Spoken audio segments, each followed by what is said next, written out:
a fated monster. And yes, you're first today.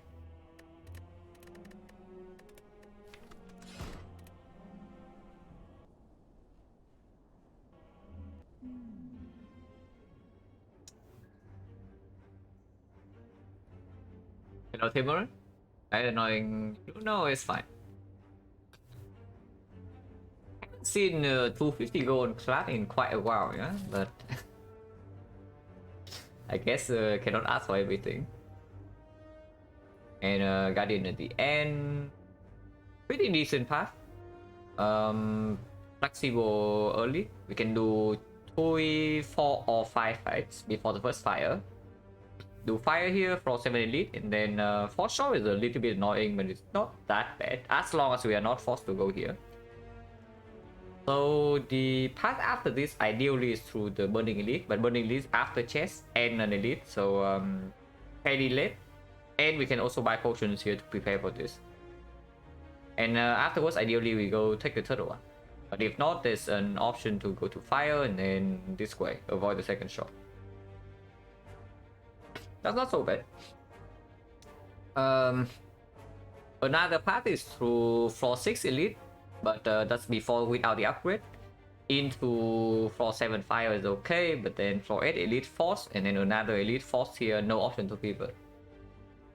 This shop is in a better position than this shop, but not if this shop is what we need to actually beat the burning elite. So it's okay. And by the time we get to this point, 1 elite and maybe probably 4 fights. 4 fights on elite is 190 gold. And yeah, 190 into the shop is acceptable. Also here is just transform 1. Definitely not taking 18 for rare colorless when we want to fight floor 7 elite.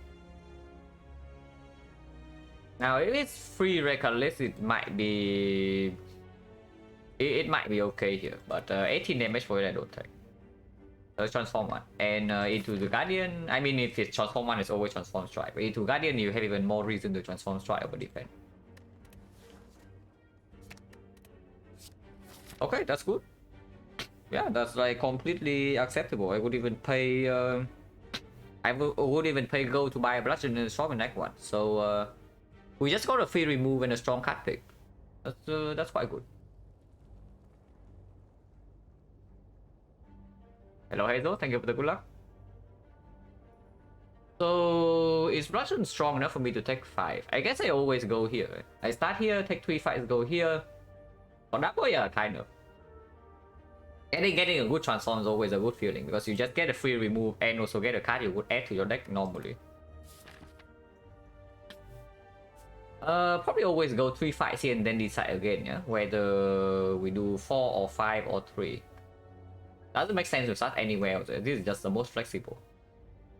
Even if we, for whatever reason, decide that we want to go here instead, it's also doable.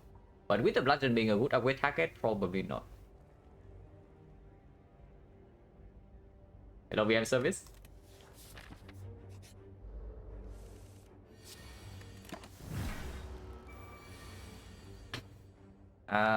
With bludgeon in the deck, I don't really love taking 1.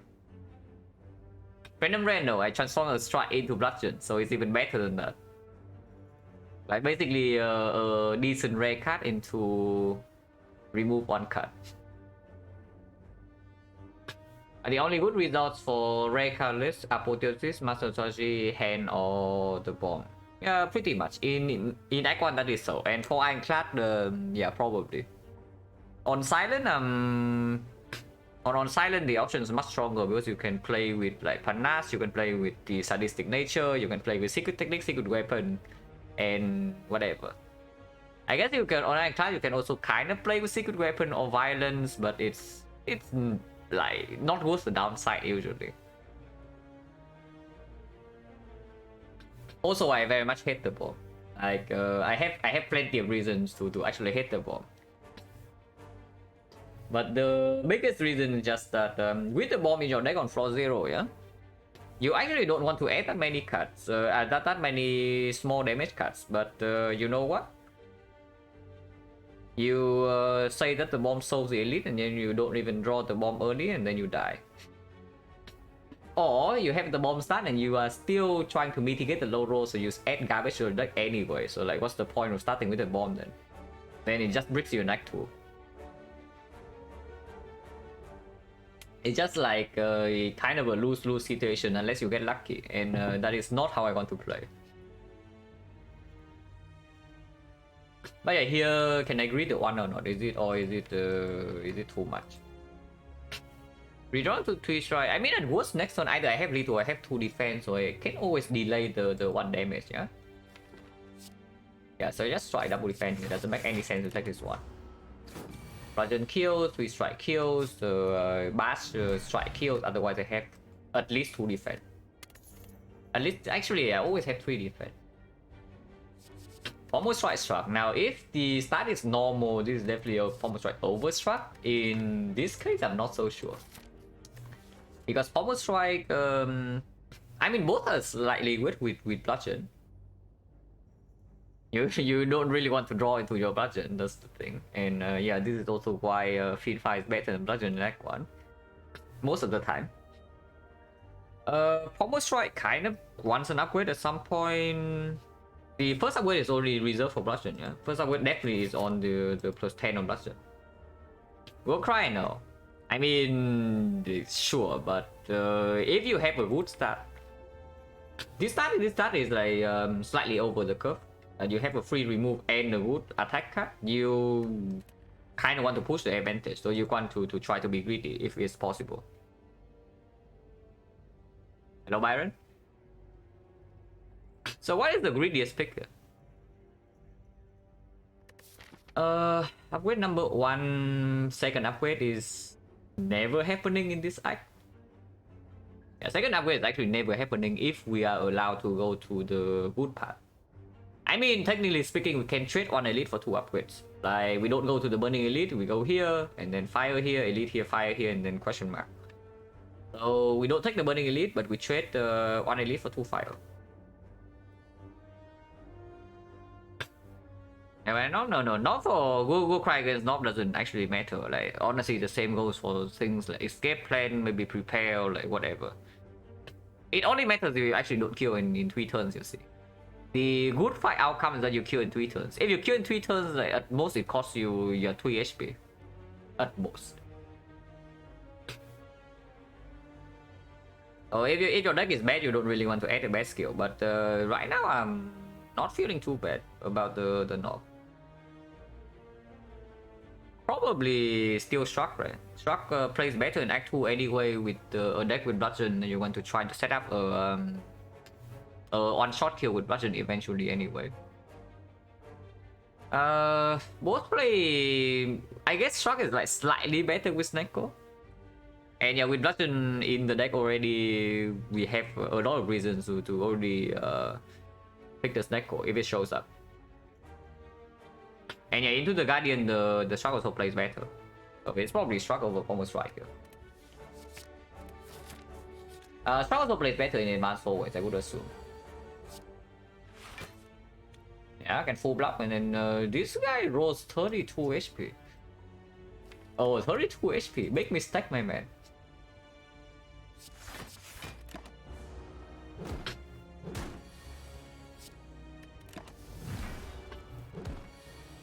Yeah, if he rolls one more, we cannot actually do that. But yeah, what a fool. Yeah, Anger, still pick. Like, Anger, very good with Bludgeon and Struck. Okay, sure, it makes the potential Snecko worse, but yeah, who cares? We are on picking floor 2 here. And this pick is actually not close, unlike the other one, yeah? The other one is closer, so we can, if the Snecko makes the difference, then it can be the justification. But here it's not even close.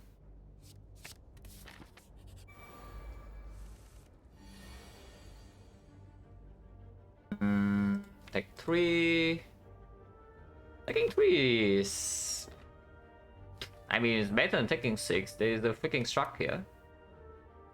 It goes to 7, so 2 strike and 1 defense. We might take 1 next turn. Even if we take 1 next turn, it's still only 4.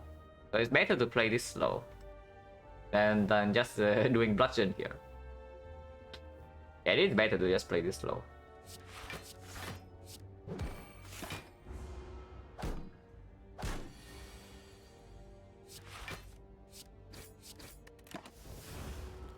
I mean, that was probably not that correct, but doesn't matter. Like, there's no chance to take damage afterwards, so everything's correct actually. Potion chance 50. We load Rogo in the first 3 fights. So if we go like this way, we don't take advanced soul way, then this shop can be a little bit annoying. If we also load Rogo again here. I also no potion, so I'm pretty interested in taking here like 50% potion chance. I would like to have an actual potion into this fight, please. Second win, Warcry Inferno Blade. Now, this Warcry is actually not over a real card in this spot. Inferno Blade, very much not interested with Bludgeon Angle stat. Especially when the first upgrade goes on the Bludgeon anyway. And if we have the second upgrade, maybe Bash upgrade is also more valuable with the Bludgeon in the deck. The other we can even delay the first Bludgeon if the Bash is green. If the Bash is not green, then it gets like pretty weird. But yeah, what about this Warcry? Like Warcry minus usually cringe, with the Bludgeon plus it does get better. Or we just pick a second win, but second win is not an amazing card in the Guardian. Yeah, if it's the other 2 bosses, this is an easy second win for me. But into the Guardian, it actually doesn't really play, and this card also doesn't really play. This card also doesn't play that much if we don't have permanent vulnerable on the Guardian.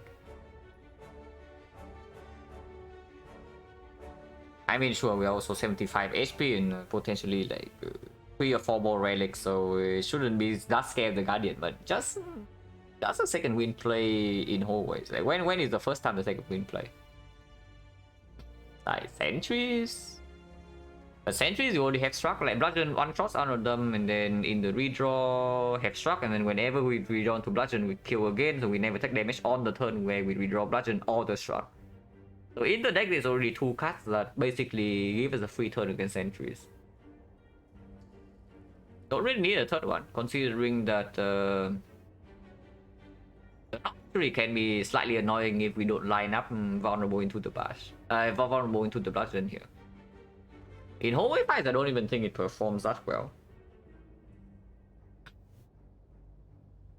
And yeah, it's definitely not Inferno Blade, so the question is actually just... There are 2 questions here. Question number 1 is Warcry better than Skip?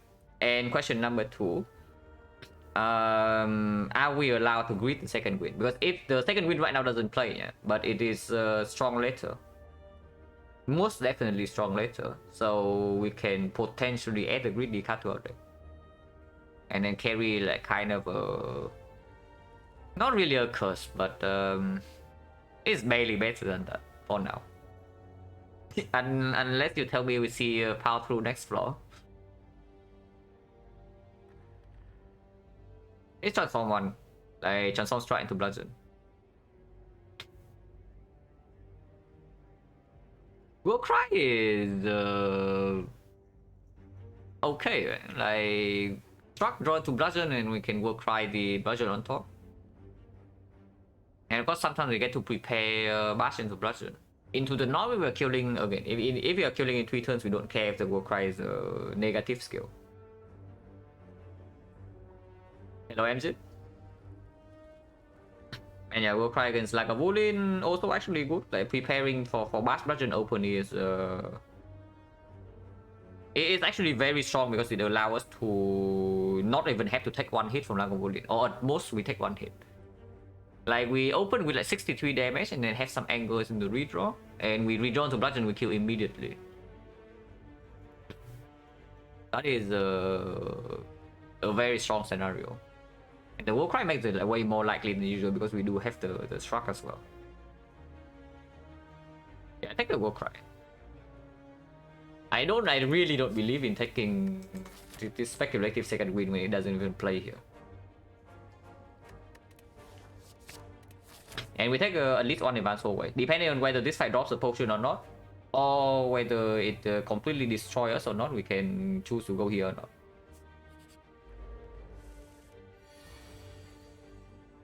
Now we can one-shot this. Take 12. 12 is fine, we are full HP. Or I can go cry if I draw into the bash right now. And I'm taking 10 next turn.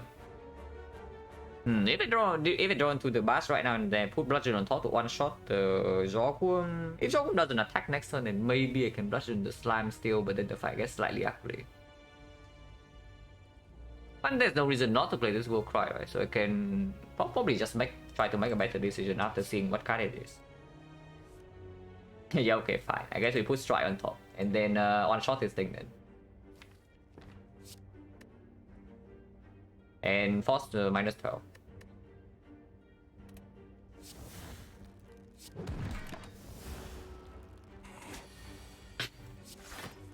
Plays again, that's good.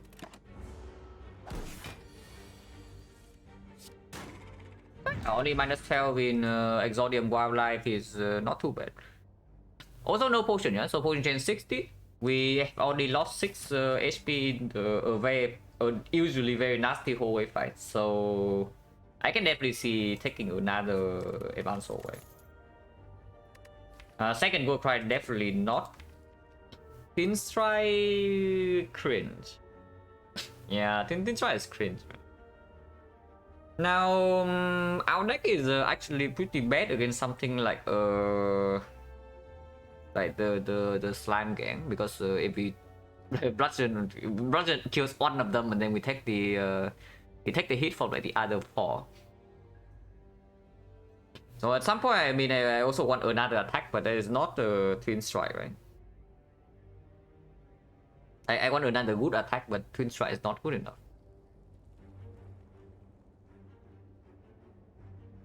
Yeah, I don't think so. Oh, we skip, yeah. Origin 60, so definitely go here.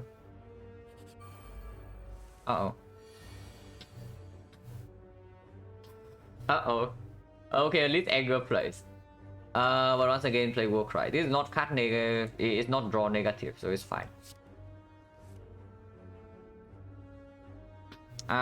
Send this bait on top because we can spend energy, and next turn we're weakened, so it's more efficient to spend energy right now. This is still 24 when weakened, so it actually perfectly kills the wizard. If that is the case, I would just ignore the wizard until I draw into the bludgeon and then one shot. We always draw into bludgeon before too late, unless I struck. So it's very important to not play the struck when I draw into it. If I do not see bludgeon next turn, I cannot play the struck if I also draw the struck. Otherwise, I need to put 6 damage in and then I need to kill the wizard without bludgeon somehow. So can I do that? Going to be weakened, yeah? So let's assume next turn is like Shock Bash. And I put 6 damage on the wizard instead of the Fat Gremlin then. Then Shock Bash. The wizard is at 12. 12 and then double strike. Can kill. Or the other line is just that I do the strike on the Fat Gremlin, it goes to 9 HP. And if next turn I draw Blast Strike, I just Blast Strike kill the Fat Gremlin. And take another 5. The turn afterwards, Bludgeon take another 5. But then we get out. It's 15 in this fight is not so bad, considering this combination is easily nasty and we are also not super good in this fight. It's not terrible. The other line that involves is committing on this on turn 3, yeah? It still means that we actually take the full 10 on turn 3 then. It's not even that good. So yeah, send this vein on top, so next turn we do brick our draw more often, but whatever.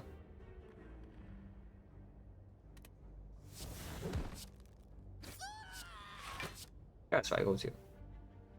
If we run to bludgeon, we just take 10 and then get out. If we don't, yeah, exactly like this. Blast right here, and next turn we are guaranteed to draw to bludgeon, one shot this. So we take another 10 in this fight. 5 this turn, 5 next turn. We get out of here. Unfortunately, this guy rolls slightly high HP. If he rolls like 14, we can double strike defend here and block another 3. But it's fine.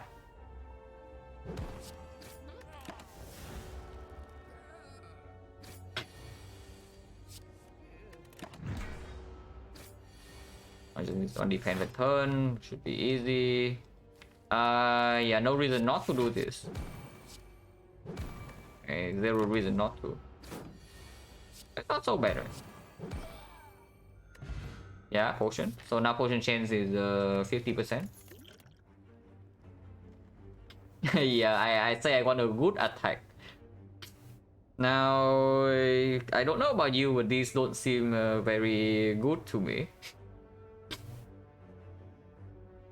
So yeah, probably not. Skip. Technically speaking, the clash is slightly better than usual with the Gold Cry, but clash into the Guardian is not an amazing card, and with the Shock is also a little bit weird. But yeah, we took 5 fights. I guess we added like 2 cards, 2 decent cards. One card is good, decent in the current situation. It's not still not good, but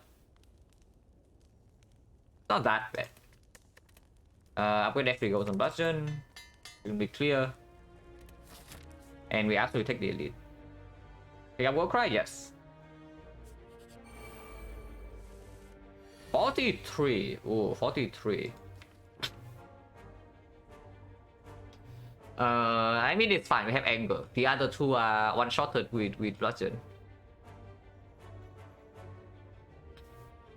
So, what potion do we use in this fight, if any? Probably Gameless Brew next turn if we don't draw the Bludgeon, right?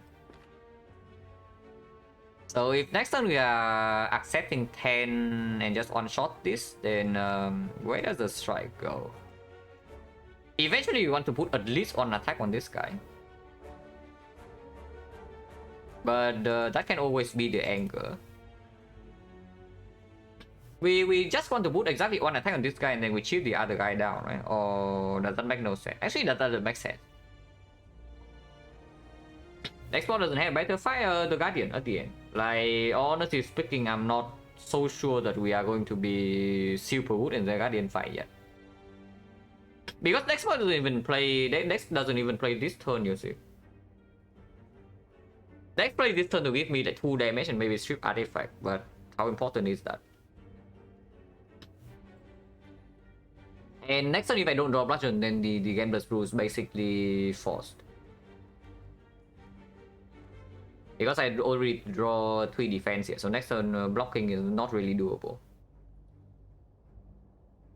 Yeah, just double defend and then strike middle, yeah, and then we see what happens next turn.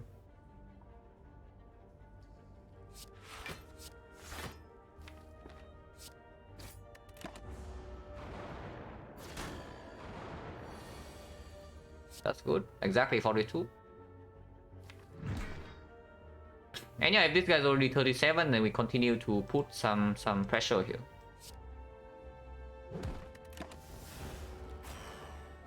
Willing to spend, yeah, now I'm willing to spend maybe next spot if depending on the situation, but probably not. Probably I'm still, but I don't know. Like we run to Burning Elite here. It's either the knock or the Lagavulin, yeah, and in the knock fight, the Gameless Brew is actually very strong. If I draw 1 defense in here, then I can already see using the deck spot. But I mean, I can make it 1 defense. If I want to, I can make it 1 defense. And I mean, I do play this because we are drawing too much energy to usage here. Yeah, it's a day. So now we can choose to put something on top. Potion chance at the moment is still 50. We're Bludgeon upgrade now? Bludgeon is already green. Like, we upgraded Bludgeon before this fight. Otherwise, how did we kill this last turn? It is already green. Maybe next spot is okay, right? I'm actually slightly scared of potential Burning Knob if we don't see anything here. So I can see using next spot, put the defense here on top, double strike, still double strike the right one, and then single defense. If we draw Bludgeon next turn, we just blush the left. If not, we have at least one block, so at most we take 3, and then struck is full block. That's not so bad. From 31 is a slightly annoying number, but Bash is dealing 2 extra.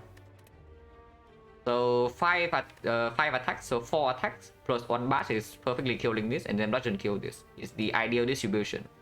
But of course, sometimes we draw bludgeon on the bad time and the bludgeon goes here and then we are set. Yeah, no, that would be sad. It's fine. Just draw bludgeon next turn. Is that easy? Guess not. Strike is full block. Just don't draw bludgeon next turn, but draw bash attack instead. Or just a bash. Yeah, just draw bash next turn and then bludgeon the turn after, right? It's easy. Yeah, it's actually easy. So now just the bludgeon here is perfect. Could have gotten tax for like 10 here or something, but overall not a bad outcome. Okay, so I did actually just use deck spot for 2 HP. Yeah, very interesting play. It's fine. These are not the attacks I asked for. It's either Lagavulin or the North. I mean, second struck is good for Lagavulin, is good for the Guardian. Not amazing against North, but we have the we have shop for maybe a damage potion USK, and there's still potential 63 damage setup with Bash Blusher. And I mean the other two cards are also not really it, right? I don't take Barrier Overstruck. Yeah, I don't really take Barrier Overstruck. And drop kick, you're very not interested. It doesn't even play well in the Guardian fight.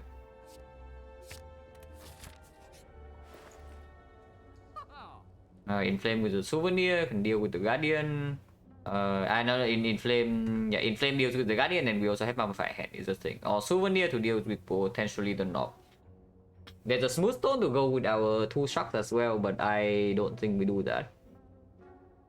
I see Inflame Firepot maybe. Firepot deals with the potential max HP knock. And then Inflame Anger can do it with for Lagavulin. And then we have the Gameless Blue to maybe even set up a Bash Bludgeon in Lagavulin fight as well. And with Double Shock we also don't take that much.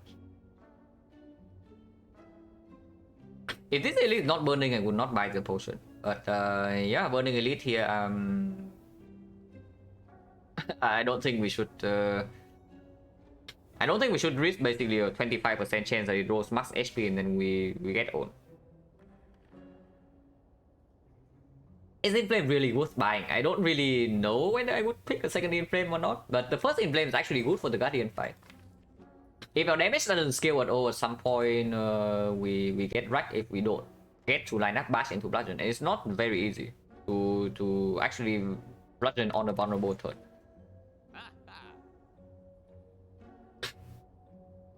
And yeah, we also do have a freaking Mummified Hand, but that's already stronger than usual. It's not that bad.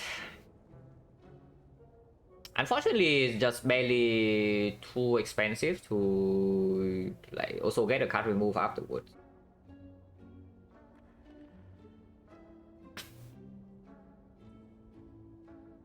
And I wish I have a little bit more gold here, like 20 more gold, and then we can do some good things. It's just like barely not enough. But yeah, I do think I take Inflame. Mummified Hand also pretty good with the expensive cards here.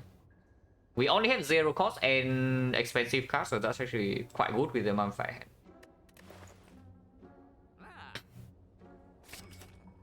And your Firepot. After Firepot, you can still take the exactly enough for the armaments, but I would not pick a second armaments, and we have 5 more card rewards if I go on this part, which I want to. If I already buy the Fire Potion, I'm definitely going here. Then the only way we don't take the 3 fights here is that we get completely owned here and then suddenly I'm dying. So I need to go to fire instead of this part. Can't remove is greedy. But I do not want to run into max HP knock right now and then not have an answer.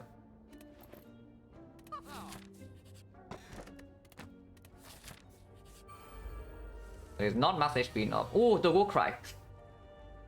Man, imagine buying 5 potion. No, really, imagine buying 5 potion, guys. Okay, whatever. It's fine. It's fine. Wait, do we even have damage in the deck now? Wait, hang on. Maybe I actually need this fire potion. Next time we do 63 and then what? Yeah, don't really. Next time we do 63 and then what? Like this is 17, yeah. So he goes to 17 but 63 is 80, but he heals by 3. So he actually has 8 HP. So if we don't draw angle next turn, the turn afterwards we don't even have a kill because he has 11. Okay, maybe we do still have to fight for it, but we'll see.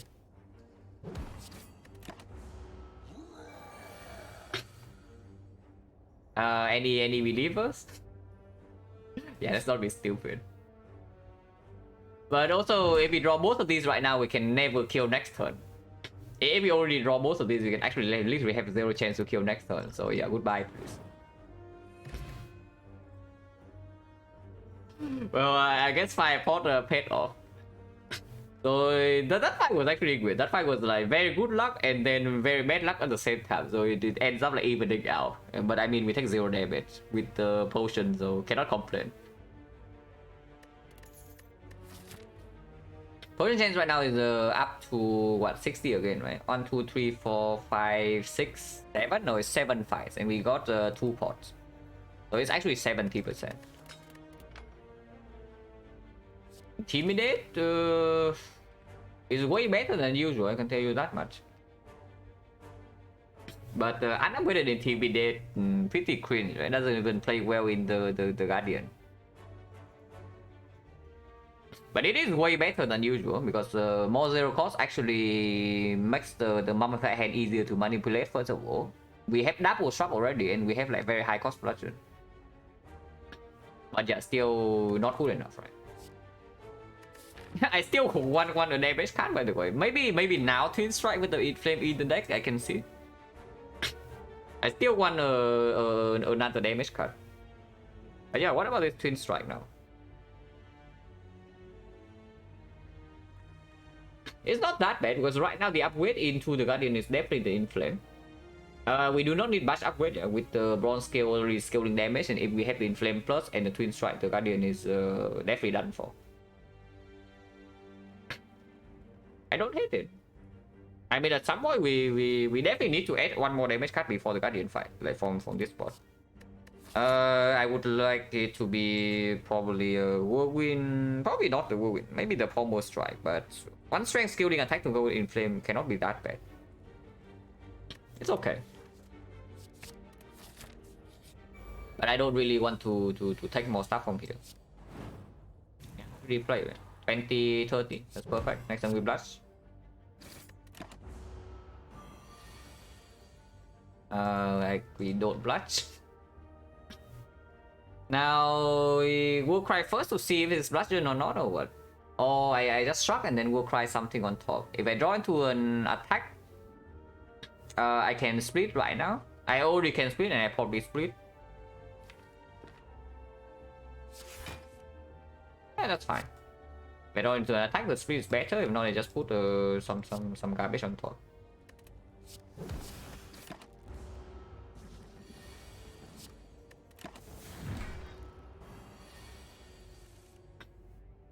Yeah, I guess -1. 1 is none.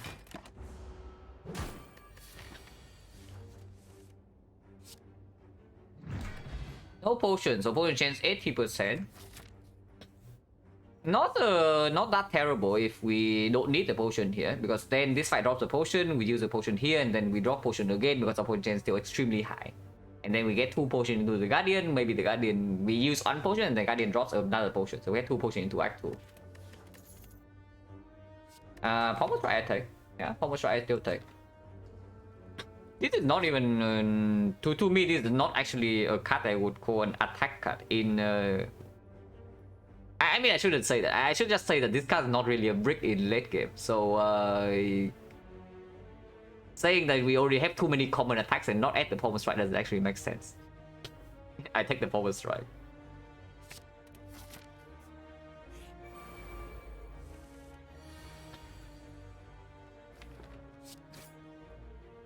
Probably take 1.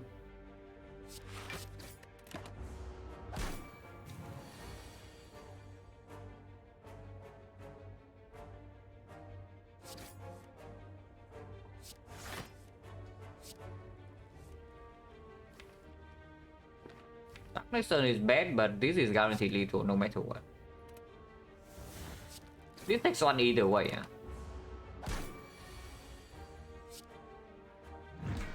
Okay, potion. So 70% potion chance now, and I'm willing to explosive pot here. Wait. I am allowed to, so I will add it. And it's not even bad, you know, like it works with this, it works with this, it works with this, and it works with this. Yeah, I'm allowed to add a bloodletting to my deck in that one, so I will do so. Oh, the good cry. Oh, the good cry is at it once again, guys. Oh, it's here again, and of course we are doing it. Oh. Yeah, wait a second. Wait, hang on.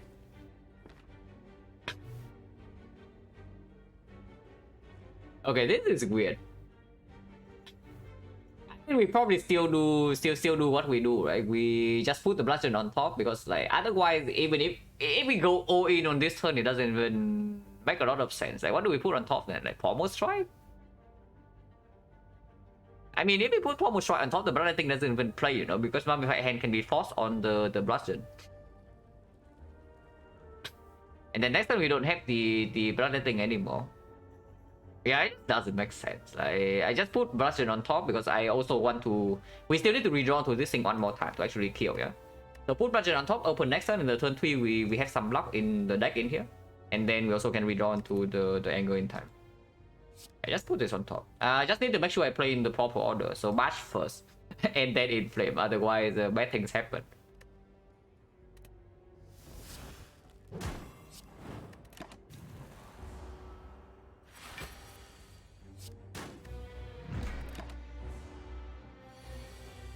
Yeah, block 18.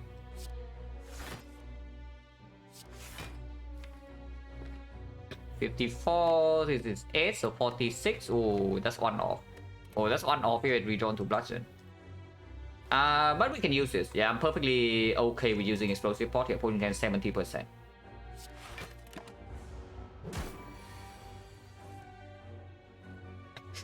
Thank you very good luck, DJ Oleg. Yeah, swap play again. Oh, blast kill, so we don't even use the potion, but it's fine. It's fine. Saving potion is good anyway.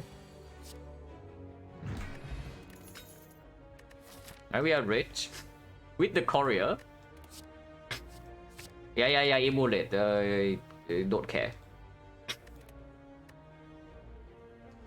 Yeah. I know, guys. Emulate. I don't care.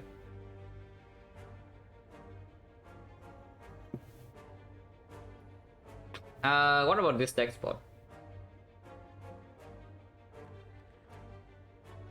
Do I still upgrade the Inflame? Now that I have like bloodletting in the deck, I kind of want to upgrade this Pommel Strike. Yeah, I actually kind of want to upgrade this Pommel Strike now. But Pommel Strike upgrade is actually not amazing in the Guardian, yeah? Not if we take the next spot though. So I guess we can toss the explosive pot, take the next pot, and then just use the next spot in the Guardian fight while reading our the Pommel Strike upgrade. That's not so bad. And turn 1, turn 2 doesn't matter, we still have Gameless Rune because we completely break. Explosive pot will be good here. Yes.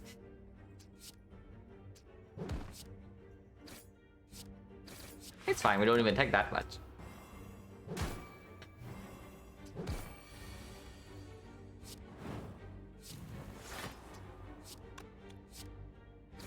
Yeah, we barely take any damage. Like -7 is actually -1.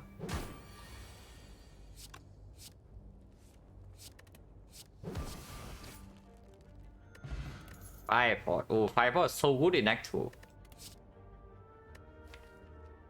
Armament is not too interested, right? Like before I take armament to upgrade it, we just upgrade my Pommel Strike and then upgrade my Inflame next. Like maybe even upgrade Bloodletting if I see like Pyramid, maybe Snecko.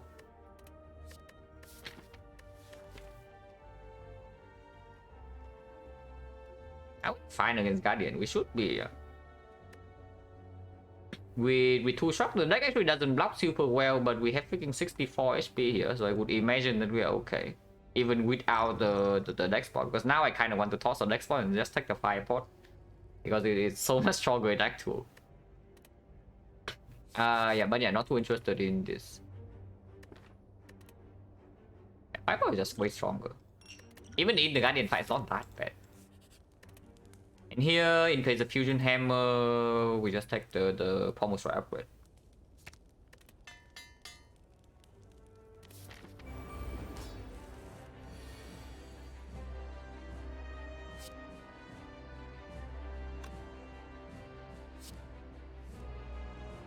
Oh, that's quite annoying, but we have the Fire Pot. Push Strike on top, man.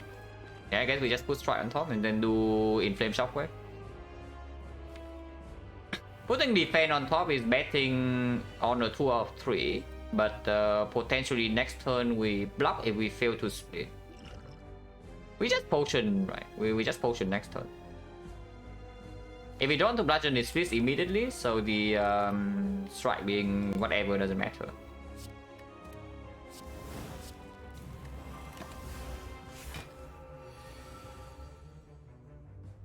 Okay, we can split here with the fire pot, but that also puts the angle in the deck. If I struck now, I can no longer bludgeon. But if I draw into Twin Strike, I can maybe wait. Twin Strike is how much? This is 7, 20, 20, 44. I need to fire pot no matter what, huh? And play the angle. So how bad is that? Can also just gamble for 5. Gamble is a strong potion. Oh yeah, this side with this deck is actually not that trivial because we added Anger is kind of a brick in the opening turns. Once we get to like maybe the 3rd cycle, we can go in with Anger, but now definitely not. So now I don't really want to play it yet. The Bloodletting is kind of a brick in this fight, sometimes not, because it does allow to sneak in Bludgeon after 2 blocks, for example, and then it's definitely worse.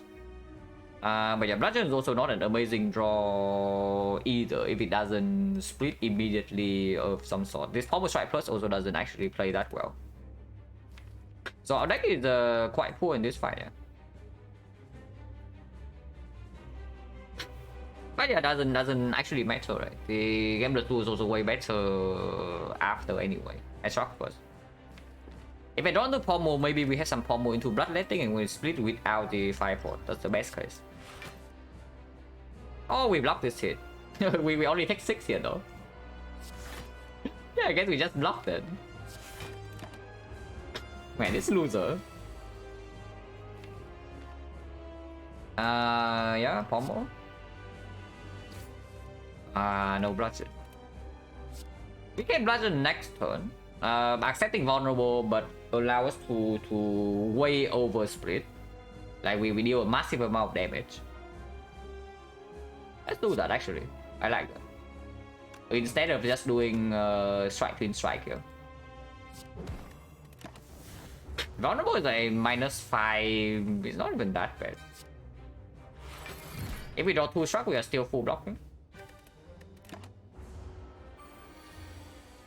Yeah, strike number 1.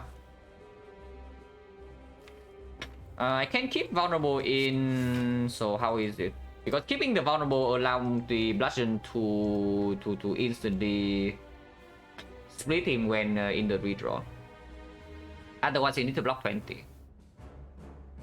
It's not that bad. Like this cost me. It actually cost me 7 HP to play this bash.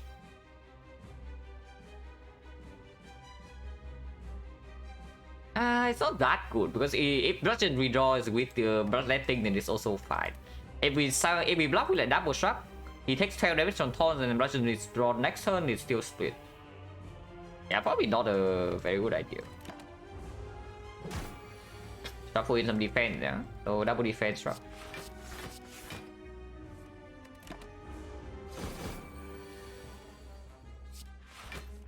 Yeah. Yeah, exactly like that. We just double defend here, it takes 12 damage on turns and the next turn we have bludgeon.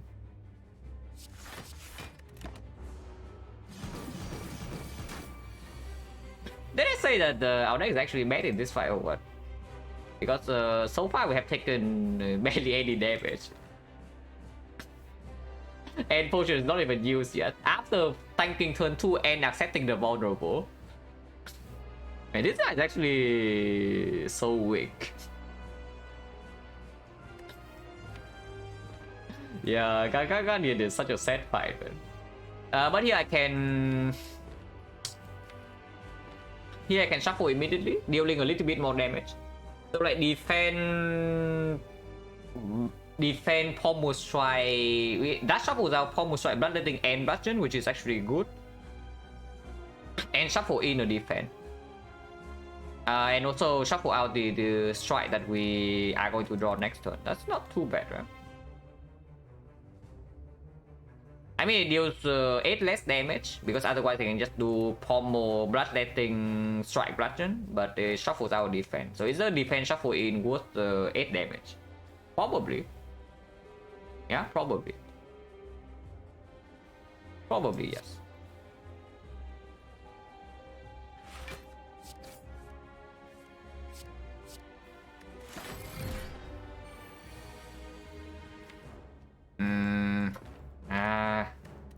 Drawing like this actually makes us is force damage here. And next turn is shuffling out both structs. I don't love that. I mean, at least we shuffle in some defense, but shuffling out 2 struct is slightly annoying.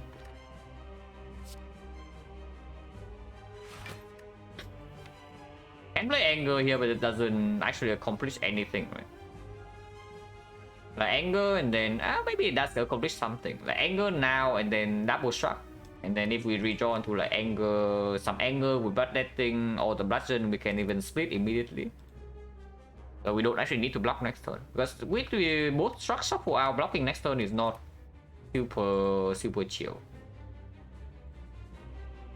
Probably still stupid.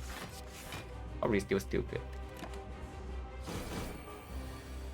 Yeah, because like we still have 4 defense in the deck anyway. So it's not that bad. Take 10 and then set up a Bash Bludgeon. Yeah, sure. Instead of drawing to Bludgeon right now and everything's bad. But not drawn to Bloodletting or the Bash this turn and bottom deck Bludgeon, but it's fine. We can just Blood it. And then it's dead.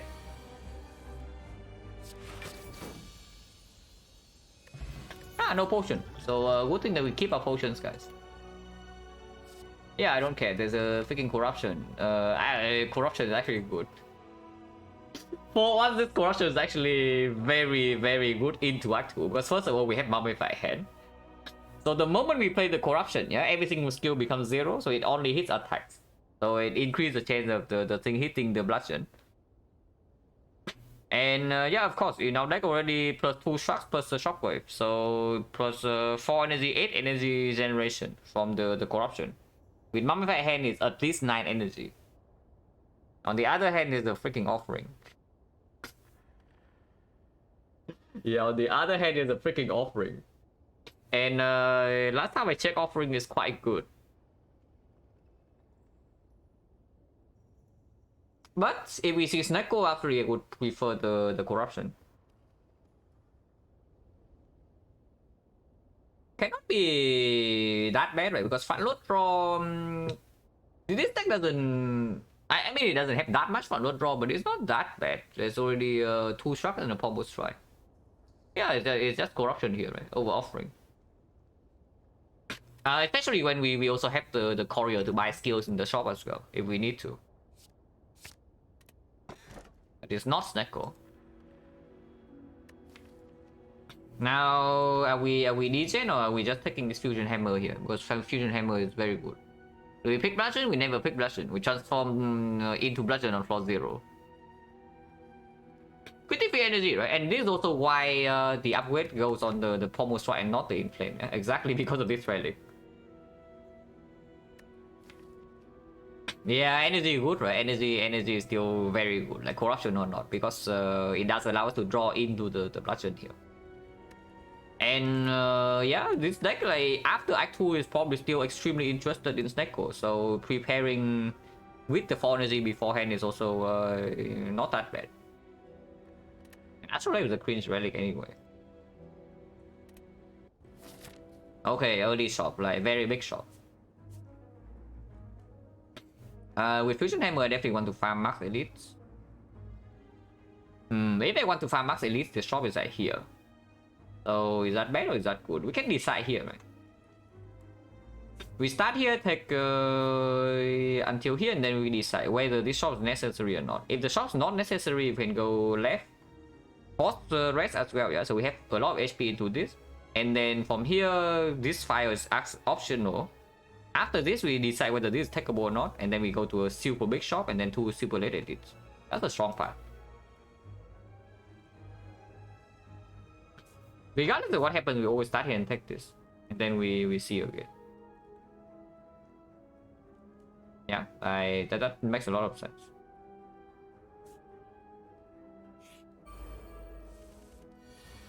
Thanks, Bloodletting.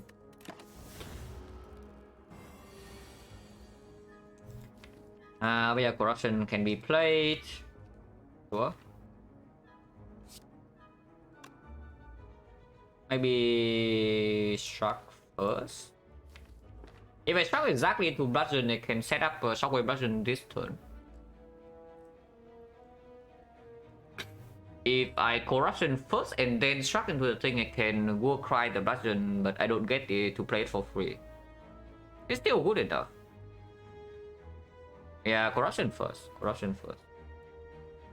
One more energy, but Bash is not necessary to be played, so everything else can be played, and then I can war cry last.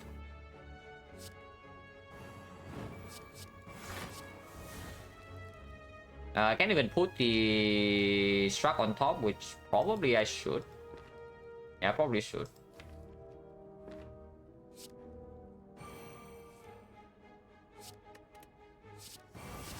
I don't block for 1. Yeah.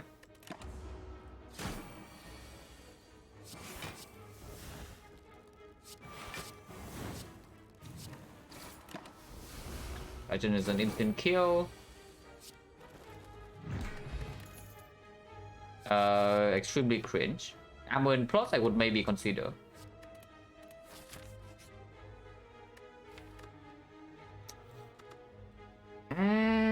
Fusion Hammer, not Ripper. And we are freaking full HP, man. 4 strikes, so it's pretty pickable here, but with fires in... Yeah, with fires along the way here and there's no rest relic yet, I'm not too interested, right? Like, we already have on fire we want to go to, and then the second fire we can go to if we are getting old. And we are currently like freaking full HP. And yeah, like kind of cringe, right? This because we're also losing real HP here. Immediately.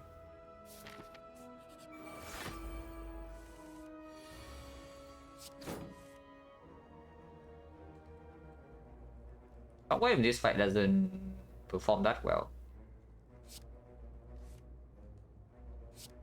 Back on top probably. Let's play Shockwave to get it out of the deck or what? The artifact should never actually matter here. But does this 6 damage matter? It has 75. 75 after 1 tons is 72, 72. Maybe after another ton is 69, 69, 27. It might. We actually just killed this in this deck cycle, so this shockwave is never relevant. Also, I'm willing to use the potion here with potion chance being currently 50%.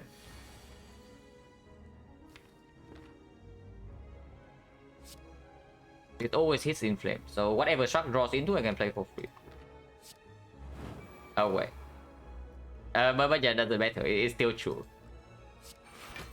It's still true. Hey, we just killed this cycle, yeah? We drawn to bludgeon, plus 1 attack is dead. Unfortunately, the attack is not 1 cost, so... Nothing does need to happen, but we are still full HP. So like, who cares? Imagine buying an inflame. I mean, attack it because we have mummified hand in this screen, but imagine buying an inflame, guys. No, seriously, buying inflame miners, like, who would do that? Blessing of the Forge, not too interested, right, over what we currently have. Not a bad potion for Fusion Hammer, but only if we have like a lot of draw. At the moment, our draw... Basically, our hand size doesn't get larger than 6. So, and the more important cards are upgraded already, so it's not even that strong. Potion change right now is back to 40. With full HP, I don't think we need to go here and sacrifice one elite, yeah? Oh wait, there's actually a 3 elite card. Wait, what am I even talking about? Shop right here into elite number 1, into Force Fire, or the shop number 2. So if the shop is bad, we can maybe take a small thing and then go here. And then Force Fire here, and then elite number 2, elite number 3. Yeah, what am I even talking about? There is a... I can't just go to early shop and still take 3 elites.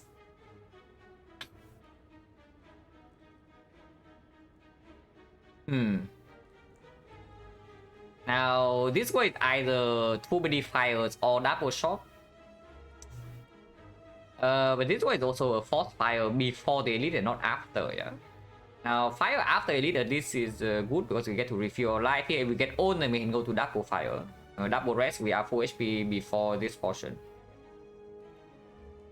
Yeah, it's probably still better. This way also gives me one late question mark act 2 potential Colosseum roll.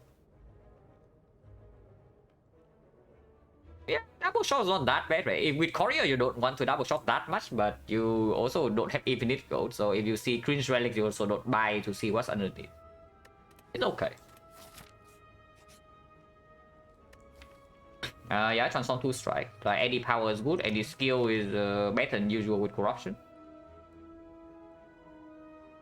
Or we take mutations to go with the potential artifact from the shop, but with 2 inflames in the deck already, I don't even care about more. I don't even care about more potential strength. And we have already seen Souvenir, so that's only the pellets. So let's just take transform 2. And definitely on 2 strike with the corruption.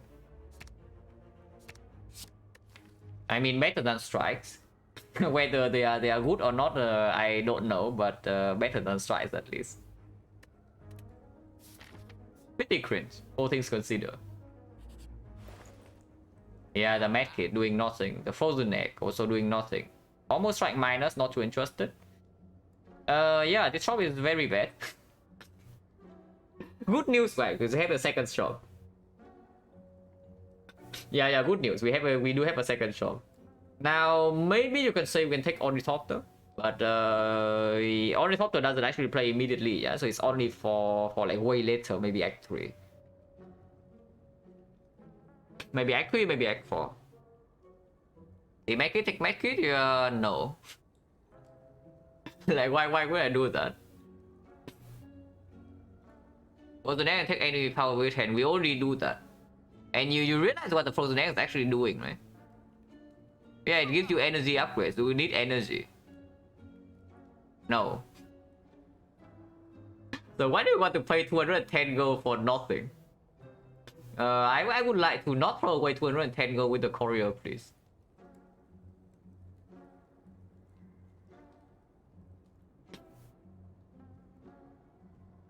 And what do you mean take every power? We absolutely do not take Demon Form. We absolutely do not take the Rupture. We absolutely do not take the Inflame. We do not take Fire Breathing. We don't take Metallicize.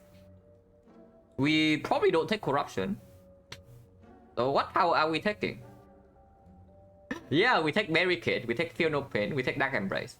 I don't even know what the Barricade, by the way. But Feel No Pain, Dark Embrace, sure. And yeah, you buy Frozen Egg for that. Yeah, no thanks, right? Yeah, Ornithopter doesn't play until you way later. Like here, it definitely does not play well here, yeah, because they are still full HP. So the first portion, the Ornithopter can play is like along this line. I would honestly just save the freaking gold. To the next card reward? Yeah, sure. And then I can buy Medkit. But yeah, not too interested. I just remove a strike and get the hell out of here, right? Yeah, I just remove a strike and then get the hell out. And then we have Courier to spend in this shop. Oh yeah, do that. What about secret technique? Right now doesn't have anything. If we have an offering in the deck, then it gets a lot more appealing because we can pull the offering and the shockwave. I just remove a strike and then get the hell out of here. Oh yeah, at least we double shop. Otherwise we are slightly pressured to spend gold. I would probably still buy Ornithopter then. If we only go to one shop in the act, then I would still buy Ornithopter and see what's underneath. Because it's not like this relic is terrible. Even in Act 4. In Act 4 it can give you like 10 HP. So a good is a pair in Act 4. That's not so bad. And chances with fine potion belt maybe 20% from here. Also not that bad. But yeah, in this part there's nothing, right? I don't pay gold for this crap. Oceans right now is what? Oh yeah, Ornithopter already kind of plays because we are apparently losing 19 here. Want to drop one potion, right? Wait, did we drop one potion? We did. So 40%. Yeah, minus 19 and move on. It's already with the strike remove, so at least we did remove a card. I mean, it doesn't matter the order, we play the whole hand anyway. And I'm not potioning here.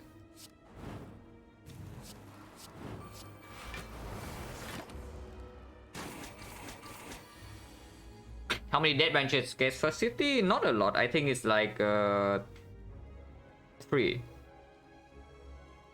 Yeah, I think it's like 3. I haven't seen dead branch in a very long time. But 3 is still in the expected variance because I think a chance to see red relic in the run is around 10%. A specific one. A shockwave woodcut. No potion, so 50% potion chance. Yeah, ironclad cards. Yeah, ironclad cards. You just see like this screen every single floor, yeah, the ironclad. I mean, sure, we did pick up some good cards in Act 1, but Act 2 so far is like what? 1 Inflame plus. It's not even that good. And then these are transforms, and of course they are also not even good. I mean, with the Pommel Strike already being plus, I'm not even interested in this armament. So, but right now we do pick any struck though. So the common pool of Ironclad does get a little bit stronger. With Corruption in the deck, we pick every single struck. Yeah, show me some shots, please. Please. Okay, we can fire for the Fat Gremlin and then go off on the leader. That seems quite good. Yeah, that seems quite good. So shock first, we can still play everything. We have 6 energy, this is 6 energy. If we draw into a power like Inflame or Corruption, we can definitely force it on the bludgeon.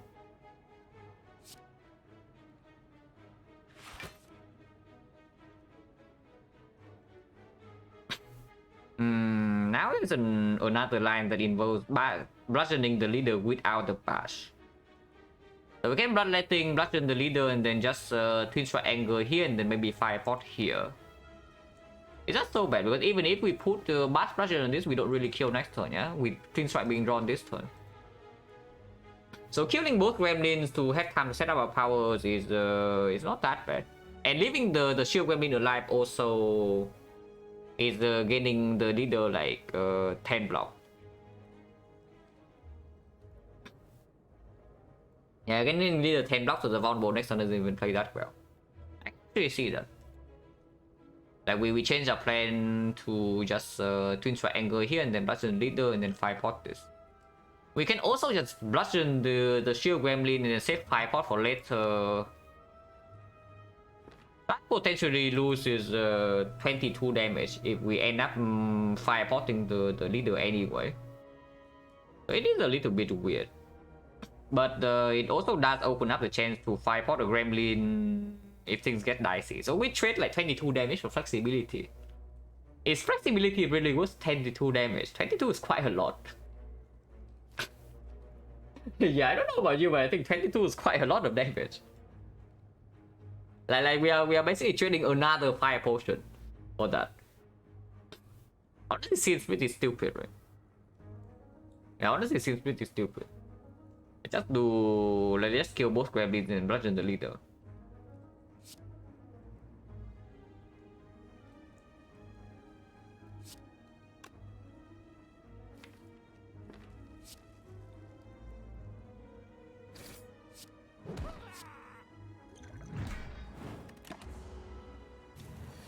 She really attacks. I mean, her attacking distance is actually okay if we can block, because if she attacks this turn, it means we have 2 free turns to set up, and then afterwards we redraw to bludgeon, she should die. But only if we can actually block this turn. So we'll see. That's not so bad.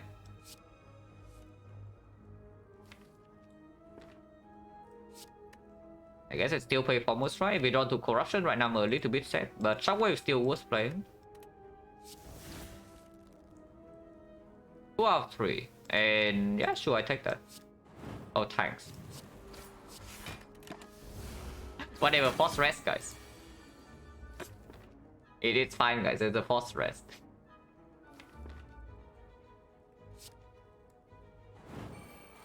This always discount the clothesline.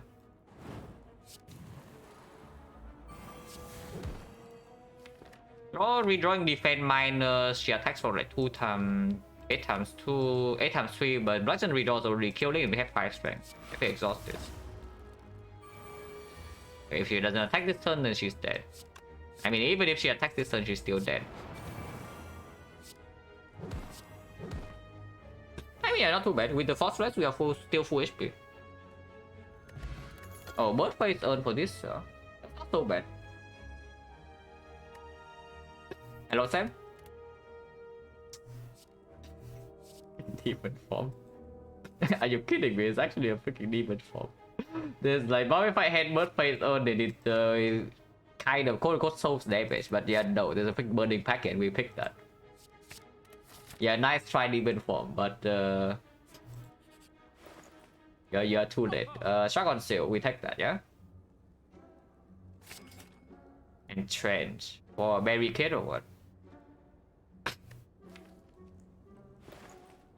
The abacus, yeah, the abacus with corruption, pretty decent. I can also see buying metallicize, but probably not. Metallicize is like power like right in the middle. It's not that negative, but it's also not that positive. If we buy that, it's only to look at the power underneath. I'm not too interested yet. But yeah, we take the abacus. It's also very cheap, and see what's underneath. Needle. That is very expensive. It's strong, but it's very expensive, and it's like kind of falling off a little bit already. Removing with the abacus also is stronger, yeah. Now we only have 1 foremost try, so if we have to exhaust that with corruption, we don't really get to do some stupid stuff. Let's try to remove it stronger with the abacus now. Are we fine against champ? I mean, we block a lot. We can even save 1 shock for to force the to force the abacus prop to block by execute, for example.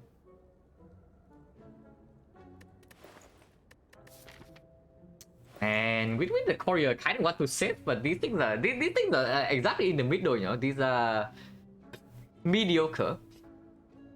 These things are mediocre, but they are not that bad. So I can see justifying spending gold on any of these, but I don't really want any of them. So if we need it, we can try to do that. Like, I mean, once we exhaust down to like Pommels try Burning Pack Anger loop, we are blocking an insane amount. Even with just 4 energy, so I don't even need to sneak Bloodletting in the loop. Remove still good? No. If I buy any relic, I do that first because I want to see what is underneath. Of course, remove is good, but do I want to see more things in here? Because like we have way too much gold. Right now we have way too much gold. Is Immortal better than Fate Needle? The difference is only 16. Magic can stack, yes. They stack multiplicatively, but there are some weird bugs with them as well. For example, the card remove cost is not discounted by the courier if you have both. So you only get 50% discount on the card remove. Yeah, rare relic with our ascension modifier. Yeah, it's only 16 gold more expensive, right? I think the trade needle. I think the trade needle.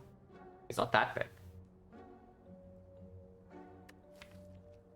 With the abacus already, I don't think we care about the enchants, even if we end up seeing a barricade. That would actually have been pretty good. But whatever. Now I can take a remove and leave. Do I ever buy a potion? Maybe I do buy a potion as well. Actually, we have free passing as well, and if we see normalities, we don't need more gold. And right now we are running into potential slavers or bull stabbing. Bull stabbing not too big of a problem with bronze scale, with trade needle, with the after corruption is down and shockwave is down. Yeah, bull stabbing doesn't matter; it just dies. But slavers can be problematic. To deal with slavers, draw pod is the best, yeah. Yeah, draw pod is the best, especially with like corruption, mummified hand, and bloodletting and whatnot. Because the draw pod into bludgeon plus an attack is also instantly killing one of them.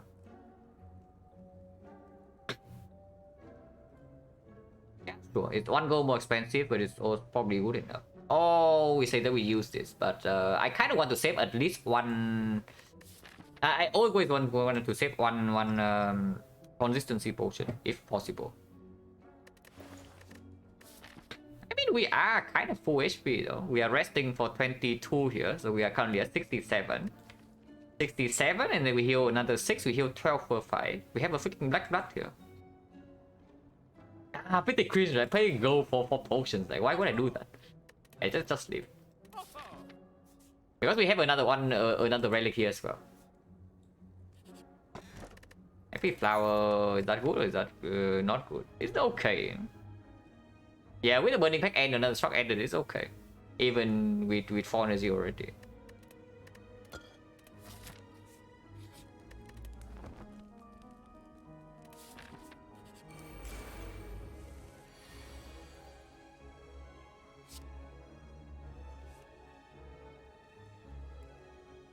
It's definitely play immediately, so I guess we just put Ascender's Bane on top. Or do I put like Inflame on top? Put Inflame on top to discount next turn, sacrificing 2 damage. Because every single skill costs 0 now, so if I draw into expensive attacks, the Inflame will always hit that. But we have a second Inflame here. That's a little bit weird. And that's probably just a little bit weird. Let's put this on top.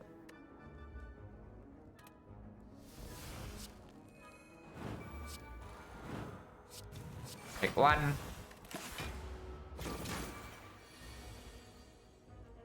Yeah, we can still do it anyway.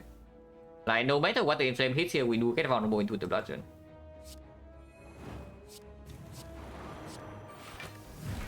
Take another 7. Shockwave is in the deck.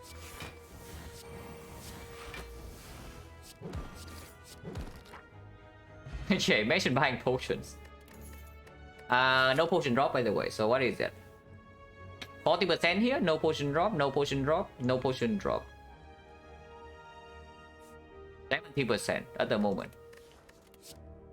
Oh, and change for free if we want that. Warpaint can be an absolute champion here, or it can be useless. But this is a very good upgrade. This is a very good upgrade. This upgrade is not as good now that we have Happy Flower and Corruption and the Mummified Head. And a lot of powers as well. So yeah, this upgrade is fine. Like 3 very good upgrades. These upgrades are decent but not amazing. These are bad and this is bad. I think another bomb was Sunday or yeah, I don't know. Probably yes.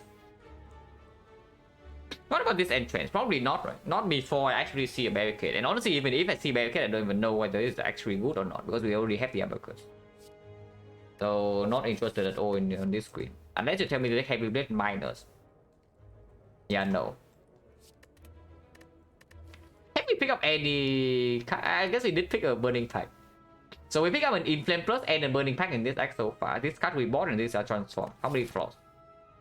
1, 2, 3, 4, 5. It's not that bad. Pick 2 cards out of 5 would be way worse. Okay, 1 bad and 1 positive upgrade. It's not amazing, but it's good compared to the other defense upgrades. Plus 1 draw is not so bad. Dead draw, yeah, absolutely dead draw. And we don't have calipers, we don't have the thing. If we have a dark embrace in the deck, I can see this, but at the moment, no. Origin 70% also, yeah. We are also healing out our minds here. Unfortunately, playing the Inflame actually cost me this hand. It's probably okay, but it's slightly annoying.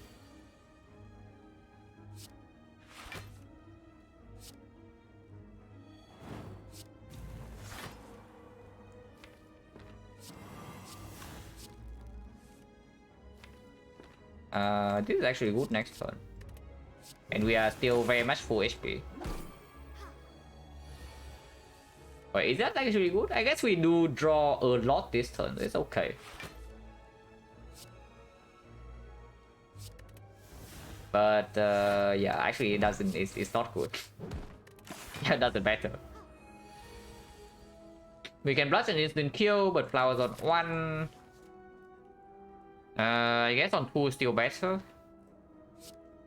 We try to set it up or what? Probably. Should be pretty free to set up anyway. Yeah, next time we have guaranteed lethal.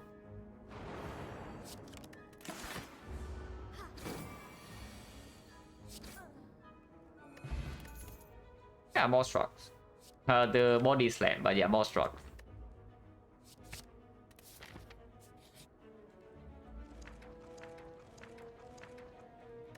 Alright, you know what's coming, guys. Just telling you beforehand. You know what's coming. If we are strong enough, we don't need to do that. But if we have to do that, we can. Don't even need, yeah. Like if oh, no potion by the way. So wait, what? 40% here. No potion, no potion, no potion, no potion. Right now it's 80. Oh really? It's 80%. Necro would be good, yeah. Yeah, Necro would be decent. Necro would be decent. And Ingredient would be good too. Honestly, all 3 books are super sick here.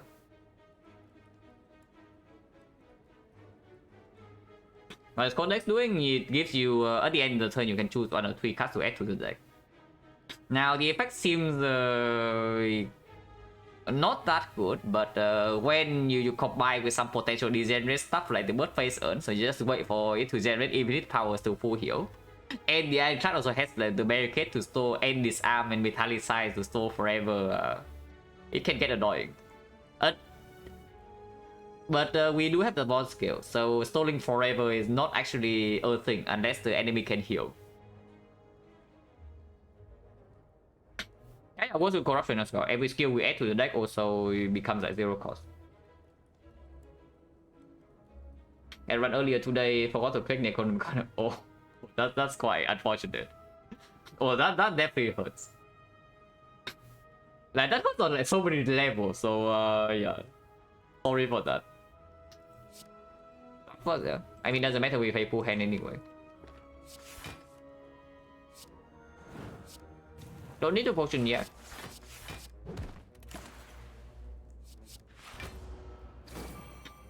Don't need to be a bit careful though, because we are weakened and we have no potion here. Oh wait, we are getting outplayed. Oh, we are getting massively outplayed here. Oh, vulnerable this one I don't mind, yeah, but this is bad. Yeah, vulnerable this one is like whatever, who cares? But this is actually very bad. We also even drew every single block. So yeah, game that's through time or what? I mean, we can struck maybe once first and then game this through. How big is the bludgeon? Bludgeon's 44. 44 when weaken. 44 and weaken is like what? 33. 33, so we need another attack, but we do have bloodletting in the deck, and maybe we can discount this with run fire ahead. Maybe I should just potion for 4. For 5. Yeah, maybe I should just freaking potion for 5 here.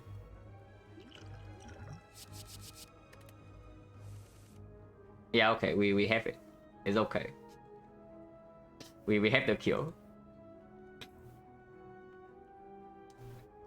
Of course taking some damage, but yeah, sure. Force rest here don't care too much. And the champ is like basically a joke anyway. With the Neuris and the Bird Face Urn and the Abacus. We have many ways to kill the champ. I'm just thinking whether I should start with Warcry or the Burning Pack on the Warcry itself. Probably still start with Warcry. And then I can always do Warcry first and then Bloodletting play this and then end with Burning Pack. If I draw into Corruption, the line can be slightly different because it also gets, or Inflame, it also gets discount, get to discount these things. If I turn to Shockwave, I could just play Shockwave over Close Line because it is still killing with Bludgeon here. Fine. Corruption, that's good. So just put this on top then. Then play Corruption. I always have enough energy to play the whole hand. And Bloodletting becomes 0 cost. The Burning Pack becomes 0 cost. So now with that I can actually close line something else. Because Bludgeon plus Twin Strike is already killing this. Yeah, so let's do that then. Depending on where the Corruption hit, I guess. Not sure. If Corruption hits the close, I guess we can even do Bloodletting first then. So Bloodletting first, and then then I should keep the Twin Strike. Yeah, then I should definitely keep the Twin Strike. Yeah, I should definitely have kept the Twin Strike. Here I just lose on energy. So if I draw exactly into like Pommel Strike or the Bash, I get punished. Yeah, because the proper line in here is actually Bloodletting first and then close line, then Corruption to hit the Bludgeon, guarantee. Yeah, that's annoying. Okay, whatever. On energy, not so bad. We have plenty of sustain here, so can spew around a little bit.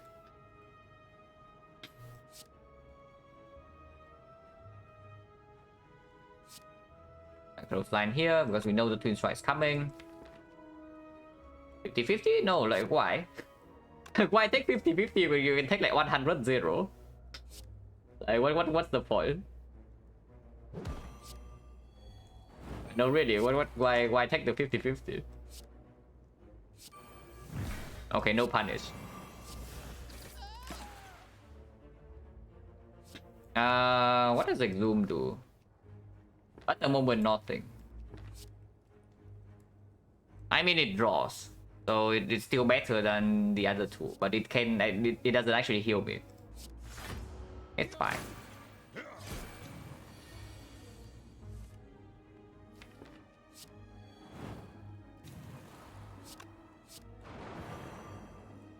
This fight is like stallable for a few turns, but not that interested.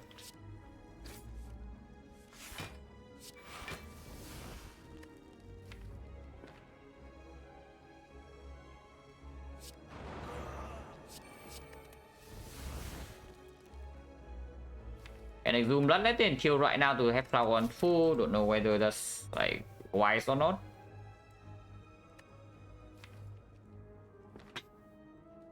How much are we healing to anyway? If I take another 3, I go to 40, 40, 46. We are not resting before chain, right? We are recalling.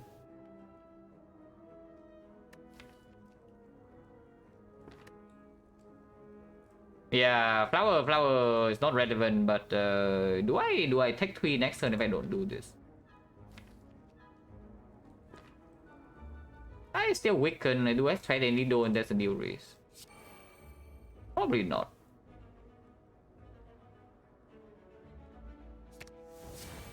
And this is guaranteed anyway. And it still dies. So that's the best case scenario. How's this potion? So potion chance right now is 70%. We don't need the that's good. I mean, we have how many structs do we have now? 1, 2, 3, 4. Okay, we have 4 structs and a burning pike and a shockwave. Cannot be that bad, right? Oh, yeah, don't worry. Like, I have a feeling that we are not going to need to split the champ like so closely in this fight. And even if we accidentally split, it's still going to be okay. But yeah, like, second corruption cannot be so bad. You know? Actually, cannot be that bad. We are not resting, so we are recalling. Do we ever die to champ on 49? I hope not.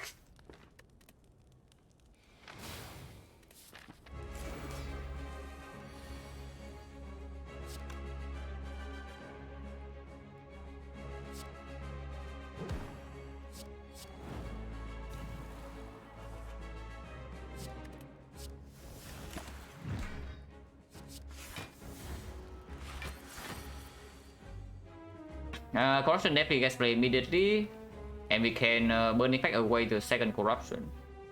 Unless it gets hit with one fire hand, and then we play combo strike first and see. Yeah, we just burn effect away the second corruption. I mean, I know I heal for 2, but not too interested.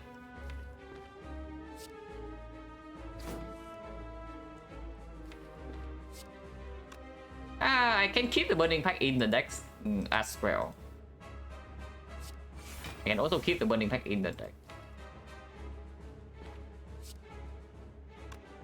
It's not that bad because this thing goes away on its own and then it can burning pack away something else. Maybe one turn for anger to play with the abacus.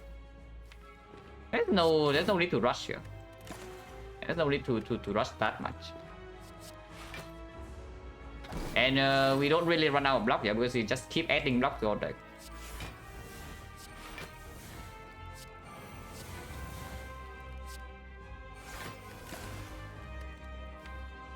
Second win, not interested. Another blood for blood. Not interested. Let's play blood thing to do with the blood for blood, I guess. In fire with our energy shot, we're actually not infinite. I mean, it's probably still okay, but there's also an evolve to heal a little bit or flame barrier to just add more block. Maybe adding more blocks is not too bad. Should I consider this? No, really. Now I'm actually thinking because otherwise we are relying on new reads to give us more damage scaling here. 8 strength is like okay, but it's not that amazing. Probably not. We are healthy enough. Yeah, we are healthy enough. And anger don't really want to play it yet. Can exhume spot quickness, or we can just take another inflame healing for 2. Exhume spot quickness is like +1 more strength, slightly more flexible. Maybe we can exhume shockwave, but we don't need the shockwave. We have close line plus bash. Shockwave at home. It's probably still better to discount bludgeon maybe. Yeah, this can discount bash, or we can make it discount the bash. So let's do that.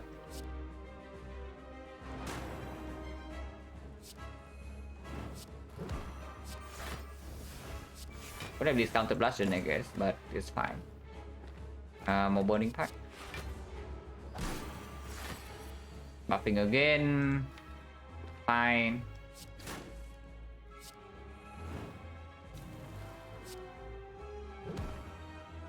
Play this bad that thing. Not yet.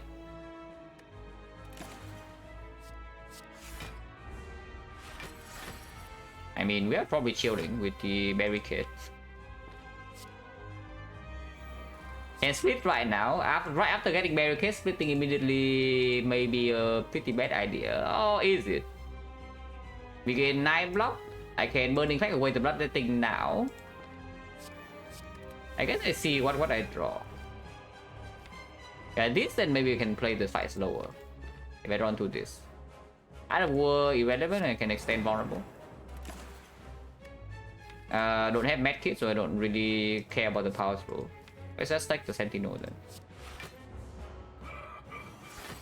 So we exhaust down to the abacus now, yeah. So we just play every single block. Don't really want to burning pack away the twin strike though, but maybe it's not that bad. Yeah, we can also wait for drop kicks. But for now, I want to build up the abacus block. But yeah, he is getting close to Thor's range, so I actually need to pay attention.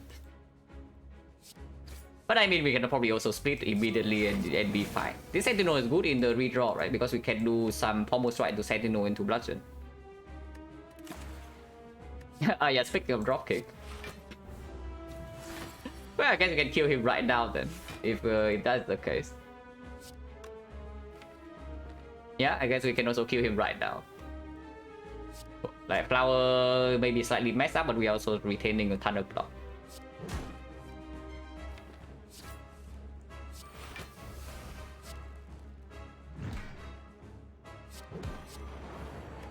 Anger... Don't even want to play anger, right?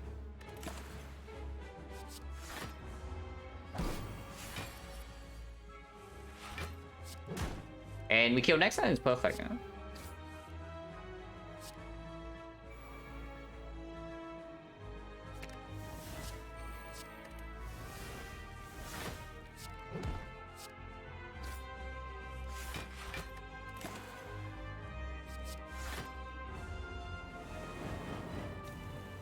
Yeah, so we heal by 8 in this fight, and we are healing another 6.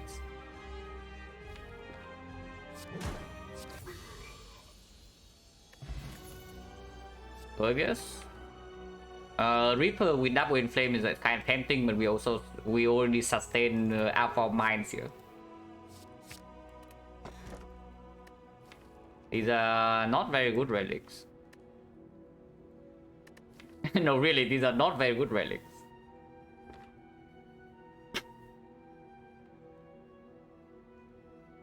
Technically speaking, we can play into empty cage.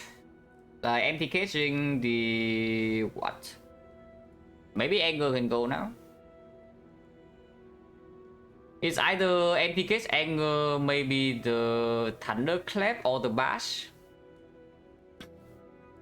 Or we take the or we take the back.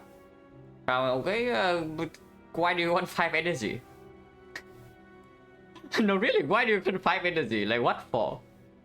And suddenly you don't see cut rewards. Like, you want to make your notes worse, and then you take the more notes that doesn't even help you. Like, why? Like, what is the reasoning there? Because I don't get the logic. No, really, what do you need 5 energy for? With even freaking 2 corruption in the deck, like 1 corruption with the mummified hand is already enough energy, and we have 2 of it, and we have freaking happy flower too, and out of war in fact. Like, yeah, take the crown and then you float energy every single turn, and then you see no cards. Good plan. Basically, here's like just whether I want to lean heavily towards this uppercut or not. Without a second pommel strike or a real rocket in the deck, I'm not so sure that we should actually play into that. I mean, getting corruption earlier is also pretty strong in this deck. Yeah, no, the deck is like this, and we don't have the 5th energy. Kind of want to draw into corruption slightly earlier. We do have 5 energy turn 1. We can also have 5 energy turn 2. And the back at the moment doesn't really perform that well. Like, sure, Demon Form Potion, but that is not solving any issue. Yeah, I don't dislike Cage either, but what do we catch though? There's no more strike. It's just anger and then one of these, right? But which one? Yeah, which one? Is it Bash or is it Thunderclap? Maybe it is the Bash. Yeah, maybe it's a patch, but if we don't take the energy, then after exhausting down to everything, it's also impossible to play Bash into Bludgeon anyway. But we can play Thundercraft Bludgeon every turn. Double potions are cool and good for Act 4, but what about single potion? It's not like suddenly if we don't take the back, we don't have anything, you know. And what Ironclad potion is even good, super amazing like double. While Clothesline, no. The only recurring weakness, we absolutely keep that. Especially right now that we don't have infinite block here, yeah? Like, sure, we have a lot with the Abacus, and we have a lot with front load with Corruption. But after everything runs out, let's say the heart is still not that third cycle, you really want it to be weakened. Yeah, Power Ball is good, Metallic Size Spot is good, Parry is like, okay, but it's not that good. And then what? Dexterity a little bit. But I don't know, is Power Potion even that good? Like, sure, Feel No Pain, Dark Embrace are good, but then what else? Drop Pod, Game Plus Rule doesn't work with that though, so it's only Drop Pod. Snecko Oil is still... how is Snecko Oil? Maybe Snecko Oil is not that bad.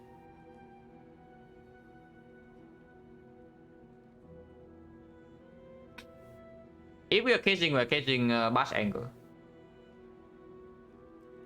But yeah, I'm just thinking like if we get the good potions already, isn't the 5 like already kind of so. And right now the bug doesn't play for quite a while, yeah, because it's useless with the potion we have in our belt.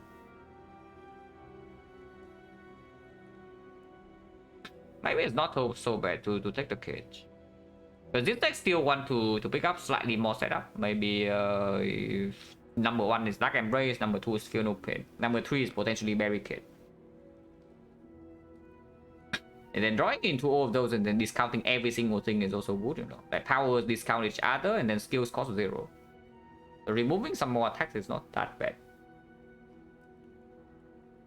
But okay, let's actually think here. Like if I remove Bash Angle, do we get owned by Retromancer because I cannot kill daggers? Because that is the scenario I'm actually slightly afraid of.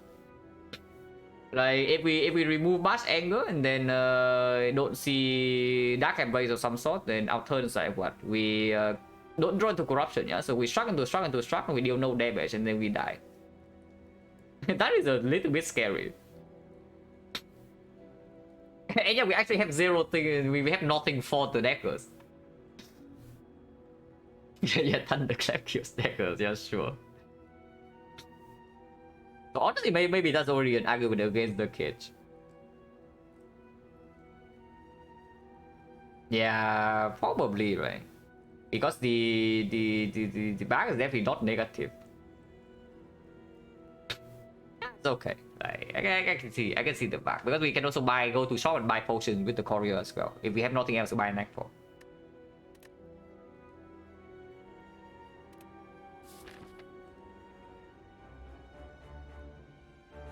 Okay, where are we going? 2 elite maximum. That's not what I like to see. And we already recall, yeah? So we try to avoid fires like a plague. Which tells me there's only one path in this side. Which is here. We start here and then maybe go to shop. But then we go here, avoid this fire, elite number 1. Go to more fights, go to here, elite number 2, and then go to here. If we have, for whatever reason, too much gold, we can go to the shop. But Oakon already being here, I don't think we have enough to double shop. So the only reason to go to late shop is if we don't go here. Or we see normalities and we pick them somehow. I don't know about you, but even with the courier, I still feel like normality is a terrible idea in this deck. It's actually absolutely awful. So probably not. And of course the rare relic can also be Death Branch. Pretty low chance, but we do have three rare relics in here already. And I mean, it doesn't even need to be Death Branch. There are still plenty of wood relics. But I don't think I go to early shop. We start left, go to early shop, and take the 2 elites, probably dodging this shop. Depending on question mark quality, you can choose between 5 and question mark at the end. So that's fine. Why do you need to stabilize? I don't know. We haven't lost any HP in the entire Act 2, so are we weak or are we strong? We are. If I have to choose, I would say we are quite strong. It's just that we probably are still lacking a little bit of draw. So best possible card to see would be Dark Embrace. With 2 corruptions and a deck full of skills, and the best possible card to see is Dark Embrace. Best relic to see probably Sundial, and then 1 more Pommel Strike or Dropkick, and we are infinite. But yeah, there are many things. There are many things.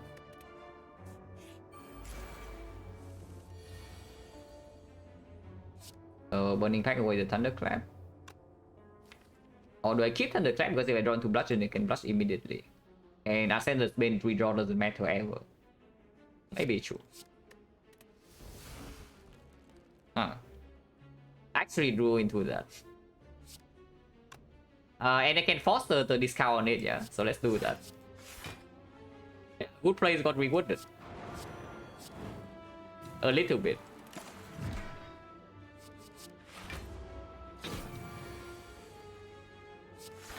Ideally want this thing next turn. Easy. Especially with the War Cry.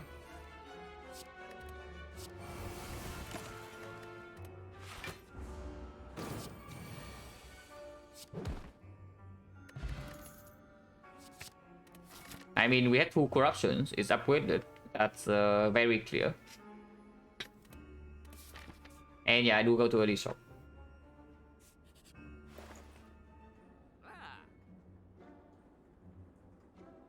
Another Vitalize that we can buy and see what is underneath.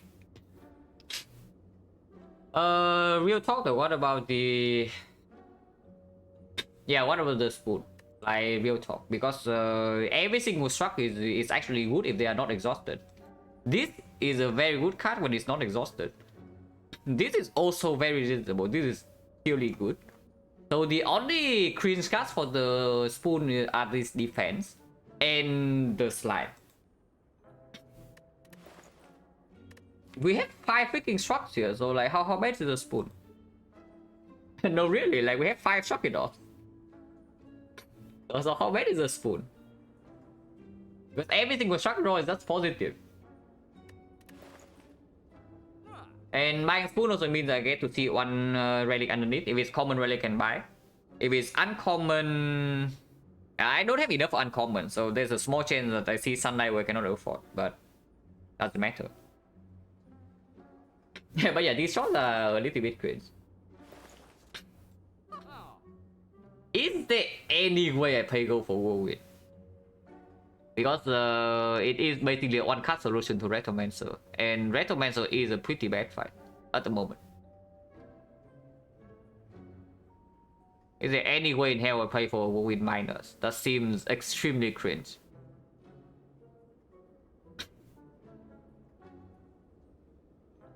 Yeah, that is extremely cringe, right? I start with the spoon first and then see what's underneath here. Okay, Matioska useless. And even upgrade or no, we don't need to upgrade it. Like, we have 2 Inflames in the deck already. So even 1 Inflame is already enough for it to instantly kill daggers. If it lines up with the Happy Flower turn, it also one-shots all the daggers. If it lines up with Bloodletting, also one-shots. If it lines up with Thunderclap, also one-shots. How good is the spoon really with the Abacus? Right now, we cannot actually activate the Abacus that often, you know. Even when after we exhaust everything down, like how often does the Abacus actually proc? We only have 1 Pommel Strike, no Dropkick. And yeah, we also have a Burning Pack to work around. I don't believe that the spoon is that bad.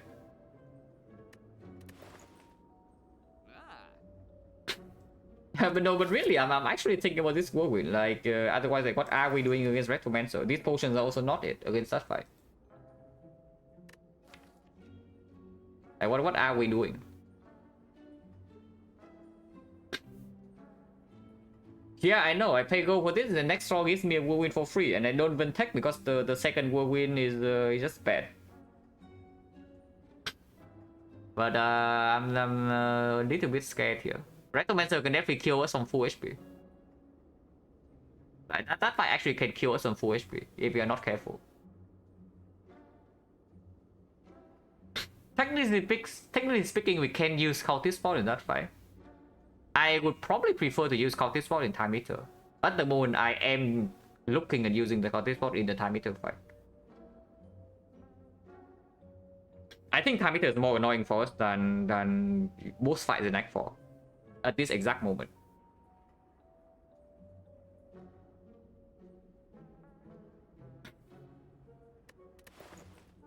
Yeah, man, that is so annoying. Oh my, this. Oh my, this is actually so mega cringe, man. But I'm scared.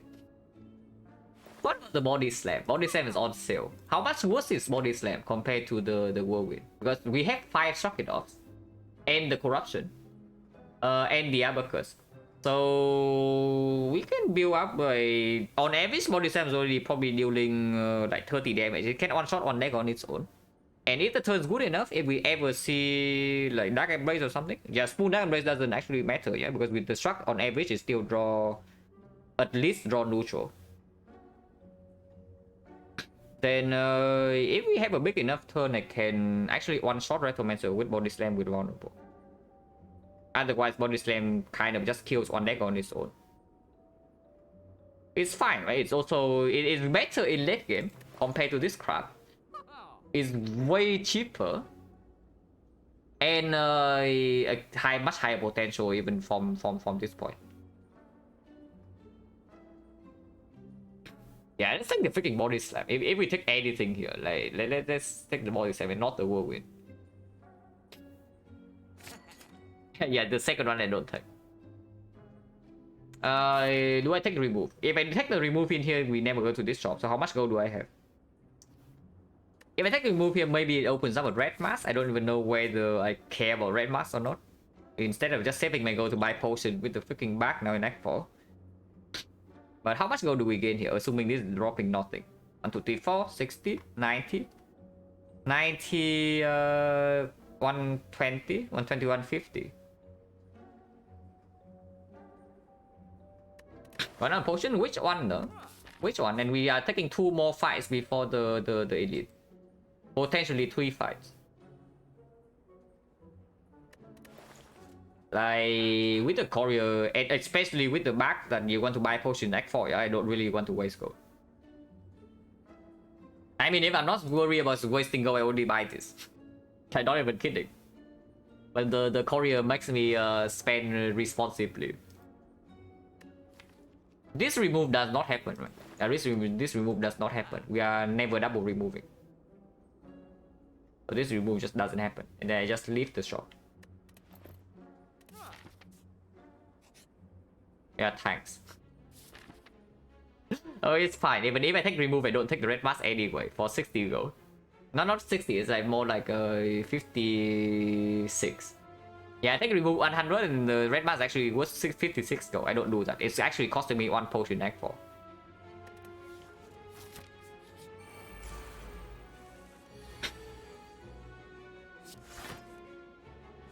Body slam.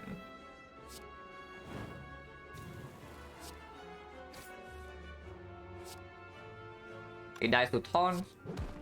I can anger. I mean, I can also defend and kill it, but killing with taunt is more stylish, I guess. Can play defense to make it happy. Guys, shuffle days is in our deck, guys.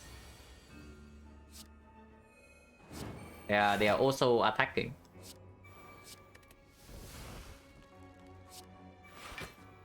Good job, Spoon. Yeah, I guess you do you. Okay, fine. It exhausts the good card, but whatever. Doesn't matter too much. We have 5 breathing, so I don't need to kill the repulsor.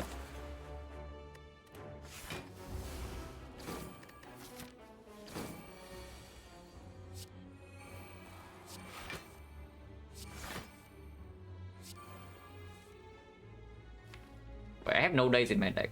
Just realized. I also want to kill this turn, so let's do that. Could not. I kill it next turn and mess up the thing. Yeah, good for me. Like, nice play. Okay, I don't kill this turn at least. On one is fine. One is fine. One's not that bad.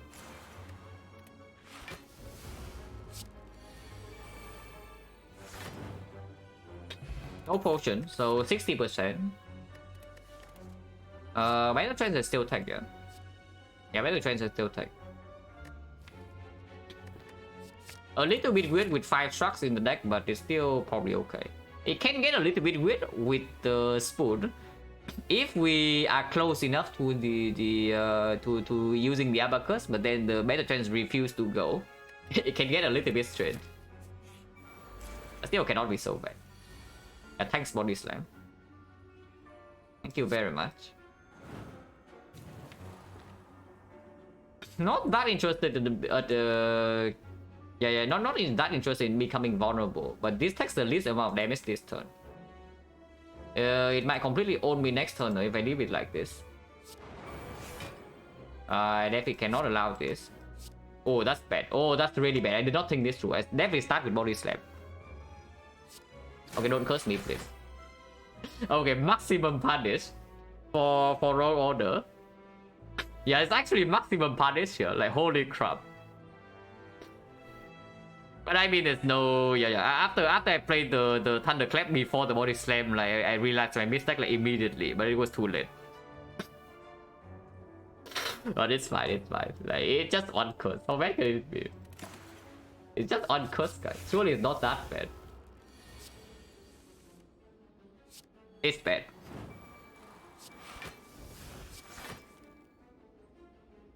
This cannot curse me again. But yeah, like bad play should actually be punished, right? So it's not so bad.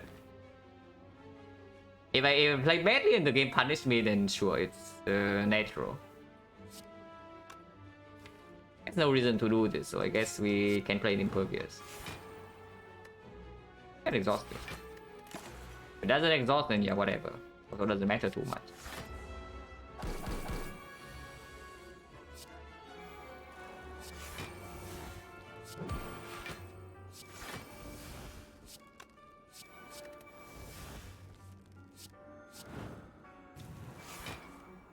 Spoon, not that bad, right? I know Dark and Blaze and all that, but...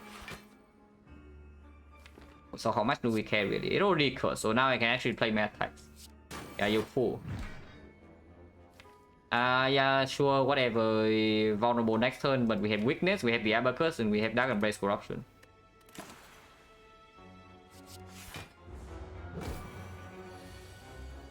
Rest in peace, relics. I hope not, but maybe.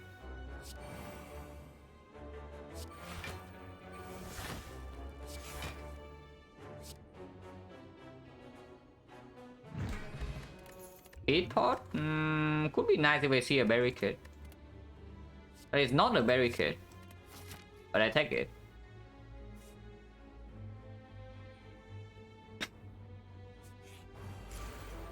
That should be pretty chill. I don't know how chill it is, but eventually we have corruption in a big turn with Strucks and we can deal damage. I play that because if it's 3 energy, then I would do the corruption.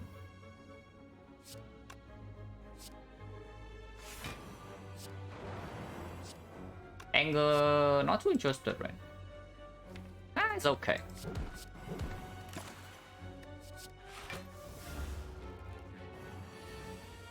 What has happened, I don't know, but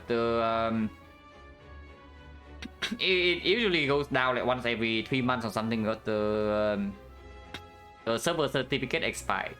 So usually it gets renewed quite quickly, but this time hasn't happened. Yeah, hosting issue.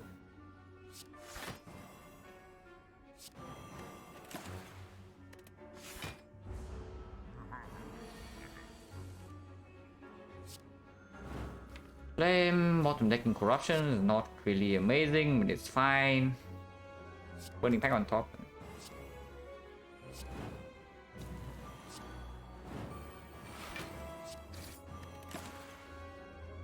Yeah, a little bit slow in this fight, yeah. So maybe should be a little bit careful. But these are not it. Next time I'm doing nothing actually. It's blood for blood it. We do discount by 2, maybe it's fine.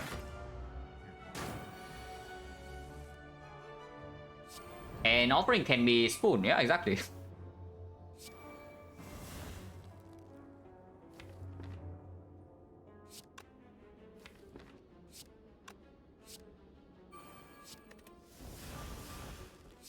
And to save the impervious, if possible.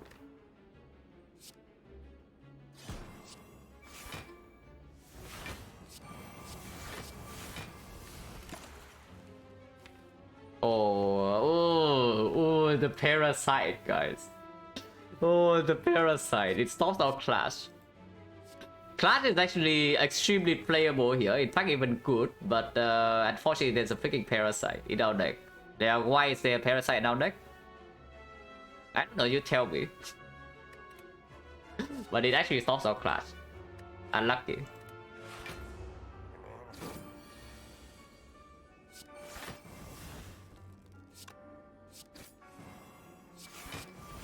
Yeah, body slam. We slam this guy to the ground, man. This turn. We actually slam him to to the ground.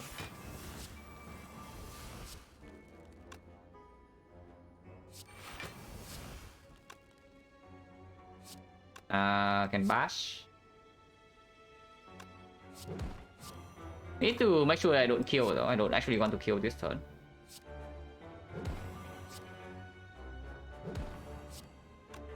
That kills him. Yeah, next turn blood for blood just sleep though.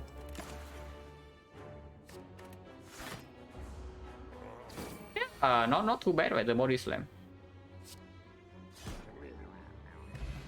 Oh. Okay, can I go back and refund the spoon, please? Can I go back to the shop and not buy the spoon? GG? No! It's not GG because I have the spoon, so we actually don't exhaust down. So right now it is not the... We actually do not exhaust down to this crap, yeah? And that's also only on combo strike. We need a second combo strike, but that can be given with the new reese or the drop kick. Second green waiting room, you say?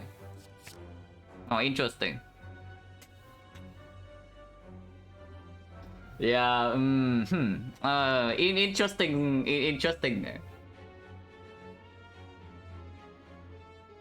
Spoon, yeah, but exhausting the defense are slower is what I mean. But now with the second win, maybe we can do that. We keep some shrugs and then we can shrug. Yeah, we keep shrugs with the spoon and then we can do some sundials, stuff. And now with the body slam, we actually don't need to be infinite. Because once the 5 shrugs exhaust, we have already probably dealt, I don't know, 600 damage to whatever we are fighting. 6 weakness, probably not nearly as good as speed pot, right? When we have body slam in the deck. Right, 10 dexterity and then demon form potions probably also stronger than weak. Because when the shockwave can be spoon as well. Barricade waiting room? I mean, Barricade has been in the waiting room since like forever. Honestly, the moment we have this, we already are waiting for Barricade. Come on. Is this fight a problem or is it not? I mean, I guess we'll see. I don't play anger now.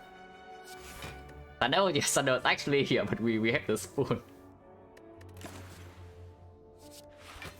Could have picked the second foremost try to go infinite, but whatever. Doesn't matter too much.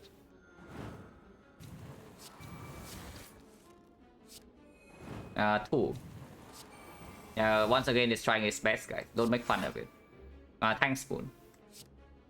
But I mean, we don't need to be infinite. It's not like suddenly replaying every single thing of the tier and then 2 impervious or the burning pack is like bad or anything, you know. It's not like if we are not infinite, we are losing this fight. So who cares really? That is probably not even good, but I take it anyway. Cannot guarantee the hit, so 50-50. Lost the 50-50, but it's fine. Taking unit exhausted, also don't really care. But yeah, like, look at this, we actually need to be infinite. Or are we so weak or what?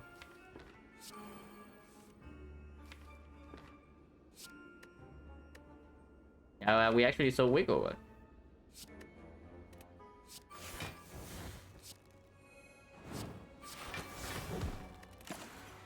You want barricade? Here it is.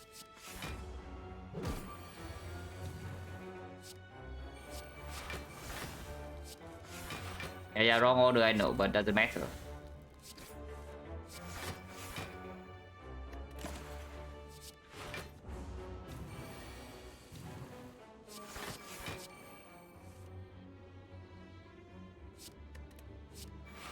Yeah, whatever. We kill anyway. War cry? Is that good or is that bad? That I keep redrawing this war cry with the spoon. Cannot be so bad, right? It's still positive enough. It's still positive enough. Yeah, cannot be that bad. It's good to manipulate energy with one fight hand as well if we ever run into that problem. In fact, we have 75 max HP only. We have a lot of sustain, so we are probably entering a lot of fights with full HP, yeah. But with no like super OP potions or fat note relics, cannot say anything yet. Because once again, the relics do not save us if we are facing, let's say, a disaster on like turn 2 or turn 1. Like, look at this. Yeah, like, look at this. Like, what are we doing against this crap? Social, not always. We have the bronze skill, but usually yes.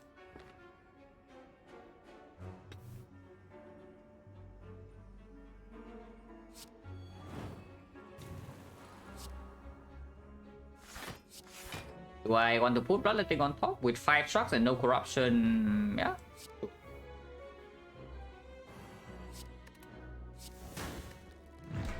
Ow.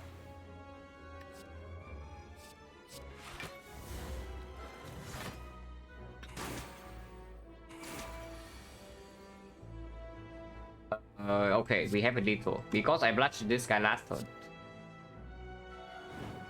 That was spooky. Yeah, thanks Parasite. Wonder how that ended up without that.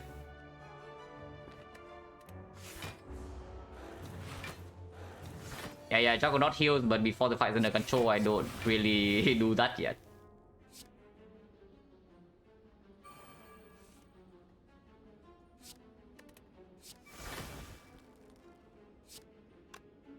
They both have 10 strength, so doesn't matter. Now I can heal.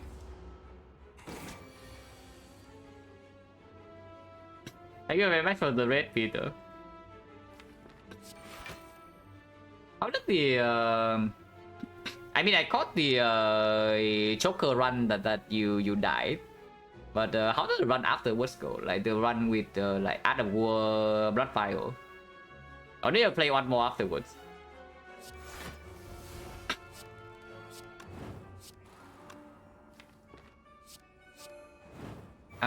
We are basically full HP, but I also want to wait for the flower. Was it? Yeah, I saw the same glow. I briefly saw the same glow. I think I left when you saw a mirror in the shop. So how did that one go?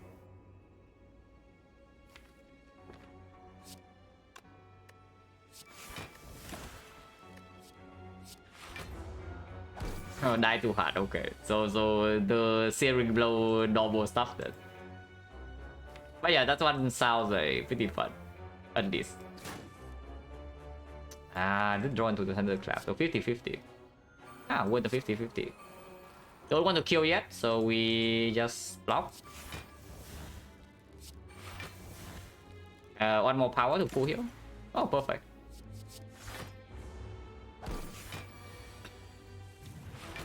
Wait, not perfect. No, perfect. That's why I picked Juggernaut. I knew there was a reason to pick Juggernaut over Barricade. Yeah, exactly because of this. Yeah, Crash Plus, yeah, thanks. Yeah, absolute garbage. So move on. This is an empty node, so of course we go here as planned. Oh, that would have been good, the Helix.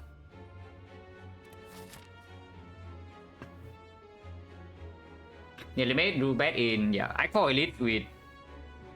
It's like the Searing Blow is kind of like a bad ritual dagger, so also whatever problem ritual dagger has, the Searing Blow also has. Kind of. You don't draw them top deck, you just take a million damage. Which is usually why if you're committing a Searing Blow, the deck probably needs to be really small.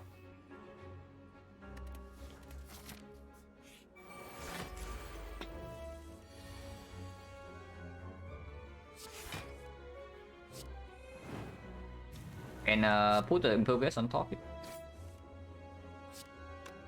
Oh, I can play Impervious right now and then we'll try something else. Yeah, like the second Impervious. That is fine too. Taking damage here is fine, I guess, just to kill this one. Next time Impervious is already full block and it dies with the taunts. I guess you don't need to take that. You know, pain, yeah, sure. Cannot be so bad. This guy shuffled dice.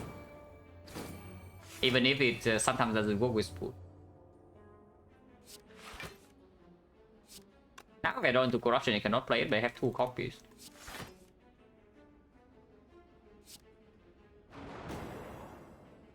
I still kill this.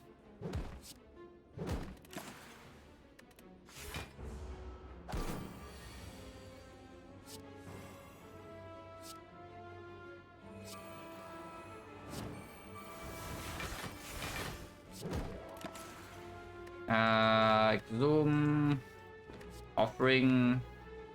We want to store a few turns. Zoom is okay. Funny, yeah.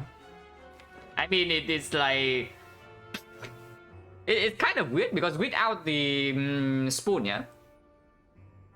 Without the spoon, I don't even know. Eventually, we're infinite, but when is eventually? Because you can also see from here that we first next cycle is actually not that fast.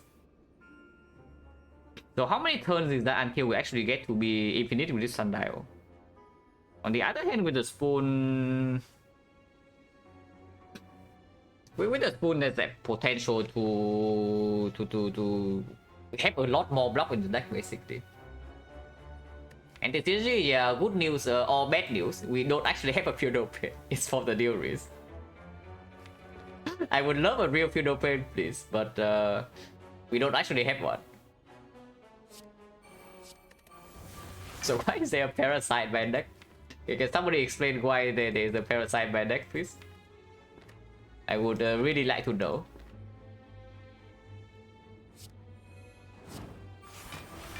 We want to kill 2 turns from now, not now, yeah? Exhume can always be used. Later. Exhausted. Sure, I forgot. Spaghetti, yeah, I know. I'm just, it's kind of like I'm complaining, you know? It's like a rhetorical question, but in reality, I'm actually just complaining because it's, I didn't think for like 1 second, it punished me immediately. So that was bad.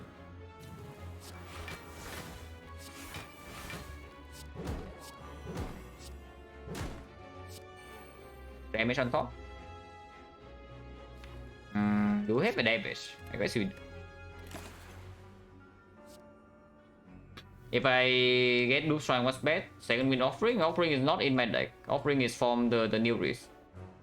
If I get the Loop Shrine, it's probably Pommel Strike Plus, yeah. Or it's Burning Pack, but probably Pommel Strike. Because Pommel Strike also instantly opens up the Sundial Infinite again, eventually. But even if not actually infinite, consistently we exhaust down to some 5 sharks and then Pommel Strike and then shuffle is still more than strong enough.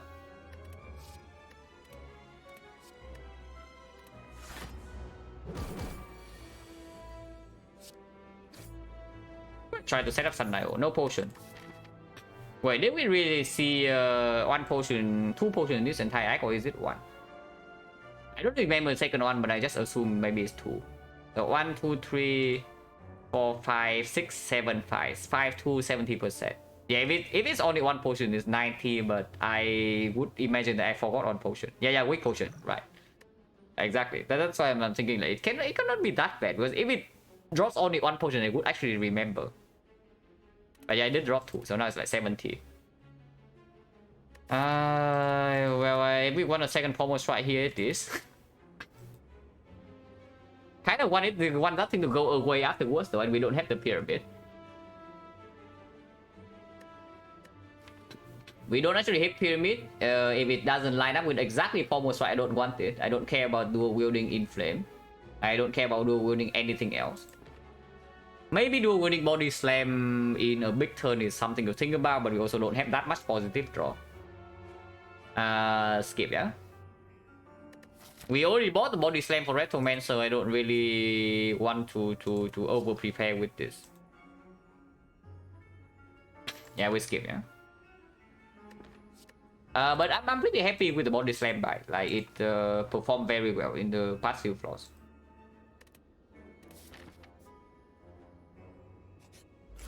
It's not even Retromancer. This like would be annoying if we don't have the spoon, but we do. So second next cycle our deck doesn't have like that many burns. Souvenir was in the very first shop, so we cannot see Souvenir, but Pellet is still possible, and it's good. If we see Pellet, it's very strong. Way into Pommel Strike is the blocking the potential corruption play, so I would probably just Pommel Strike first. And then Battle Trance.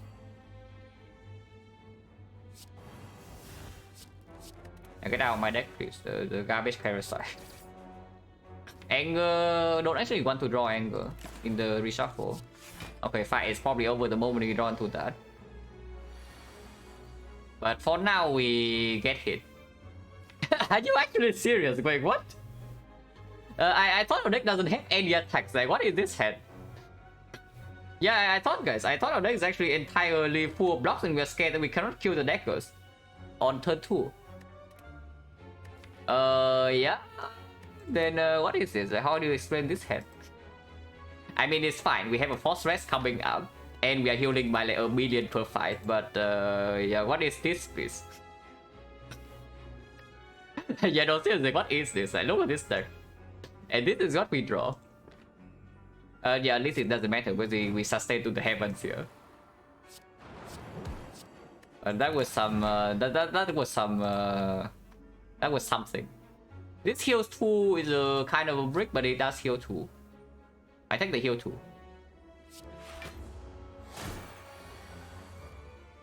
Thinking of playing the same 50 seats. Yeah, if you don't actually remember the losses specifically, like what happened, then it would definitely be pretty cool to revisit some old seats. Warcry? I would like to draw into corruption right now. I guess not. Apparently we had 3 corruptions but still cannot draw any of them. Interesting. Whatever. Yeah, whatever really. And even if we draw into the corruption right now, I don't care. We have 2 other copies. And yeah, it's not even a corruption. Corruption. Put Impervious on top. Fire Breathing can also be used, but we maybe still want to store with Nilris, potentially.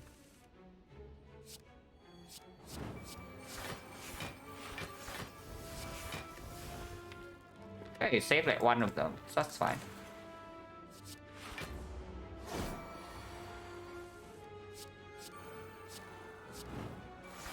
Yeah, I know really how bad is the spoon. Like, I'm not too unhappy with the spoon at the moment, you know. Body slam is also easily killing, so don't need to play attacks. I hope. Maybe I should still play some attacks. Yeah, maybe I should still play some attacks, because if the shuffle is more burns and then my body slam doesn't line up, I'm like pretty sad. Yeah, like exactly like this crap. Is there a Warcry still? There is. I can Fiend Fire this whole hand. It's not that bad.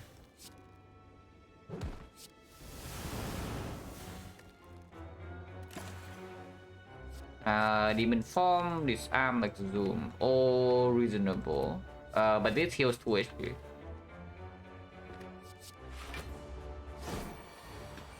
We can block forever? No.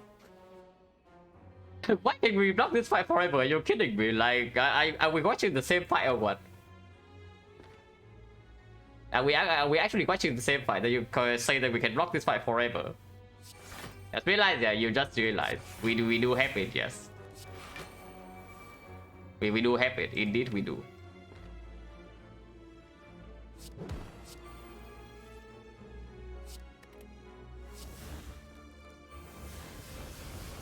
Keep the second win? Yeah, the spoon. Impervious? No, I don't care impervious, but the second win is very important. So the spoon keeping the second win probably bought us like maybe 10 turns here. And sure, can attack a little bit. It doesn't die that quickly. We also don't need to full heal, but why not?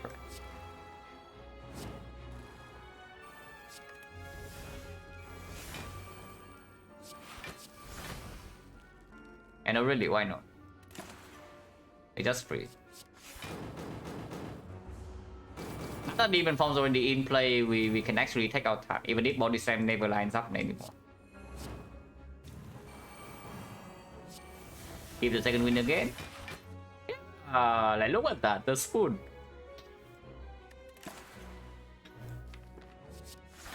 Yeah, spoon just keeps doing it, guys. Like, how bad is this? Spoon corruption.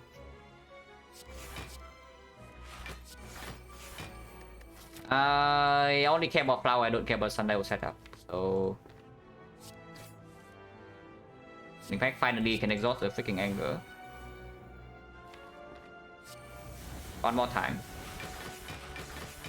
Yeah.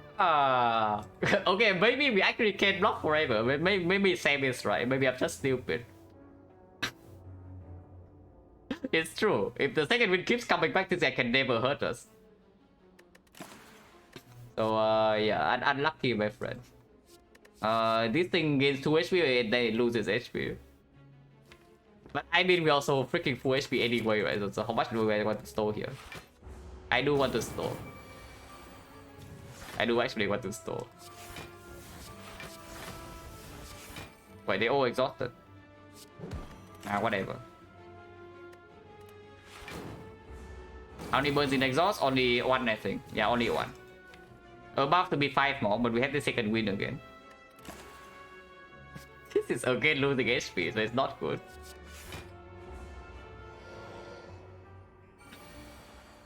I don't care about Sundial 1. Oh, I just care about the flower and we have and the full HP.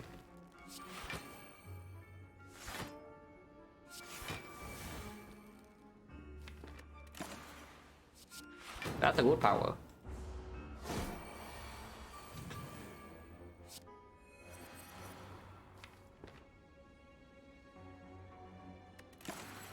That's a good power. 66. We need 60. We need 70. Yeah. Oh sure, can wait.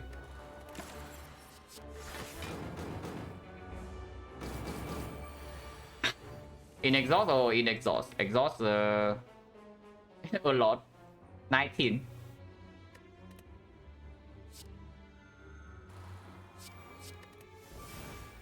About to be more. 50% key to keep the burning pack, but no.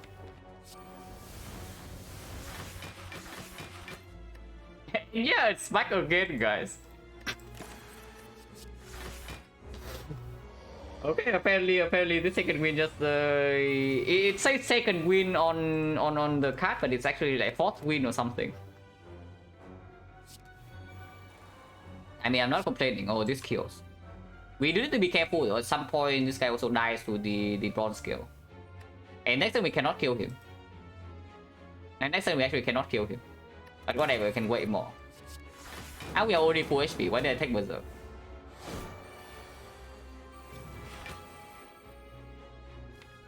Whatever.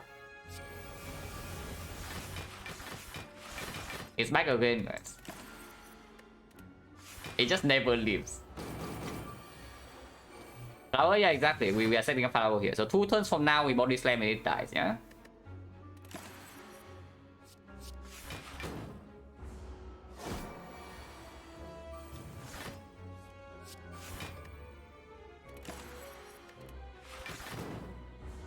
So the last one, hopefully body slam is drawn here. Yes, and oh, I don't get to see why the second win is not exhausting again. I kind of want to see the second win this turn.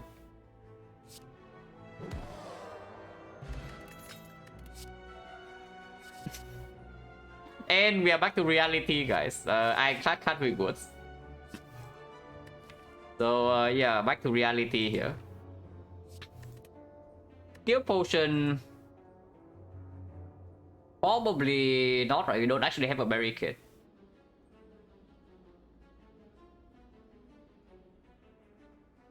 How many turns of no Dark Embrace? Quite long. Like we don't need the Dark Embrace, so like whatever. Embrace in one shot, yeah. Because you see there's so many commons, so the red chance are so incredibly high. Are we still worried about time meter? I actually think we still are. So this potion is still for the time meter fight. Yeah, this potion is still for the time meter. We don't have a real evolve, right? Yeah, we don't. We don't actually have a real evolve. We don't have a real barricade. We don't have a real feel no pain. So time meter is a pretty big problem. So I guess we keep the potion as is. Like this potion is unreliable in the first place. Let's move on. That's right. I mean, gambling chip, pocket watch, all fine, you know. Of course. That open with the good cry also like kind of good. Corruption? No corruption. It's okay too. Batch control is kind of trash, but it's whatever. Because I want to force the thing on the shockwave.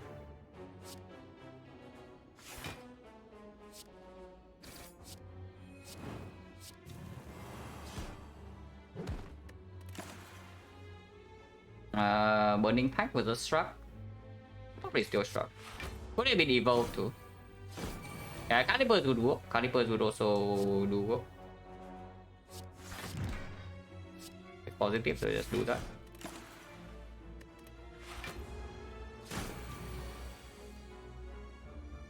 Wait, is 2 corruption not really enough or what? Drawing into it is it's actually so difficult. Okay, it's here.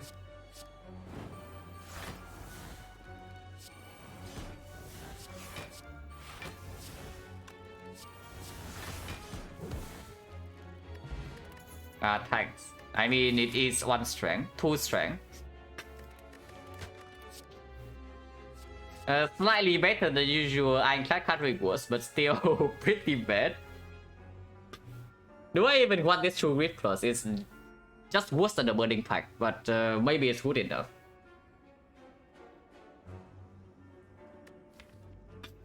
Maybe it's not that bad.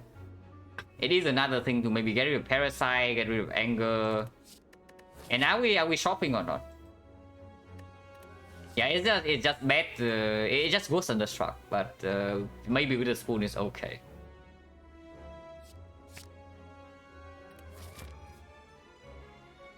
We draw a potion here, so it's actually back to 60%. Yeah, is that true? 1, 2, 3, 4, 5, 6, 7, 8, 9. No, it's 10% more, so it's 70. No, it's actually 20% lower. It's 50 because the Nemesis drop a potion. Yeah, right now 50% potion chance. Yeah, we saw skill pot, exactly.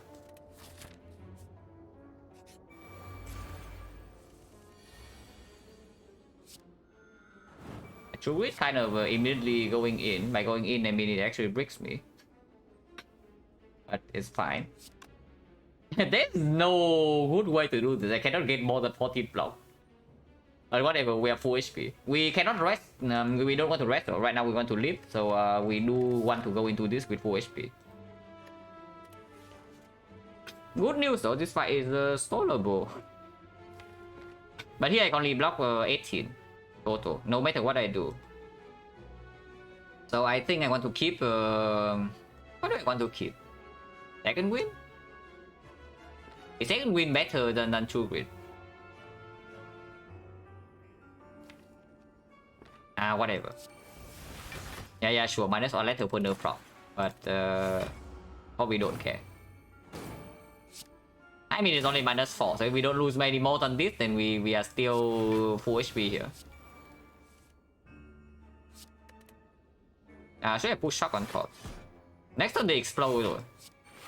And then next time they freaking explode, and we have not killed anyone yet, and now we have daisies.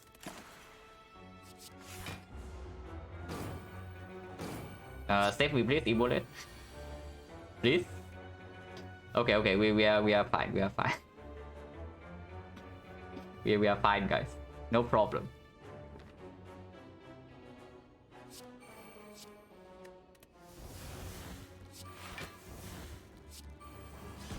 Mullet actually is here, but we also don't need it. We can play it.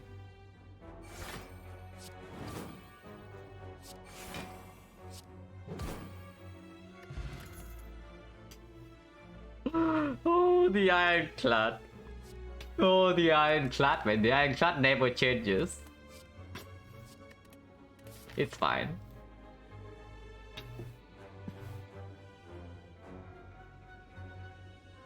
How many cards did we actually pick in Act 3? It's not that bad. Like, previous is some rare card. This one we picked. This one I bought. So 1, 2. It's not that bad. It's not that bad. Cannot complain too much. This one is like mediocre right now, but it can play later. So we did pick up 3 good cards. We pick up 3 good cards, 1 medium card, 2 medium cards, 3 medium cards, and 1 card at airport. It's not that bad. Bunch of shock, yeah, bunch of shock is from earlier. I cannot complain too much. Yeah, don't forget Parasite. Yeah, sure, there is also a Parasite in the deck somehow. Yeah, question marks can be. We saw red mask and the thing. Yeah, we saw red mask and the walker. So right now there's like falling. It's 50-50. Like sensory stone is good. So sensory stone good. The my bloom of course is very good, and then the other 2 falling can be a little bit annoying, but usually it's still positive, right? The falling. I mean, I don't really love to give up any the corruptions, but if you ask for inflame minus, it can go. Attacks, like a lot of attacks can also go. Anything except the pommel strike plus can go, even the bludgeon. Maybe body slam slightly fishy, but we have the new risk. Waiting. What does Apple even do? Like, why do you want apotheosis? Like, what problem does it solve in this deck? Nothing. Like, yeah, what does apotheosis solve in this deck?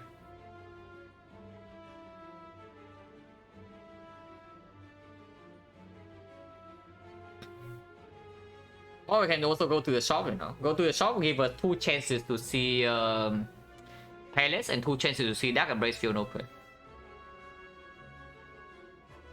So how bad is just going to the shop in here? If it's bad, we can do nothing. And get 1 shop further. So we see 3 additional relics. 1 shop relic, 2 other relics, 3 potions. Probably don't buy potion yet, but a power. How bad is that? To just go to the shop. Does Apple go on same road? Yes. Yeah, how bad is it to just go to this shop? It's definitely stronger than an empty node, so 50% of the time is already better here, but than here. Yeah, I just go to the shop, right? Like, why go for the potential high roll when the low roll is just an empty node, and we are not heavily favored yet. We are also not so desperate that we need to draw a rare relic here in order to win this run. Yeah. So that's a situation I don't really want to go to question mark. Okay, we are definitely buying something here. 1 relic. At least 1 relic, potentially 2. But saving go for potions deck 4 is also a thing. Where you want apotheosis? Here's your freaking apotheosis. But bear prep. What weapon? Yeah, I think so too. Like, toolbox can brick. The high roll potential is not even that much higher. Actual apotheosis is good, but it doesn't solve like every single freaking problem. And drawing faster into a corruption also makes us like much stronger in this, you know. Deck has like 5 freaking structs.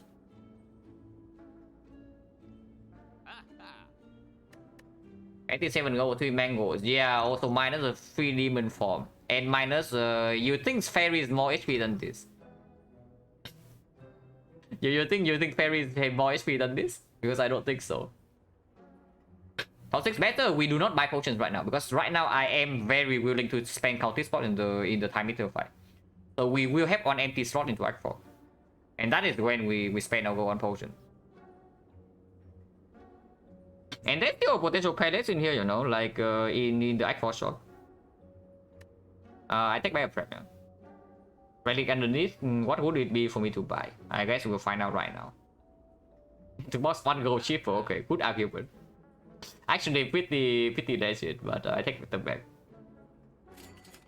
Oh wait. Now wait a second. Hang on.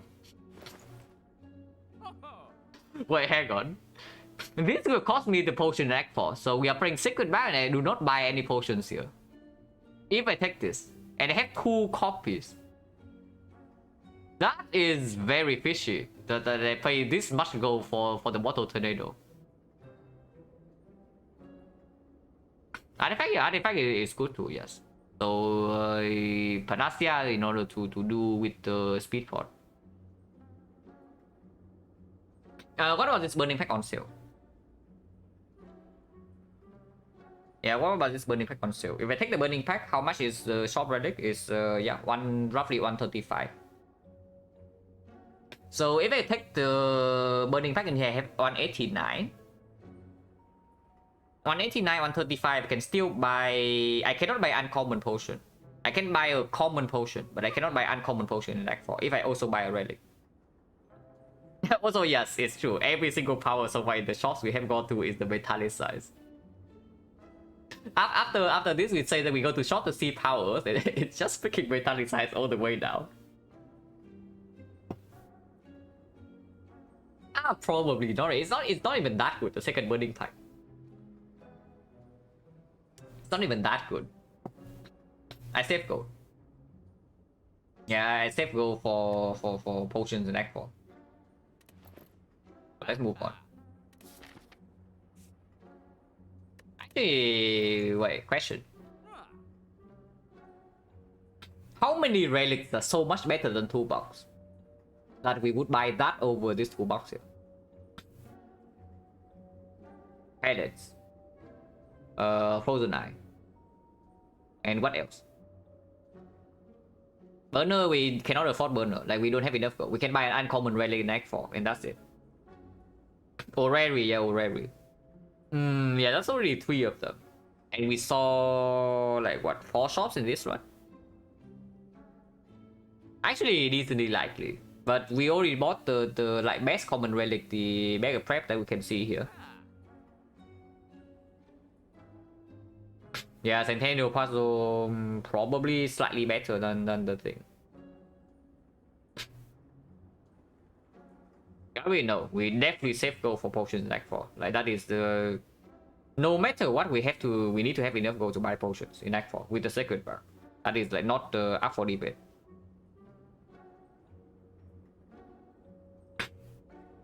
What is the hits from toolbox? Like apotheosis? Magnetism is actually quite good, yeah.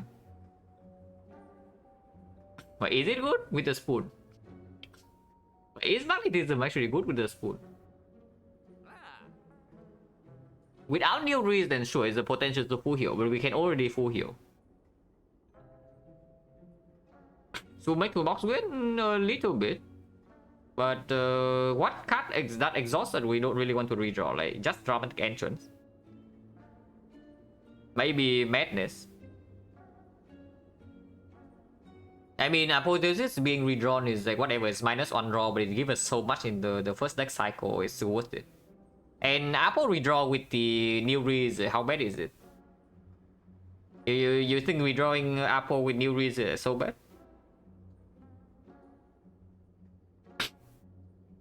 Little with energy. Why though? We have 5 energy turn 1. And 2 box cards usually cost 0 anyway. And if it's the power, it actually gives it even more energy. But I don't know, like I have a feeling that if we don't need this toolbox in Act 3, we should not buy it, because the how much is it actually doing for us in Act 4?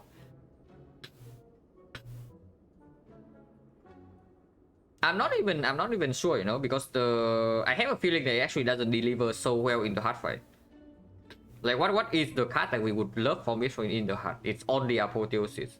Dark Cycle doesn't get retained, like weakness we already have. Secret Technique a little bit for Shockwave, but we don't actually have Disarm. So what is even the toolbox doing? Yeah, Master Strategy, but we already have Mega Prep a little bit, you know. Panacea is so good. I mean, honestly, the chance to see Panacea is already covering for the chance to see Palette, so they cancel each other out, kind of. If we are saying we only care about 10 Dexterity. Of course, Palette is still also getting rid of all the debuffs, and right now we don't have this arm, yeah? So first cycle, even with weakness, we are still facing 80 damage, which is not very easy to block. But how many hits are there then? That's like 3. Discovery, I don't really want to buy Bottle Discovery though. For this much gold. Because there is still potential that I do buy, like, let's say... What about Artifact Potion in Act 4, for example? I guess I can buy it anyway. Artifact is uncommon. So Moss, yeah, I know. Which is why I'm saying I don't want to buy a Bottle Discovery. Right? Because that is what it is. Okay, plus 1 draw, but that's kind of it. Then 2 potions in Gauntlet. I don't know where the Speed Pot will go though, because here's the thing. Depending on if the Nuri is doing its job, we might even be full HP leaving the time meter fight, and then the second fight never poses a problem because it can always be solved with Nuris. If it's the Awakened one, Nuri solves it. If it's not Awakened one, our deck is good enough. Honestly, even the Awakened one, our deck is probably also good enough, but Nuris solve it even harder. I mean, if we are forced to use these 2 potions in both potions in the boss gauntlet to not die, then something is really wrong. You are probably just dead in Act 4 then. But I don't really see this toolbox at all, you know. I don't actually see it. I don't even think it helps so much for the Act 4 edits. Like Burning Pack beats the exact threshold, which is annoying. That if I take the Burning Pack, I cannot buy a common relic or a shop relic plus an uncommon potion, and that is actually a pretty big threshold. Because the uncommon potion, again, you see these things. Both of these are very good in Act 4. I mean, this is rare, but both of these are very good in Act 4, and we cannot. Oh, also, yeah, not buying this also opens up the rare potion too. But right now we cannot replace them yet. Artifact Potion extremely good as well. That is uncommon. The Metallicized Potion is 12 block per turn. Does not getting affected by Frill. That is amazing in the hard fight. I think we just leave this shop. There are good things here, but we can do better. And they don't really actually help that much. If these things are way more consistent, then I can see it. But right now, again, we don't need the high roll potential from this. And on average, it actually doesn't... The benefit doesn't meet the potential relics we can see in Act 4. We can also still just buy one uncommon relic. I don't know what that would be. Probably nothing that we would actually buy in Act 4. That is uncommon. Yeah, that's actually nothing, right? That is worth our gold, because Mummified Head is already here. Sundial is already here, so what uncommon relic is even worth this much gold? Nothing. Okay, so that is not the threshold.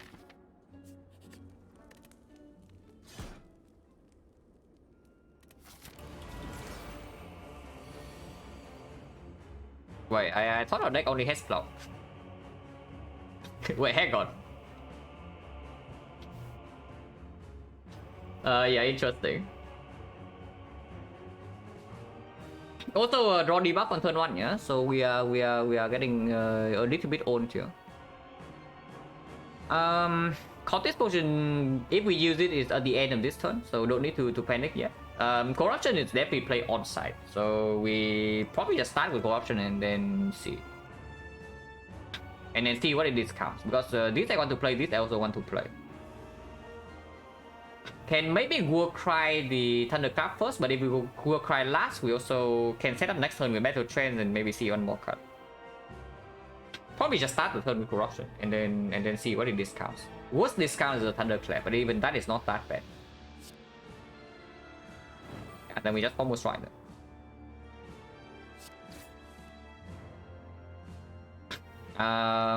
So now, do I trance or do I Warcry? Probably Warcry first, yeah. Dig one card deeper. Okay, that's good. So we full block this turn. And do I want to put Battle Trance on top? Or Body Slam? Doesn't matter. Whatever on top. If it's not Battle Trance, I also draw it immediately. But maybe because of draw debuff, I want yeah, exactly. Because of draw debuff, maybe I want this on top. Even if the deck has like 5 struck and the Bloodlet and the Burning Pact, maybe I still want the Battle Trance on top. Not being able to... Do I care about weakness? Well, this is a lot of damage in here. Like, I block with Impervious and can do Thunderclap, Body Slam. What if it's Clothesline on top? No, really, what if it's Clothesline on top? Next turn is never this hit, yeah. So it's either debuff, in which case Clothesline is a good draw, or the multi-hit, in which case it's not that bad. It's not that bad either, because the multi-hit is also softer. Yeah, maybe it is Clothesline on top. And then I just do Impervious, Thunderclap, Body Slam here. Yeah, actually pretty so. Pretty so on that.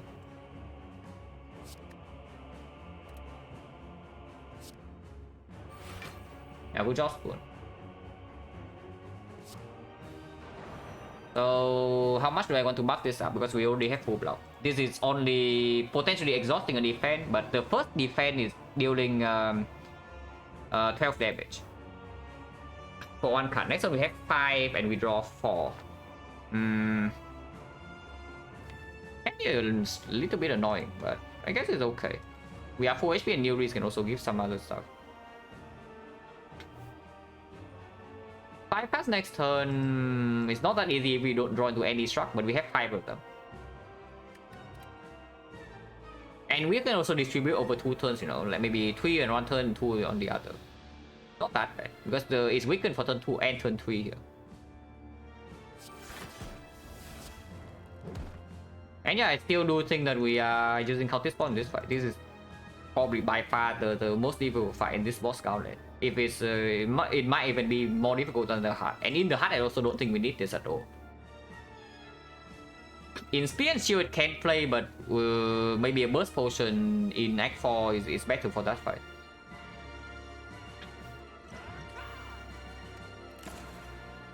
Garbage. Yeah, we don't take this.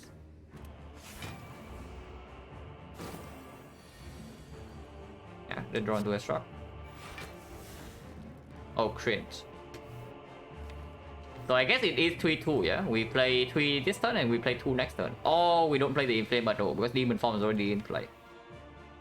That is also possible. They just play Clothesline and then end turn. Next turn we have 3 cards. Can see that. Demon Form is already in play. And redrawing into this is not that bad because it does heal for 2 later. It's okay. Or we can have 1 card next turn. Cringe. These are definitely not it, they don't scale.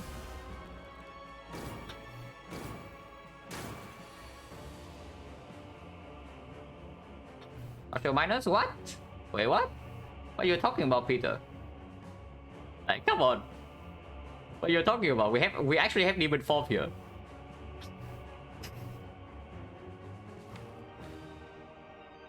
So what is this turn then? We'll try Impervious Shockwave. And put Burning Pack on top maybe. Yeah, burning back on top.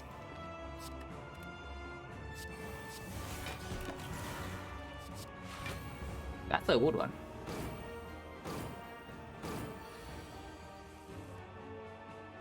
But yeah, if we do not actually have the potions in play, then maybe it's a little bit weird because our damage is only body slam in this deck, and he's freaking scaling. We are also scaling, but at a slower rate. But in this case, we can just block every single turn, and he dies eventually. Yeah, either I keep shock or I draw more, so win-win situation here.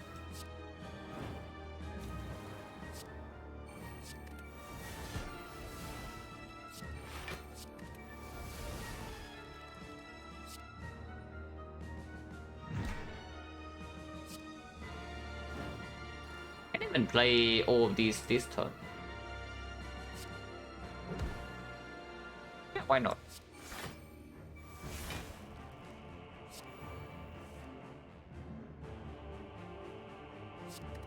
If the damage is procs and I draw immediately, so it doesn't matter.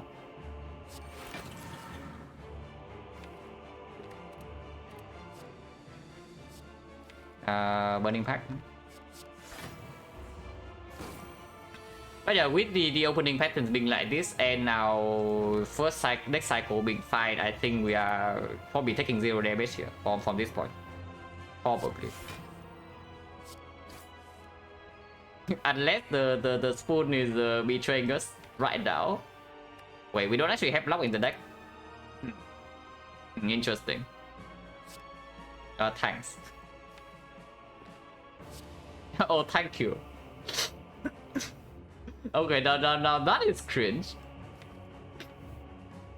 Okay, whatever. I guess we take one hit. Yeah, I guess we take one hit. It's fine.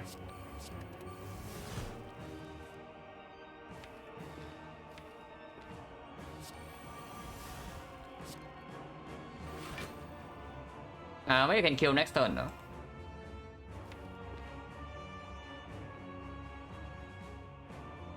So body slam, war cry, put the clothesline on top, and then inflame bludgeon. Yeah.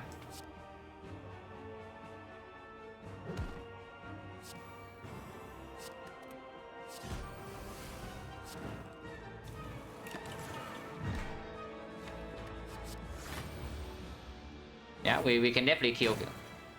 Losing a little bit of HP, but irrelevant. Yeah, it's dead. I should have picked the power then.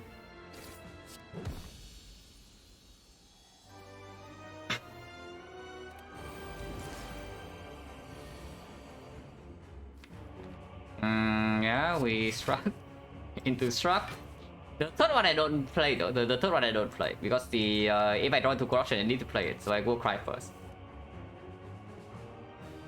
And now that I have impervious on top for next turn, do I even want to continue drawing? Maybe I do.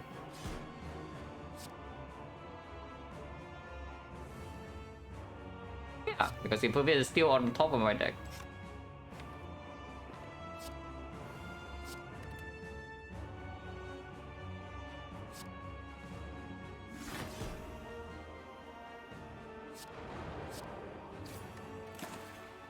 And Trent doesn't play.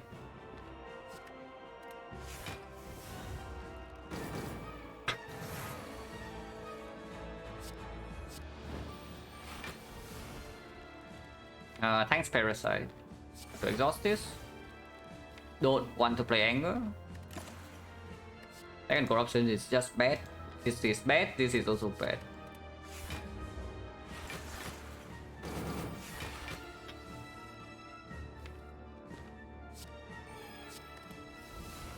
Wait, is our damage actually sucking or what?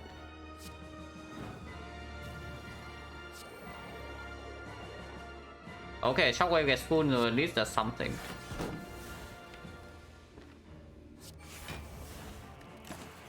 But maybe our damage is actually pretty awful here. Maybe it is. But these are also not very good cards. Maybe the Sport Weakness is okay. But they already scaled like so much strength, you know, and we are getting a little bit old.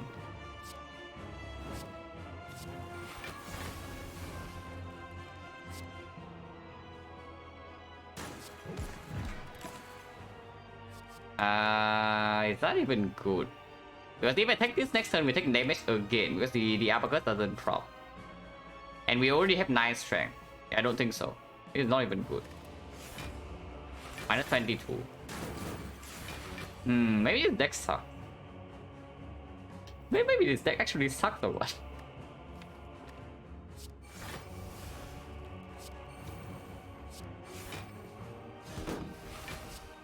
Okay, at least spot weakness is going in.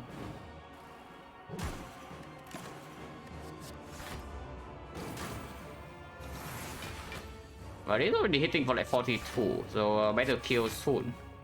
If we can.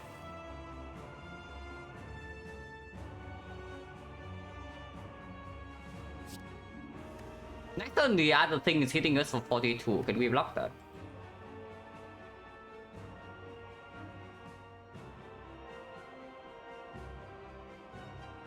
How much is this damage anyway? There's no reason to play the second queen here. It's just that if I put this on top, maybe we can deal some damage. But maybe this fortune does not get saved if the next few turns are bad because the Nereis has not delivered. Maybe this deck actually sucks.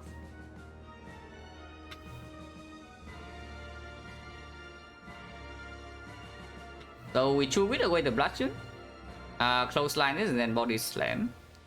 Blocking in total 26 and this thing's hitting for 30.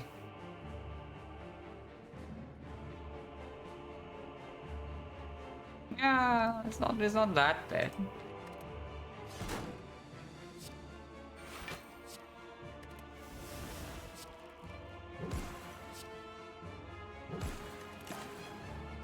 Don't need another second win. Deck just doesn't have enough draw is the big thing.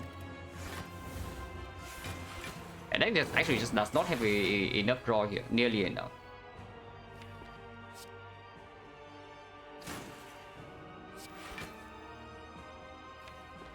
Yeah, the second win here definitely helps.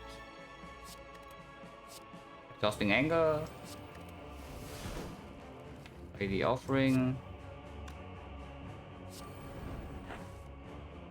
Shockwave helps a lot.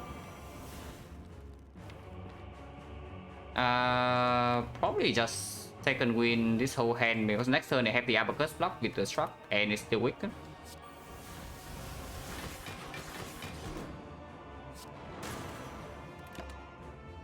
And in fact, it's good.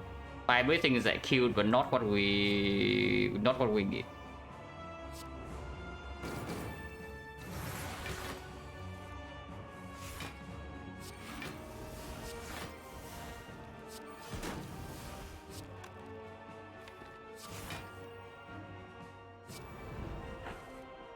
Body slam this turn is quite good, but next turn is dangerous. Yeah, next turn is very dangerous.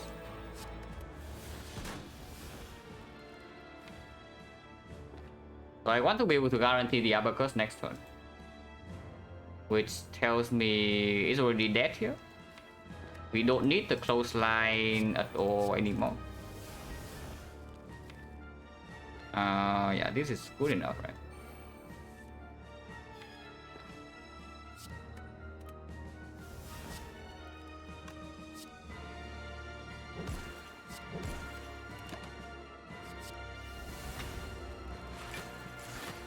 Should be fine here, but like surprisingly scary. Isai, thank you very much for the Prime Sub of the 3 months. I wish you a lot. Infinite, yeah, we are close, but not quite there. But this guy is like surprisingly spooky.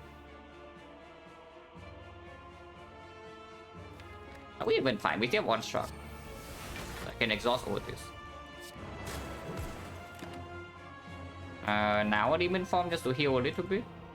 I don't want to play my struck on next turn, yeah.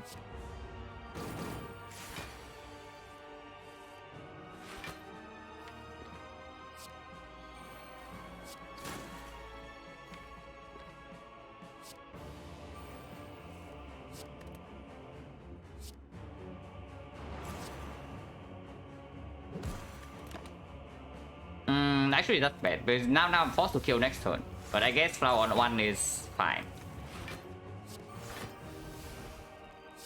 If it got spoon, then I could have saved this thing. But now Purple Strike just kills. And the War Cry doesn't actually block. So it's dead already.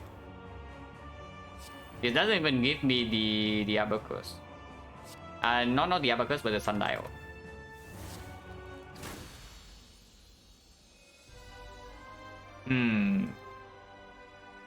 The second fight did not actually give me a lot of confidence that this deck performs super well on Act 4 at the moment.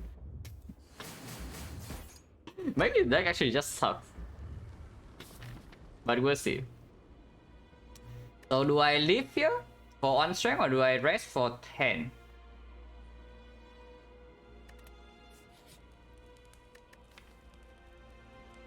What does lifting do? Not that much. Like in the heart, I don't think it's super relevant. But in speed and shield, the 1 strength can definitely make the difference. Yeah, and if the speed and shield fight goes well, we are full HP.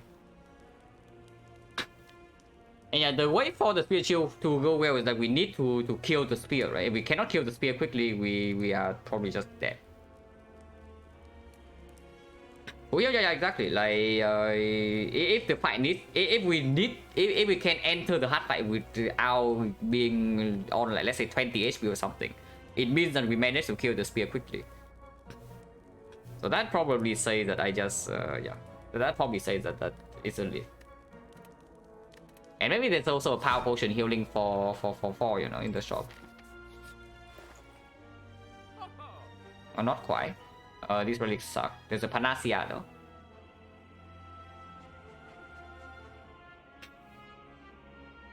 Yeah, the pair. I know. I see the pair, but panacea, speculatively, no shot. Like I see panacea for the 10 dexterity. Maybe the maybe blocking the thing. Maybe 4 dexterity on its own, and the panacea anyway. And then we can even exchange the speed pod.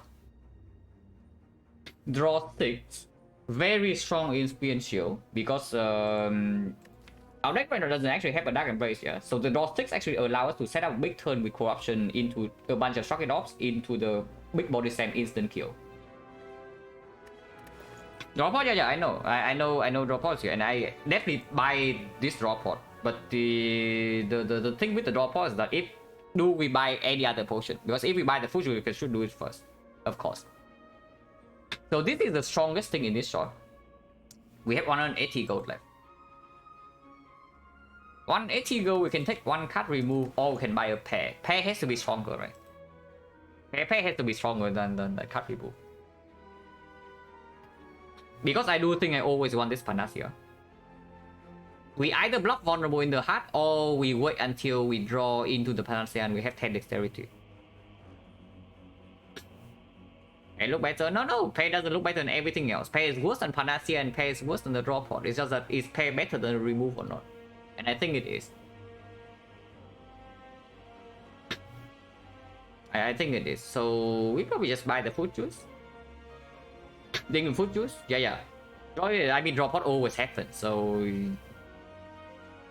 draw pod is the strongest potion here. So the only question is whether I exchange the speed pod with next spot to accept like 4 dexterity over potential 10, while not having to buy panacea and buying something else, or we just do the line that I talk about.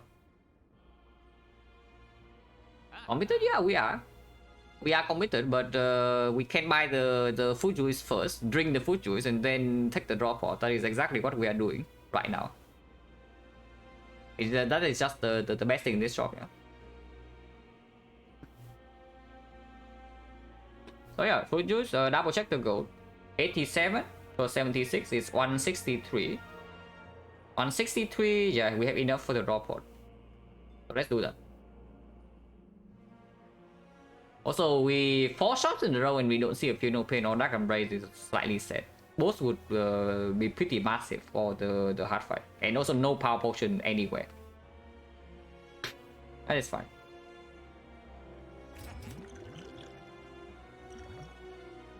Wait, hang on. Hang on a second, guys. Wait. Now, what about this? Oh, it's 10 dexterity. It's 10 dexterity. Like, is Power Potion really stronger? Power Potion really stronger than that because it's also. Panacea is not a good card in the Spear and Shield, yeah? Panacea is not a good card in Spear and Shield. It is a very good card in the heart if we don't on turn 1. But if it's not on turn 1, if it's bottom deck, then we also cannot use the Speed Pot. Like for example, we bottom deck Panacea, and then we get completely owned on turn 2 or turn 3 of the heart, and then we are forced to Speed Pot to survive. In which case, the Panacea is going to be a death draw. How many powers are hits in this spot? Because we don't actually have a disarm or anything, which means that first cycle of the heart, I mean, we do have 2 impervious and a bunch of structs, but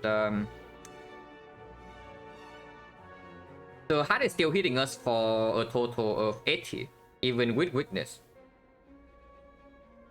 By power to show artifact pot, okay, sure. We don't bring draw pot into the spear and shield and then we die. 80 is actually very blockable if we finish the spear and shield with full HP, which is more than possible now with the draw pot. And how many powers are hits? Like just big enough hits that we would drop everything to get that drop and potentially 10 dexterity.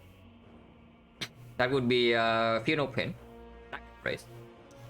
Barricade, I'm not so sure, but maybe it's good enough. With the Spoon, the Abacus, and the Corruption 2 Impervious. Maybe Barricade is good enough. Because the Impervious can also be Spoon.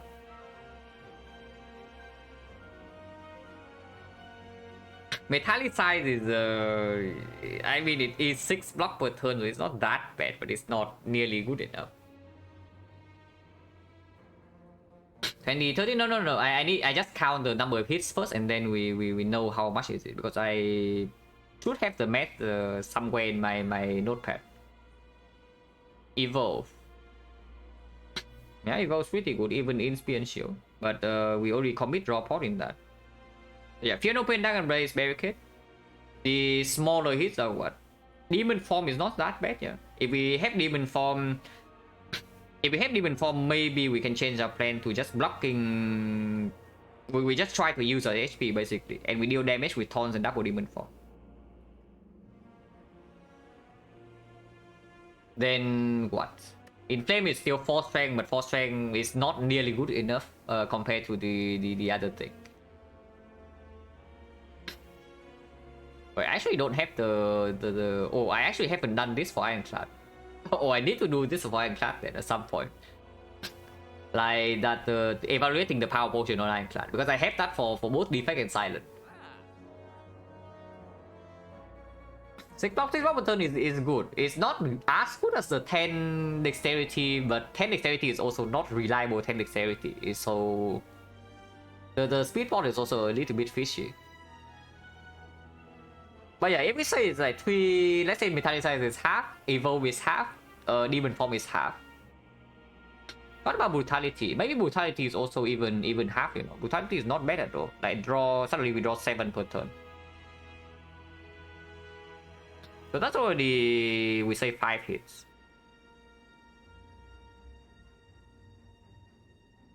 Is there anything else? Inflame, yeah, Inflame Pro. No, Inflame cannot be half. If we count Demon Form as half, Inflame is 1/4. Then 5.25. Outbreak Manas, yeah, and then we just then we just take the 10 dexterity. 5.25, and I think Ironclad has 14 powers. So that is actually very high chance to hit. That's actually a very high chance to hit.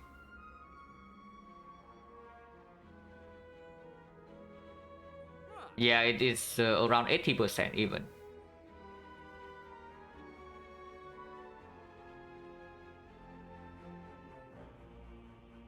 And yeah, like I don't know, because Panacea is not good in Spear and Shield at all.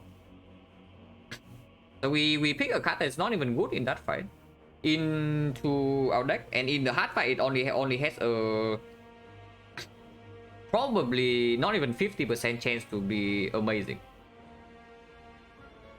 If it's drawn on turn 4, that's already too late, you see. Because that already means that we had to block first cycle without the speed pot somehow. 80 damage. Yeah, I take the power pot. I take the power pot. First things first, my draw pot first, maybe underneath is something better than the power pot, but I don't know what that would be. Maybe the... Yeah, that is definitely not better. So I just changed the speed pot to the power pot.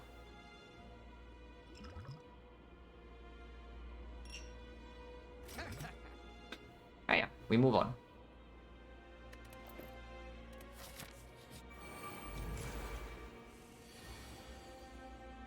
Can Wu cry the Impervious on top, so at least we know that we don't get massively owned next turn. Even if we bottom deck Corruption. But we also can draw 6. Rock first. Once again, the same deal, yeah? But if we want to Wu cry Impervious on top, I need to Battle Trance first. But the same deal, I do not draw when I have less than 2 energy. Now this is because the flowers is slightly messed up, but it does make the support next turn stronger.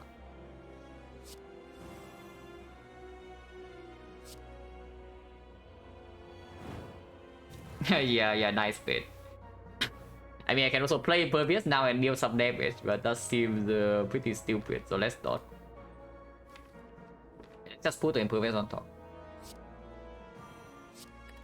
Oh yeah, like also birthplace earned on turn 1 means that the rest also gets wasted sometimes.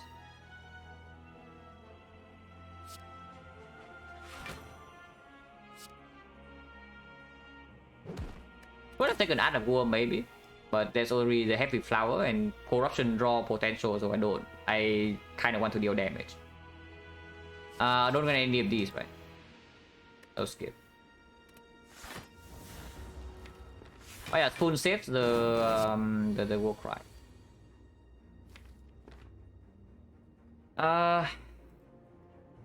Once again, yeah. Maybe there is an argument to keep Art of War because it's exactly like this. I can do Struck first and then Impervious and then draw Potion. I guess I can still start with Struck. Start the turn with Struck, and then see if it's not. I don't even know what that would be for the draw Potion to not happen. Maybe the second Struck into something, but yeah, draw Potion most likely just always happens this turn. It needs to be like second Impervious or what? And then next turn, what do I do? Yeah, that's not very nice, right? Unfortunately, Body Slam was drawn on turn 1, so the draw potion doesn't lead to a massive damage turn here. Second win, no. Second win is only like 14. So 30 here plus 14 plus 4, 56. It's not that bad. It's close enough. We take 5 damage. But that doesn't advance much. But I mean, there's still... The only reason to not play the Struck first is that we say we anger and then we power, we draw pot into Corruption, and then we want something to do with this 2 energy. So what is 2 energy? Shockwave strips artifact in here, so 2 energy can be converted into the Bash or the Clothesline. If we Bloodletting, we can do some maybe Thunderclap to Bludgeon. That's not so bad. That's not so bad. And yeah, with Body Slam not in here, I don't think we should take this fight super slow. Or from this spot. It's not so bad. Let's use this turn while we can. Anger here and then draw a pot for 6, yeah. Yeah. A Corruption. No Struck. I did not draw into the thing, but I guess next turn Burning Pact at this. With the burn. You can shift O artifact here to weaken this guy next turn if we would like to. But turning around, blocking 38 next turn is not it's not very easy actually, but it's not that difficult. Or I can apply 2 vulnerable on here and then try to do something about that. There's already a Shockwave. Yeah, applying weakness to this makes a bit of sense, but we are wasting damage here if I do that. Maybe not. Yeah, maybe not. Spoon, impervious. Not get spoon. What if I just apply weakness here then? If I apply weakness here, I don't need to play the second impervious. Because then it's only 49, 51, and we exactly perfect block. Maybe that's just better, like to save the impervious instead of rolling the spoon here. But the first one is already gone. Yeah, that's not so bad, right? So it's actually bloodletting Thunderclap Bash into close line here. Yeah? 50% of the time the weakness also plays next turn here. It's not so bad.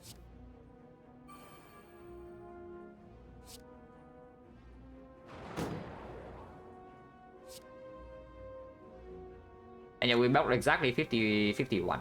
And we are facing exactly 51. So 22 is preserved. Yeah, perfect block. Very nice. Ghostly armor. How good is that? Probably not that bad, but also not that good. It's an okay draw. But it does stop us from redrawing into the body slam, which is our main damage still. Yeah, I don't like it because it's worse than this, and this. And change better with most draw. It's also way worse with a bad draw though, is the thing. And if we draw badly next turn, we cannot even turn around. We can take even 57 to our face, you know. And why is Entrance better? Like, it doesn't even work with second wind. What do you want to do with Entrance second wind here? It's only like shot. Yeah, like you draw Entrance second wind and what do you play? You just second wind away your Entrance.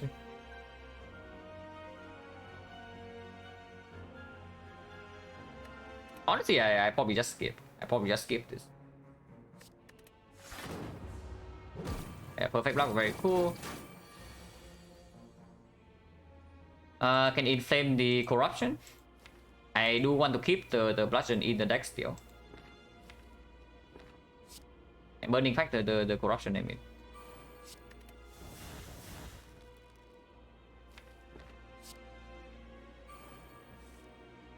Shockwave is good, but we do take quite a big hit here. And we do not apply weakness to this guy, yeah? We only apply vulnerable. So we are taking quite a hit. But we get to brush this guy with vulnerable. So this does that.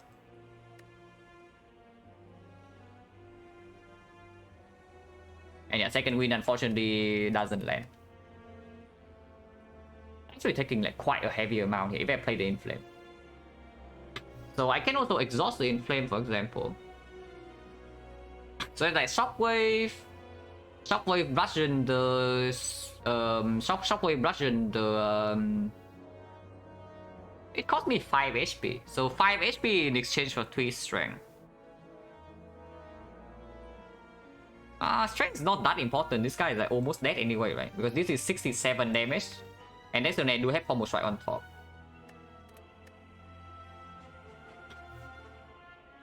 And he's still vulnerable. Yeah, it's actually not so important to play this in flame here. So I think the line is put the Twin Strike on top. We do Shockwave bludgeon the spear. I struck it off into the Twin Strike. And then I Twin Strike the shield to turn around. And then a second wind. And then a second wind the inflame away. So in total this turn we block for 22 and we attack 16. Unless you tell me bludgeon, Twin Strike, inflame is lethal on the spear right now. So is it? With vulnerable. This is going to be 48. 48 is 64. 64 plus 32. Oh no, we are 20 damage short. Okay, so I go for that line then. 15 damage short because of the letter opener, but still not enough. Yeah, I just gain more block right over playing this Inflame Plus. So put Twin Strike on top. I mean, doesn't matter, I play Structure Draw into it right away. If I don't play this Inflame, that is. Because the Mummified Hand discount then doesn't matter. Shockwave. Bludgeon.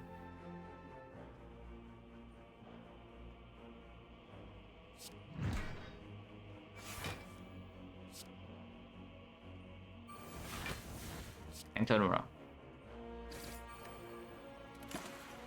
Offering definitely positive, but if it gets full, it gets weird because right now we are probably trying to heal as much as we can after this thing is dead. On the other hand, the pommel strike is fine.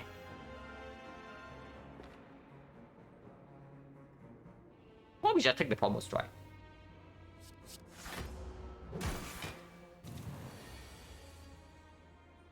Exhaust this.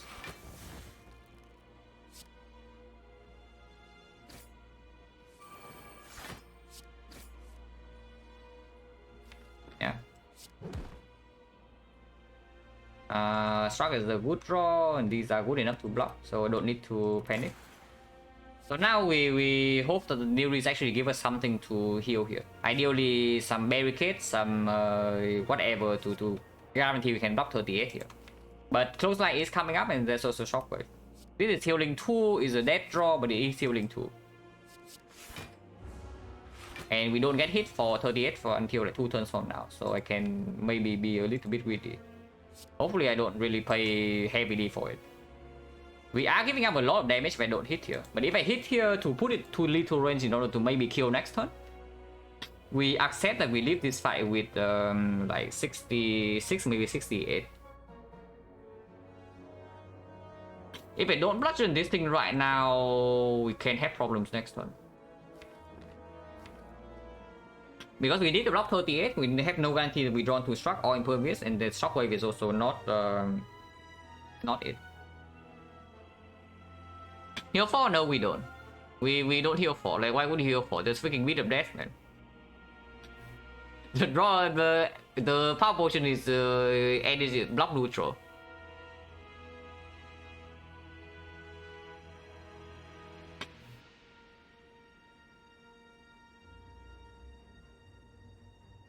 How often do I break? Like what are the good draws? In order to block next turn, I either need to draw into impervious or triple struck and a shockwave. That's not very likely. I mean, okay, how low does this thing go if I bludgeon it right now? Like 67, and then I do defend 2 wit on this, and then body slam, yeah? So I gain 17 block. This thing is currently at 20, so it's 30. 30 plus 67... 30 plus 67 is how much? 97. 97... Wait, it's not even that much. It's not even that much. 97, it takes 3 from turn, so it's 100. It's at 15. 15 with dice to 5 attacks, but any attack we draw next turn can kill it. Lethal Opener will also damage it as well. What if I play defense minus over defense plus then? Because if I have full block next turn, then I would like to store for a few turns. If I play defense minus, instead this thing is 17. 17 is 25, is minus 5. So it actually has 20. 20 HP over 15, and we have 2 strength. So this is still killing. This is still killing. No, it's not, because it's no longer vulnerable. Oh, so we also need Thunderclap. So how many bricks are there? 1, 2, 3...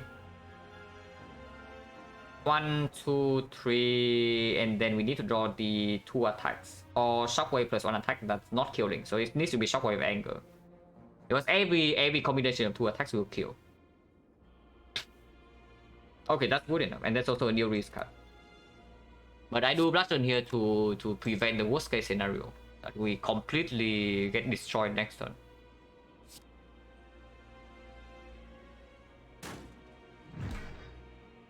But yeah, 2 with defend. I hit more. Yeah. 2 with defend in here. Block 14. So it's 17. 17 is actually 25. So it's a 23. 23 takes a turn. There's 20. And 20 is a range where we either kill or full block. And if we full block, we also don't deal too much damage. Pretty bronze skill, man.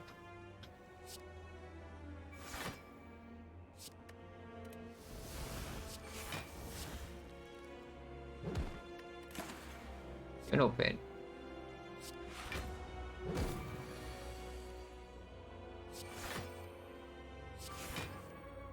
Yeah, exactly. Now we get to heal a little bit because Let Opener doesn't one shot it. What do you mean, what?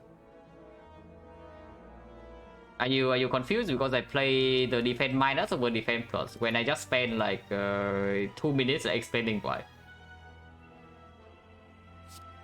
Or what is the problem?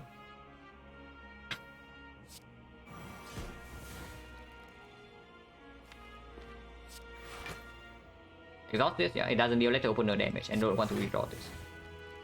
And of course we don't kill. Okay, more healing. Oh, that's good. That's good. That's good.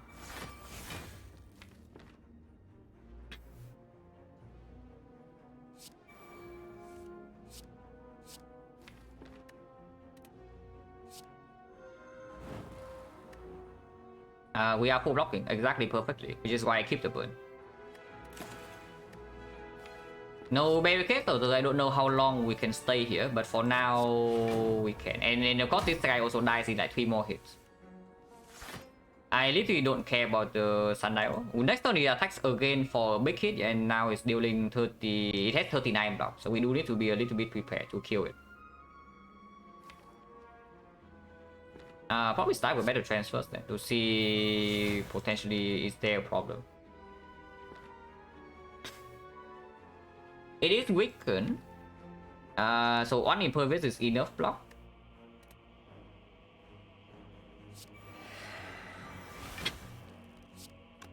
I mean, I can play Thunderclap here and not kill it, but it dies to taunts anyway, so this makes 0 sense.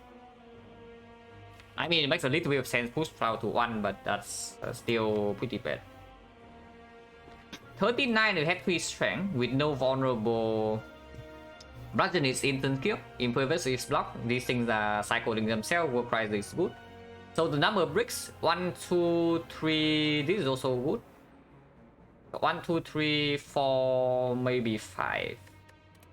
Then it's really bad. If I see a power, if I see a good power, like for good power has been a power that allows me to store, like do I even pick it here? Because that is actually just a brick next turn, right? No matter what it is.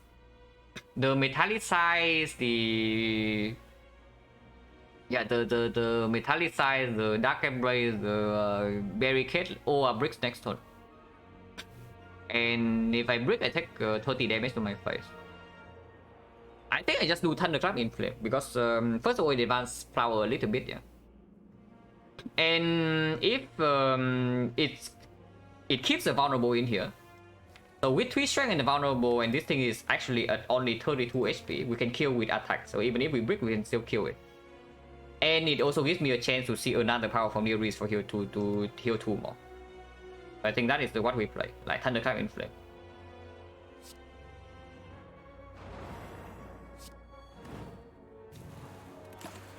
Okay, no power, so we pick a card that kills next turn, like Pummel. It's definitely dead this turn to the taunts.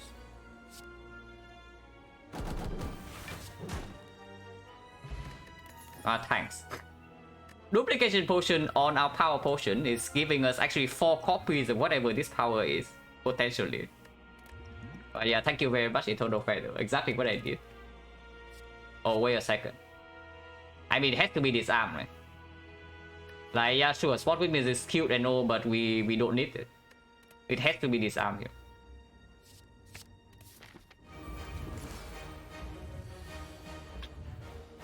Okay, so before I mess this up, I take a short toilet break and then we talk about this fight. Like when we open the power potion also matters a lot because of the mummified hand.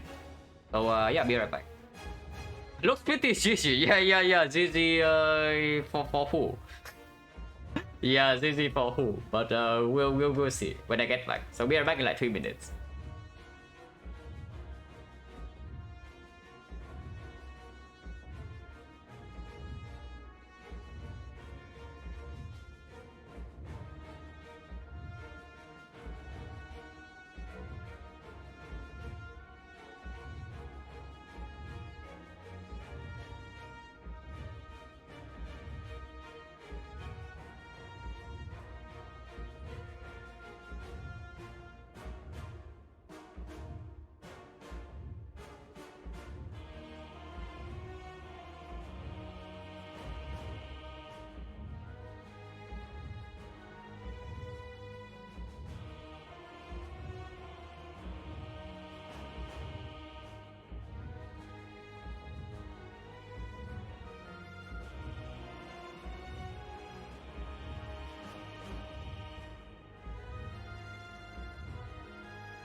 On the maybe from the power potion, we have impervious in hand, so I do think that we do open the power potion immediately.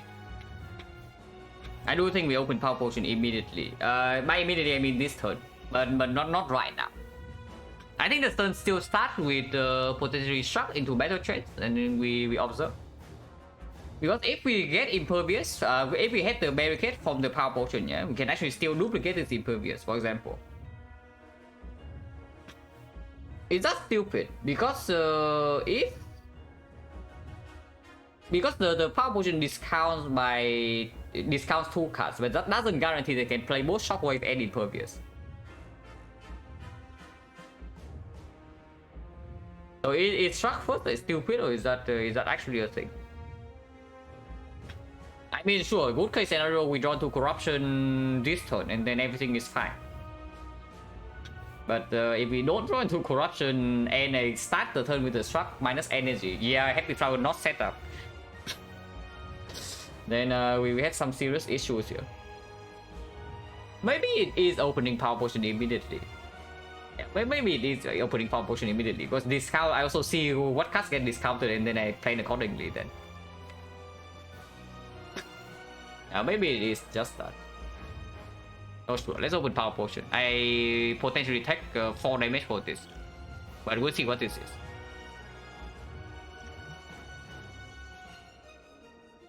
Huh.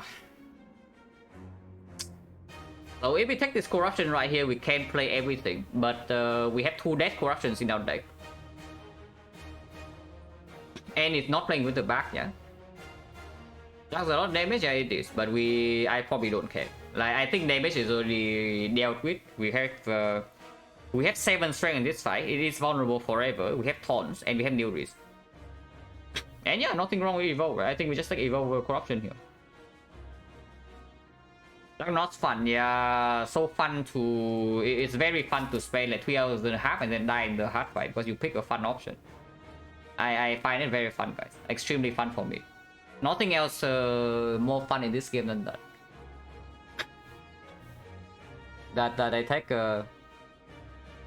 we were crazy slow in Dono deck. Yeah, because we also need to... We also don't have to draw, man. Evolve here is also draw. Do not forget, there is still an infinite in this deck. Do not forget, we still have an infinite eventually. And with the evolve, double evolve as well, so all status is like positive draw, so we can even leave the slime in and not having to waste the spoon exhaust on that. And yeah, we also have taunts, we have like 7 strength in here, and this thing actually gets debuffed. The donor deck card doesn't get debuffed. This thing gets debuffed.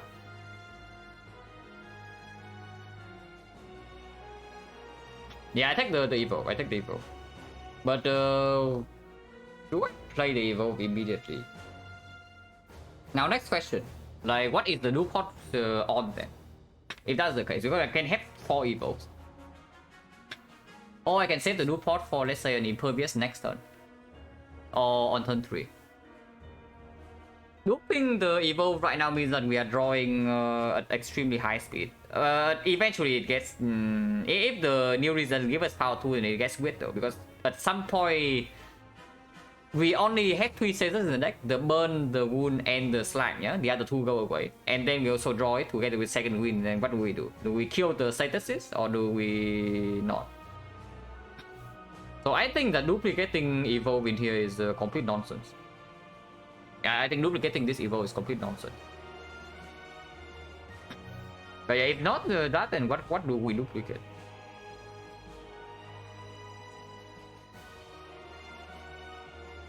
If I do not duplicate evolve, and I know the impervious does not need to be played this turn, I can start with the struck now because there is no barricade. Yeah, there is no barricade, so I can start with the struck to save some bit of death and heal by 4. So shockwave, yeah, that's also what I might be doing. But the thing is that duplication also have 2 targets. We can also wait for a new risk card, you know.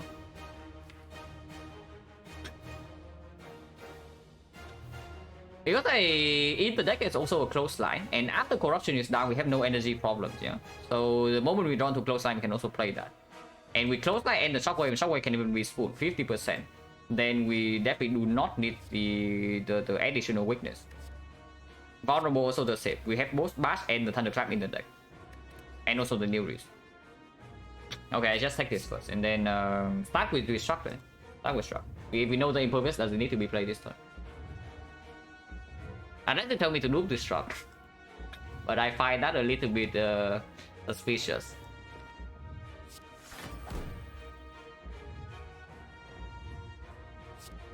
We never loop this yet, so we can just play this and see what it discounts. Everything is fine, maybe Defend Plus is a little bit weird, but it's still okay, because then we get to play more cards. Yeah, discount True Wit is fine. Now I can Battle Trance. Yeah, now I can actually Battle Trance safely. No reason not to. Because it even gives me a better True Wit target, potentially. Yeah, like this Twin Strike. Or I just exhaust the defense. How was Twin Strike? We have 7 strength, eventually. If it's vulnerable and 7 strength, it is actually 36 damage on energy. Still a little bit weird, right? Because defense, even if 50% of the time it doesn't get exhausted by corruption, it can still be exhausted with second wind. And we draw bigger hands now with the evos. And yeah, it's true. We still do have a near infinite here. We can maybe get blocked with the Abacus. If we exhaust all the attacks and then we just have some zero cost structs, maybe they get full, maybe they don't, and then a Pommel Strike to block with the Abacus.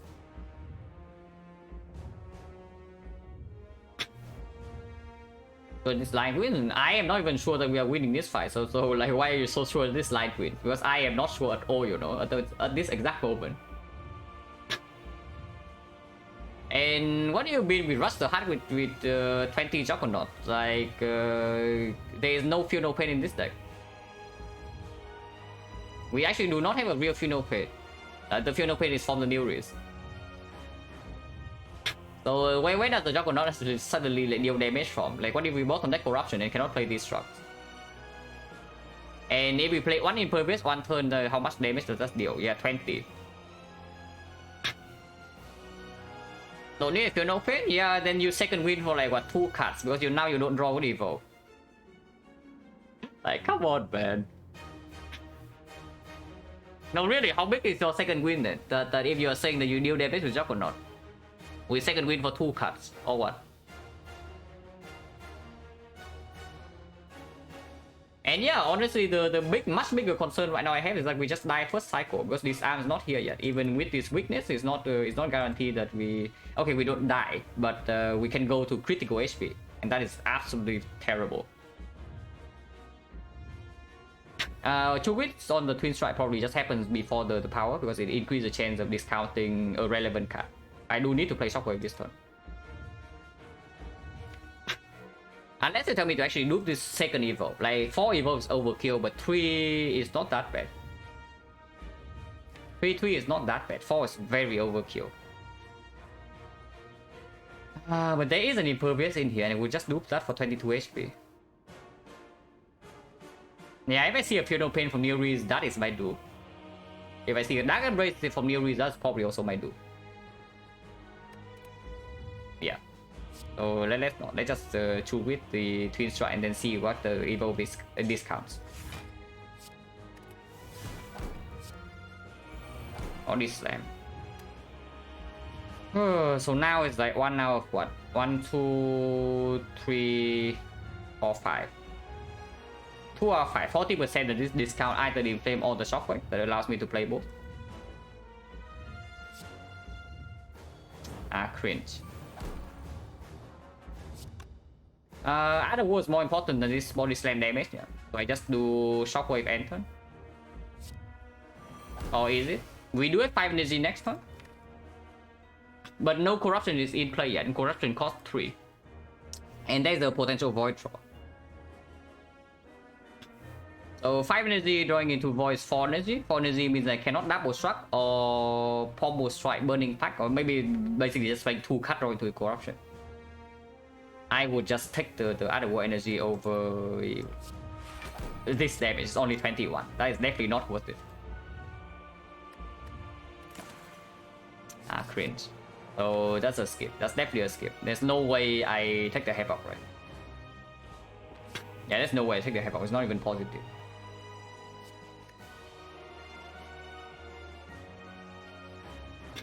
That's the best. And wait, what if you just die seconds? What if you just die like first cycle or the first hit of second cycle? Then we do not deal 200 to a turn. Like no matter how optimistic you are trying to be, we are not dealing 200 damage per turn here. So then what is the plan? If you cannot block your attacks.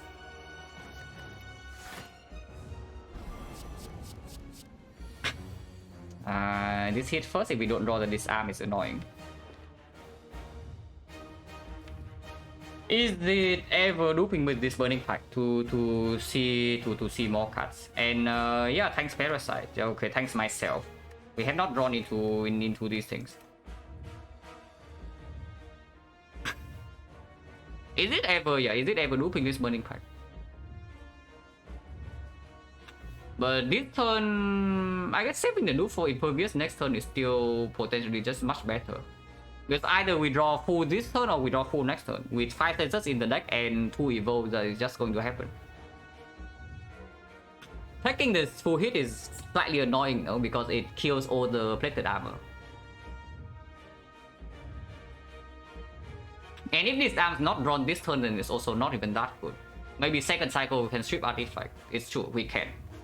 The shockwave is not capped, but we can strip artifact manually.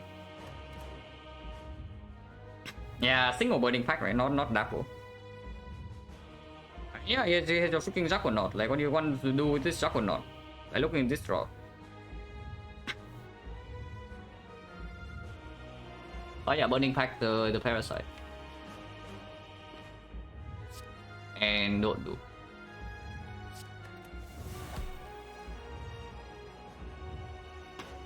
Struck first and then go cry, yeah? Because go cry into a status is giving me mega, basically a full hand immediately.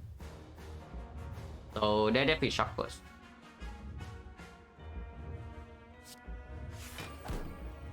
Okay.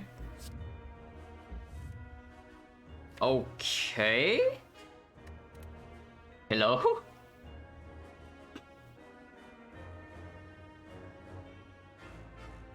Looping this Go Cry is only seeing one more card. Yeah, looping this Go Cry is seeing exactly one more card.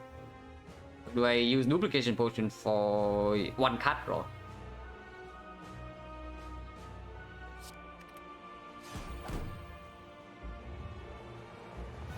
Yeah, here's a freaking Juggernaut, man.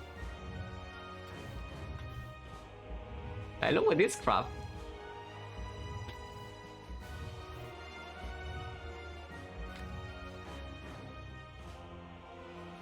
And now even the corruption is a miss though. If we draw into corruption, this turn is also a miss. Doesn't make sense to loop. It actually just makes 0 sense to spend the loop on this. If we have to take this 30, I take this 30. Yeah, sure, I take 30. And put what on top?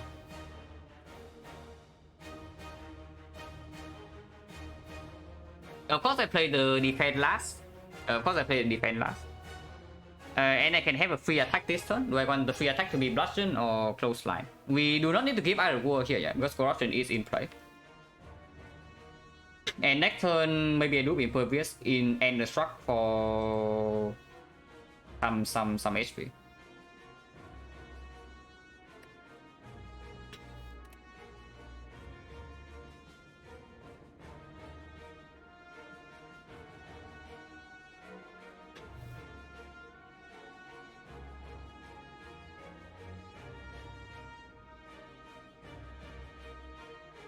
How much damage is this? Because I do want to play a bludgeon, do want to play the clothesline, but all of these are costing 0. And there is the bloodletting. So next turn 3, even 3 energy if we drawn to the void is still enough, right? Okay, so I do play the bludgeon then. I do play the bludgeon. I think the bludgeon is worth the bit of death damage. If I did nothing, yeah, it just means the next turn I don't die though, is the thing. If evasion with Juggernaut, and next turn this is the thing, you take 30 this turn, yeah? And then next turn this is your draw power, you have a Juggernaut instead with 2 evokes. What is your plan? Yeah, what is your plan? But at least now we know that if we draw into Impervious or the second win, we are fine. Because all of these things are also drawing. Okay, put this on top, man. And Corruption Bludgeon double defense. Because this way I can never save the plated armor. So it doesn't make a difference. I can never actually save the plated armor here. Okay, yeah, I know. But I'm just explaining to you. I can never save the splitted armor, so it doesn't matter the order.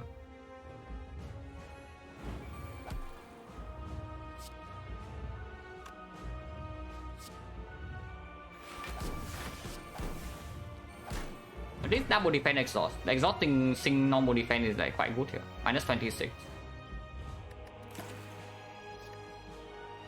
Am I allowed to take the offering? With the second win in the deck, I think we are. Yeah, with the second win in the deck, I can kill this offering whenever I cannot play anymore, and it keeps getting a spoon. I can kill it, so it cannot be that bad. We'll take this offering now.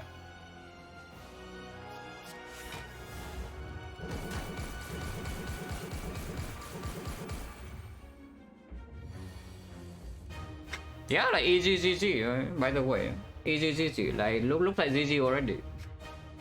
Just saying.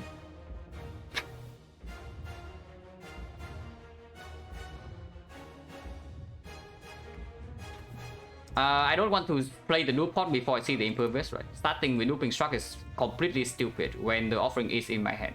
So I start the turn with the Struck and see what I draw. Potentially I can also see playing Corruption, because playing Corruption is discounting the close line, yeah? So I play 1 more energy for Corruption. But it is HP neutral. But if I play this first, and I massively overdraw because I draw all the status top deck, I do see 1 more card. If I start the turn with Corruption. In fact, if I start the turn with like Corruption close line, I can even see 2 cards. And maybe that is what I do. Because if I do not draw into Impervious this turn, then I need to do a full hand second win. The high chance, no, not just a high chance that if we don't draw into one of the 2 cards, we are just dead. Not really dead, we are not dead, but we are almost dead. Right, this is HP neutral and I only pay 2 HP, and I need to play close line anyway. So this close line is not even up for debate. So I start the turn with Corruption close line and then Struck. Is this Struck or is it Offering first? Because there is an argument to start the turn with Offering, so that I can duplicate the Struck and duplicate the Impervious afterwards to actually full block this hit.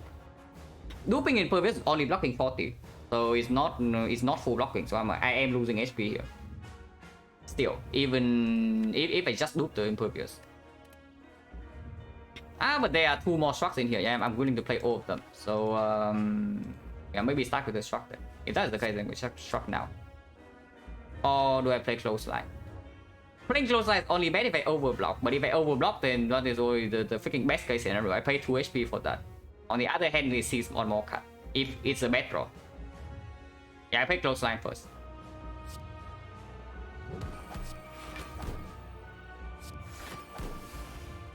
Well, good thing this offering is here. Maybe this offering breaks me because otherwise this is already a full hand. But good thing this offering is here, guys. Are you actually serious? Like, what the hell is this? We take 2 evo. At least I did not duplicate an evo, yeah? Like, imagine duping an evo and this is your dropout. Like, what the hell, man? Single offering, yeah? Looping offering makes 0 sense here. Good news. We full block this turn.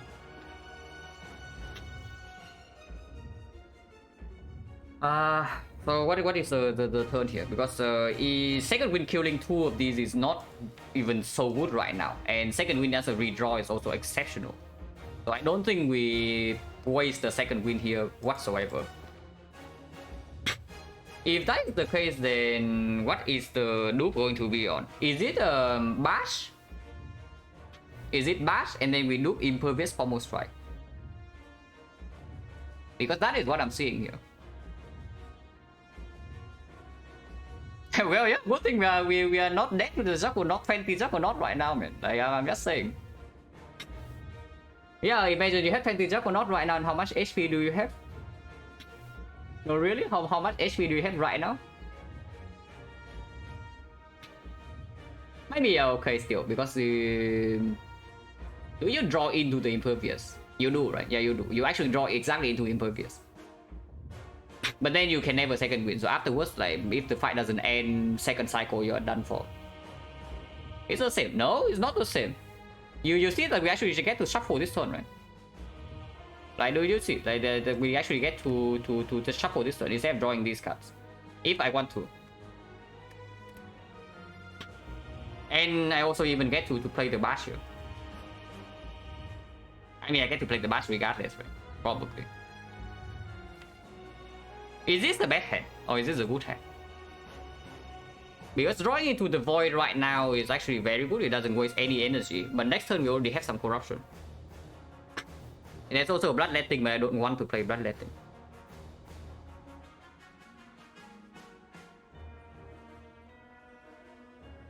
I do want to play the bash. But shuffling in the bash is kind of annoying. Do we get to shuffle? Our hand right now has 10. Hand has 8. Hand has 7. No. Hand has 9. Hand has 8. Hand has 7. So we draw only 3. Actually, we draw only 3. And then we waste the evolve draw a little bit. Maybe it's not so good. Yeah, maybe it's not actually so good. What if it's Duke Impervious, Duke Bash then? Like, what about that? But it's not full blocking, so how much does it take? This is blocking 40, so we have 48, and we take another 4 from this, so we actually take... we take 6 damage. If that's the case, go to 36, but it's vulnerable forever.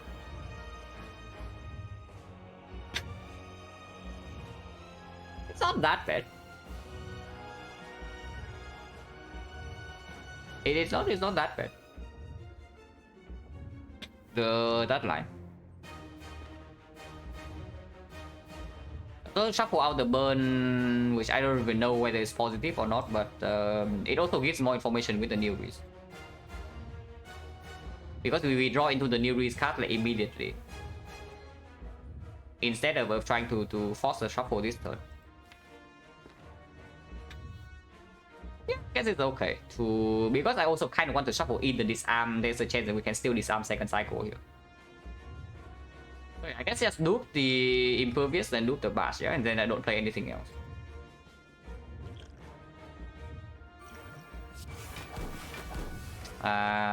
Cringe. There is one more impervious though at this. Definitely do not need to play this thunderclap. And yeah, I already say that the pommel strike in here is not even good. Because it loses 2 HP immediately, and if I draw into the burn, it loses another 2. And we also don't have a full hand next turn, if that's the case. So end turn. Don't play anger, absolutely not. These are not good cards. Yeah, sure, there's like Corruption Sentinel, but we have no Dark Embrace. And we don't need energy next turn. That would tap only on Pommel Strike. I mean, maybe on Bludgeon is okay to if we draw it immediately. Maybe it's not that bad, the double tap. And maybe double tap is actually not so bad. Yeah, on Body Slam is okay, on Pommel Strike is okay, on any artifact chip it's also okay to land the disarm second deck cycle. We don't have this in the redraw though. We only have this for next turn because we shuffle. But it's not so bad. It's not so bad.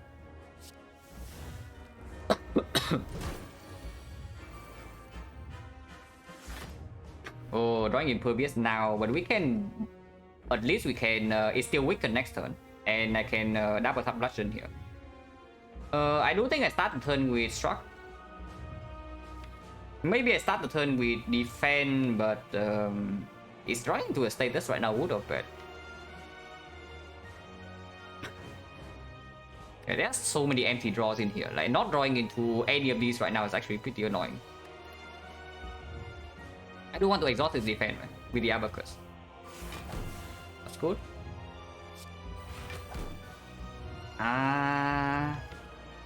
So this arm second cycle doesn't happen, but we get to redraw to this thing quite fast.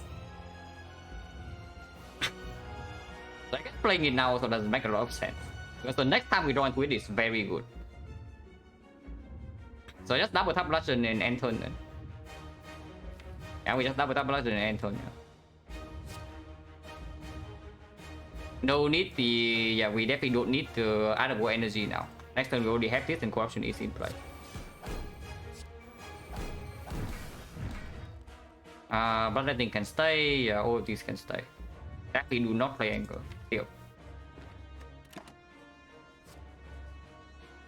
Is that good? Because we don't strip artifact yet, and no more double tap.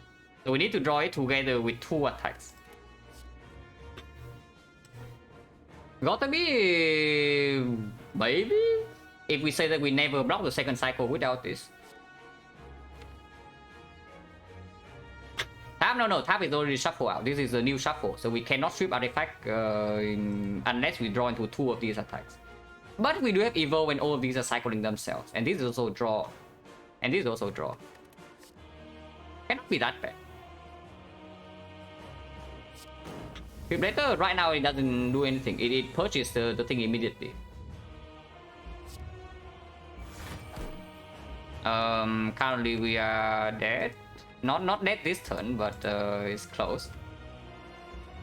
So hopefully this actually draw into more draw.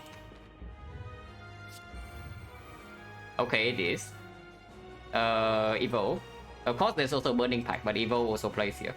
If we draw into this arm and the second artifact strip in here is phenomenal. And we put the slime on top, so we draw more with the Evo. Yeah, Evo. Good for us, guys. We actually get to disarm with this guy.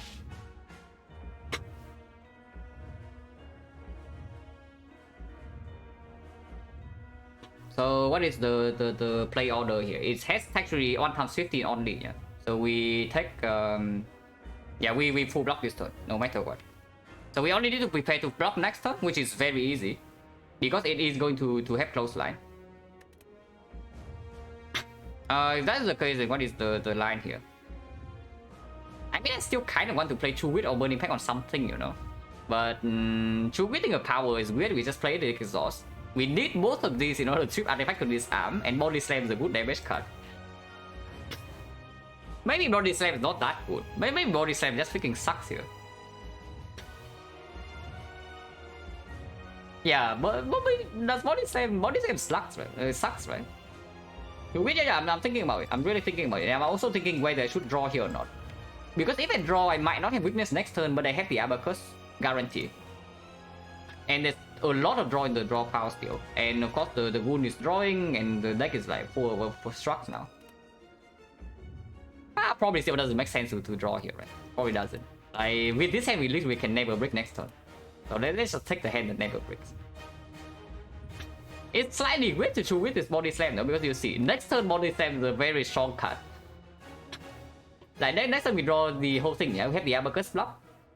We struck block for 6 more, and then we second win the entire hand. And then this Body Slam is dealing 90 damage. Didn't take Evo... not exactly true, at least by this point. But the heart also needs to be dead like very soon. That probably wins with this draw order. That the Impervious came exactly at the correct time, and it probably barely survives. Or the 500 is quite a lot. 500 is quite a lot, and you think we are blocking the next cycle like so easily or what? When Mirror of Death is 3. It is true, we have a second disarm in the deck, and it has no artifact, so the multi-hit next cycle is still not a huge problem. Maybe it's okay. We do have double tap Bludgeon as well. We do still have double tap Bludgeon, so maybe exhausting Body Slam is also fine. Yeah, I'm pretty sure the moment you survive turn 3 with the Juggernaut with decent HP, you win. The scenario I was scared of was the scenario that almost happened. That we go down to almost lethal SP range after the second attack, and now we die to this attack. That's the scenario.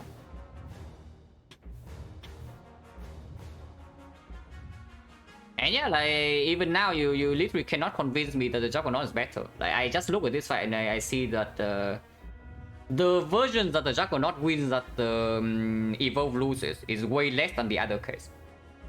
At least at this exact moment. And maybe I lose this fight and then that is wrong. But at least for right now, I do not see it at all. But yeah, just to grid and then continue, yeah. 5 energy, we can play everything, right? No matter what the inflame discounts. Is that taking damage? Wait, that is taking damage. If I don't play shock, I take damage. yeah, we still actually need to block 15. We need to block 15. It's not like this thing dealing 0. And I am playing 5 cards here at the very least, so it's minus 10. So I actually take 9 damage. Okay, maybe that is a little bit cringe then. Yeah, maybe that is a little bit cringe. Maybe I do start with shock. Yeah, maybe I do start with shock. Yeah, that's fine. That's like completely okay. Now we actually maybe get a chance to exhaust this for free. Burning Pact doesn't need to be played. Next turn is still live, we cannot break.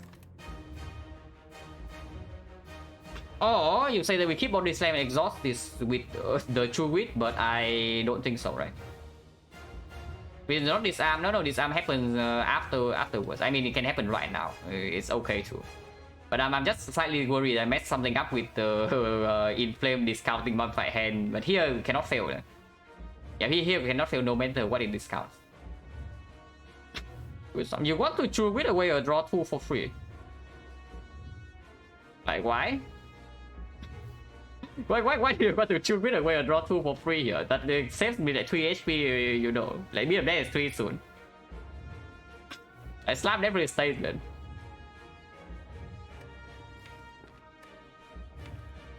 Yeah, Body Slam doesn't even deal damage this turn, just True Wit the Body Slam.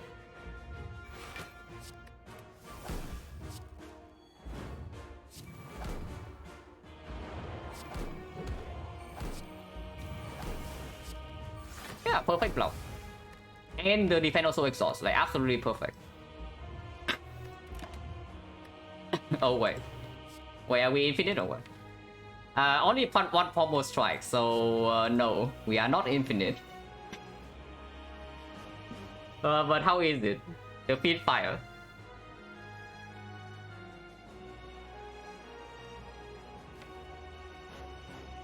Not really, right? There are many things here we cannot exhaust yet. Yeah, there are many things in here we cannot exhaust yet. So skip. Or do you want the armaments? Like armaments to armaments, a close line is kind of a thing, but if it gets spoon, if it gets spoon, it can maybe armaments to double tap.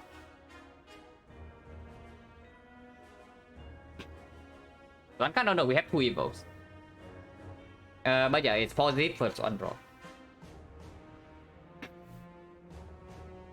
Right. In fact, the problem is that it's also still a brick draw though. There's no guarantee that we draw a full hand yet every turn because there are still many bricks in the deck.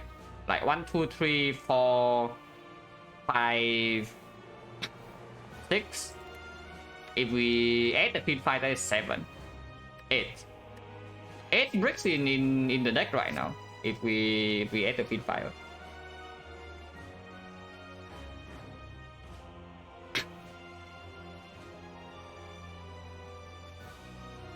Deal 45. We have double tap bludgeon. If I don't take the pin fire, we are prepared to block next cycle. Yeah, not really. No, not really. But yeah, what about these armaments? Like, how bad is this armaments really? If it's even bad, because you can upgrade impervious plus 10 block. Immediately next turn you can already upgrade one weakness. So then we have weakness for the entire next cycle without having to play this close line. So I can even exhaust it.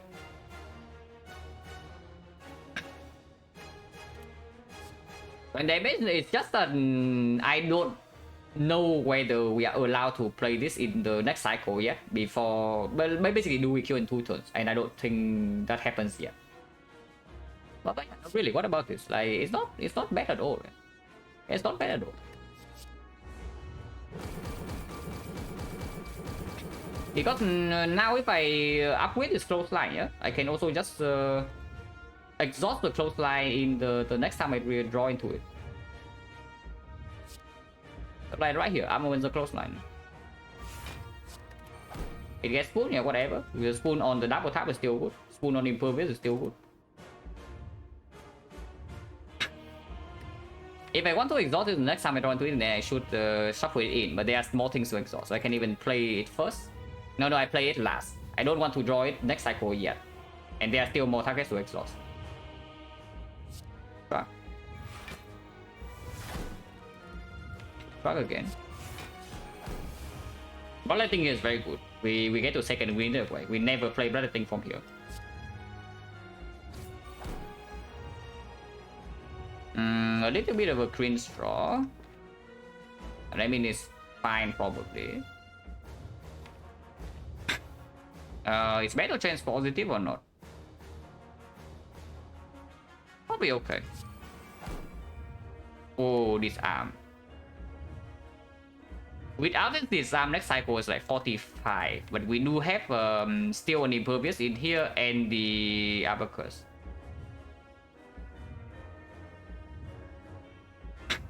And yeah, no targeted exhaust when we have all the screens in our hand is also a little bit annoying.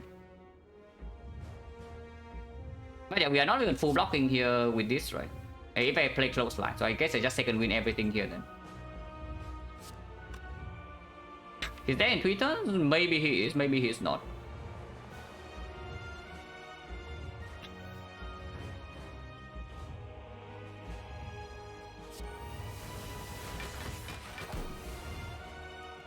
Actually, we have the weakness, so we need to block for way less. Should have kept double tap then. Yeah, should definitely have kept double tap. But sure, I guess it's fine. Anger still not time yet, like absolutely not. Wait, we are infinite. Oh, never mind, guys.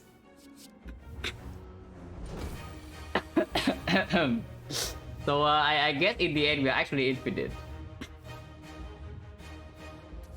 Yeah, after all this, I guess in the end we are actually infinite after all.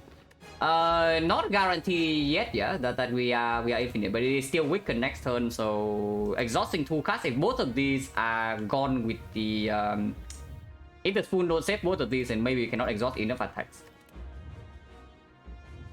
And vulnerable also runs out in 2 turns, so we better be sure that either we reapply vulnerable right now or we kill it in 2 turns.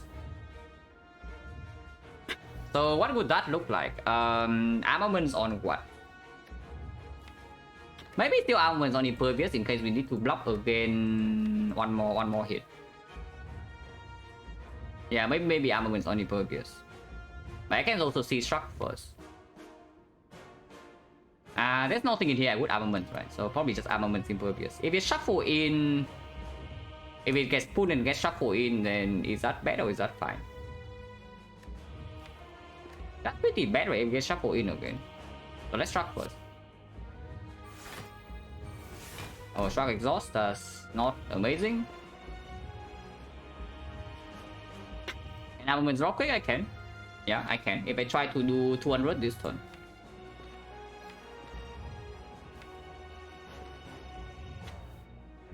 Maybe it's okay to armament the rocket.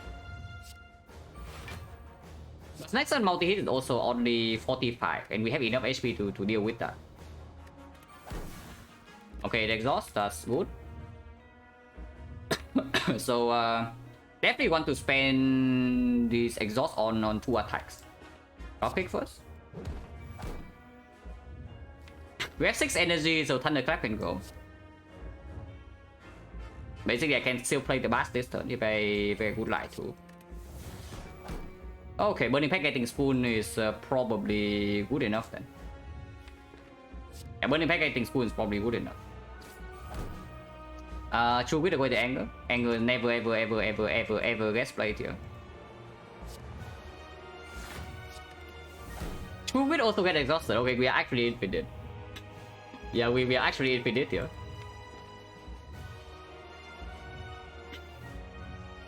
Still, yeah, potentially yes. But Fin Fight in our hand is also maybe a brick that stops us from having a turn like this, you know. But it's fine. The fight is probably over at this point. But that means I need to play Battle Trance right now. But it's okay to play the Battle Trance. Battle Trance getting Spoon is not the best thing possible, but it's okay too. Should we away the bludgeon or what? The clothesline. Okay, should we exhausting now is a good time. And yeah, we just do damage and we put it under 200 and we win next turn. Maybe I can even exhaust Impervious. Like, are we good enough to exhaust Impervious here?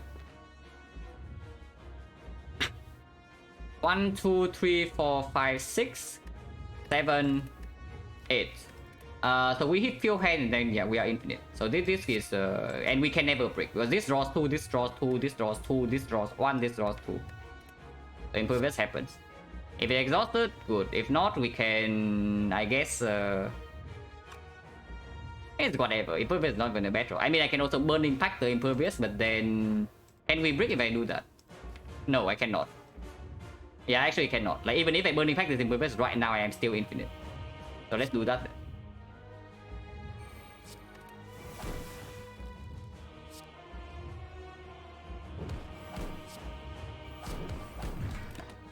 Yeah, we don't think any of this. Impervious is good, but we don't need it. Can we break? No. Honestly, it's impossible to break either way. So doesn't matter if it's over.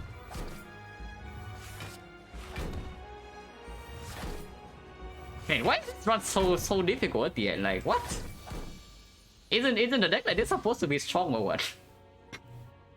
Why is it actually so difficult the end game?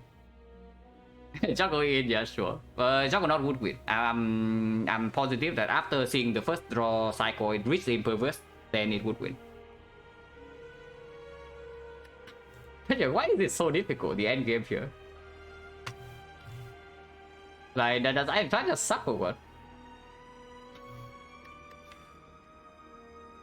Yeah, look at this deck, like... Is this supposed to actually struggle with the end game here? This deck like this. 0 strike.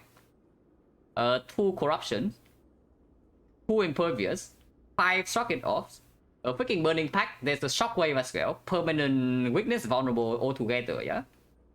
And not even terrible front road draw. But for whatever reason, we actually struggle in the endgame. Apparently Ironclad sucks.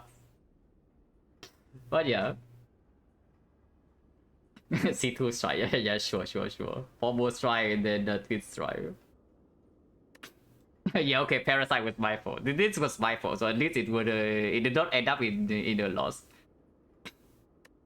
That's really fair, yeah, time for the good character.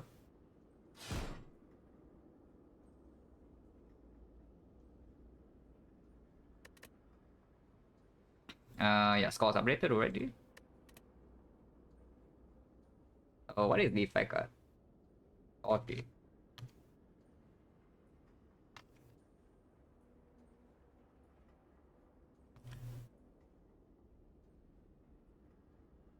But yeah, Ironclad endgame is like no matter how much draw, no matter how much draw you add to your deck, it just doesn't feel enough.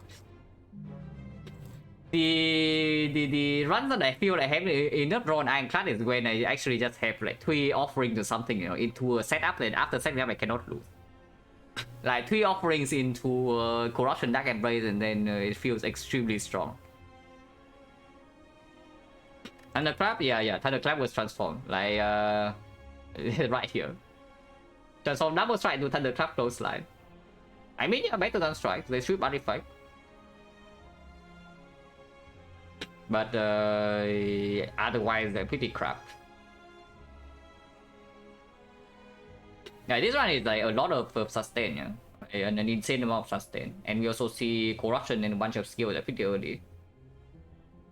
And again, like entire act 3 we also don't even take damage. And then suddenly in the end game we kind of struggle. That's weird.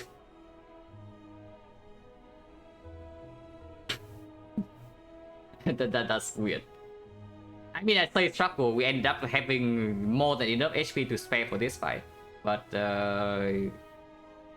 it's like it's just one bad turn away from being terrible, and the bad turn could have happened. It was pretty crazy.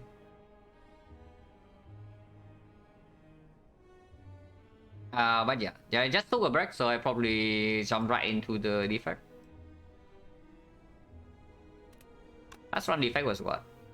Oh, the 48 cards. Yeah. Man, defect is so good. Like look at this defect hard fight and compared to the Ironclad hard fight just now. Runs with feet? No, the runs that are strong early game with feet. Like do not say the runs with feet, because you think feet is auto win, you are very wrong. Then you have never been in a deck that actually struggles in deck 2 with the feet, and then you realize like, how annoying it is. Yeah, this one has multiple apotheosis and the insane amount of card draw, so probably just a stronger deck. And defect is good, guys. Surely defect will not let me down. Hexa Ghost. First for 250 is takeable, but then it's only 2 elites. But we do trade 1 elite for the fire, and it's for 6 elite on defect is also not super easy. And if it's not cost for 50 gold, then choose the card boss squad. When for 6 elite, it's not even a real thing. 2 parasite deck, yeah. 100 gold? Yeah, I see a better serpent event right before the shop. And we are only fighting 2 elites in this deck, and we are fighting Hexagons, so why would I not take the 250 gold? Yeah, because 250 gold so give me a high chance to actually take this burning elite, you know. I want to take this, if possible. If not, we are going probably this way. But burning elite is very good, because then 1 fire, 2 fires between 3 fires immediately, and then we have a second super late elite. Into Jawworm, we are not playing silent here. We actually play a character that kills Jawworm like 3 turns. We will actually play a character that can kill Jawworm in 3 turns. Okay, Jawworm, please. Yeah, the only problem with the Jawworm fight is actually just this. We take 7 on turn 1. And then it's not that we lack damage, so now weakness doesn't actually matter so much. So is dual cast positive or not? Dual cast is 30 damage right now, lose 3 per turn. So in 3 turns it loses 2 damage, in 2 turns it's still gaining damage. So dual cast first. So the dual cast just good, because this guy doesn't actually have that much HP. Yeah, redraw dual cast lethal, if not we can block.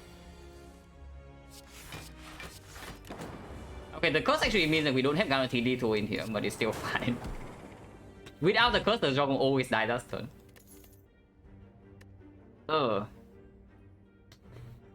Yeah. I mean, I thought the effect was supposed to have woodcut. Chemex in the shop, yes. Chemex in the shop, exactly. Real talk though, we do have a lot of upgrades in this deck, yeah. Now, here's the thing, if you actually want to run into the Burning Lead, the Tempest is positive. Into the North fight is positive, into the Lagavulin fight is positive. In the Sentries fight is not so bad, and there's also, of course there's a chance for the Chemex here. And we only see 1 more card reward before potentially the Elite. I mean, sure, we can go here and we see 2 more card rewards. But still, there's 2 fires in between, so we better have something to upgrade. It's not that bad. The Tempest on floor 1 here. If we see focus in the shop, this thing also is like stronger. This thing is stronger later, but way too early.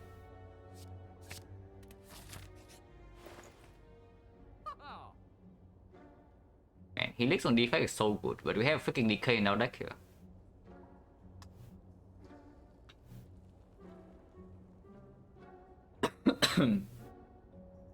Yeah, that's the Abacus Flash of Steel if we are playing Ironclad.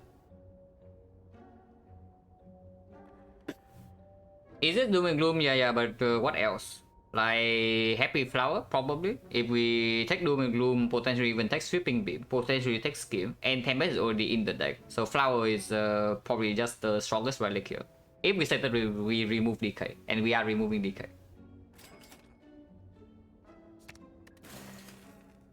So from here we can still buy Doom Sweeping Beam, or we can take some potion, or we can take the skin, but probably not the skin. It's not worth to go. No, skin is absolutely worth the gold. It's just not. It just increases the chance that we die in Act 1 here. But skin is absolutely worth the gold. But yeah, doing Gloom, not buying potion, right? Potion chance already 50%. Potentially we see a fight here. And we might not even take this indeed anyway. That this shop is not exceptional means that maybe we just pivot to the normal elite path. And yeah, sure, doing Gloom. And after doing Gloom, the Sweeping Beam, I take Sweeping Beam with the flower.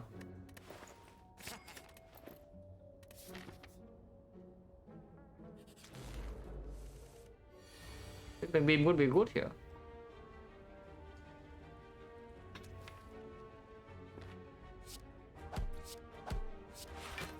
Exhaust? Or is it a good redraw? It's probably a good redraw.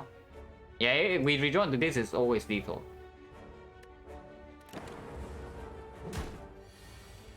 Just ended? Yeah, we did. And now it bricks out. This is 1 damage shot. So actually getting 12 here. Okay, getting 7. I guess every fight 7, I guess. Yeah, every fight is actually just 7, guys. I think you can escape the 7, but you cannot. I do a cast in case it attacks again, they cannot block. Because Doom is lethal. Ideally, I don't want to do that. Next turn always have lethal, yeah? Yeah, always have lethal, no matter what we draw here. Yeah, worst possible draw is still 8 damage. So we cannot break.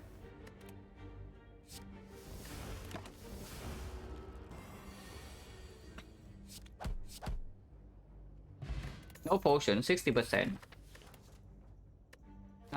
Team barrier, not amazing with this, but good with this, good with this, good with this. Good with basically every card we add to our deck, otherwise it's a skip. Yeah, don't mind the barrier too much.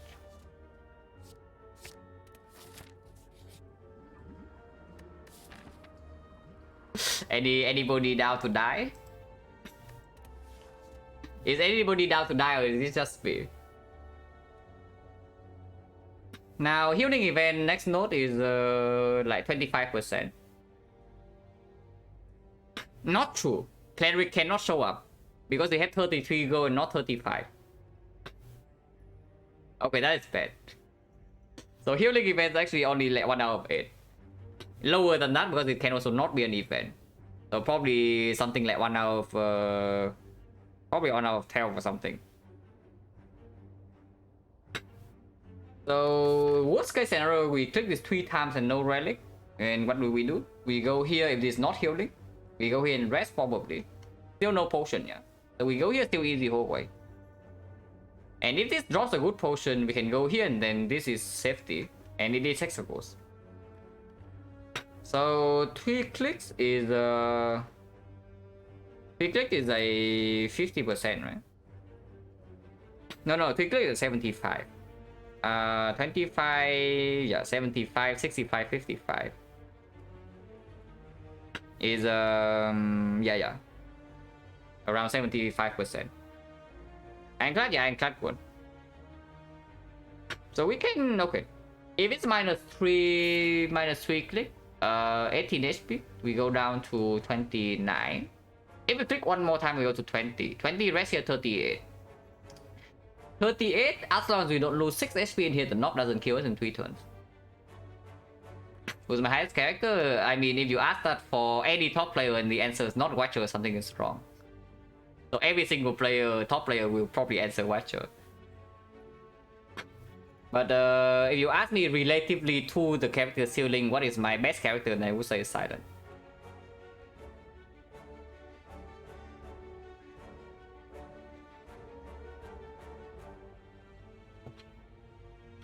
Like, no matter how hard I try, the other characters cannot catch up to the Watcher's win rate. Even if my Watcher win rate was from, I don't know, like 2 years ago.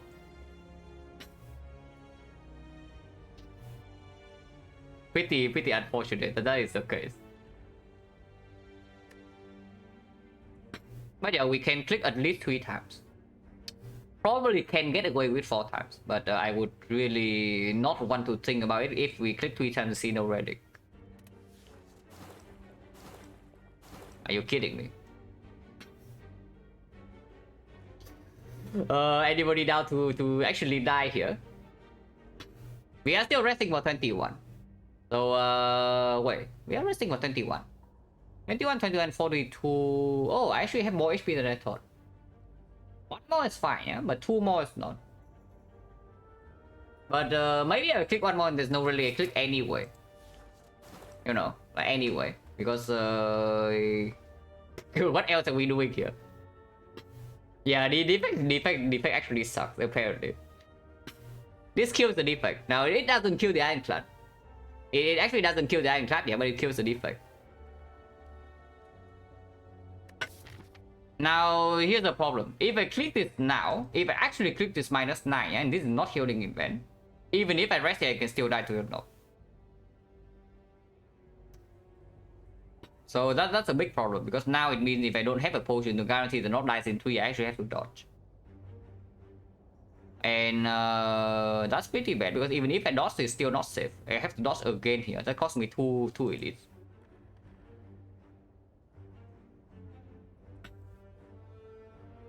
That's pretty awful.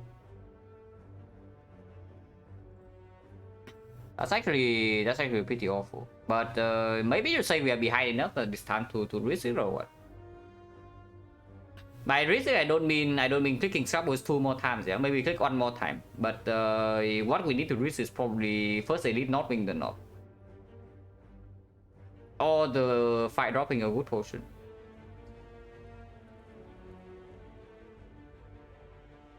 How are we? Is this like so freaking behind? I need to do this crap. It's more fun. Yeah. Do I need to give my fun rant again or what? Do I really need to talk about fun again for a couple of minutes before I die this run? I know no such thing as for fun here when I'm actually doing runs like this, you know. If I want to click Scrapbooks, I play off stream. If I just want to click Scrapbooks to death, I click off stream.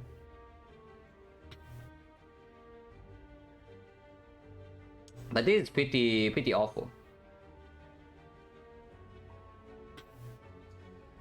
I can still justify 1 more click, but 2 more is unacceptable. So if we miss this click, we have to leave. 2 more is completely unacceptable, because it means that even easy hallway fight will kill me. So I can click at most 1 more. 65%. Now, if I get the relic here and then rest here and then we dodge completely, maybe it's not that bad. Leaving here into resting here. If I click 1 more time, go to 12, rest go to 33, and 33 is actually enough HP to maybe do this. If we do not lose any HP in here, the knock doesn't kill us, and then we can still do this. So 1 more time is still possible, but 2 more is unacceptable. If we miss this, we leave. Okay, that is worthless, but maybe it allows us to play safer. Oh. Okay, never mind guys, very skillful. Yeah, never mind guys, very skillful plays in here, only best of the best.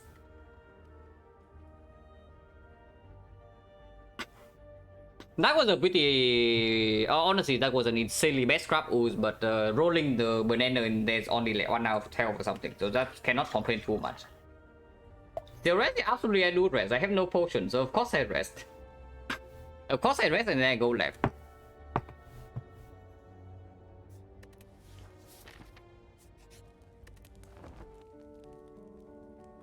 No potion still, by the way, yeah? So potion change around 60%, but the next fight is still easy hallway fight.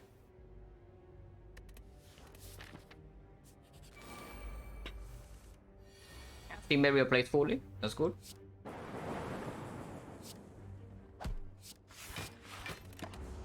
If I can store, it would be better, but yeah, I actually do not take 8 to get my flower in play. Okay, focus pot. So now the knob is probably fine. By fine, I mean we kill in like 4 turns. Not 3 turns, but 4 turns. So do I take two-headed so that we don't get owned by Lagavulin and the sentries here? If we say that if we see the knob is taking 4 turns anyway, and if I use the focus pot, if I see knob I will use focus pot unless I top deck Doom and Gloom. Then the quota is not even that negative. 4 block passive, maybe give it no, maybe give it 3 strength is neutral. Maybe draw quota on turn 1 with the focus potion and block for it. Also any defect is green now, yeah. Every single defect we see is going to be green. Loop is also green, so the orbs also get slightly stronger. And if it's not quoted, it's skip. Like it's quoted or skip. It's not quoted over something else. Probably good enough. And yeah, of course we take the lead. Oh, Lagavulin is the loser, so we are probably fine. But do we still use the focus pot? If I use focus point in this fight, we are probably getting away with barely any damage taken. But how much value do we actually get out of this potion in this fight anyway, HP wise? Because we set up one force orb, we can only set up one force orb, yeah. So it gains 2 block, and then in the redraw, maybe we draw into it immediately, and then it's another 2 block. It's like 4. Into the second cycle, if it's still alive, then it's a little bit more. But I know I click exactly enough so that I have a chance to survive the knock, even if this is a knock. So like there's no such thing as hindsight, like if I don't die, because I click to lower the chance. I click until I decide that if I see the knock I die. That's the thing.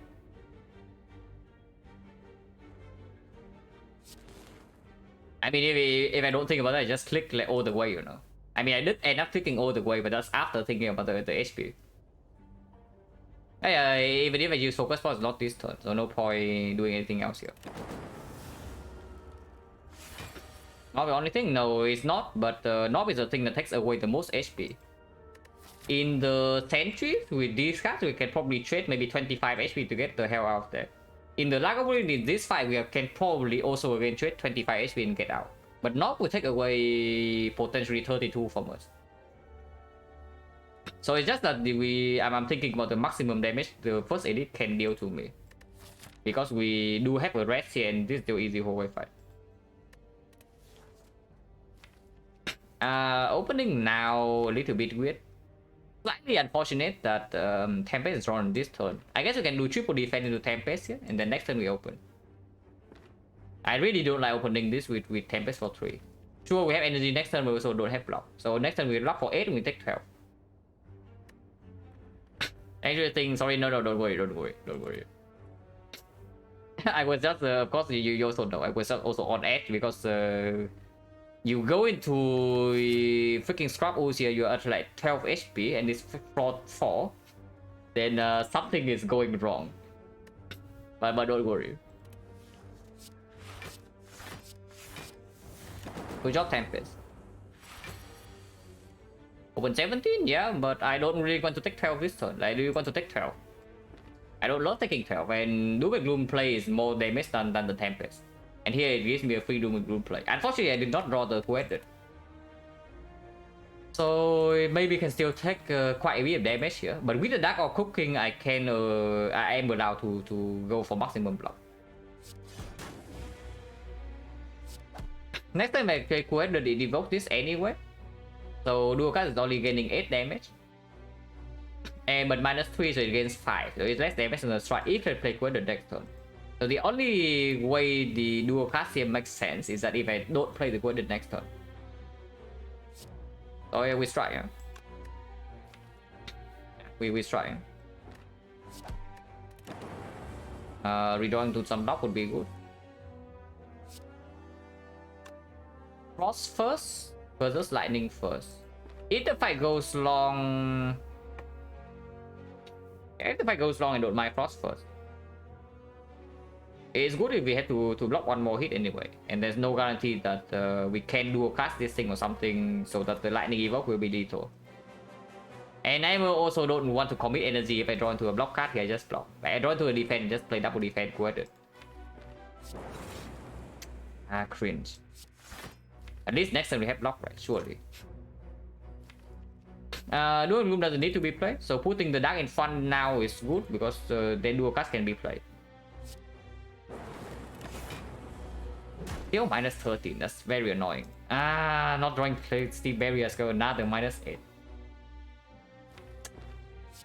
It's like actually pretty bad. That's actually pretty bad. Next time we have 4 energy though, so that Dual Casting right now is fine. How much damage did I take here? It's like 8 and then the other turn is 13. 21. 21 in this Lagavulin fight is probably below average. Yeah, probably below average. That's assuming I don't take more damage here. Wait a second. Pretty unfortunate. No, that doesn't stop. Like the unfortunate draw doesn't stop yet. Because apparently we also shuffle like this crap. So next turn, how much is that? It's another. If we draw to Dual Cast, we block for 10. Yeah. How much longer the run start with Frozen Eye? It depends on whether the run is strong or not. Like the most recent run I started, I had Frozen Eye. The run ended in 2 hours and 23 minutes. So it was the shortest out of the recent runs because the run was very strong. If you are very strong, the run Frozen Eye makes the run faster. But you see, yeah, like you have lethal, so you just kill. Premature? Why? You want to bottom deck Dual Cast in the next deck cycle, and then we never get to do that. Like, and in the meantime, you're locking all these 3 cards. Like, why is Dual Cast premature? You want to lock all these 3 cards. Or do you want to lose at 12 damage? Makes no sense.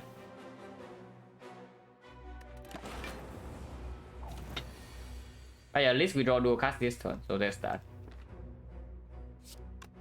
just to set up flower to 2, guys. This is all calculated to set up flower to 2. Yeah, copium.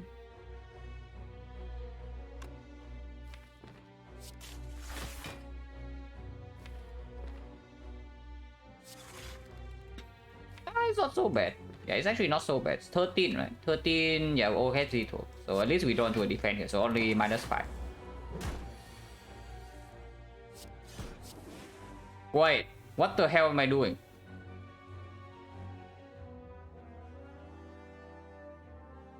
Yeah, I know. I realized 2 different things. I realized 2 different things when I played the Doom and Gloom. No, really, what the hell am I doing? A triple strike is lethal this turn, yeah, but I realized I misplayed last turn because I did not have lethal on. I did not do a cast lethal. So then they just like slip my mind, just play the Doom and Gloom, and then this happened. Yeah, so now do I have to focus for to save 15 or what? Like, what the hell is this? Oh, that's bad. Oh, that's really bad. But I mean, yeah, sure, I saved 15. But that was awful. That was actually awful. Insanely bad play. So sad? No, that is so bad. That is not sad. If it's unlucky, then you can say it's sad. But if I just make it's completely garbage play, it's bad. Hologram not too interested at this moment. 50% of the time this is not. Oh, losing focus was so bad now because the knob can own us, and suddenly Hexaghost can also own us. Oh, that's really awful. Am I allowed to take this hologram? It's not even super amazing into Hexaghost if I don't get to upgrade this up. What is the upgrade? Entry 60%, not 50%. Sweeping beam maybe? Doom and Gloom upgrade doesn't matter so much for the Hexaghost fight at all. Sweeping beam is better for advanced hallway. It's comparable in the North fight. It's also comparable in the Sentries fight.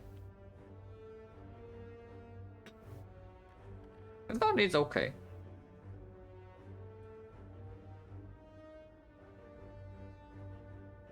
Yeah, it's okay. The sweeping beam. I'm just wondering whether I'm allowed to take this hologram or not. And is it positive? Oh, now I'm scared of hexagons.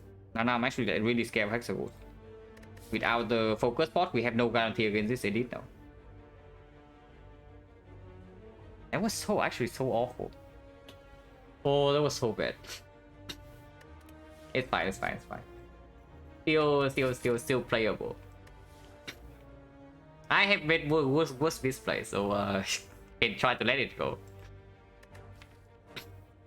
But yeah, probably not, right? Hologram way too early. It's not positive enough for the hexagons, even with the happy flower.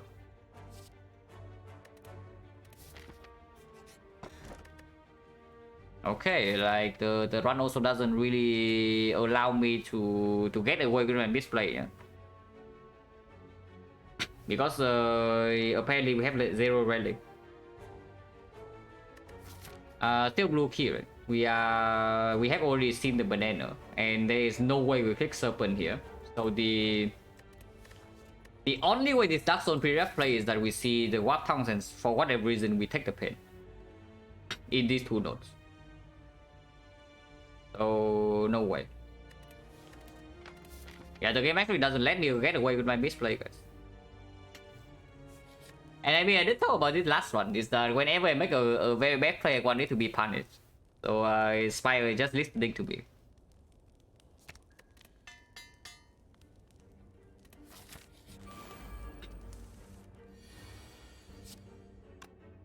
We can YOLO Tempest.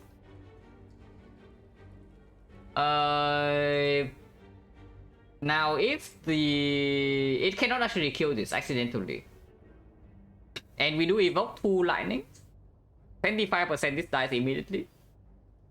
50% of the time we need 2 out of 3 to hit this, so that's another 50%. So actually 50-50. If we play Tempest right now, exactly 50% of the time this thing dies. Yeah, not interested. So we play Quarter and potentially take 4. Or I can take Quarter into Tempest and take 1. Or I can just play defense. Yeah, playing defense into Tempest for 2 is fine. Or we can strike here as well. Striking is better. We'll set up the sweeping beam and doom and doom both. Let's actually strike.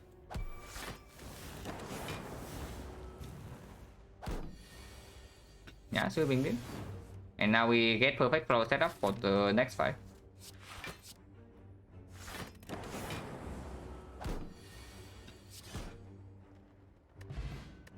Energy potion 1, 2, 3, 4, 5. 3 potions, so 30% now.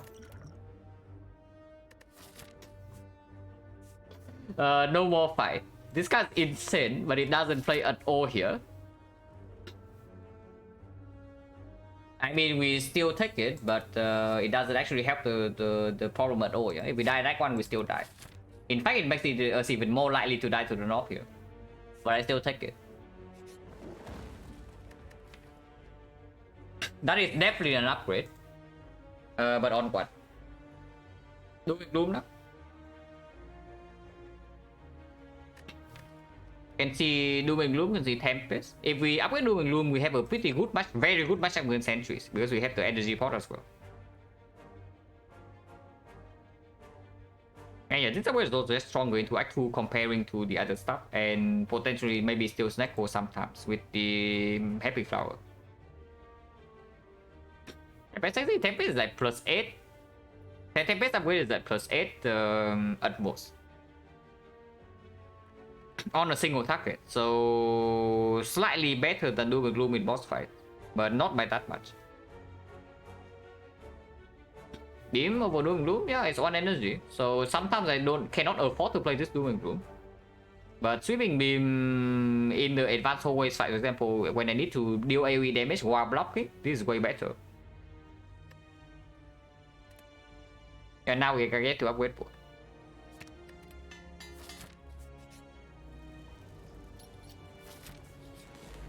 Yeah, nothing to think about there. There's actually nothing to think about. I just click we get goodbye by gold. Hate it, yeah, I hate it too. There's no way we energy port this turn for 6 damage, and there's also no way we game the through. The only question is whether I am allowed to play this cell repair or not. And this is absolutely clear. Then am I allowed to play the cell repair? Because Doom Loop is on turn 1.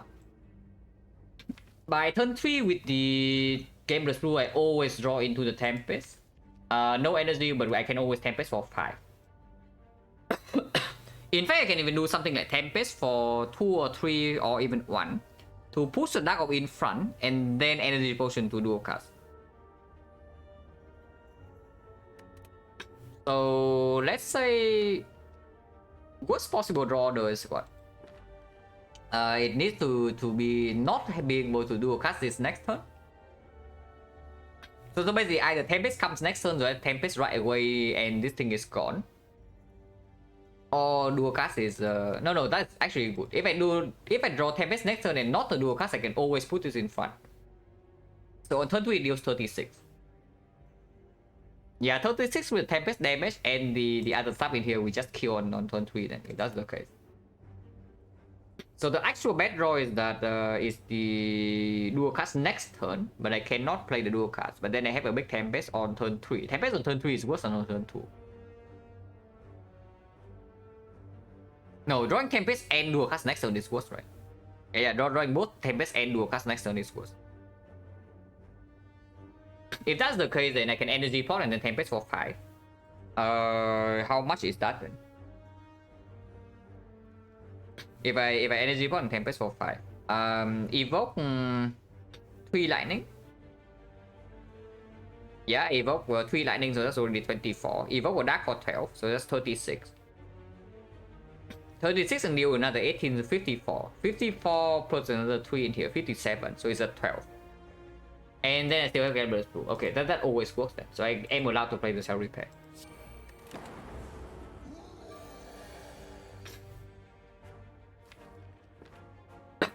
Yeah. Tempest 2 is perfect here, right? Tempest 2 put this in front for next turn. So if I draw the Sweeping Beam into dual cast, we have that.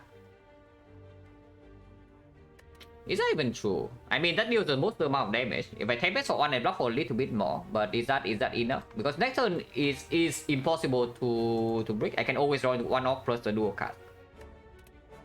So let's say I play full hand instead and Tempest for 1 only. Then I deal 12 this turn, it goes to 53. 53 next turn I get 1 evoke on the lightning. So it's 45. Plus the thing here. 45, so that's 42 and then 36. So I need 6 damage from somewhere. But I have 3 energy, yeah. So even if I bottom deck exactly Sweeping Beam and the Strike, I can still quit it into one of these casts. Do a cast a Dark Orb and then play one of these lethal. Okay, then we actually can take 0 here. Well, not quite 0, we take 3. Wait, 3 is bad.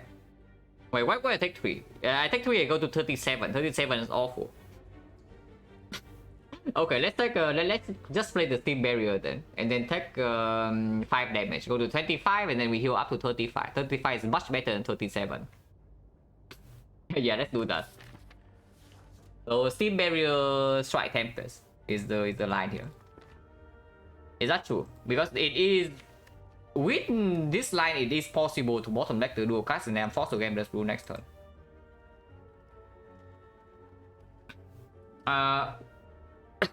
If I just Tempest evoke this line right now, do I have guarantee lethal? I just Tempest... wait, no, Tempest is a skill. Tempest is a skill. Oh, almost forgot that. So Tempest actually makes me take 3 more damage. And if that's the case, then yeah, it's actually correct to play the defense then. It's actually correct to play defense. So I block 11... And I take 17, so I take 6. 24, heal up to 34. 34 is good. 34 is good. Okay, final check is that it's actually lethal, no matter what. Full lightning, so we deal 12 damage, it goes to 53. 53, next turn this always get dual casted. Yeah, correct. Always get dual casted. Then it's 17. 17 we have 2 lightning is 9. 9 with 1 lightning still in here is actually 6, and 6 we always have. So that works. Okay, we play hand then. Strike Tempest, yeah. I mean, we can also Tempest for 2 here. But yeah, Strike Tempest is better.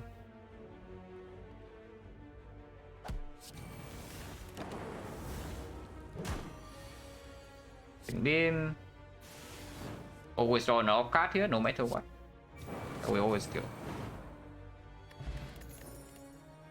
Capacitor plus, yeah, good job, man.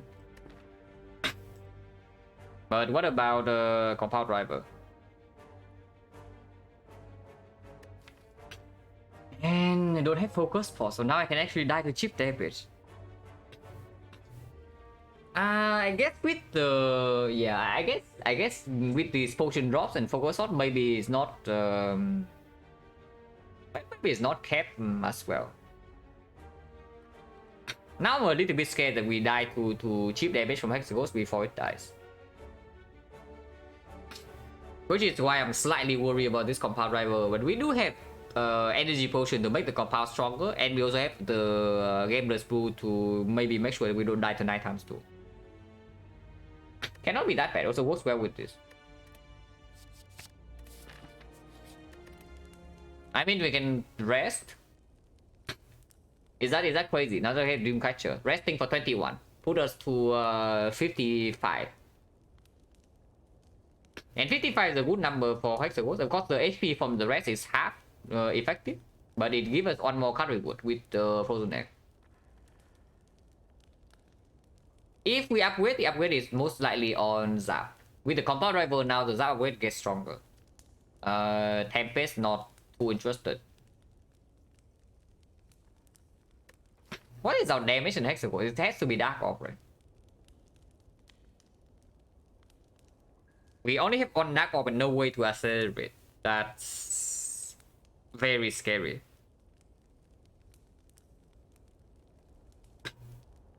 Yeah, that is actually very scary.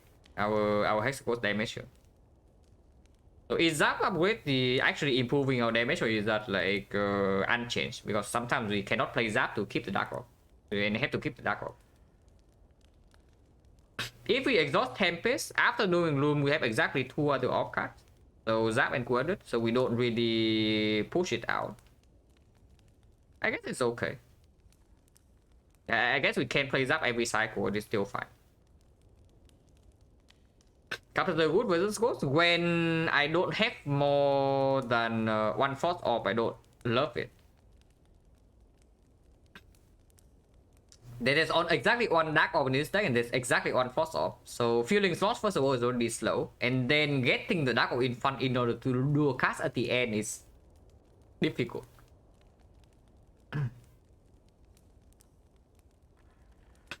If I have Focus Potion, it's good. If I actually still have the Focus Potion, then sure, Capacitor is positive for that fight. Usually when you play with Capacitor, either you are dealing damage with mainly lightning, or you are trying to block 6x6. Both are possible with Focus. But here I don't think we can do either of those.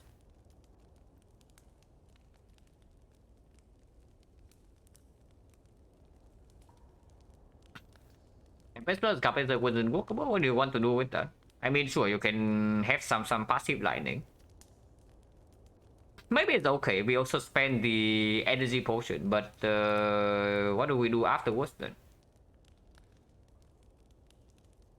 And you still need to draw your Capacitor before your Tempest, yeah. And you need to commit energy potion immediately. So sometimes you miss Doom and Gloom, sometimes you miss Cool-Headed.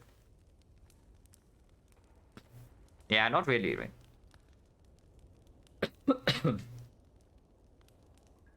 I'm really wondering about this Zap upgrade versus Resting with the Frozen Egg, because this is where not knowing exactly how often I get a defect here is hurting. Because if I have pre-calculated this like kind of percentage before, and I know how often I get a defect here, I also know the value of this rest. But there are not many things that are super positive enough for the rest to be stronger in this upgrade, like the cards. Defect Plus is very positive. Echo Form Plus is probably enough to win the fight because we can put it in play with the energy pod. Have we seen any Ray? I don't think so. Which is why I also mentioned the Echo Form Plus.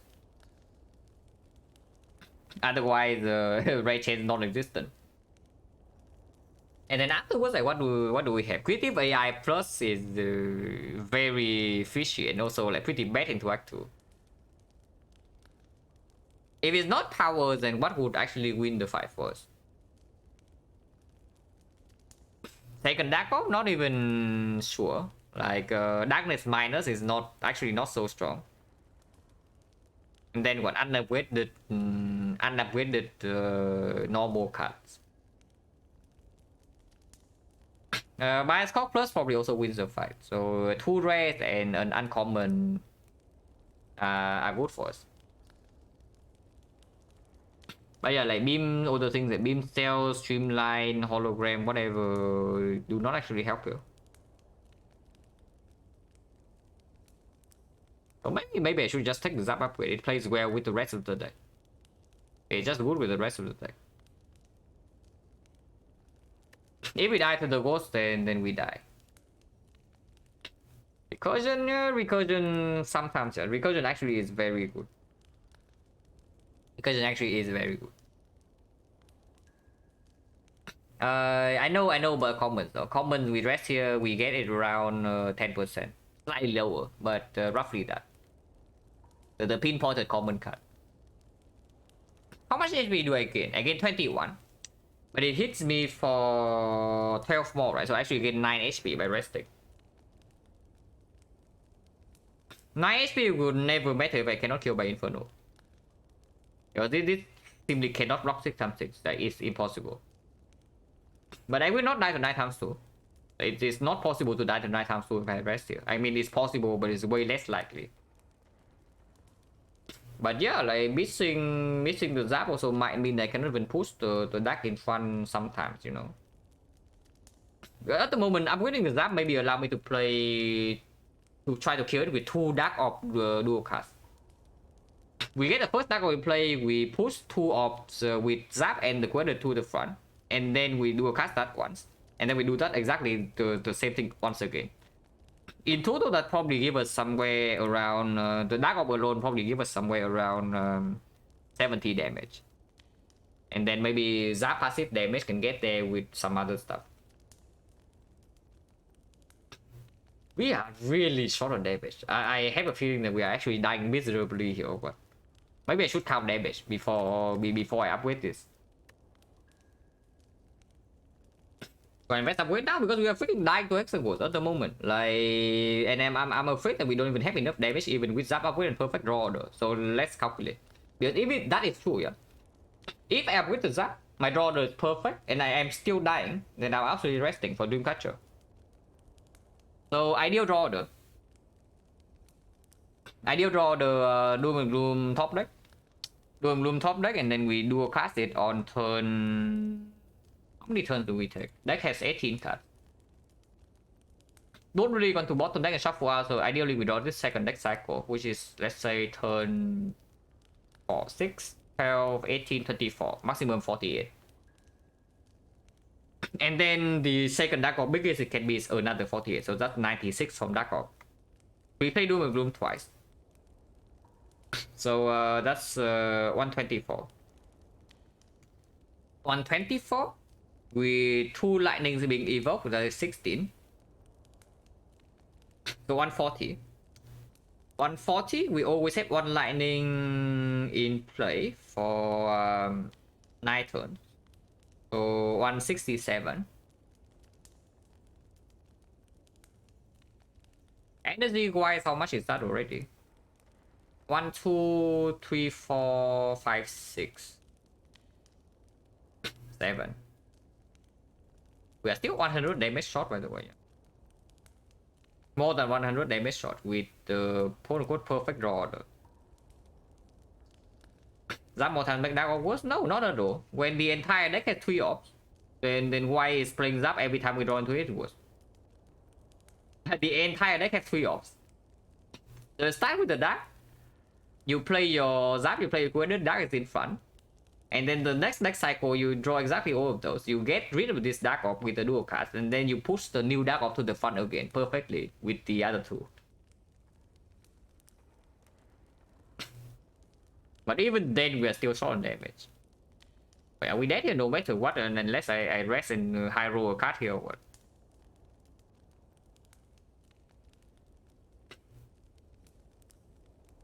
Oh, that would be pretty annoying. We do have plus 16 from the Tempest sometimes, but that is already with perfect Dark Orb dual cast. If we miss the dual cast on Dark Orb a single time, that's already minus 24. If we dual cast one turn earlier, that's also minus 12. Oh, this seems really bad. Yeah, I don't think we are there at all with this deck. Even with Zap upgrade. I mean, if that is the case, then we are resting. If that is the case, then we are resting. And if we still die to Hexaghost, then we are dead. But a couple of things maybe can save us here.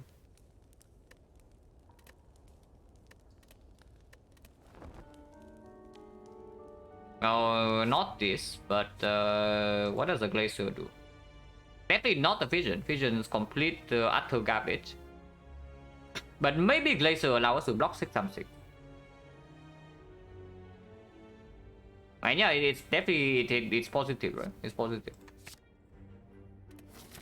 Yeah, the focus spot I wasted. Oh, thanks energy. Like Happy Flower energy perfectly used. Insane. I am really considering Gameless Rule for 4 here.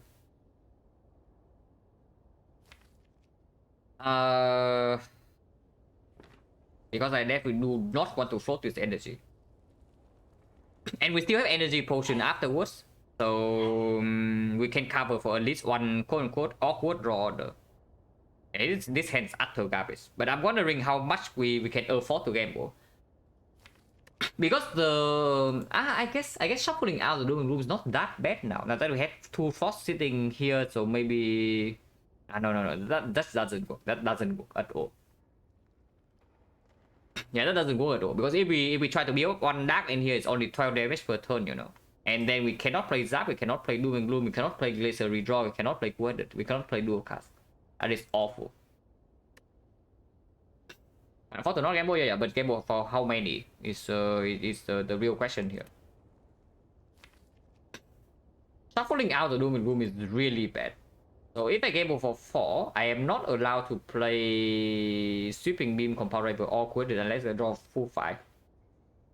Queended draw 1, Comparable potentially draw 2. It will draw 2 if this is at the bottom. So draw 1, draw 2, draw 1. In total we have draw 4.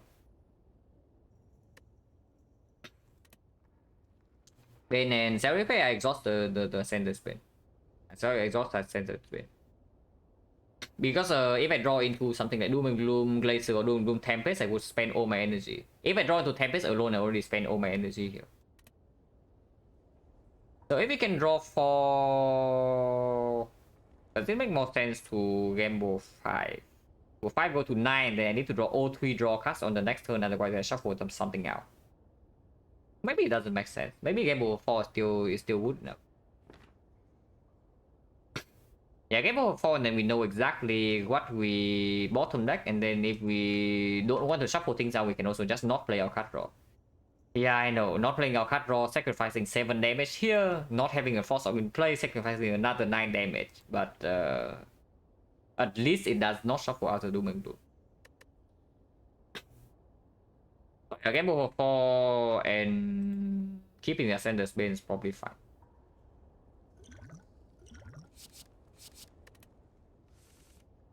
Okay, top deck Doom and Gloom at the very least. Co-headed into Doom and Gloom. I want the Dark to be behind. I want to Dark to be behind the Frost because it means the Glacier will put exactly the thing in front. And next turn I want to play Glacier. Yeah, I'm being hit for like an insane amount next turn. So next turn if I'm drawing into Glacier, I would like to play, because there is a chance that we survive past the Inferno here with the Glacier. So quit it first. Yeah, thanks Tempest. Is the Tempest positive in the redraw at all? Because I can also exhaust this for free here. I mean, I can also play... No, I cannot. I mean, I can energy potion for 60 damage right now, but I don't know whether that's a good idea. Like just doing Tempest first and then end the turn with energy potion Doom and Gloom.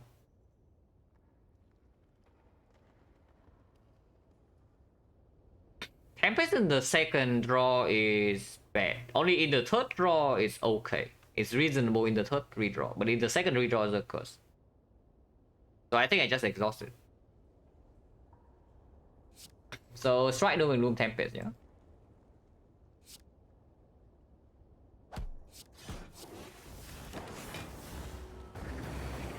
Perfect. Laser this turn. Do I want to draw 3? I can Compound Rival draw 3 if I draw to Steam Barrier, block for 1 more, and also I sneak in 7 damage. Redraw into the dual cast faster is okay too, because I actually want to push this Dark of out as soon as possible and get another Dark of cooking. Otherwise, if the Dark is in front and the Dark is in front this turn, some of my cards are actually locked and cannot be played, and that's actually pretty bad. Oh yeah, Combat Driver is fine here, yeah? Draw 3. So, Glacier Steam Barrier.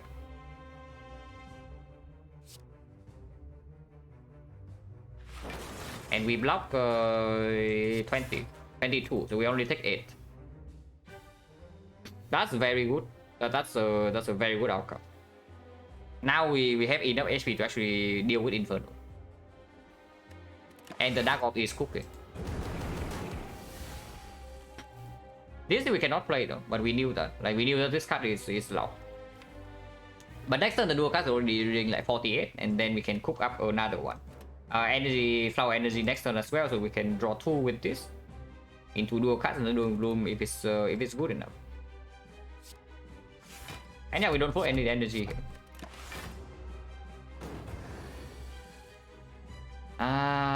A little bit cringe, like, so we don't do a cast if it's like this, but at least we get to get a new orb. Or we can wait because dual cast is coming next turn. But this is gaining only 12 damage, yeah? If we wait with the dual cast, we are gaining 12 damage and we are losing 14 this turn plus another 3. That doesn't make a lot of sense. I will just do a Gloom right now.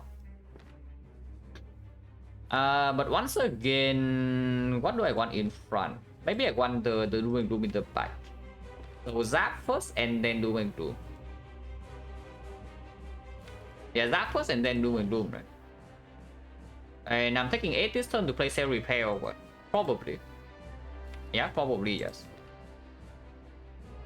And I do think I need this Zap damage, which is why I'm also playing Zap. If I cannot do a cast, it's Dark Orb. Right, Zap. Doom Gloom also blocks for 5, so it's not that bad. We are only taking 5 damage here.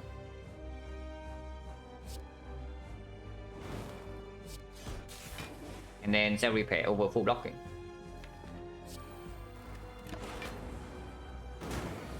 Now Compound Driver draw another 3. We shuffle out the dual cast, but is that bad or is that fine?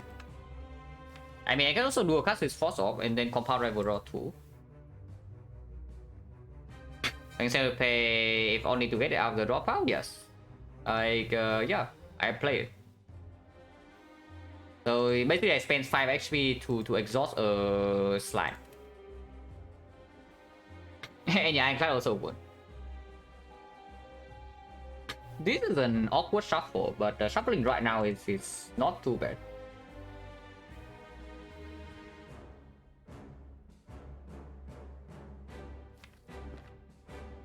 Sweeping Beam dual cast Compound Rival is a line I potentially see. That has no frost in play, but we are not being hit next turn. And if we return to Glacier, we can still play it.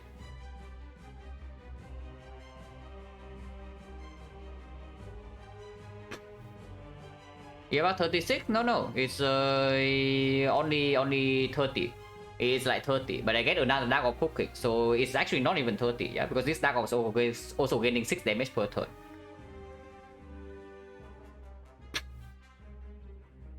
It's minus 30, but I gain a Zap and Dark Orb again. And this Dark Orb is once again 6 per turn. So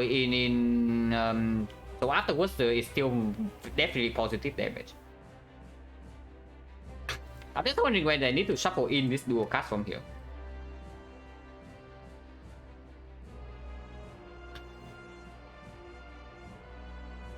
But yeah, dual cast. If I'm not shuffling in dual cast, then this second Dark Orb is also once again normally evil. Is that good enough? Our damage is like really behind at the moment, yeah? It's already turn 5.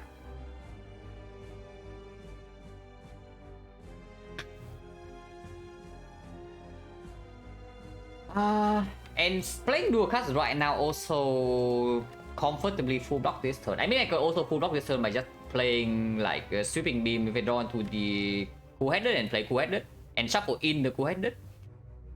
Shuffle in cool-headed, shuffle out 2 defense that don't draw these burns. And I'm still full blocking this turn because it blocks 7. But with that line, I cannot play Glacier to block 9 times 2.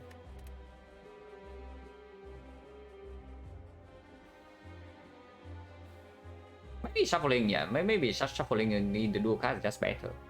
Shuffling out 2 defense a little bit spooky with this raw power, but if we don't shuffle in here, we are floating energy like crazy and then we die. So have to pick your poison here. I kind of really want to shuffle in this compound rival, but it's impossible here, unfortunately. Because if I don't shuffle in the compound rival, then there's also no chance to use the energy potion, which is bad. But it's impossible here. And I am definitely not using the energy pot to shuffle into defense. Yeah? That just makes 0 sense. So I guess I do shuffle in the dual cast. Then dual cast. Oh no, I can shuffle in the compound rival. What am I talking about? I can. If I dual cast right now, compound only draws 2.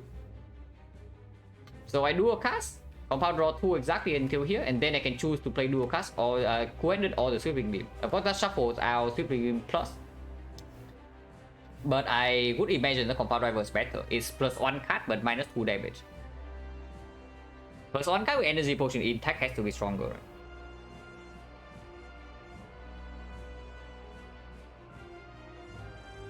Yeah. Like, this has to be better then. And then I definitely play this over the coordinate, yeah. If I play the coordinate right now, I cannot play Glacier because it would actually kill this Dark Orb.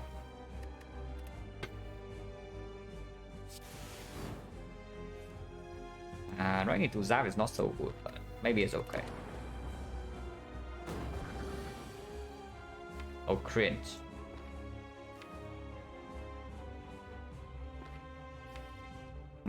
I mean, we do potentially line up the Glacier with this, but once again, we cannot do a cast this Dark Orb.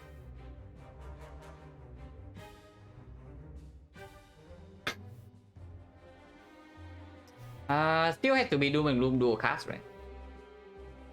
Next turn I play Glacier and then it evokes this Dark Orb for 24, so we lose quite a bit of damage, but the second Dark Orb is pushed in front.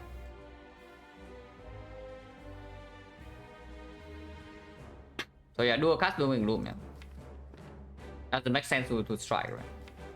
I mean, maybe it does. Actually, it makes more sense to strike. Strike is plus 1 damage. If I don't to dual cast next, if I don't to Glacier next turn, and if I don't dual cast this, and then bottom deck Glacier compound driver is still drawing 2, so I cannot actually. I need to bottom deck both of these to not draw Glacier next turn, and it's also plus 1 damage. So strike is stronger. Yeah, strike Doom and Gloom is better.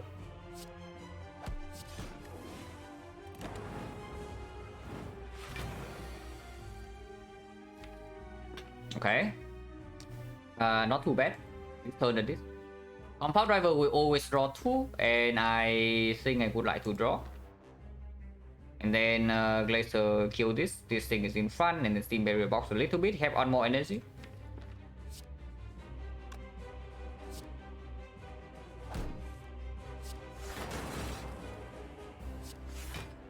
Now 15, so if I play defense here, we fully block this hit. So now I can energy potion for 12 damage. You kidding me? Are we actually at that point now? I refuse a 16 damage potion on like the earlier turn, yeah? And now I'm potioning for like 12 or what? Because our deck has like 4 burns now. But there is still potential draw with Compound Driver, like doing Room Glacier, and these things also consume energy later. There's no way I take 12 damage only, right? Little will have to make attacker? Probably not. But which is why we also play for the line that we can block. Because you see right here, we are still at 40 HP. With Frost Up in playing the Glacier potentially in the redraw. In the only attacks you were 36. Hello, Smith. Like, if we want to actually block, we need to defend here. Like, full blocking this is very, very important.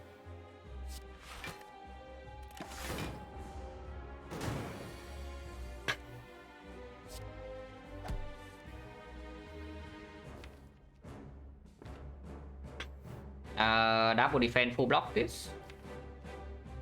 And next turn, at most we have 2 burns there, so we can never die to 6/6, even if we draw 0 block. So surviving 6/6 is not a problem, but I sure hope that we actually do a cast soon. To dual cast this thing. Because if we, once again, we have to kill this dark off without dual casting it, I don't know about damage afterwards. Because the burns are also becoming burn plus, and we are going to be single digit HP after next turn. If we don't draw into Blazer. But yeah, double defense here is probably just clear.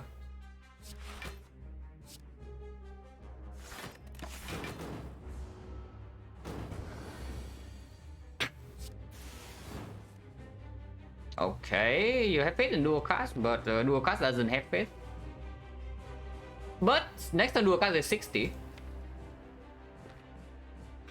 Well, my next turn dual cast 60. It attacks for 9 and then burn is burn plus. And this turn we are only taking 38, so we are at 9 HP. So next turn we still cannot die. Yeah? And then we always get to dual cast this thing. Now playing this dual room is definitely not positive. Because the only way playing this dual room is positive is that next turn I draw Glacier first, and then the bottom next is dual cast, and then dual cast afterwards. So I just double strike it.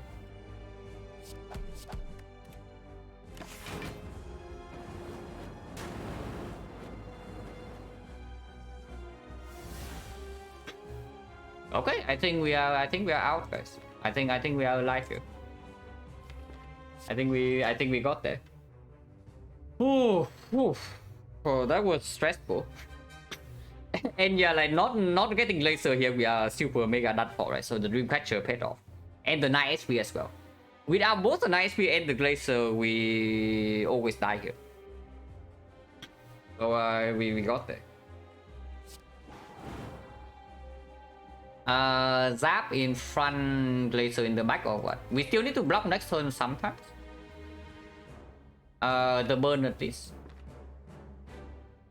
In order to guarantee I need to play... No, I don't need to play anything. I can just zap defense strike and it always dies next turn. Even if I draw into more burns in here, I need to draw 3 burn plus for me to die next turn.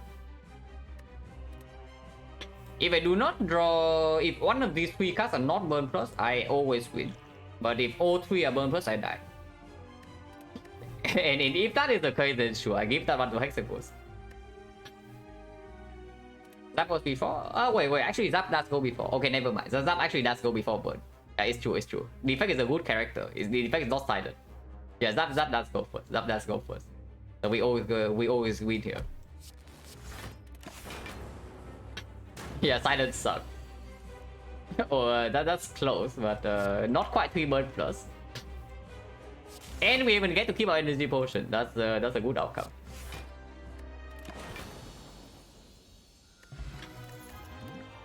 Oh, well, that was stressful. That's only Act 1, but I already feel like I play a full run, you know. for that one fight alone. But yeah, here's a buffer plus. Dreamcatcher pop off, yeah? Without the Glacier from Dreamcatcher, we are dead. I am pretty sure we are dead no matter what we upgraded. with that draw order. There was no way to kill before 6x6. But Buffer Plus or the other choice is Hyper Beam, but we already have Super Beam and Doom and Gloom. And of course our deck is full of orbs, so the downside of this thing actually matters. Offbeat Reaper, not really free energy. We say goodbye to our savior if we pick the Reaper, but we do have a Self Repair Plus and a Buffer Plus. But yeah, we say goodbye to our savior, right? Because there's no way I click choke over Reaper with this Self Repair Plus in my deck. Choker is going to be free energy for a while, but it prevents the things we want to do later with this kind of deck anyway. With Compound River already being in here and 3 off types. So yeah, like thank you very much, Dreamcatcher. Already did this job. Yeah, already did this job. Like already did more than most of the Dreamcatchers would ever do. Now, unfortunately, the Water Group tells me that this shop is suddenly not so good. Yeah, thank you very much, Water Group. Amazing. Always amazing to see an event that just takes away your goal. And one question mark, by the way. But we do get a chest here, so maybe the chest have some gold too. If we don't go to early shop, then where are we going? I mean, right path is super extremely stupid, yeah? Maximum is 2 elites in this act. It's probably always this then. Like this into 2 question mark, get a tiny chest prop and go here, and then we decide whether we can go here or not. If not, then we just take this way. Like advance away, fire, advance away, elite, optional elite, and then more advanced always. Maybe fire at the end, maybe late question mark. 4 strikes, so buy straight is possible.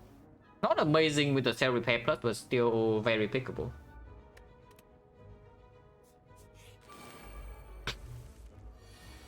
Oh, these guys are here to... They smell our money, guys, right before the shop. So they are here to do their thing. But Buffer Plus ability play. Plus 2 for 22.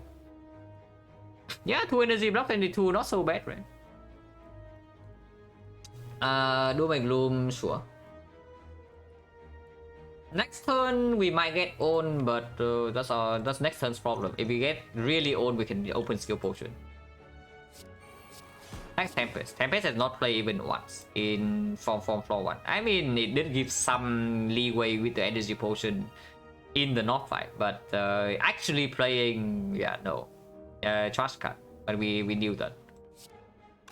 I don't know, maybe we see a KMX here. Yeah, surely. But yeah, redrawing this is actually not so bad, but do we ever redraw it? Sometimes we do. Maybe it's not so bad. Are there any other 2 energy cards that upgrade to cast themselves twice? What do you mean?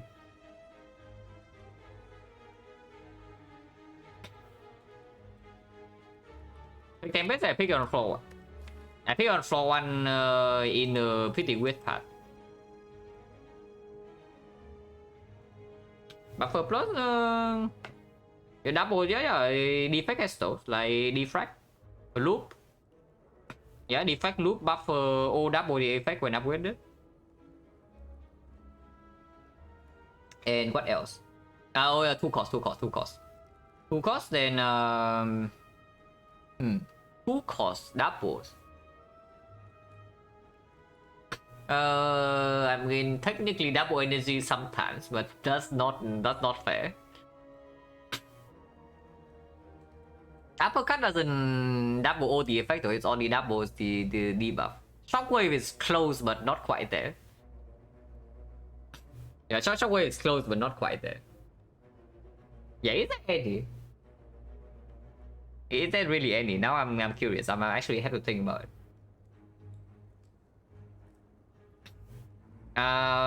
Perfected Strike, yes. Yo, the Perfected Strike. And then what? Yeah, 1000 cut. Is there anything else? Probably it, right? Because I usually, if the upgrade is double, it's extremely good. So we should be able to think of some like super good upgrades that cost 2. On the Clago, I got a double corruption bird face on mummified hand very early into 5 shocking orbs, into 2 impervious, into a shockwave. For whatever reason, that deck actually struggled in the end game, and I have no idea why. But basically, the run was at full HP all the way until the end, yeah. And then end back 3 boss scout, I took like 40 damage to the deck or something. And then in Act 4, the heart was like surprisingly close to put me to single digit HP. So it was weird, but it was a win. Also, Byron, did you see the Hexaghost fight just now? Like, this run just survived like almost certain death because of the Dreamcatcher right before Hexaghost.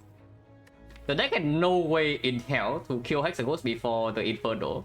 It was before the Glacier. So I rested and got a Glacier. And after getting Glacier, we barely had enough HP to block the... and with the rest HP as well. Like, barely survived the Inferno. And then just kill it like 2 turns afterwards. So the fight lasted 11 turns. So both like right before the fight and during the fight itself, I think the fight was like really cool. All together.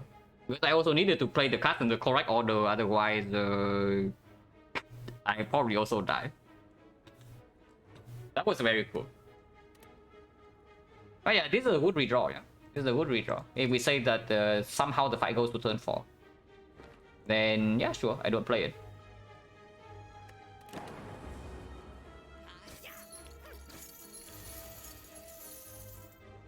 Uh, 5 energy, so I can see converted into compound driver.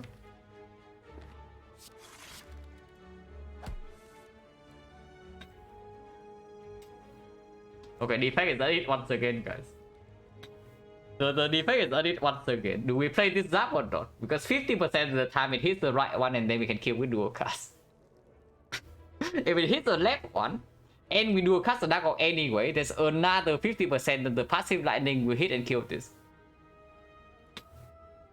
So we have a 75% chance to cleanly kill one of them here. The other 25% we take 9 damage. Or we can also just play OR blocks. If we just play OR blocks, we are fine. If we just play OR blocks, we are fine. I mean, not that fine. We are taking actually 4 damage. So expected value is actually better to go for the lightning. Because 1 out of 4 we take 11, but otherwise we take 0. The other line we take always 4 damage.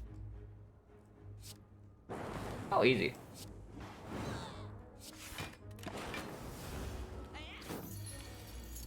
It actually attacks, but we are fine. We full block easily with this.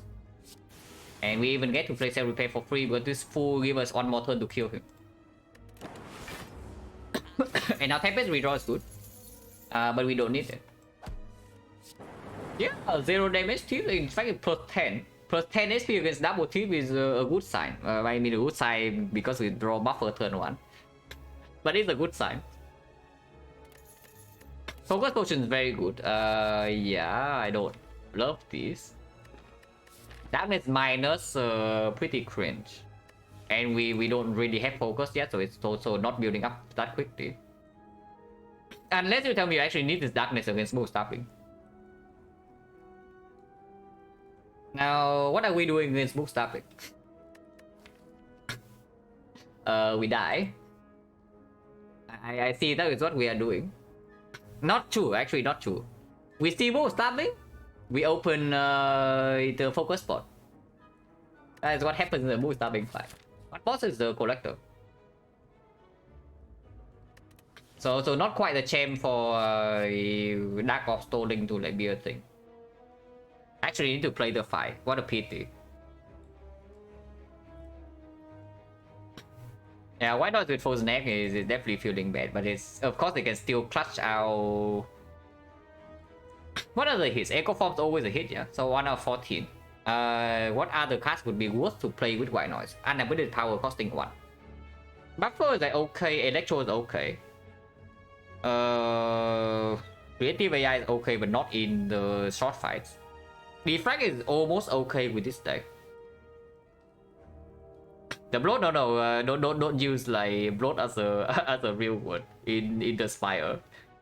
Like no such thing as bloating. It's just whether the card is good or not. If card is good, you add it. If card is bad, you don't. Because my last defect runner deck was 48 cards, and we also play like 50 cards per turn. So no such thing as bloat if your deck is good.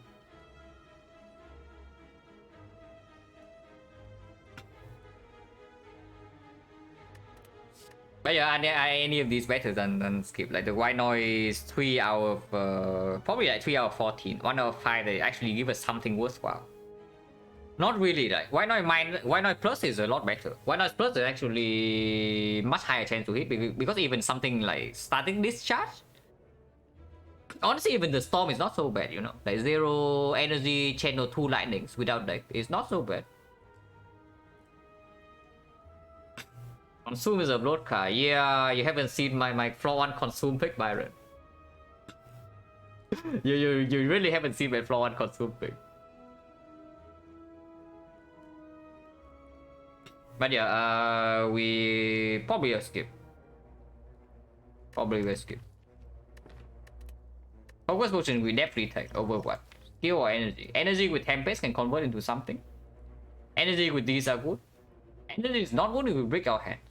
But we do have cell repair to mitigate the problem a bit.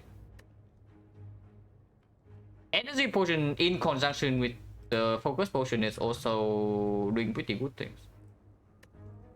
Yeah, sure. I keep my energy pot right with the X cost in the deck.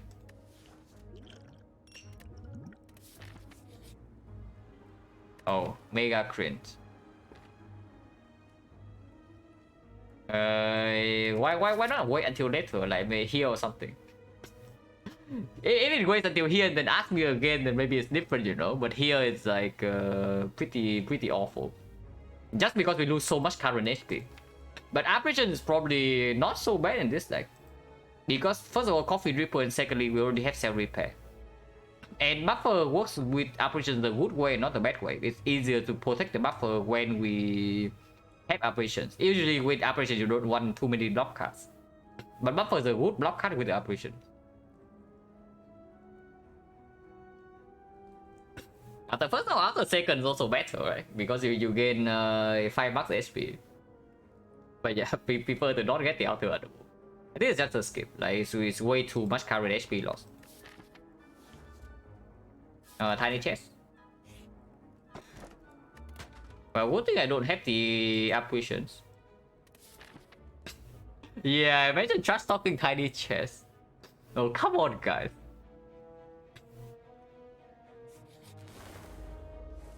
Okay, so now what?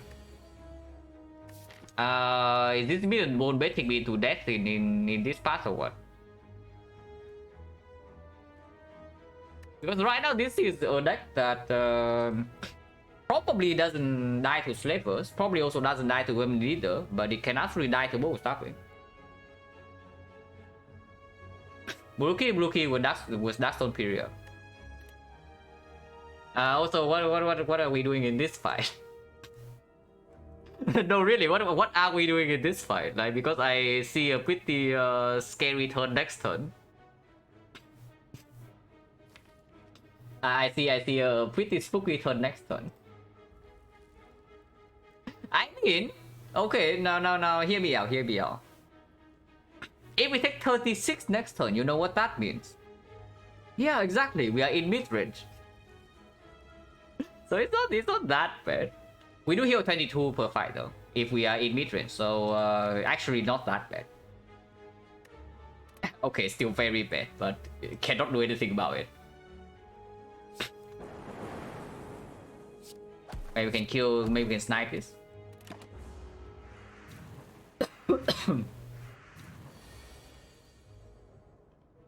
Okay, this guy says that we take a little bit more than 38. Then 36. We actually take 39. Focus energy? No, why? We are taking 39 here, and then with mid and the cell repair, we are healing 22. I mean, sure, we can potion for 27, but what if we just heal here? And then you want to potion in this fight, then you see move stopping, and then what do we do? If we potion here and then move stopping comes next, then what's the plan?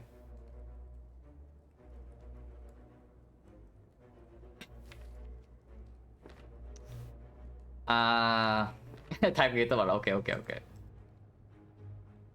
I mean, if we are still full enough, this thing still dies, you know. If we play the Tempest, like 1 out of 3, and then we need 2 lightning hits on this, so very unlikely, but it's possible.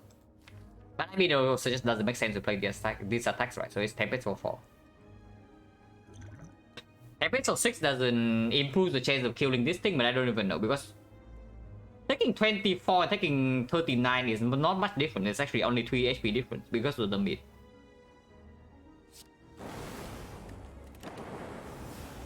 Good thing we have mid the bone, guys. Yeah, the defect. And can you guys like chill, please? Yeah, okay, can you please calm down?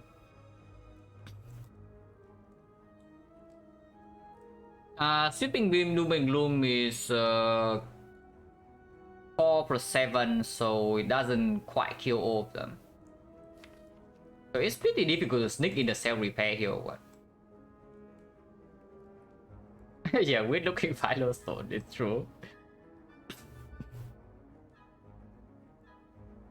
Sweeping Beam first into Glacier is exactly 1 damage off here, it's pretty annoying.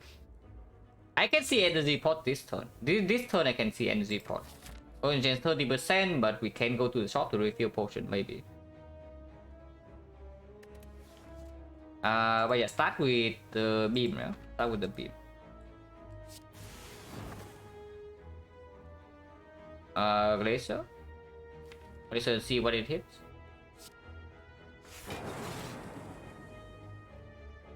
Attacks lightning off. So now you hit here or what? Yeah, now I quit you hit here or what? But sure. Okay, it's not that bad. So if I don't energy pot in here, I'm taking 11. I can energy pot into the zap.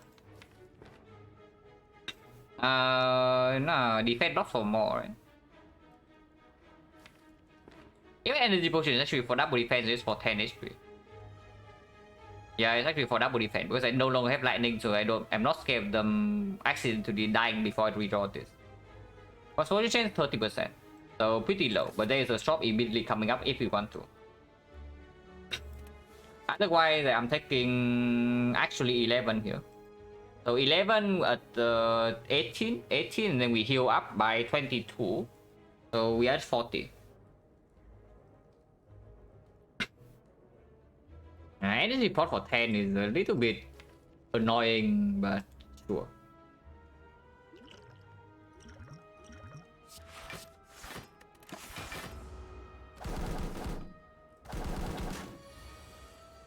And they actually just don't stop, but we are fine here, I think. Yeah, we are fine. But they actually just don't stop.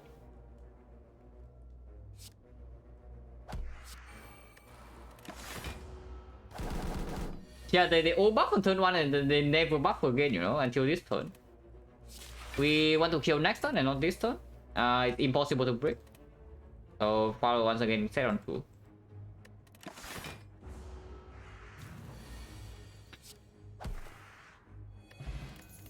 The potion is green. It's okay against book stabbing. The Coedit is not really doing anything at the moment.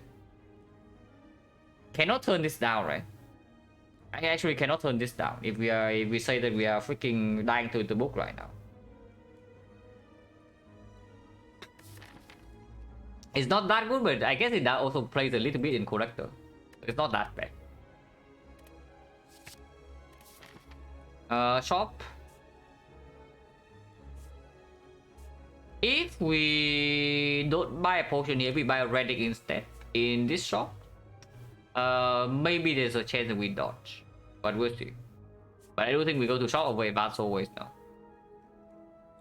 Like advanced always, we see chosen or whatever crap, and then we get on, and then we die here or what.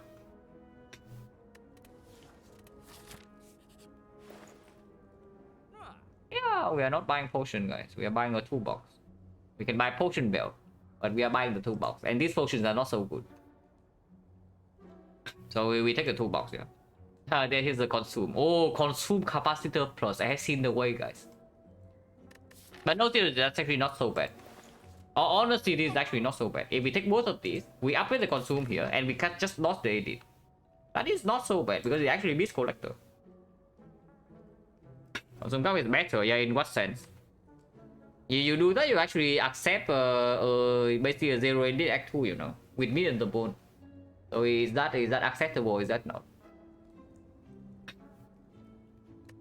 But I can see it because at the moment, if we do not see a defect plus along the way, yeah, we enter the collector fight and we are dead. Like I don't know what overpower relics can happen to make us not die to collector. Yeah, stone calendar. The echo form relic, yeah, the echo form relic maybe can make us not die to collector. Less powerful in hallways? No, it's more powerful in hallways. Like the where the capacitor consume actually dies is the elite. It's stronger in hallway fight because hallway fight you can actually take your time, you know. Even the chosen doesn't skill that fast. Doesn't mean book? No, we take if we take the capacitor consume, we are dodging every single elite here. I'm not kidding. If we take the focus, we are dodging every single elite here. Because even Slaver suddenly we put 2 bricks into our deck now. And of course we are not fighting. Can't sleep? Yeah, sleeping is impossible. Dreamcatcher is retired. It saved the run and then it retired. So yeah, like are we allowed to be aggressive with this toolbox? I kind of want to be. I kind of want to be aggressive, you know. And toolbox is also a strong relic for later. And we also get to upgrade something else over this cringe consume. Maybe Tempest? Yeah, maybe Tempest. Coordinate upgrade is eventually strong, but not yet. Maybe Zap. And upgrade Zap right now is so set with like no electro though. And this honestly the same goes for Tempest. Yeah, we also have pretty freaking bad upgrades. Like, what about that? Dual cast is not even super good. It's okay, but it's not good. Honestly, the only reason I don't take the focus yet is because in our belt right now, there is something that can kill collector. The focus potion. Who was into elite before fire? Yeah, potentially yes. If our upgrade is actually that bad. I'm really thinking about it. After this, what do we have? 1, 2, 3, 4 question mark. We want to. Oh, tiny chest absolutely talking here. Wait, it's actually a forced tiny chest or what? Yeah, one or not. If you want to go to the elite, the tiny chest will proc. Good, that's funny. I mean, it's still late question marks in Act 2, so it cannot be so bad because there's a chance for Twag. Maybe Twag and Red Mask Bandits. Red Mask Bandits actually... Is it good or bad if we take Consume into Red Mask Bandits? GG, this is a win. Yeah, maybe you watch this Act 1 and then you tell me whether this is a win or not. Because as far as I know, we just like got past almost certain death in the Hexaghost, you know. Hexaghost probably had a over 90% chance to kill us there, but we survived. So yeah, easy win.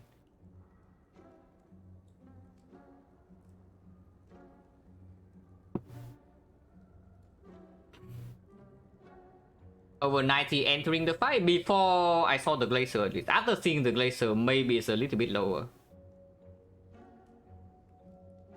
So basically at the fire before that, so it probably had over 90% chance. I'm pretty sure no matter what I upgraded there, I always die. So the only way to live is for Dreamcatcher to give me something, either defensive or offensive. But there are not a lot of offensive options. There's only like defect, bias cock, echo form, and maybe recursion sometimes, but recursion is not reliable. And defensively, there's only defect laser. So extremely likely to actually just die there. But it actually gave me the glacier and we barely live. Like yeah, you can look at the deck like deck was like this, yeah, all base cards, zap dual cards, like all these cards here until all the way before the glacier. That is my deck, and no potion. Not no potion. I had a Gambler's Rule and an energy potion, so no output. That was exactly before the glacier, and this is my deck. It was actually impossible to kill the ghost before Inferno. Even with perfect draw the Doom and Gloom and then dual cast every single time, I was around like, I would say probably 30 damage shot.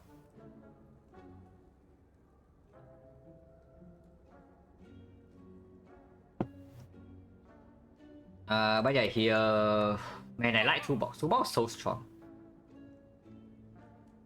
Yeah, toolbox is actually so freaking insanely strong. Even if we dodge toolbox, not even that bad. And we have made the board here though, like, why do we dodge? We even picked the beam cell for the board, you know. If we are dodging, then why the hell do we have this? Yeah, no, really. If we are dodging, then why the hell do we even have this card? Buy the toolbox. And then, yeah, elite first, right? If we say the upgrades are like ultra garbage. I do not want to upgrade Zap or Tempest here. This upgrade is good, but not now. So yeah, not too interested. We'll run into elite first. The bomb. So if we pick the bomb, the question is whether we survive until turn 3 or not. But I mean, of course, it's the bomb over the other two, right? It's not even a debate. Like 2 energy deal 40 AoE in this fight. Of course, we take that. Oh, we are probably fine. Only 14 this time. Yeah, buffer going in, yeah. And sweeping beam also goes in. With sweeping beam, it's guaranteed that this guy could die and this guy could die on turn 3. So even if we are vulnerable, this guy alone doesn't kill us. Yeah, that's good. Let's do that. Yeah, we'll drop Tempest. Once again, amazing.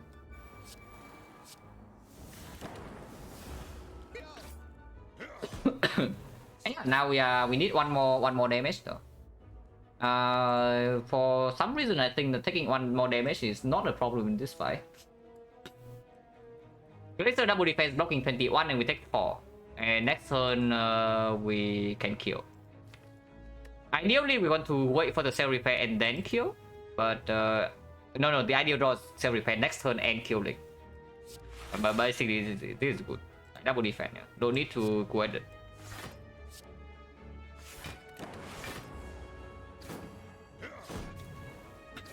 Yeah, beyond the bone. Oh, perfect. Oh, this is so perfect. They all die. And we get cell repair.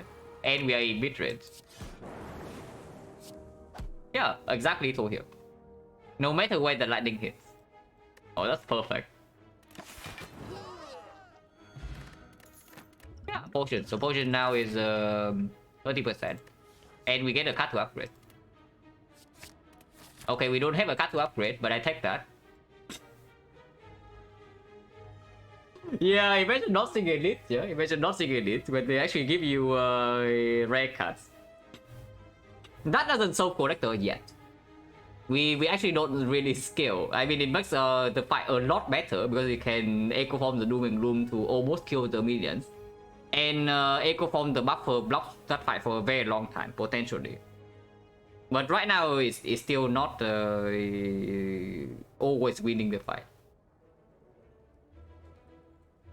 Also, by the way, we have cell repair echo form now. So we are healing 12, we are healing 20, we're actually healing 30. We are healing 32 every fight now, if we are below half. Potentially. Still don't have any upgrade, but with the Echo Form in leg, the Tempest becomes better. Quoted with Echo Form in leg, it becomes slightly worse actually, but it is Echo Form plus and not Echo Form minus. So even if we draw into Echo Form, we cannot play it. It's not instantly losing the fight.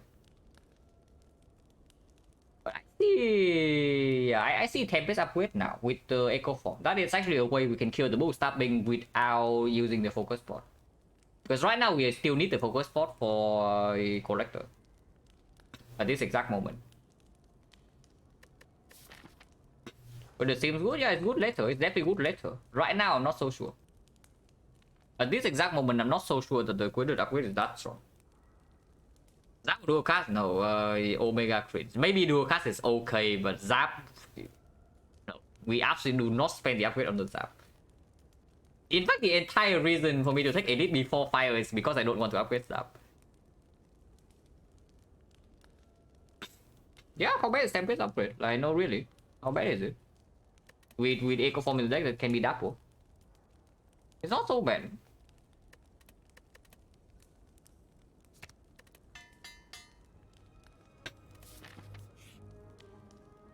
Yeah, we're going to mid range, but that's before we enter the elite fight, so that's a little bit spooky. But of course, we take this. Necronomicon works on one card. Enchiridion is fine. Enchiridion is good. And then Neuris with the sustain in here is also good. Neuris also can deal with Collector Force sometimes. Enchiridion is fine. Enchiridion is not upgraded though, this is a scam. Doesn't count this. Freaking capacitor, man. Did it really give me capacitor in this fight? That's bad by the way. But okay. Once again, broken record. Frozen Eye gonna be good here. But probably not Enlightenment, right? Only works on 2 cards. Enlightenment only works on, I guess, 4 cards. Actually, it works on 4 cards. But we also only draw 5, and there's a magnetism. Yeah, Enlightenment draw Echo Form, Doom and Gloom this turn, and then this is perfect. Or we can take magnetism to have something to play every turn, even with the daisies. If we take Enlightenment and don't draw into Echo Form, we are really sad. If we take the magnetism and draw into Echo Form, we are still happy. So I would just take the magnetism. Yeah, we are still happy. We just don't play this then. Because I do play Beam Cell Sweeping Beam, right? Oh yeah, by the way, the Enlightenment would also not do anything here yet. Until I see what kind I draw into. But yeah, Beam Cell Sweeping Beam on Cultist and play Doom and play the Echo Form. 42 cell repair, yeah, you can I mean, it's not 42. You get 21 from the Amplify Echo Form Cell Repair. And then you get another 12 from here. It's actually 33. You get 33. Oh yeah, it's 30. Yeah, the thing is green. So it's actually 42. Yeah, it's actually 42.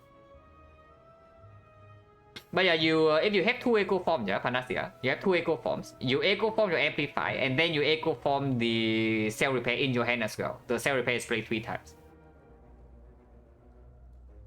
But you need 2 Echo Form stack for that, otherwise the stack is used with the Amplify. No reason to play magnetism, right? Just beam cell sweeping beam here. Yeah, the Enlightenment doesn't do anything. Capacitor slightly okay with the Echo Form in play, but it's weird with Tempest, right? If I double the Tempest, I want to nuke them out of the yeah, I want to nuke them out of the game, man. I don't actually want to change to all the lightings. I actually want to evoke everything.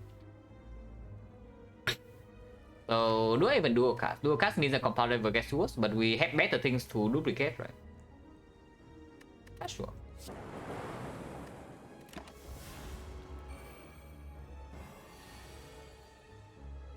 I mean, sure, I guess I do buffer. And this protects on our first stack, so definitely has to be played.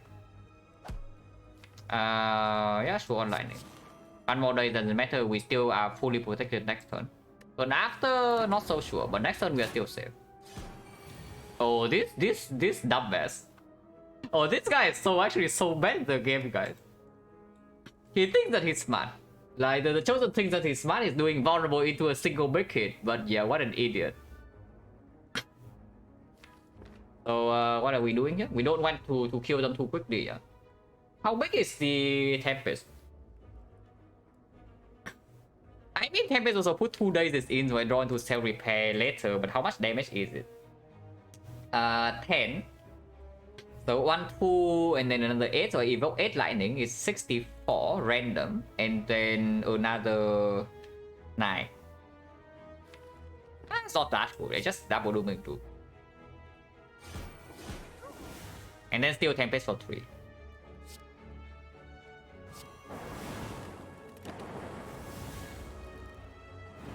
So magnetism, you want to store this 5.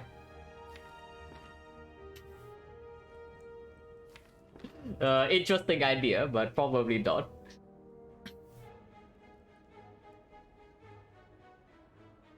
So 6 plus 6, we cannot miss next turn, but we have to be prepared for the case where... Yeah, if I have to play double defense first, it's not even a guarantee anymore. So I actually have to set this thing up in a way that double comparator does not kill him. Immediately, I mean. It should kill with lightning, otherwise we get old next turn.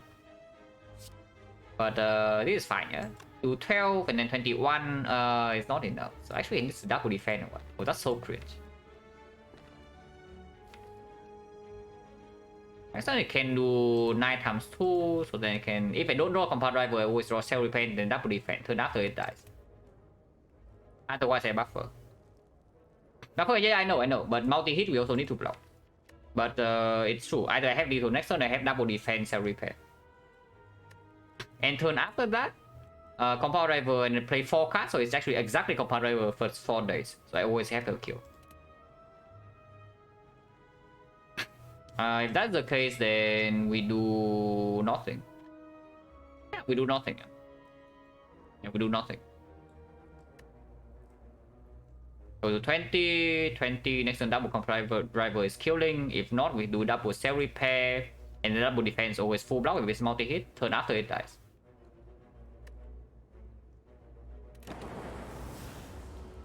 I can't run, yeah. Oh, this guy is so bad, guys. Oh, imagine playing this badly. No, really. Just imagine being this chosen right now. Like, holy crap! Like, how can you live yourself if you do this?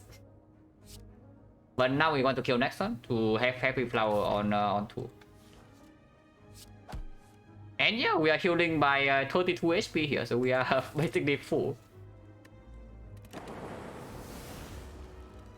1-6 or 1-7? No, not 1, but 2-6 or 2-7. 2-7... 3 attacks on turn 1 is also not that likely. So, probably okay. If we are playing 3 attacks, it also means that we are probably having... we can completely break though, if we draw some strikes, but then we can just preserve the Nunchaku then. 7 is probably still okay. Like Doom and Gloom and some bigger cards like Echo Form, this, and also this. If we draw into this, we can play all the energy. Yeah, it's fine. Like 7 is probably fine. 65. Oh.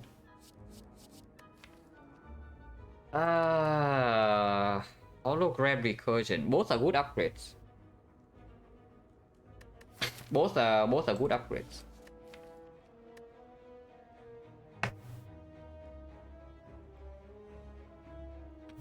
If we operate under the assumption that we don't see focus, then what is stronger? Recursion is not... I mean, it's fine. It's not that amazing because it's only good exactly on the Dark Orb, and we don't even have a virus yet. So anytime we top deck Recursion, that's already bad. Anytime when we draw recursion in dark, it's not in fun, it's also terrible.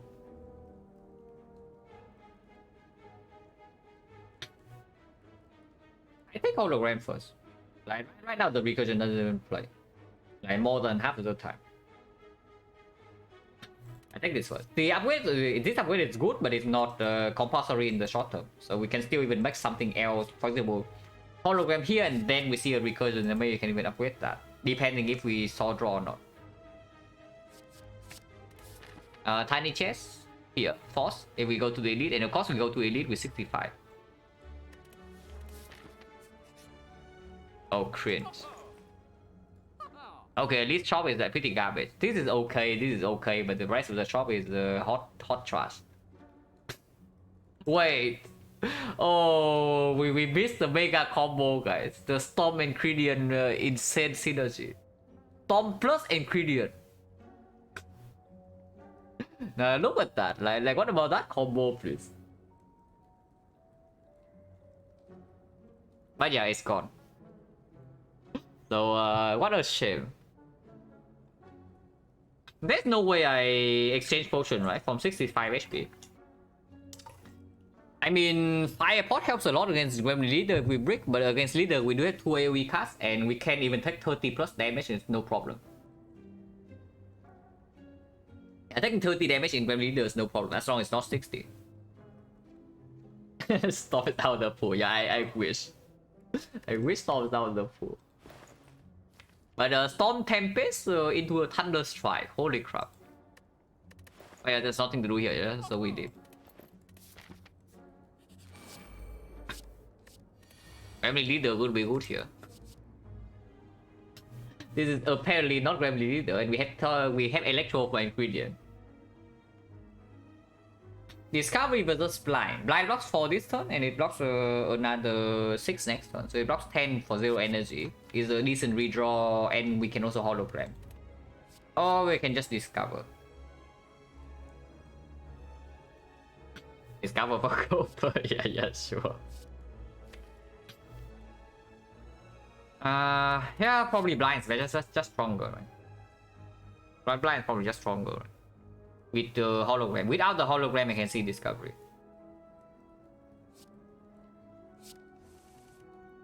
I mean, if we top the Echo Form... Electro into Glacier. Electro into Glacier. Perfect block. Yeah, Flower Energy also perfectly placed.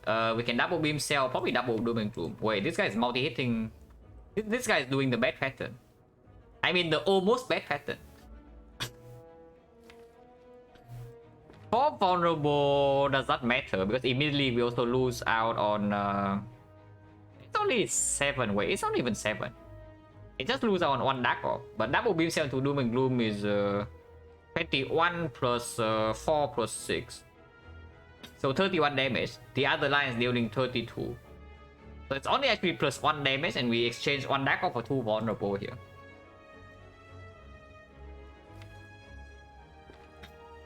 Yeah, this guy outplays us a little bit, because otherwise this turn we block easily and then we draw into buffer and then it never deals damage. But yeah, double Beam Cell is stronger, right? With potential double Compound Driver, double Sweeping Beam coming up.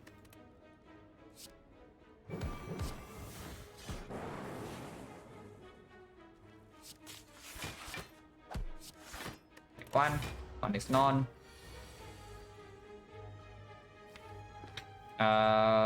I mean, I kind of want to play double Cell Repair.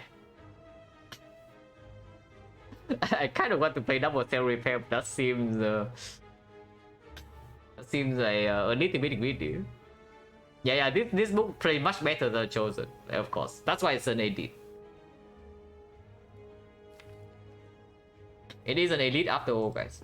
I'm thinking 20 something is still okay. How much do I want to take? Oh, 35 I want to take 29, yeah? This thing is way too weak, but if we double buffer this, we can take maybe 7 damage. And then turn after is still vulnerable. We draw into Tempest, we can kill. It's fine. Not so bad to do that. And also I can also just block, you know, just block this hit. We don't need to go into mid range. If we can go into mid range, then sure. But if we can also just block for 12 more, then I should just block for 12 more. Our power driver is in the deck, so this is losing me 3 HP. But it gives the 3 damage right now and compound driver a little bit more. Honestly, probably not. But we are still full HP at the moment.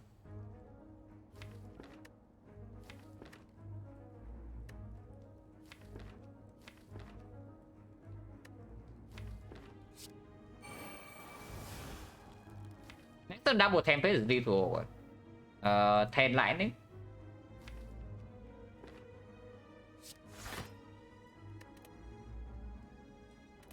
Getting back laser. 10 lightning is evoking 756. Wait, that's so weak. wait. Why is it so weak? Then maybe I actually do need the glacier back. Or do I? Doom and Gloom next one's 24 and then another 56 is 80, 89. 89, we need 13. Getting back Doom and Gloom is perfect, right? Yeah, getting back Doom and Gloom is actually perfect. And double Tempest next turn is Ditto.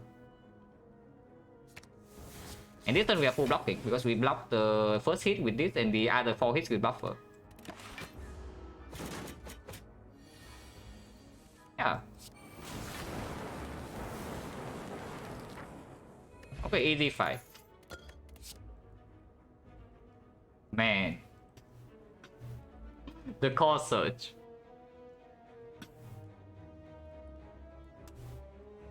I mean, defect over bias cock or what? Yeah, is it really defect over bias cock? Probably, right? Sometimes the toolbox gives Panacea, but it's unreliable. Also, sometimes we see Palace in the next shot, but it's also unreliable. And we still pick another second bias cock. Of course, question can also increase the chance we see the actual core search, yeah. But if we see a second bias cock and no artifact, then I would definitely like to have a real defect in my deck. So that I can store the easier turns of some fights with defect, and then I end the last burst with the Echo for bias cock. Oh man, Bottega is very good, but it's not up against nothing. It's also up against something that it's extremely good. I take defect. Weak point is better than Dex. If I have to carry this weak point all the way until the heart, I would. Tiny chest. Imagine trash talking tiny chest. No, tiny chest haters like, where are you at? Meet the bone into mortal echo form. No, really. Like, where are you? Like, tiny chest haters. Like, where are you at? Okay, that is very strong, yeah. So now what can kill this? Retomancer. Yeah, Red Retomancer trust over 5.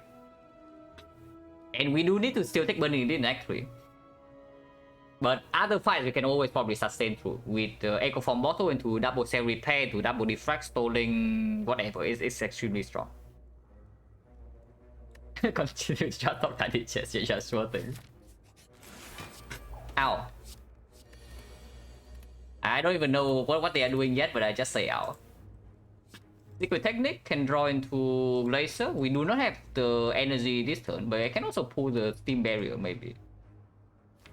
Yeah, it's okay. Oh. Oh, cringe. Enlightenment could be good here.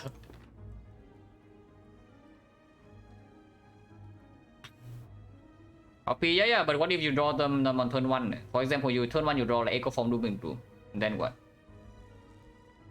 Call of Echo? No, of course we play Echo Form. We are still healing like a ton here. Of course we are playing Echo Form. Yeah, where is Turbo? Like, Secret Technique pull some energy, please. But there's no energy in here.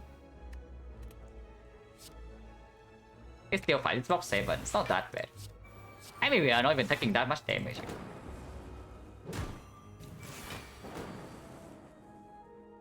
But yeah, now it is hurting a little bit. Just a little.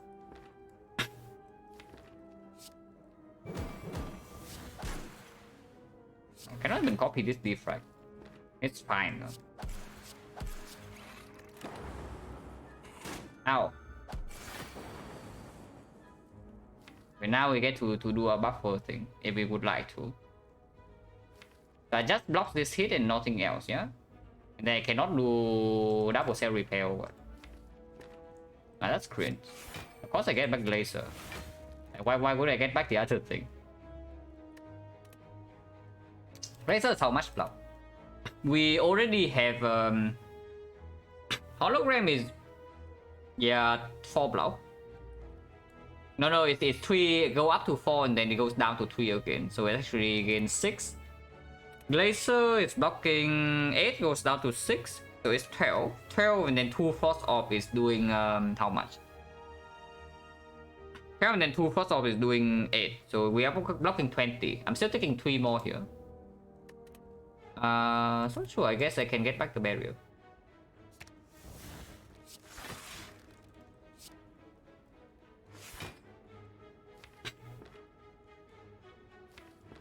Now I want to loot Frost. Even if it kills this, it doesn't matter, I still full block. Oh, you are so good, the game, man. Oh, really, you are so good. You're actually amazing. I mean, we're still fine, but a little bit annoying here. That I actually need to redraw into the cell repair again. So here I need to make sure I don't accidentally kill this thing. But he's still protected by plated armor, so this will never deal damage. Then I just do Doom and Loom into Zap or what? This Dark Orb is dangerous though, if I don't get rid of it soon. But I do have potential buffer coming up. Or I can just accept this 5. Taking 5. Was in fun, yeah, but I'm also thinking like, what if I just take this 5 damage and then we try to take another 3 somehow? Because Frost is not in fun, so I'm only blocking 8. Which means next turn I can take another 2 or 4 or 5 damage. 4 or 6 damage. And both are good. Yeah, just take 5 here, go to 38 and then next turn take another hit. And go to mid range. Like, why not do that? That's probably just better. Nunchaku 9 is actually not good for Collector, but it's okay. Turn 1 we play Echo Form. So maybe on 8. Yeah, maybe on 8. We do 2-8. Yeah, we do 2-8 so that I can do exactly Echo Form Doom and Gloom if I draw into that. Otherwise, I just save the Nunchaku for turn 2. And I can always just play one strike float to another strike, no problem. So 2-8 is actually what I want. Wait. I mean, eventually we need to kill this. How do we kill this without playing attacks? Not possible. Actually, not possible unless I play this Doom and Gloom. But if I play this Doom and Gloom next turn, this blocks for 16 and then don't take damage. Whatever. Nunchaku backs up is fine. We just go into Collector with max HP. Yeah, Nunchaku being backs up is whatever. I don't care. But here, I don't think I should play any card. Ow. Yeah, it's 12. And now I take 4. And 4 is perfect. Unfortunately, buffer is here, so... I mean, it's still fine. We just do a cast this lightning now. I don't play the buffer, yeah.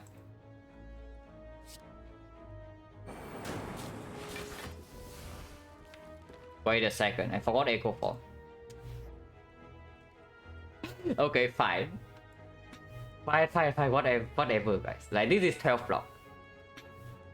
Unfortunately, this being 12 block means that I need to take 2 hits of 7 times 2.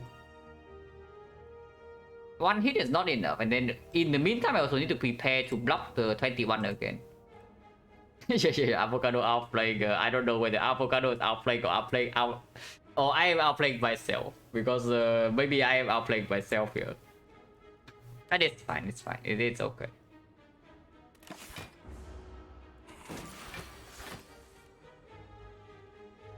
Wait, that's good for us, right? Oh, that's actually good, right? Because now I can do triple block. That's not too much still. Double block take another 5, so I'm taking more than necessary. Oh, no. I see the line, guys. I see the line. I see it. Do you see it? Now, this will take a very long time. I'm just saying, but we are going to have perfect beat here. Go after Renas? No, I'm already going after Renas because you see the line here, right? That I play this Glacier. I full block this turn. But I have 3 force off plus a loop. Actually, no, that's not good enough. That's loop minus. I was thinking it's loop plus, but loop minus is barely not good enough. Yeah, loop minus only blocking 16. 16 is the bad number.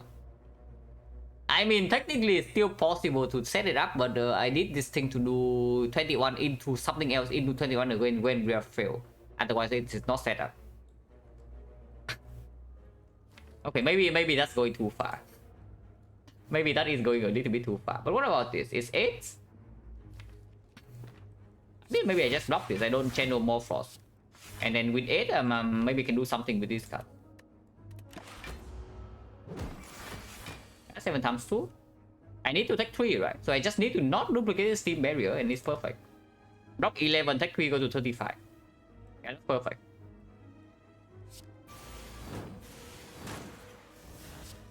Steam barrier, yeah? So as long as I don't take damage from now, everything is good. But only have 1 force, so it's a little bit dangerous if it's doing the big hit again. But Quiders is full block, Buffer is full block, defense fine. And then we fill off slots and then we duplicate the self repair and everything is good. So I want to play this yet in case we need to double compound driver or whatever next cycle.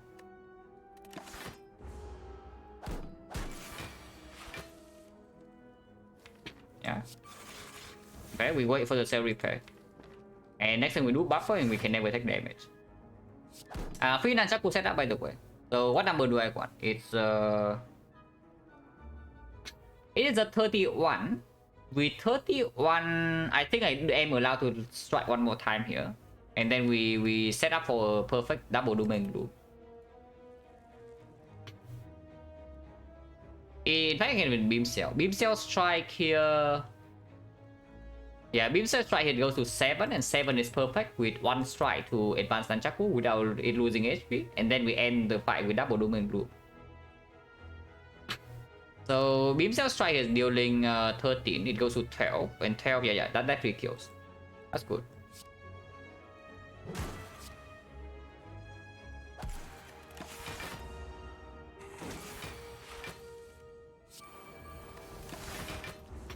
But yeah, quite a long time from here. First of all, we need to loop our self repair still. And we advance the Nunchaku by 1. We wanted to go on 7 and then we wait to draw Doom and Gloom on a turn where it's 2. And then it dies.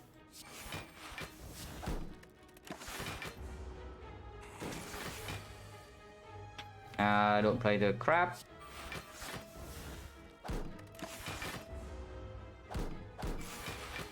No, I want 8, right? Yeah, I want 8. I thought of it. I actually want 2-8. So that I can play Echo Form Doom and Gloom turn 1.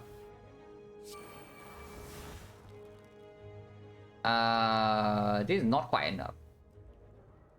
Yeah, Beam Cell Compound Driver is not quite enough to kill. If Doom and Gloom is in our hand right now, we actually have 2-8. But this, like this, we have to wait 3 more turns, at least.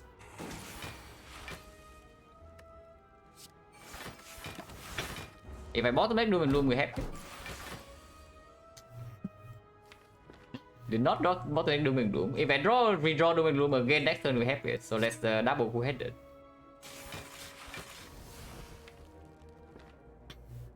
How about this Zap? Zap is dealing 5, so I need 14. So if I draw Compound Driver, I have it. But if it attacks for 21, then maybe bad things happen. Yeah, probably not.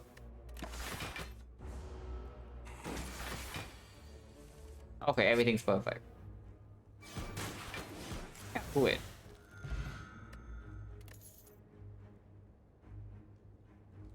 Doing Bloom Echo? No, we have enough for doing Bloom Echo. Exactly this. And then we have the Nunchaku for turn 2. Yeah, you want Consume, here it is. But I take a second Glacier, yeah. With the defect in my deck now. Honestly, with Echo Form Bottle, I can even see Blizzard as our damage solution. Potentially. It's not even kidding.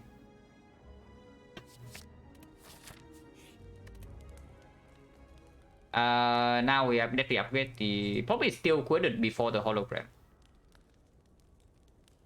Yeah, honestly, yeah, Echo Form Bottle already, like, why do we... We don't actually need hologram that much from here. We already Echo Form Bottle. Because our power level from turn 2 onwards is already so high.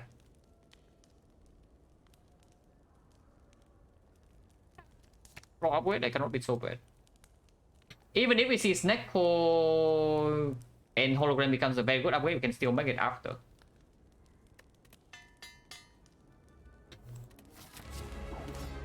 Capacitor is good here. Thinking ahead, 4 thought. Thinking ahead is quite good with Echo Form, right? Because we can just set up like whatever card we want to Echo Form next turn if we are drawing into it right now. For example, yeah, Doom and Gloom, maybe Defect. Yeah, exactly Defect. Unless you want to tell me we want to also duplicate this capacitor, but I think that's pretty stupid. Let's not do that. Thinking ahead is Defrag, and then we play Echo Form, play Glacier. Do not play the Sweeping Beam. Yeah, do not play the Sweeping Beam, please. So Zap, Beam Cell, I guess. If we draw to Doom Room next turn, we are still duping the Defrag, but it's whatever. Hello, no random crits. How's the run so far? Ironclad had a close victory after like a run with insane sustain. This defect run is also having insane sustain, but Act 1 almost killed us. But now it's looking pretty good. So yeah, Beam Cell and we throw the strike. Yeah.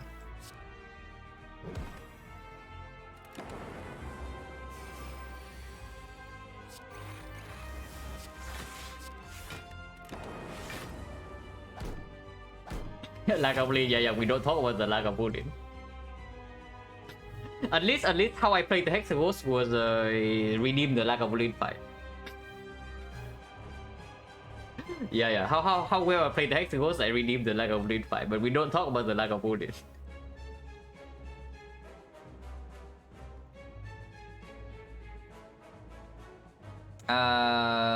Still double Glacier, right? Instead of doubling Tempest. Cannot go too crazy yet.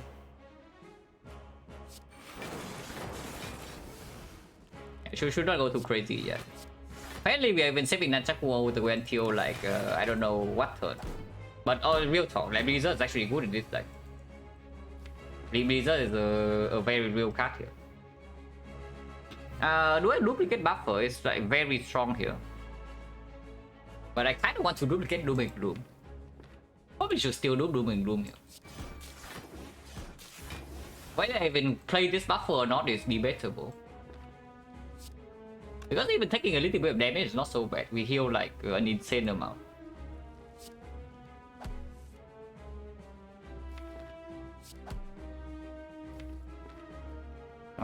Sweeping Beam's already killing this, so can strike Collector. Yeah, or just play the Buffer right now, but Buffer's a very good redraw.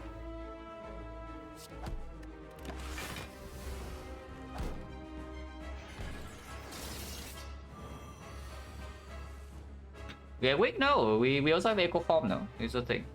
I know we are weak, but we also have Echo Form. So everything's double.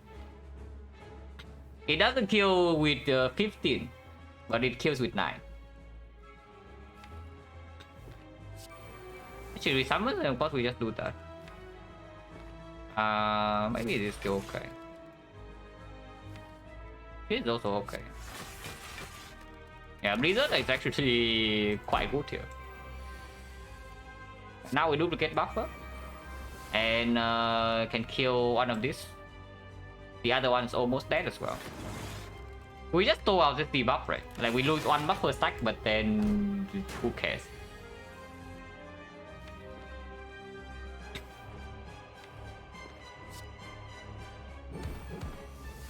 We still 3 buffer stack and debuff only lasts 3 more turns. It really cannot do anything against us. This is how much damage? It's 10 each, so it kills this. If she attacks next turn, we just double Doom. If she resummons... Yeah, what do I do if she resummons? A little bit weird. Maybe double defend just to consume the stack and then play one Doom or what. But that's strange. I mean, we can also play a very long fight. Okay, if she attacks, then of course we just kill. 30. If I Tempest, all 3 of this is 45. Are you kidding me? So 1 off from preserving this buffer. But I mean, it's probably okay. It's probably okay. To just Tempest right now and not care. Yeah, good buffer use. And we have buffer again, yeah? And she's dead soon. Defend, no, we are frail too. So defense only 4. And we evoke exactly 3. Is that good? Actually, no. 4 is good. Yeah, 4 is actually good. Right. Defense Tempest actually good. Because the evoking with on energy is only getting 3 block. Right. It's true. But I mean, it's fine. Doesn't actually matter. Do we full block with this or what? Everything is 6 blocks is 24. 24% of the 12 is not enough. Man, Collector hits so hard. Yeah, Collector actually attacks you for it so much. Not that we care.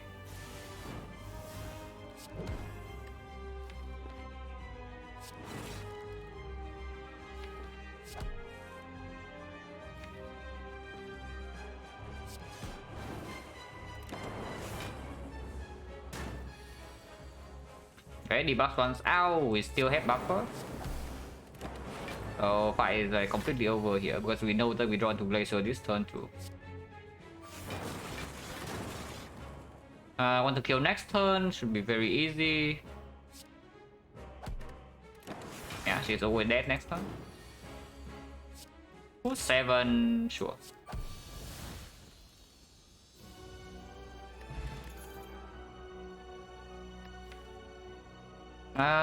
We have Mortal Echo Form. How bad is this? It's going to be 3 Echo Form stacked in a long fight. Or we can take Electro if we are really scared of Retromancer. That is the only fight that the Retromancer, the Electro outperforms the second Echo Form. Or you can go one step further and say you pick Meteor Strike because you pick the Meteor Strike because with 5 energy, even without Snecko, yeah? With Mortal Echo Form, whenever you draw into Meteor Strike, you can play it and it regains energy immediately. And then you can go off with your turn.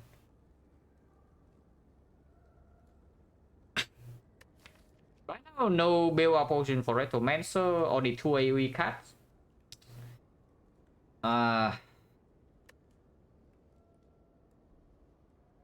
Enough, yeah. We see, even if we don't see energy relic, we already have the Happy Flower here.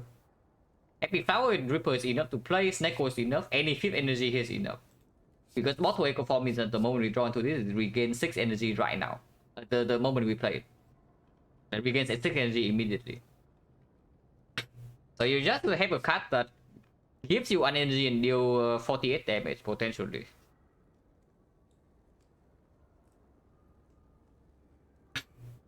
Why do we need the second Echo Form? I mean, second Echo Form cannot be so bad, right? It says Echo Form. We might not even fight Retromancer, and Quidin can give the Electro, and even if we take like 50 damage in Retromancer, it's fine as long as we don't die turn 2. I take the Echo Form. It's not a Snecko. Battery pretty sick with the Compound Rival. We have only one, but it's okay. And after we get double Echo Form in play, I don't really care if we are out Plasma. Or we can leave away 3 ultra cringe cards with our deck full of base cards here. To recursion, I don't actually care too much about the Plasma here. I don't think. If we have 2 Echo Forms in play, Plasma's gone, yeah, who cares? I'm just thinking whether it's definitely stronger than Kursky. The Plasma is definitely stronger than Kursky. I'm just thinking whether the Astrolabe is better or not. But with Moto Echo Form, I do need to be able to play Echo Form every single fight on turn 1. So that already speaks for it a little bit, because Happy Flower cannot guarantee to be set up, and sometimes we also have something else to play.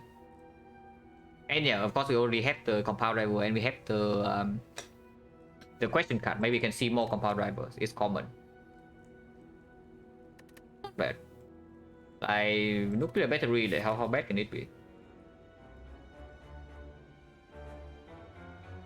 Yeah, battery is exactly the kind of energy we want, right? It gives us a burst of energy at the start with no downside. Even give a bigger burst when it gets evoked, and then after we scale up with 2 Echo Form or a defect, we probably are fine in any fight. 3 elites potential, so we do that. Of course, Burning Elite is very early, so we don't get to go shop, go to the shop. If we want to have Tiny Chest, we have to dodge 1 elite, so Tiny Chest is also retired. So yeah, only question is whether I want... so this question mark doesn't concern Tiny Chest, yeah. So it's just that do I want the fight or the question mark, and I think I want the fight. With the question card and the battery right now, I do want to look for Compound Rival, and maybe 1 more power. Potentially 1 more AoE card, potentially 1 more power, and of course all the card draw. With 5 base energy now. So I think I take 5 fights here.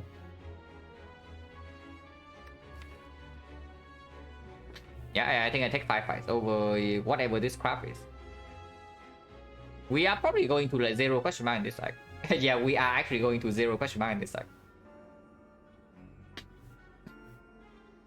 Robot Run chooses between Street GI Calipers totally go abandoned, yeah.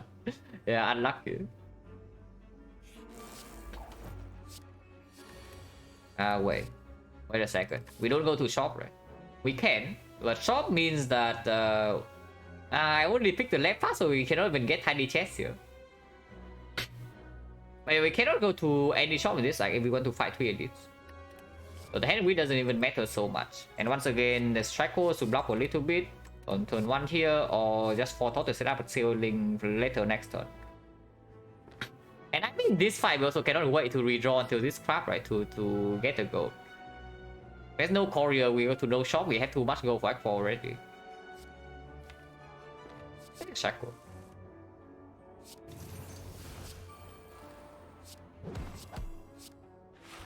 I don't even want to play Capacitor, probably. Yeah, I don't want to.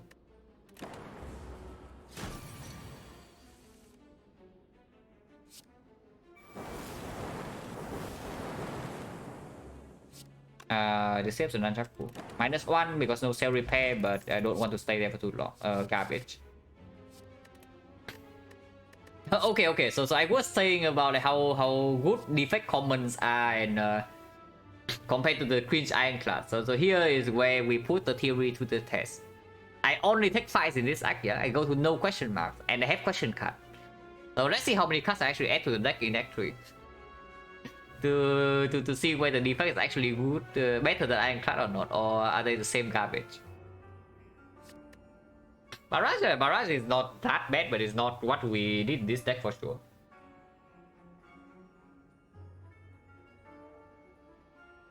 If there's a runic capacitor or a real capacitor in our deck, then I can see this as damage, because right now I really think this deck needs slightly more damage in boss fights. Like you also saw like how long Collector took. explosive for Retromancer potential. This is so good though for the heart. It blocks freaking 32 damage. Weak potion blocks 32 damage and you cannot actually get any weakness otherwise. I mean, maybe go for the ice plus, but go for the ice minus can work as well with the immortal echo form, but you also need to draw it on the correct turn. If it's not Retromancer, then this explosive form is also complete trash. And there are 4 more fights. But 48, yeah, but the thing is that Retromancer fight we can sustain through, you know. We cannot heal, we cannot say that we heal a lot after the hard fight. I mean, it's true, we do heal a lot after the hard fight, but we cannot say that. Like, the HP there doesn't play. Basically, we can take maybe even 50 damage in Retromancer and still be fine in the run. Yeah, not too interested.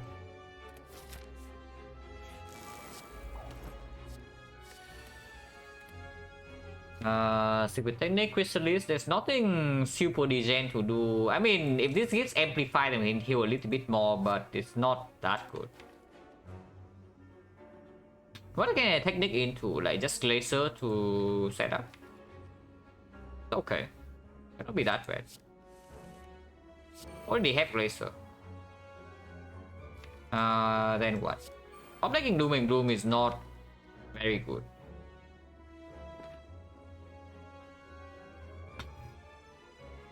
You can also kill the Plasma right now.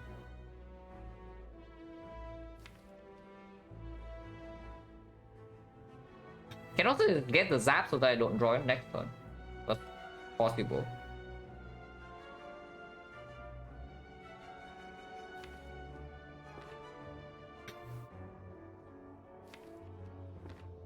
Yeah, it's not so bad. And what is this one? Like Doom and Gloom, get the energy and then Tempest for 2 to evoke this and then Glacier or what? Then of course I don't have double echo form that often, but next turn I still can do it.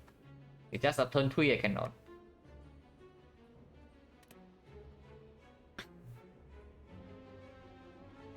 Do I care enough about setting a Dark Orb in play and dealing 14? Not that bad. It's not that bad.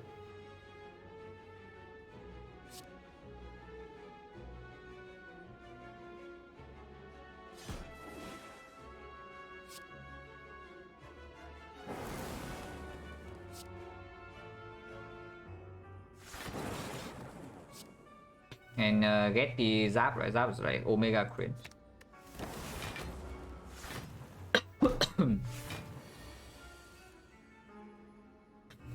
Cell repair later? Yeah. Do cell repair later, not now. So we just take this damage.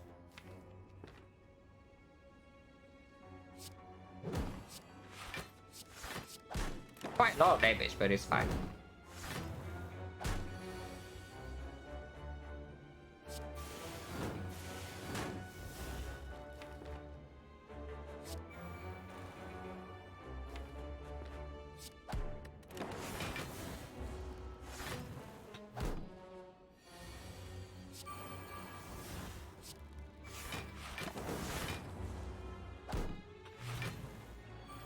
Yeah, I definitely need probably slightly more front load damage.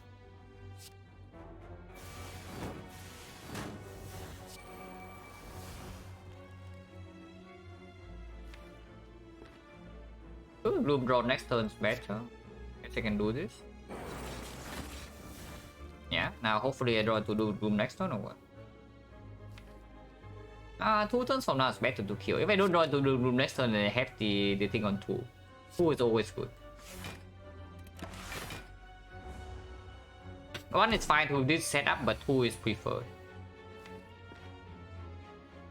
Do I have machine learning so I can technically store a little bit, but seems fishy. Yeah, 1-9 is okay. 1-9 is okay.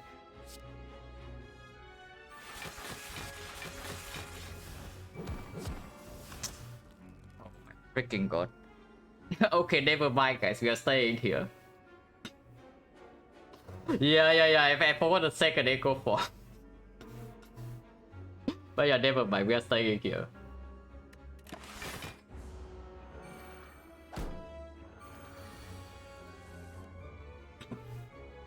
It's fine. It's fine. We need to block 36 though.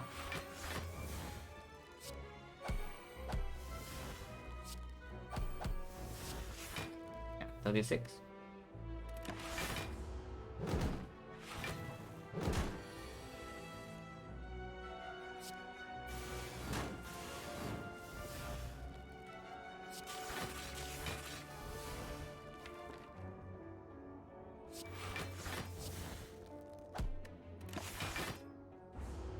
Maybe we can hologram this doing too. Yeah, if I don't do hologram next turn, we are good.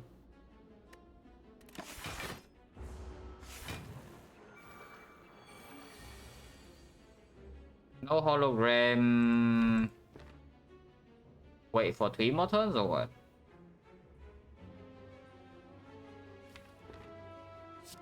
Still drawn to hologram right now. Okay, now it's too now it's not good enough. What about double zap? Double zap actually work, right? Zap is the 7 evoke for tail. Double zap into double glacier kill some boss.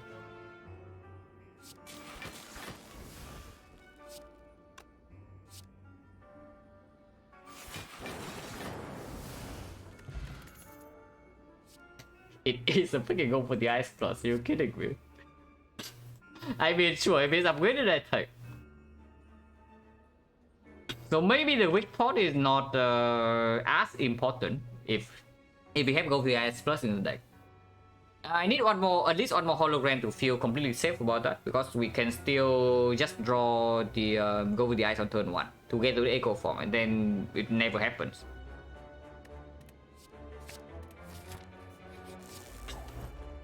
But this fight is good.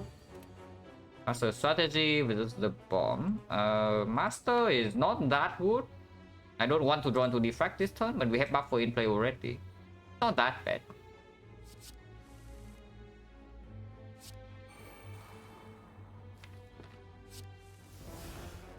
Can also just do this.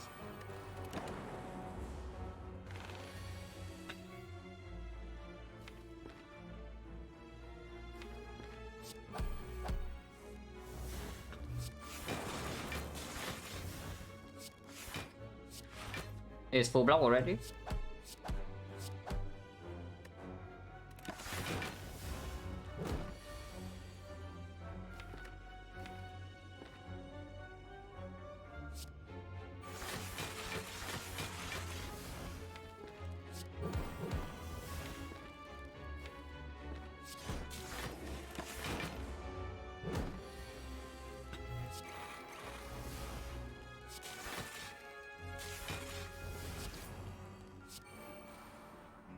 I want to kill 2 turns from now, yeah.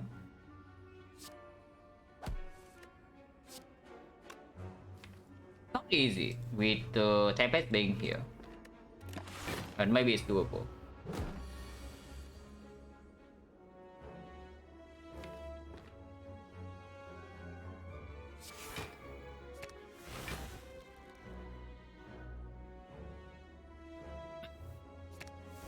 Tempest right now is doing 8, so evokes 5. Evokes 5 with 4 is 60, 82. 82 plus the 3 lightnings at the end is too much. Yeah, it's too much. We'll still repaint single Tempest. Next turn maybe we can do we can do the other thing. Fine too.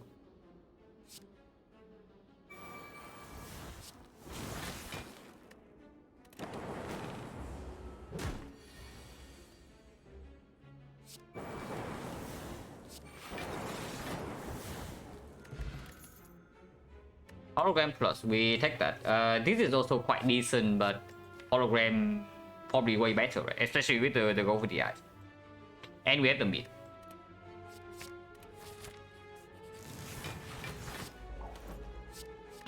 Storm finally here. Shackle, just shackle.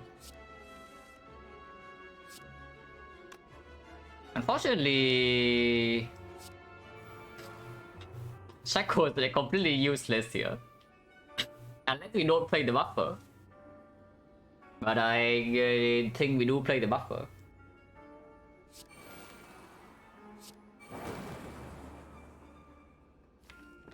And Tempest and kill this, but maybe not so good because next turn there's no guarantee block yet, and we can get a little bit old next turn. Do put this on 9, yeah? And the only way it deals damage is here.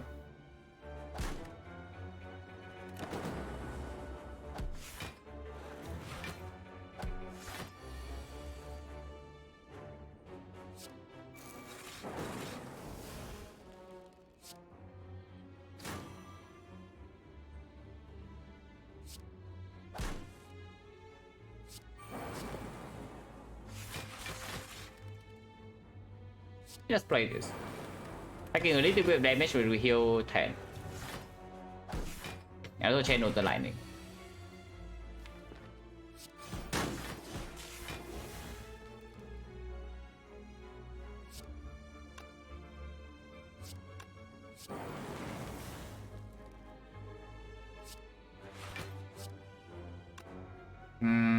This is slightly annoying to set up the thing, but we have one more fight to set up the flower maybe, unless it's transient, and then it's weird.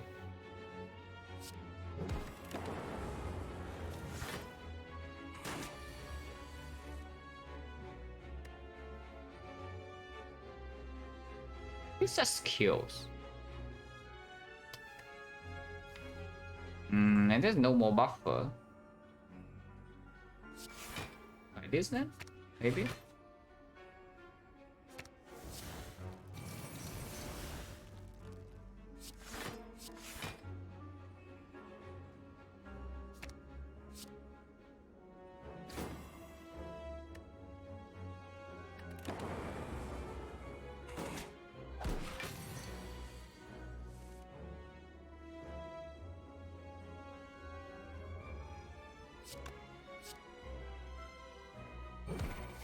This killed, yeah? We have a storm.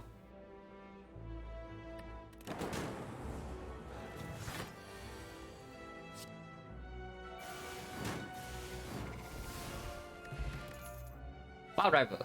Hit sings plus. Hit sings plus. Multi-echo forms is already -1, but still 1 to 3 powers at least. Maybe 4. Power is probably still stronger, right? Especially if we pick capacitor, which right now I think I do. But right now I do pick capacitor plus.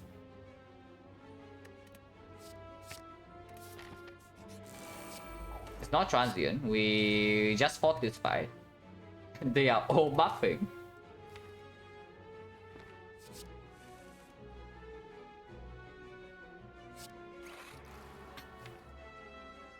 Pick weapon or strike so I don't draw next turn or what?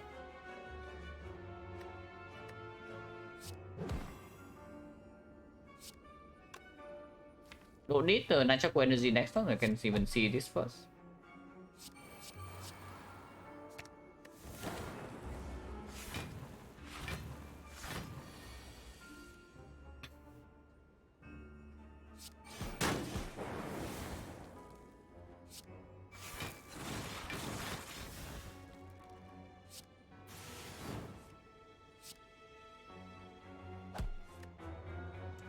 Single defect. We can hologram this. Yeah, we can hologram this.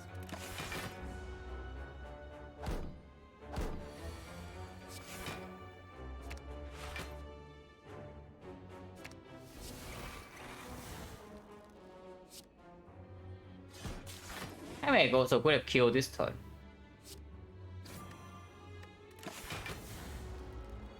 Definitely need to set up before burning elite, like Retromancer, very dangerous. But we should have a pretty easy time to control this fight from here.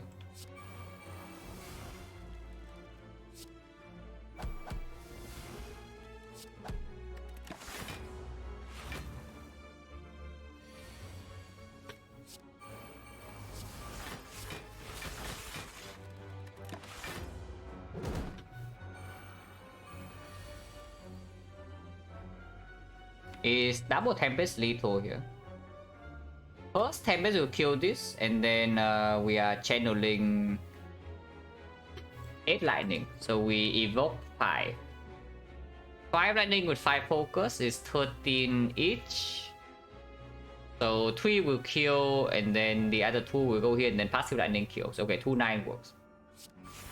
This is win.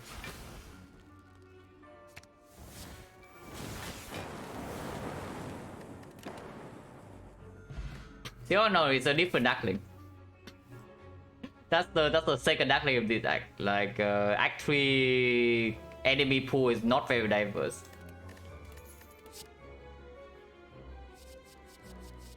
Ooh, there's also a Glacier, but I think I take one of the other two. Which one is it?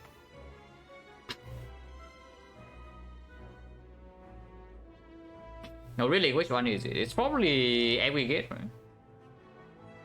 Now that I have a second compound driver, it's probably Aggregate. And 2 hologram as well, also speak for the Aggregate a little bit. I see it, and we also are going to exchange the weak potion for the draw potion right now. Yeah, I think Aggregate.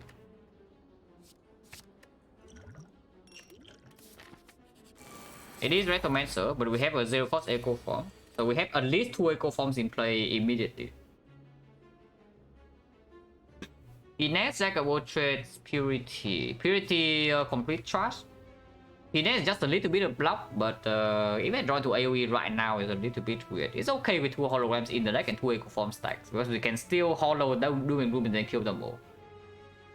Oh, just Jack of all trades. Probably Finesse. Yeah, it's +1 draw on turn 1. Cannot be so bad.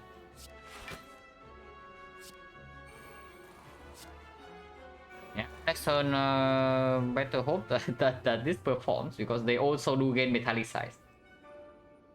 But we can also buffer. I can sacrifice a Nunchaku energy here to protect on buffer stack. That's probably worth it. That's probably worth. Yeah, that's definitely worth. If I do that, do I go with the ice here or here? Because this thing has 1 less HP is not ever relevant. If this thing is going to 28 and this thing is going to 27. So Doom and Gloom will still kill all of them. So if I draw into Doom and Gloom, I don't care. If I don't draw into Doom and Gloom, then the 27... So the case we should think about is probably when I don't draw into Doom and Gloom and also don't draw into the Sweeping Beam. If that is the case, then yeah, probably hitting this guy, right? Probably still hitting this guy. No, that's wrong. That's completely wrong. That's completely wrong. We actually should hit this guy, because this guy gets buffer. We protect both buffer stacks, and this guy I can actually get buffer next turn. Like Dagger here 1 hit first. If we can kill this guy, yeah, then Dagger 1 hits if we buffer another 25 here. And then she hits and this guy hits, and then we are taking maybe 40 something, but we don't die. Yeah, we with the buffer is absolutely better to kill this, even if it has 1 more HP. And of course I protect the buffer. Just draw Doom and Gloom. Yeah, just draw Doom and Gloom. It's actually that easy, guys. No, really, it is actually just that easy. We cannot protect this buffer, so my SQL just go all in, right? Echo Form, the third one. We have 4 Echo Form stacks. We beam cell the Retromancer, and then we just Doom and Gloom. Kill them all. And we buffer 2 attacks with the 2 charge. And then the fight is probably over.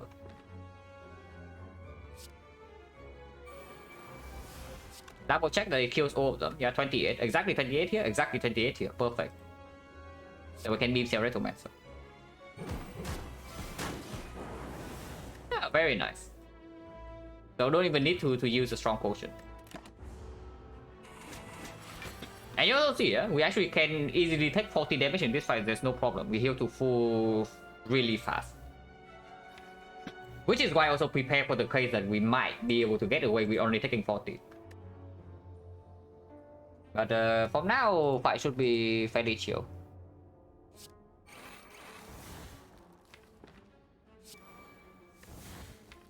With 4 equal arm stacks.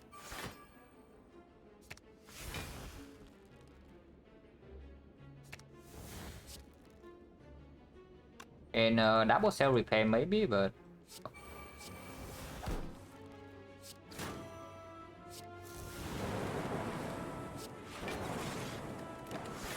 she's already dead. If she doesn't resummon, I also don't need to get out like super fast yet. I can set up for the next fight. We have one upgrade on aggregate, second upgrade on hologram maybe. So fires in here are not empty node. That's good.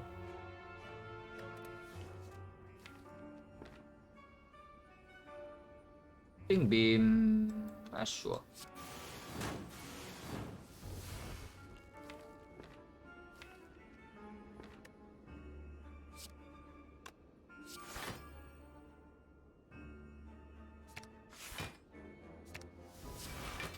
If we can just hologram to hologram over and over and over again. And I want to kill 2 turns from now, if possible.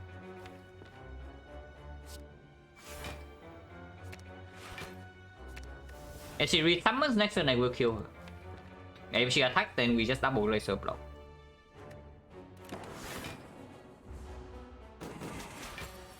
Yeah.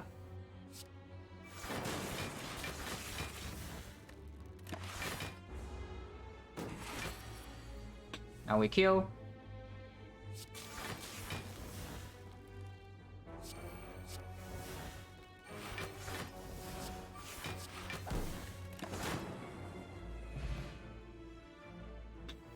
Opportunity remove strides. We spend go on other things.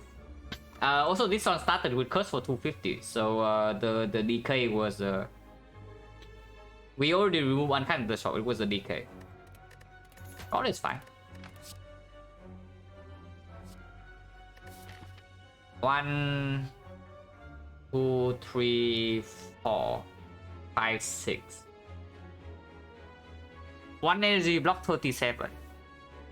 It's definitely not too late. Next to it is a very good card. Compound Rival is a very good card, but it's definitely not too late. Yeah, I know. Meteor Strike is also okay. Now that we have the aggregate, it's okay. But yeah, what about this? 1 energy block 37 into the Spear and Shield, and we have Mortal Echo Form. Now, of course, I say 37, it means that I upgrade the ROG immediately after picking it up, but we get away with it, right? Yeah, I take it. Double check. 1. So upgrade algorithm here, and we do have upgrade before the second edit. We don't even need to go to this fire, so it's actually another +6. It's 43. Oh, that's more than good enough. Something that we do need to think about though is that what about the potential Retromancer rematch here? This elite cannot be Retromancer, yeah, so it's probably fine. But this thing can be Retromancer again. And we do have one more fight afterwards to heal, so it's not the worst thing if we have to take maybe 50 damage, but we can, and I absolutely do not want to waste the Sweep Potion. It's possible that we do dodge, but we'll see what happens in the next few floors. 5 power is definitely not better than what we have. I upgrade algorithm.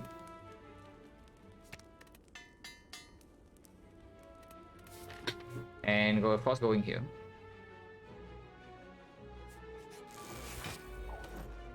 The word's fine. The bomb is cringe. Bomb is cringe. Yeah, the bomb is cringe. Probably.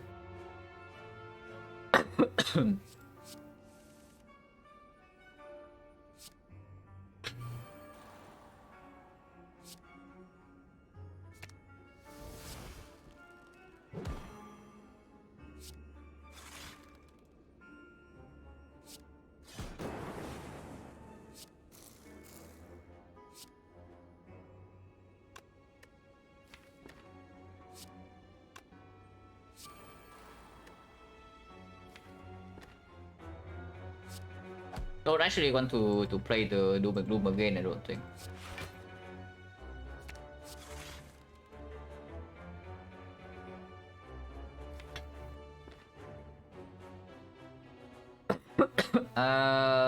We do have 2 hologram in second echo form, so this can wait. And after we evoke this and we get double defect in play, it's going to be 6. So 18 passive block should be fine.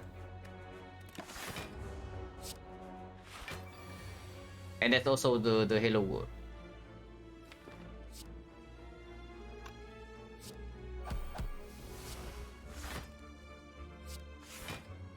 Play this.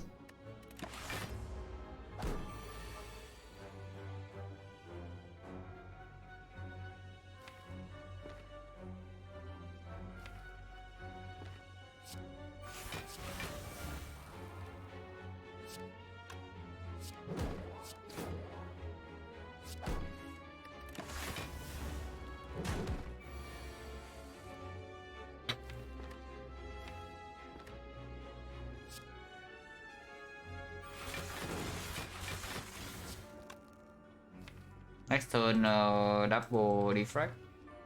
If not double defect, in this double play, so full block.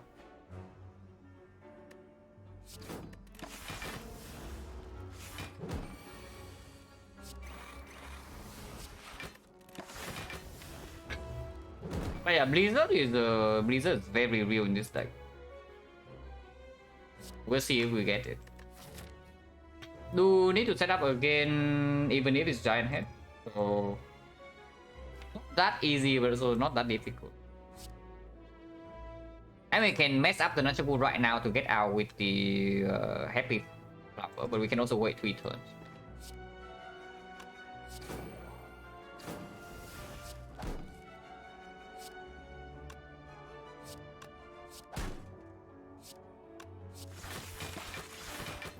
Let's just wait.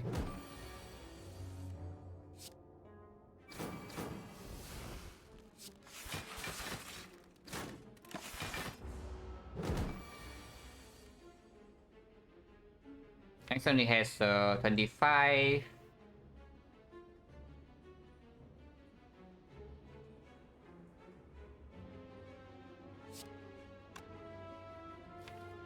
Yeah, I can zap.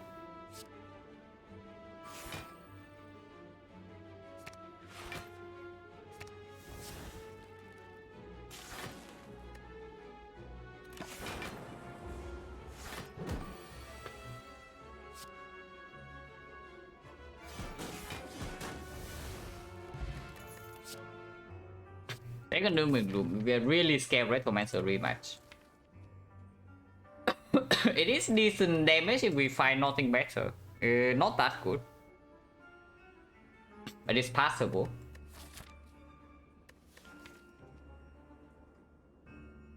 It's okay. It's not that bad. We have one upgrade only if we go for this path. And that goes on, I guess, every game. And the X4 game the hologram. But yeah, it's not so bad. The second Doom and Gloom here. Because if we dodge the third elite, then the path also goes through one more fire anyway. It's okay. With the second one, we also need to kill the minions somewhat quickly. And then afterwards, the fight is probably simple with the go with the Ice Plus.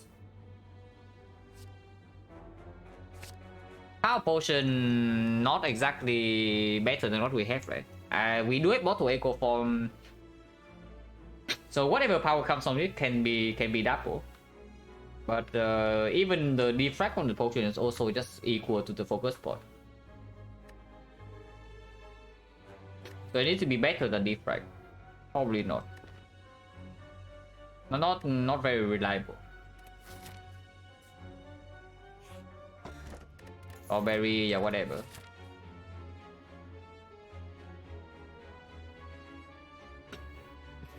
Yeah, happy holidays, Duran.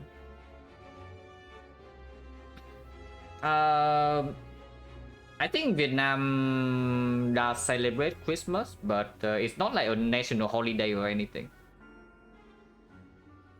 But the people do recognize that it is a special occasion.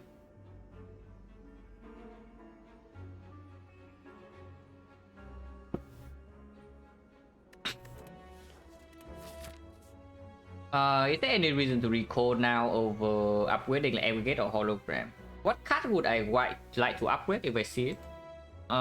Skim, yeah. Aggregate upgrade is still very good though, no matter what. Yeah, maybe it's still aggregate upgrade because I do still continue to pick compound drivers, and we have 2 copies already. We have 1 more cool-headed. And this also costs 2 now. If I don't have a lot of card draw, then this upgrade doesn't play. So upgrading the aggregate in here is saying that I see some kind of card draw in the next 4 floors, which is reasonable considering the compound drivers are common. And then there's also skim, and if I have the aggregate plus, I can also pick the hit sinks, and hit sink is plus. Most of the stores closed this morning. I have no idea because I started streaming today at like when did it start?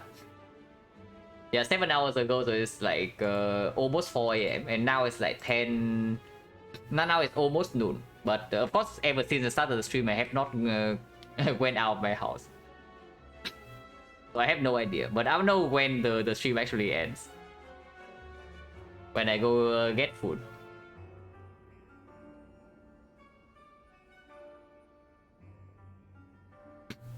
But yeah, probably still okay to upgrade aggregate. Cannot be so bad to have aggregate plus in the deck. I mean, I can also recall first if I think that the upgrade doesn't play in these nodes, which is probably true. Maybe I recall first. Yeah, maybe I do recall first.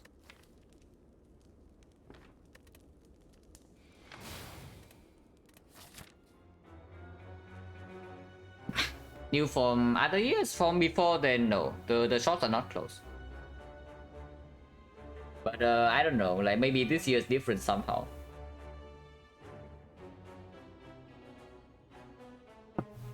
But yeah, if it's like the other years, then most shops are normal.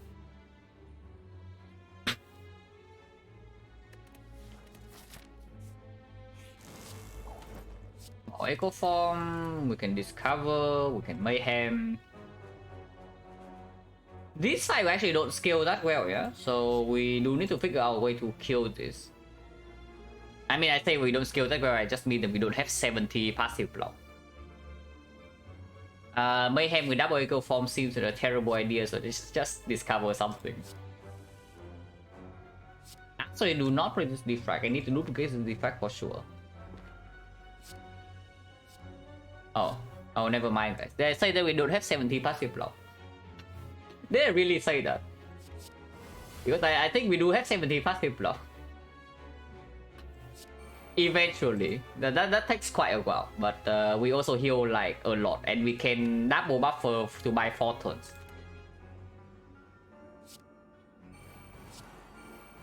With 2 Echo Form stacks in play, I still don't want to play this defect yet. We just open with laser. Like 0. Then sure. Duplicate something else. I don't want to kill my Nunchaku, and he doesn't attack, so go for the Isis misses. Don't want to kill my Plasma either. There's a strike. I mean, defense strike is more damage, but also don't care too much. People echo form. Oh, we just duplicate this creative AI. If I dupe the echo form, I can also get back the defect and dupe that immediately. Maybe it's better.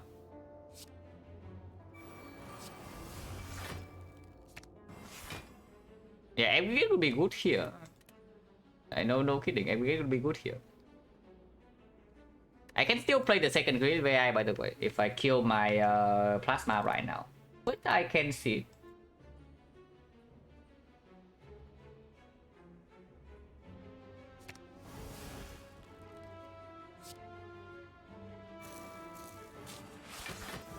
Still have another eco form stack, yeah. So this is duping the defect.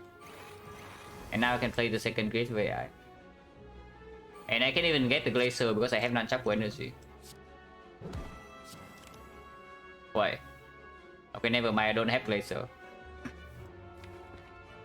Okay, whatever. It's fine, it's fine, it's fine.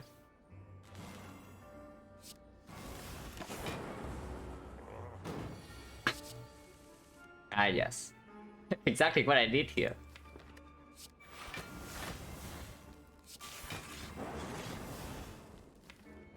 Next, a double buffer, so we are having no problem here.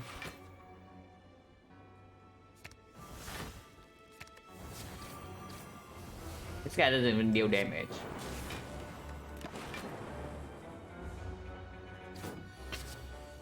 Yeah, like how bad is it? We have 4 eco form stacks. And 2 AIs running.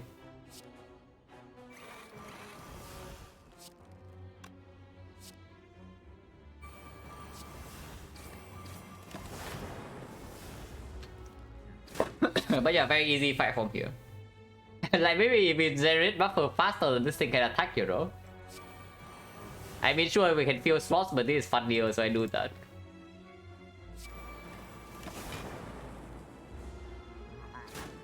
Six buffers. 2 more. No, really, we probably even generate buffer faster than this guy.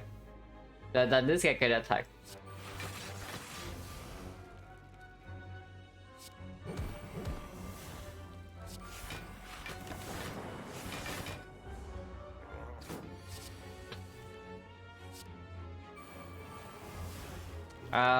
Do need to set up again at least flower because this can be transient and it keeps my flower number into potential Rectomancer rematch. Should be relatively easy. We can just cook up 1 Dark Orb. 4 eco form stack, so I only play 1 Dooming Rune.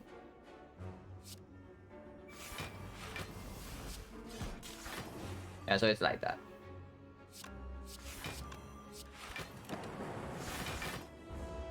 Can 15? Yeah, absolutely yes. You play defect, you definitely block 20 times 15 at some point.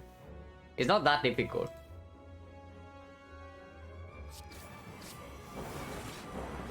The hit afterwards is still blockable, yeah? Like you think that the next hit is like 70 times 15 is not blockable, but it is. And blocking that is actually the rare experience.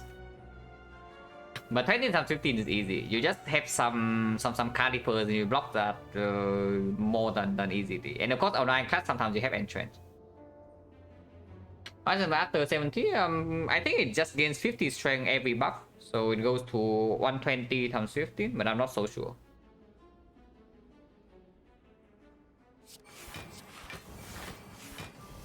I mean, sure, I can play this. 8 buffer stack, yeah. And we are also getting, we are also scaling. That is in front, so now I just wait for another defect or something, and then I kill whenever it happens.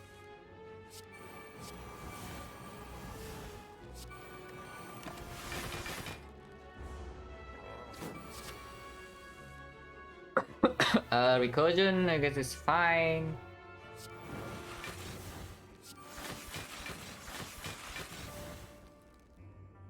And then the next time I channel an orb, it dies. And then with the loop, I never take damage. So I just wait for the flower on 2 again and kill with an orb card.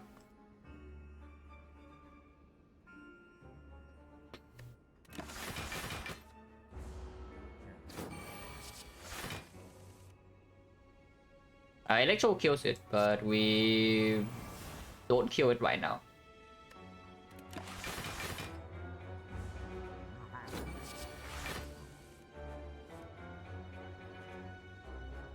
Storm is a guaranteed kill, right? Next turn. Yeah, so let's double play Storm.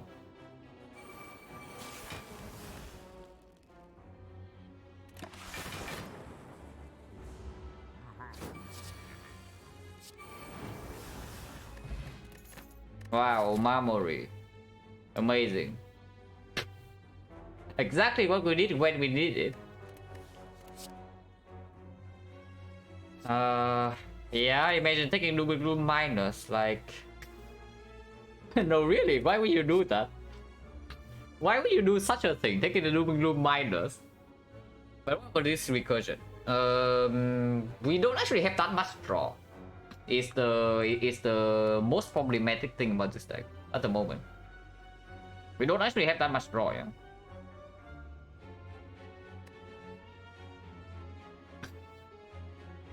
So is it actually good to take recursion at all here? It's okay, but it's not that good. It's okay. Probably makes the time meter a lot easier to manage. Also already 13. Like it's already 13. It's also only growing bigger. Two-headed minus... How much frost do we have? 2 glacier and 1 cool-headed. That's it. I can see the cool-headed. I can see the cool-headed. That can also be our upgrade over the aggregate. Yeah, we have 2 upgrades. So we can upgrade hologram cool-headed. Upgrade cool-headed first. And then act for in with upgrade hologram over aggregate. Depending on what else we see.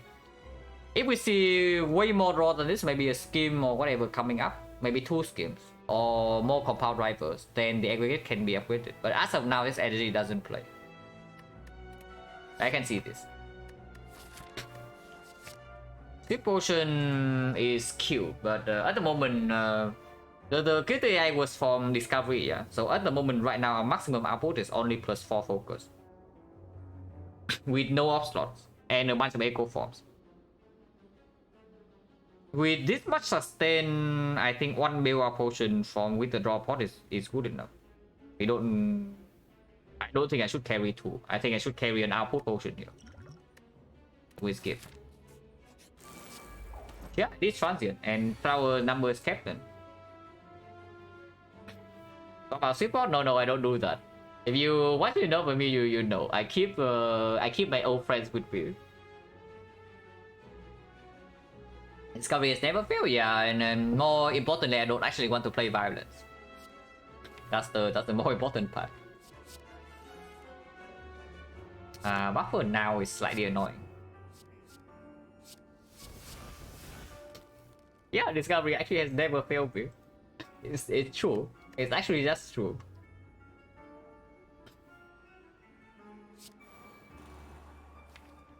Not being able to play double defect slightly annoying, but I can play it with the Nunchaku energy here.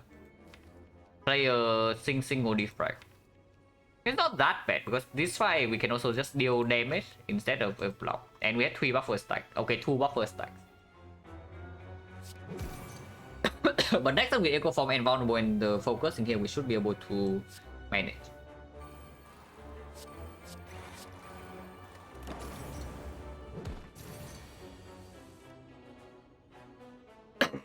Yeah, double domain group.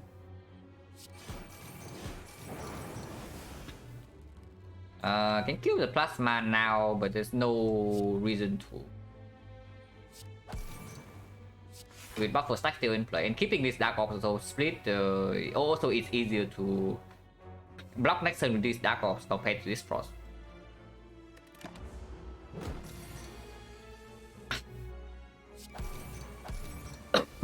Algorithm now. I've not run into the second echo form yet, so I don't really have the hologram back the algorithm play, yeah. But I still have the plasma in here, so I can do it on next turn maybe. See this. Not even play this cool-headed. Otherwise I'm losing another buffer stack. I'm losing buffer stack here no matter what. I do have a happy flower for this one turn, sure. This turn, this way I keep the buffer. And I already need to split for 1 more. that is the maximum grid by the way, yeah. But grid works out. Echo form, about hologram. And then we get to double algorithm here. And with double algorithm, we also full block this hit, so we are completely safe. Let's buffer for 2 more turns. So that's perfect.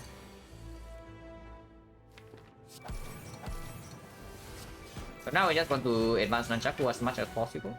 Be fairly easy.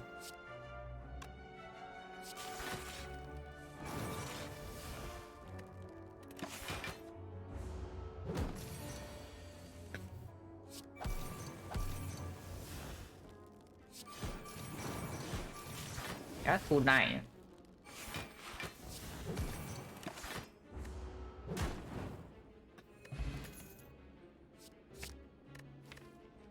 Maybe every does get upgraded then. It's green. I don't know why it's green, but I mean, I'm not complaining.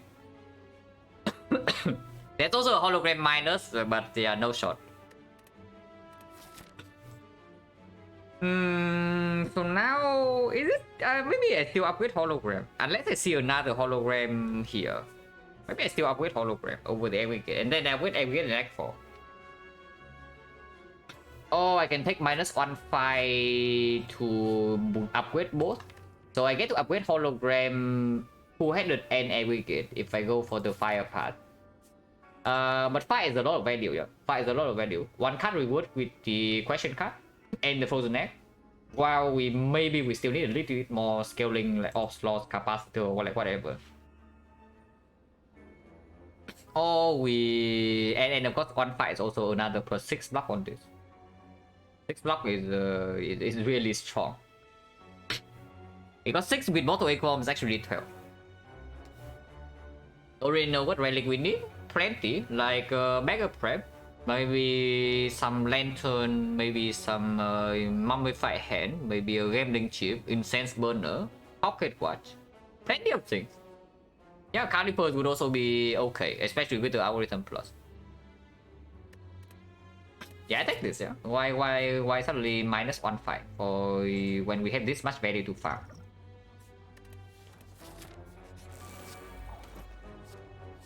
Spooky fight.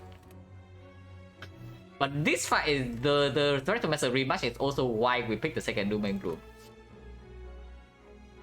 Nathan, okay, I guess. Yeah, it's true. Nathan was in the same shop as the toolbox, I think.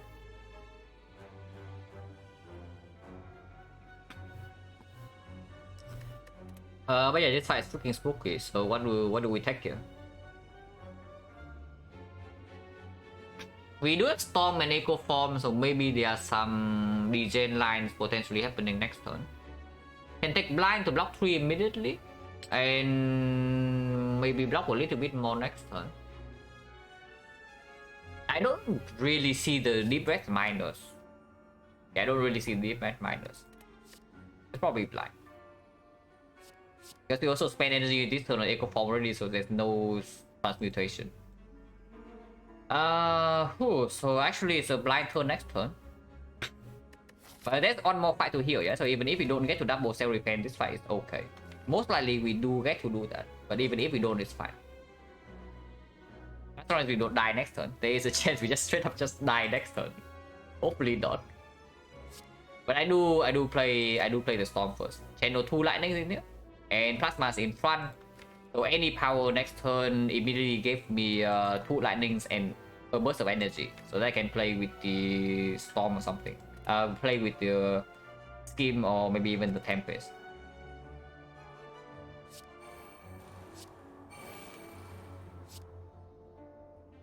I'm gonna try to kill Nunchaku, but I don't know why I would do that. Yeah, if they hit this guy, then we blind the other guy.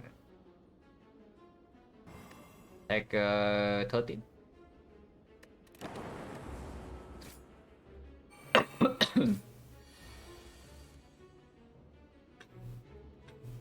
Yeah, they all single hit. You know what that means?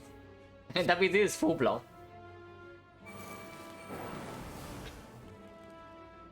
Pretty easy, right? We still have another Echo Form stack, so we can even kill this now.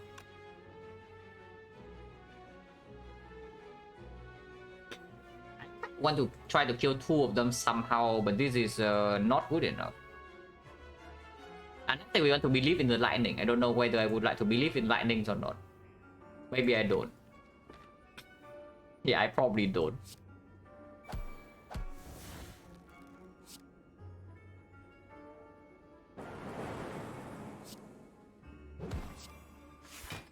yeah, we have a full block. If lightning hit this, then we preserve one buff for even. Yeah, easy.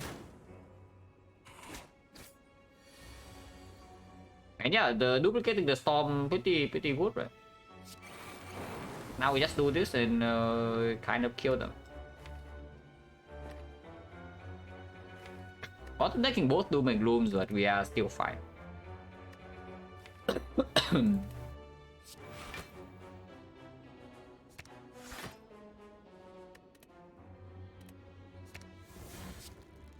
Yeah, single cell repair, I don't really...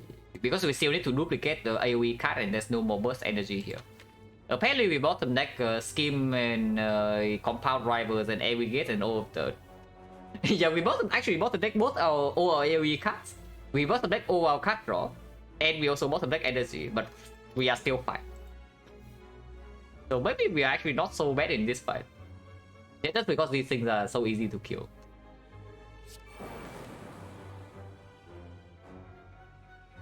Yeah, also bottom deck auto block, it's true. Wait, why did I do that? I mean, I'm still okay, but why did I do that?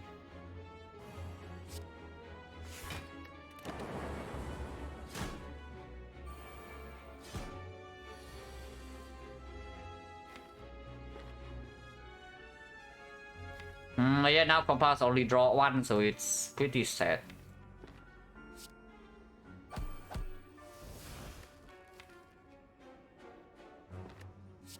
Only 2 Echo Form stack, yeah.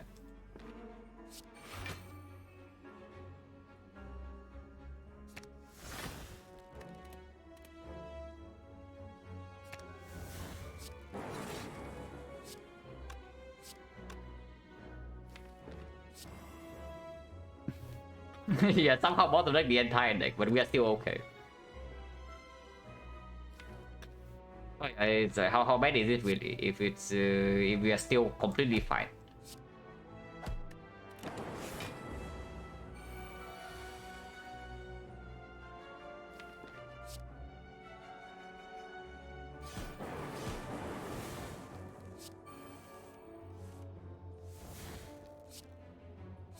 Now definitely I want to wait to double this algorithm, so it's for the hologram redraw.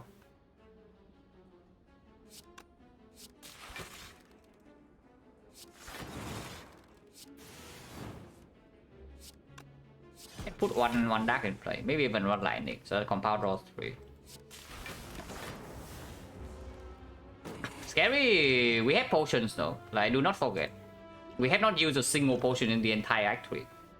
Which is why I'm saying like, yeah, one build our potion, because even if we take like 15 spear and shield, we can still heal up by a crazy amount. And then we have the output potion for the hut.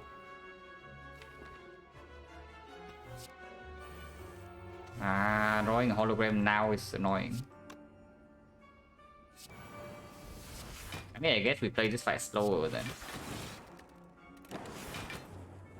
If she doesn't resummon, then also don't need to. Okay, shouldn't talk. Shouldn't talk.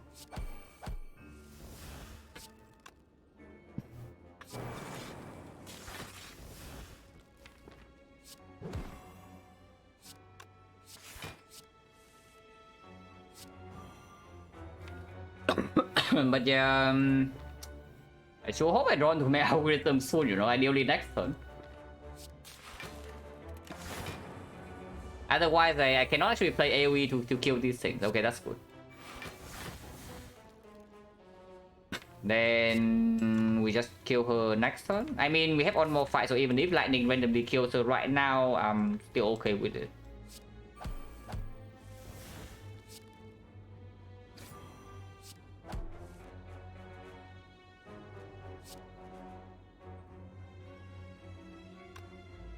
Wait, no, I need to play one attack, so it is good.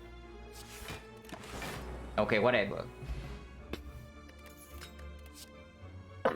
Oh, okay, so we actually don't need to upgrade this hologram anymore. Now that I have a hologram plus.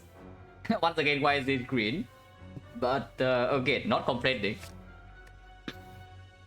So So yeah, if that is the third hologram comes in already and it's green, then the upgrade definitely goes on aggregate first, and maybe Act 4 upgrade goes on cool-headed to improve cut roll. Also, yeah, algorithm we pick up like where? Somewhere here, right? Yeah, we pick up right before the first fire, so like here. And now it's already 25. Pretty strong. Okay, better not. We cannot get cursed.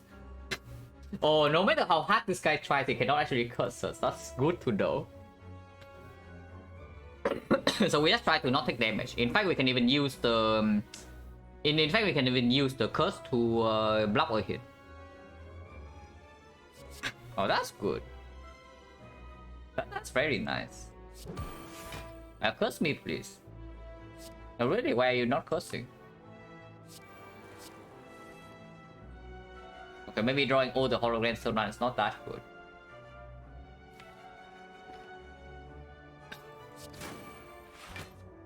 It's really not cursing. I mean, we are fine.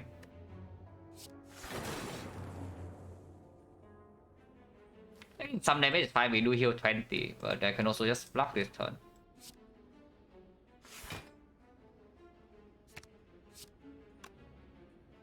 This is better.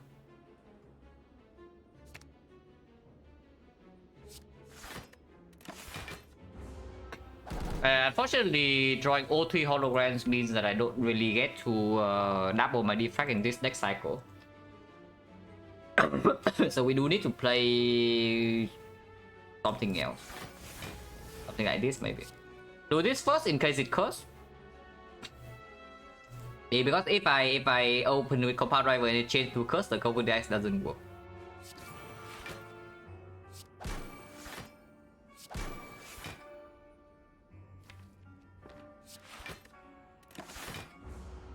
Can try to set up handy, but not super relevant in this fight, I don't think.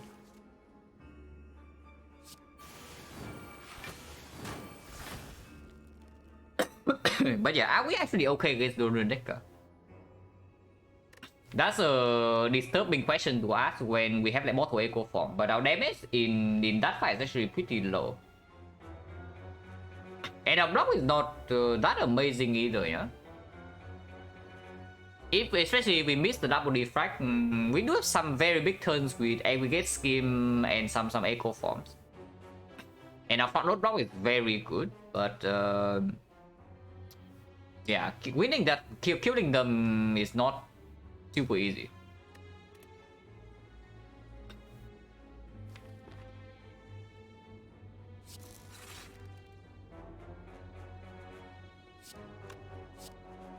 Good order, by the way.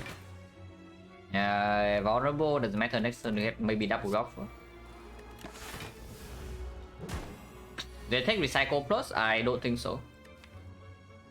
I mean, depends, but it is really weird because once again, this deck, what this deck needs right now is more card draw. It just actually just doesn't have enough card draw or off slots, either off slots or card draw. If I have more card draw in here, it also can cover for the lack of for the lack of off slots. I can just Kendo ops every turn and evoke them. But at this moment, have empty turns like something like this like way too often. I mean, it's not like this is an empty turn, but you know what I mean. Is that I only see 5 cards and I don't see anything else. And then it's weird.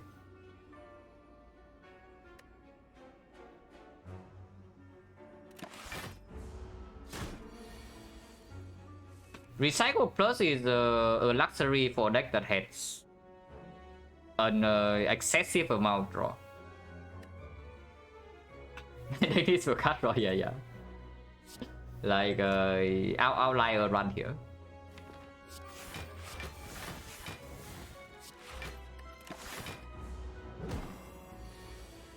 This thing really doesn't want to curse me. But that time you were so eager, like what happened?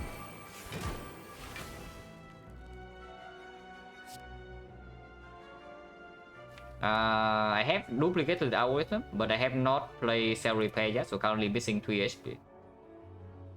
Don't kill yet, right? We still have 3 buffers.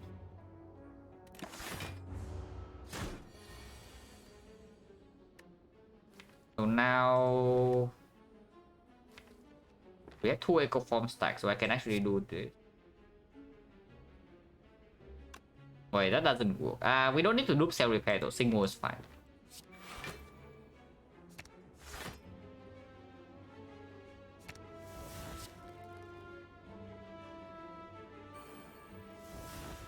Wait, that doesn't even kill. It doesn't. That doesn't even kill.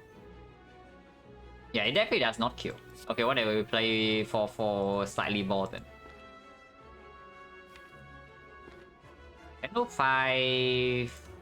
Yeah, whatever. One more buff first time.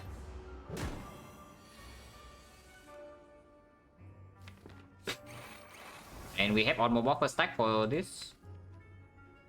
Or we can also just kill this Dark Orb right now. Killing this Dark Orb right now means we need to kill with Tempest. But it's okay.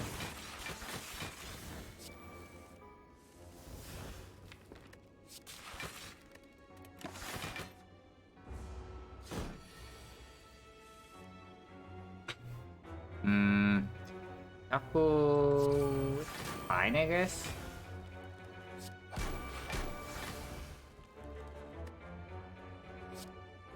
We could form stack, so this will reroll again. Yeah, I probably just accept this here.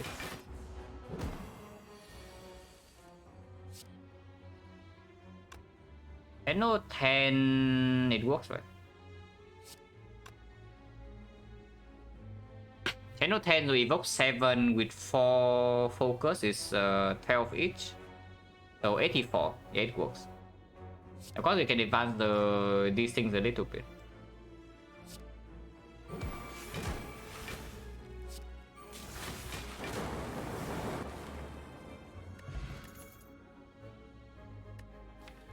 These are not it.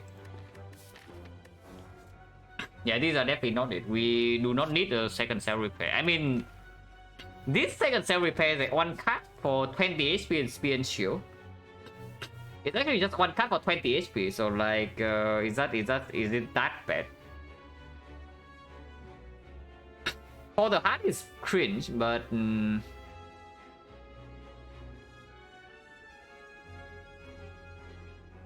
basically, if we take the second cell repair here, we heal like 52 potentially in spear and shield. So even if we get completely owned, as long as you don't die, it's fine. And for the heart, we do have some tungsten rod, we do have some weakness, and we have more output with focus potion. Maybe it's bad enough for the boss gauntlet that I don't take it though. The cell repair. It's still plus 20 for the Donut Decker, but both Time Eater and Awakened one pretty annoying at the moment.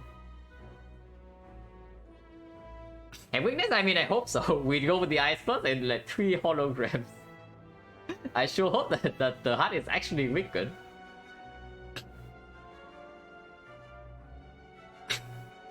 Okay, if it's drawn turn 1, then hologram can pull it back and weaken. If it's drawn turn 2, it's good. If it's drawn turn 3, it's good. If it's drawn turn 4, and maybe I can hologram into strip.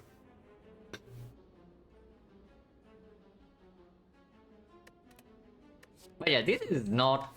It's not so good, right? The second cell repair. Yeah, probably not.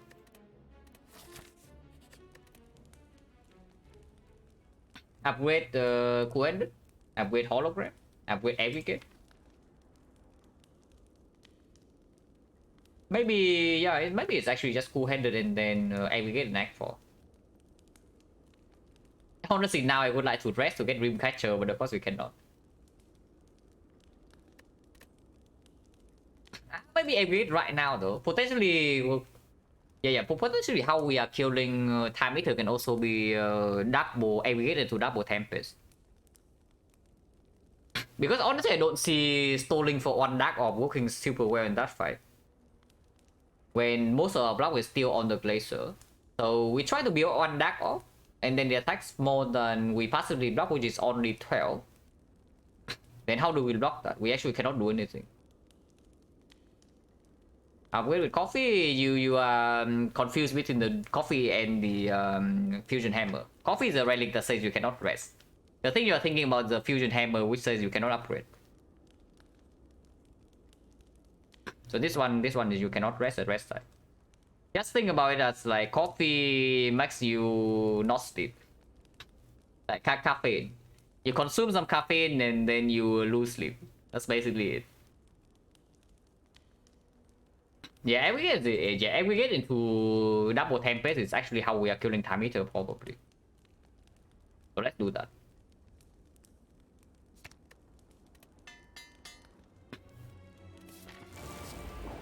Okay, this fight is probably fine the moment we see this capacitor. Oh, plus 40 gold.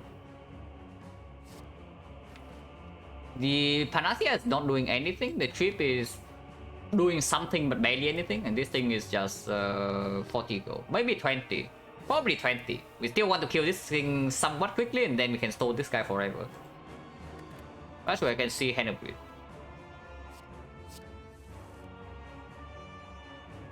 Now the next question is whether I want to wait to duplicate this or not. And Nasia is doing something it's shipping. Okay, fine. Yeah, sure. Yeah, do I want to duplicate this capacitor or not? Because if I do not, then I have 5 slots. 5 slots and 4 focus, which blocks passive only maximum 30. Probably closer to something like 24, but our deck also has some big aggregate turns.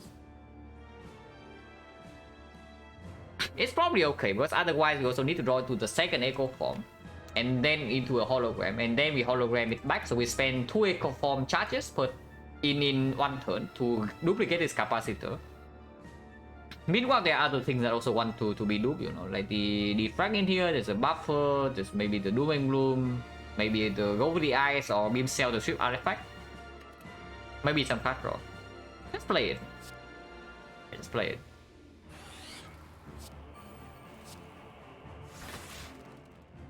Taking a bit of damage here, but it's fine.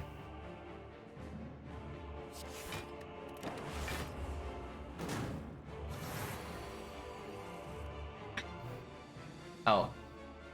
Oh, wait a second. I mean, we don't have focus, but how much damage is this? I mean, I'm not doing it, yeah, but I'm just calculating, I'm just thinking about the bet. This is gaining 8 energy. Like, I'm pretty sure this is never enough damage to kill most of them, and then we are getting a little bit old, because we also don't block. But it's good to know the numbers beforehand. But yeah, aggregate is gain 8 energy, so it gains 16, so it gains 15, go to 20. So tempest of 21, if it's double, it's like 42, 42, 37 evokes. It's yeah, with 2 focus, that is enough to kill Targeter from half HP. So that's what we are doing later. Not in this fight. Maybe in this fight, but also later.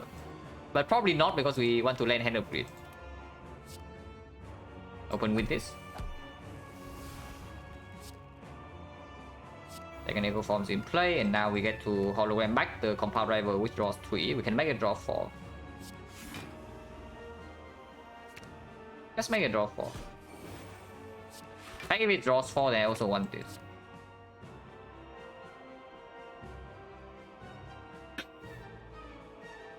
Got 80 of Tempest Diameter, yeah.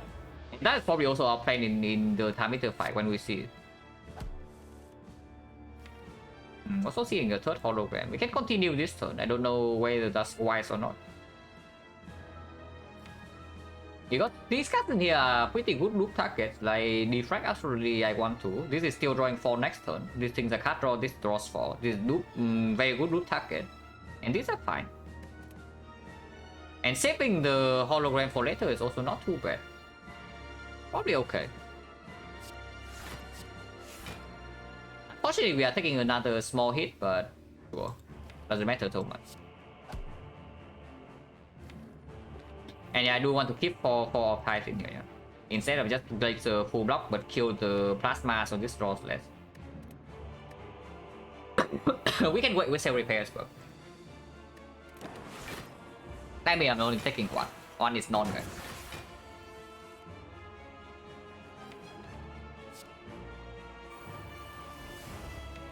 Echo form stacks on right now. If I draw into defrag, I cannot play it. Maybe it tells me I should just Steam Barrier and turn.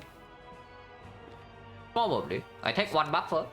I lose one buffer, but next turn I have a very good turn.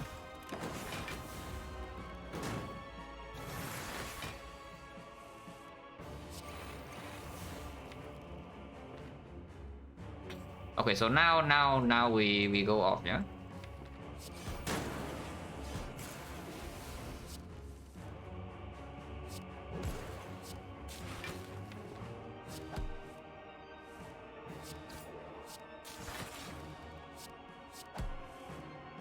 Yeah, we that's what I'm saying. Like we have a pretty good turn here.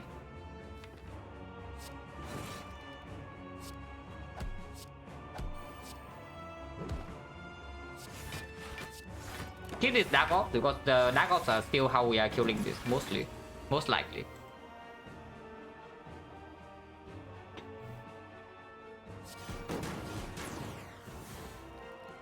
Can also kill it with hand of greed.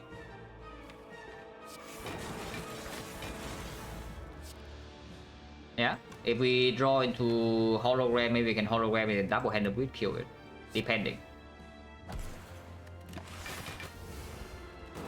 Now, of course, 40 gold is better than 20 gold. Just slightly off. And next time you get splitted armor, but we can pierce it a little bit with this. Doing double strike kills it right now is minus 20 gold. On the other hand, I only lose one buffer stack. Yeah, let's lose one buffer stack for the gold. Zap can kill this 25% of the time, so I don't really want that.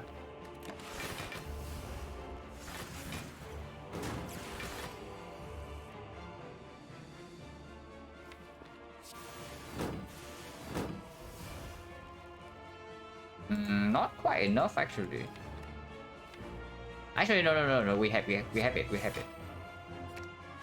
Just get any off, like weather. It's just any off here and it kills. Yeah, easy. And we have perfect block in here, yeah. So now we wait for the to kill this guy exactly the same way. While also setting up the flower, which is not that trivial because it hits for 42. But once we strip artifact and then we weaken passive block here is enough. I do just exhaust the Tempest. And we still have 2 buffer stack to protect.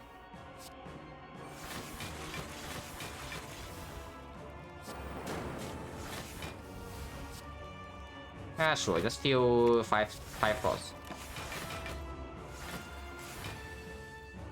Yeah, 2 artifact strip is good. We lose 1 more buffer stack here, but it's still fine.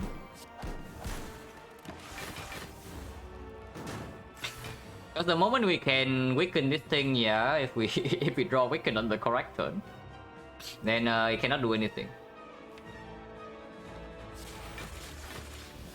Also missing the hologram. Slightly annoying. Also missing the algorithm and the second hologram. Oh, that's actually... I mean, we are not taking damage here, but that's actually pretty troublesome. Can we have a big turn this turn or what? Maybe we can.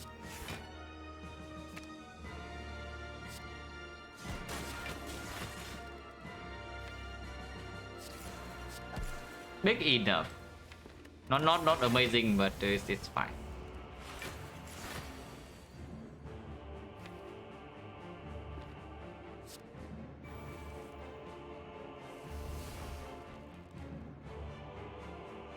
And D4 block 18 is 42. Nothing aggregate or go with the eyes here probably says that I just triple block or what.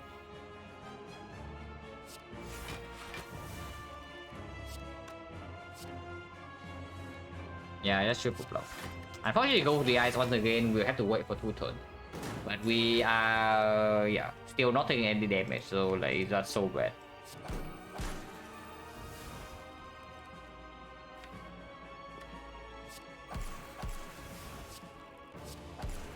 play single cell repair here, right? We never need to double this anymore.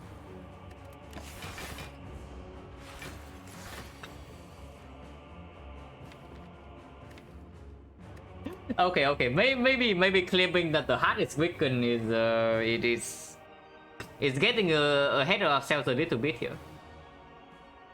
Maybe claiming that the heart is weakened just because we have Echo Form and some cut draw and some hologram is getting just a little bit ahead of ourselves here. Because apparently getting weakness on this guy is already difficult. We can do that this turn by getting back to a scheme or something, but yeah, way more annoying than it should be.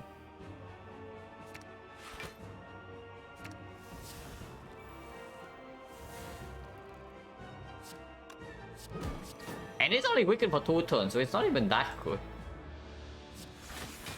But I mean, whatever. I was thinking that I shuffle, but I apparently did not, because I bottom deck exactly the two-headed. Need to be careful not to kill this Dark Orb, so duplicate this first. Then it can kill the Dark Orb. And sure. Now we do our thing, yeah. Hologram right now is good. I can kill immediately, right? I can.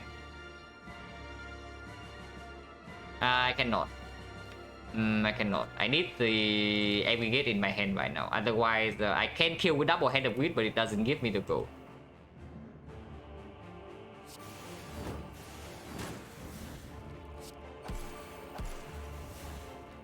Oh, I could. No, I couldn't.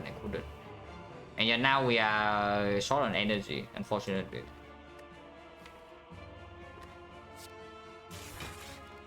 I mean, it's fine. We just wait.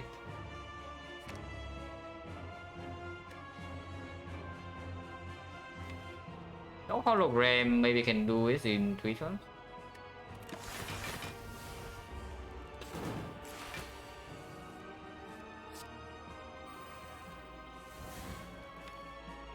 I can go with the Iceland, but it messed up the Nunchaku. Maybe I don't care. Probably don't.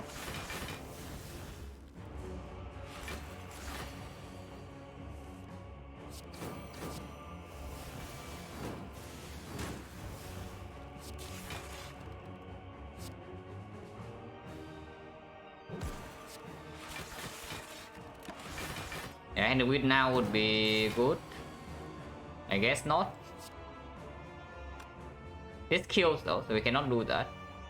And we can do something like this.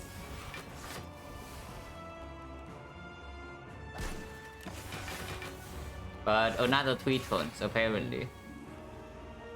Or we accept the Happy Flowers mess up and we just take the head of wheat now. That's a little bit spooky, right? Because the second fight is more difficult than this, probably. The second fight is probably more difficult than this, and now we don't have the energy just for 20 gold. And 20 gold, we already have 400 plus. We probably no need to buy potions. So that's like a lot of gold already. I mean, I can still draw into this hologram 2 turns from now, 50% of the time, and we kill it there. And it's just better to do that.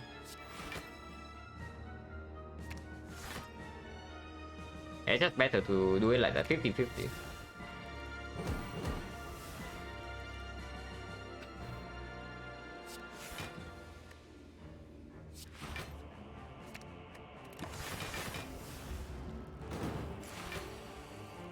Cringe. Now what? I guess I can force a shuffle. Yeah, like hologram the coordinate and coordinate and shuffle immediately or something.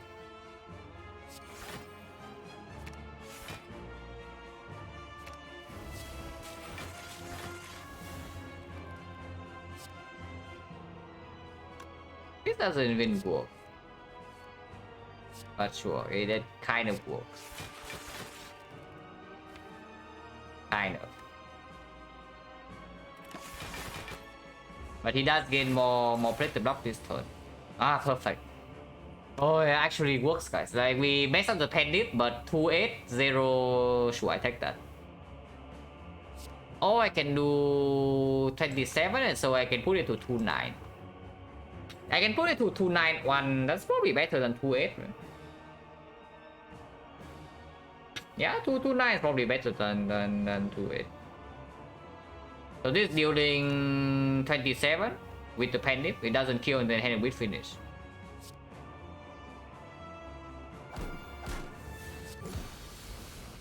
Okay, plus 40 gold. Time Eater.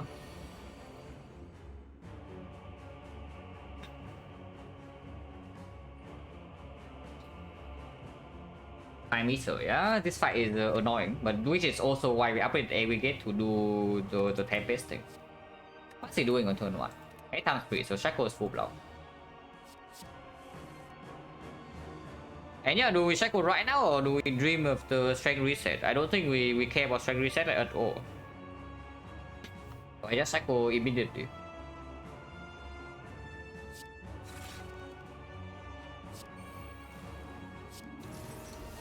Maybe even something like this. And not draw, because right now nothing we draw into is duplicated.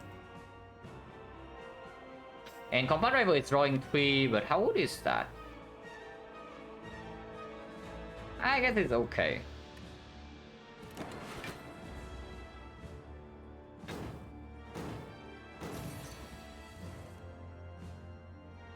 This is for later, not now. Can do algorithm, but are we scared of this? Are we scared of this or are we not? Not drawing any card at all is kind of a little bit weird. If this turn we also don't draw into the second Echo Form or the defect. We can delay one more turn, but then at some point we need to do something. Maybe not yet though. Maybe not yet. Yeah, maybe not yet.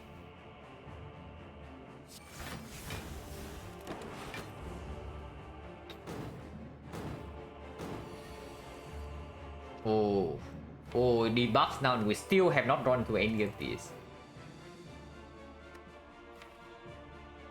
And now we have all 3 holograms missing, so we cannot even blaze to next turn. That's quite bad.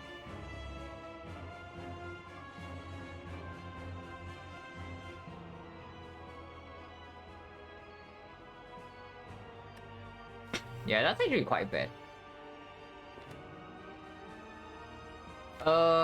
Cannot. I mean, I really want to play double defect in this fight. That's extremely important. And if drawn to go with the eyes right now is also bad. But there are enough bricks in the deck that next turn will get completely destroyed here. It's only like 40, 54. Yeah, holograms also come together. But I mean, holograms coming together is not so bad if we are in a fight that's not this one. Because right now I can actually pull back my compound rival, you know, and then draw and then continue to draw, and then we draw to aggregate and we can continue to play cards. But yeah, bottom deck aggregate, bottom deck defect, bottom deck second hologram, bottom deck buffer is really annoying here. But I have a feeling that we are still doing nothing. Yeah, I really still have a feeling that we are doing nothing here. I cannot kill this plasma yet.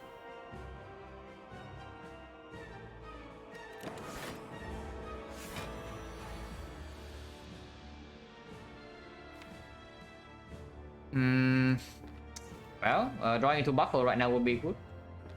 But I do think I set the 4 weakness now.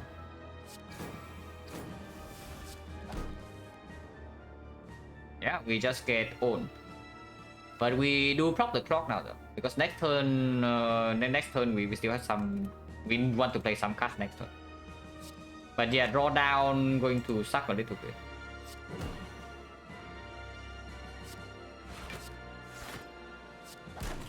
Ow. Debuffs again. At least we draw into buffer, but we again bottom deck Echo Form and defect.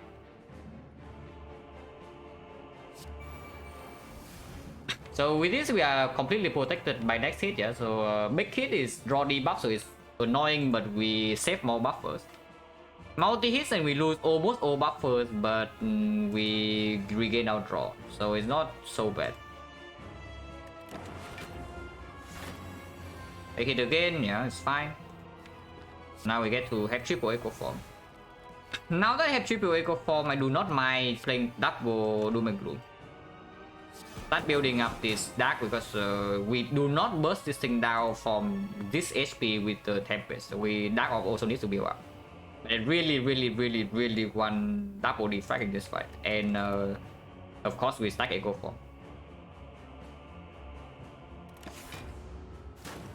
Do you have enough buffers?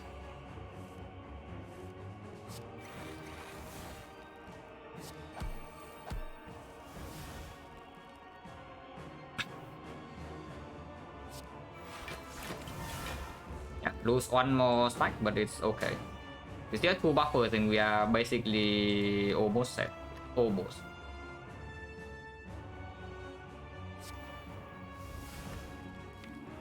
Yeah, Tempest right now would actually kill him. Tempest is not in our head.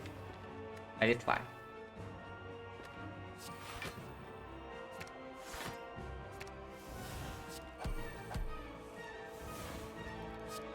Can play 12 cards. And that deals a lot of damage too.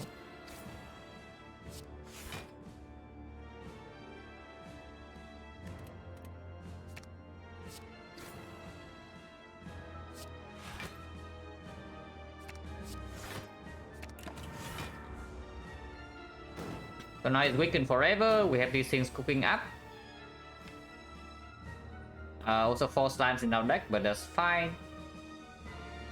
I scroll, yeah.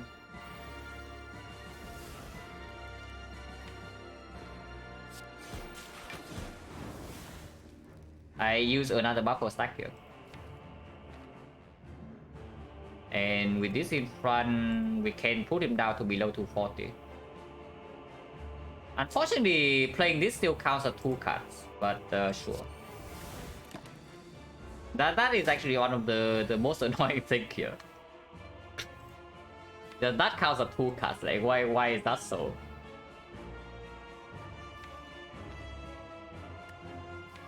Can pull back the dual cards as 82. If this works.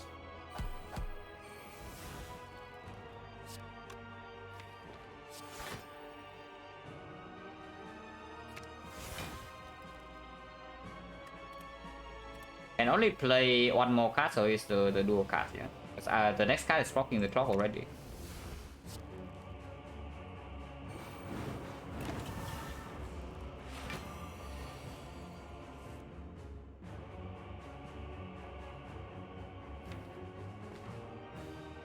Maybe I do leave this. Maybe I do leave this Dark Orb up.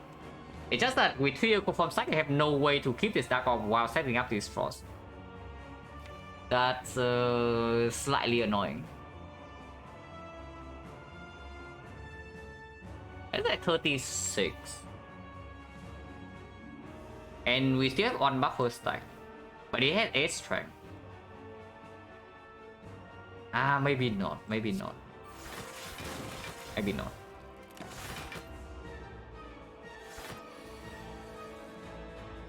Debuffs again. But big hit is fine. Multi hit is not that fine, but still okay. Oh, missing both holograms here for the Go for the Eyes next turn is not okay. And no aggregate in here to do the aggregate Tempest immediately.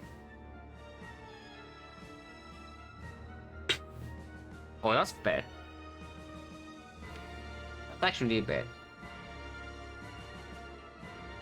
How big is the multi-hit then?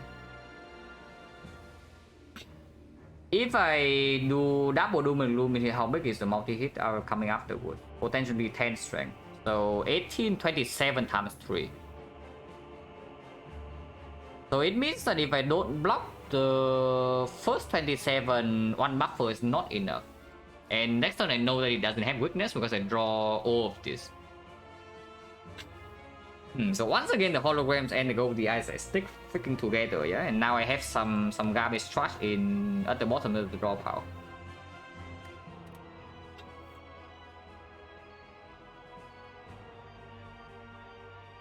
But still, the Tempest doesn't happen this cycle, so I do think we build up some dark.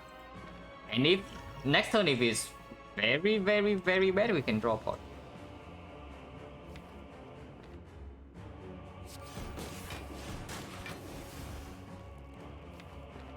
Oh yeah, just end turn here. Yeah. Really doing the big hit.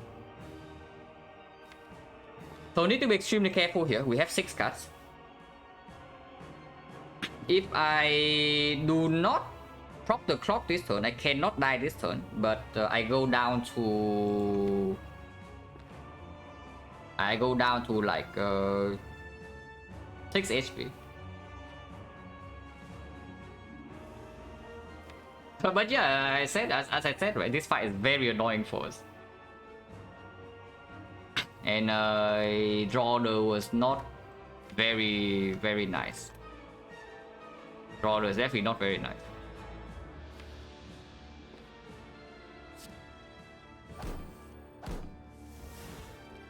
Don't love that. Oh, definitely don't love that.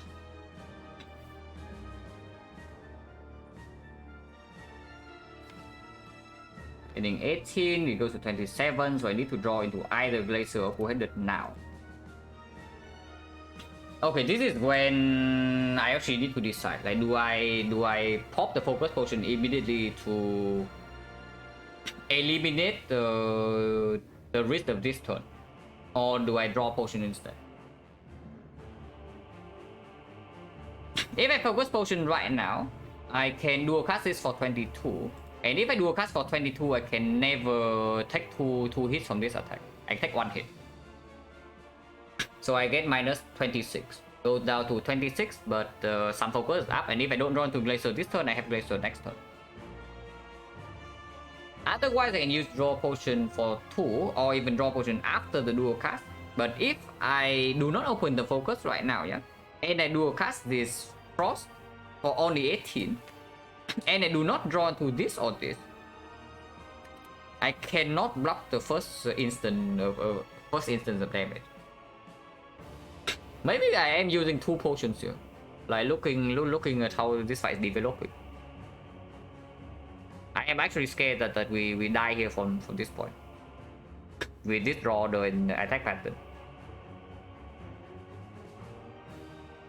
Yeah, I am actually super scared, and we have 450 gold to buy potions again. But yeah, like you say the defect is scared of Awakened One. I tell you otherwise. If your deck is not scared of Time Eater, then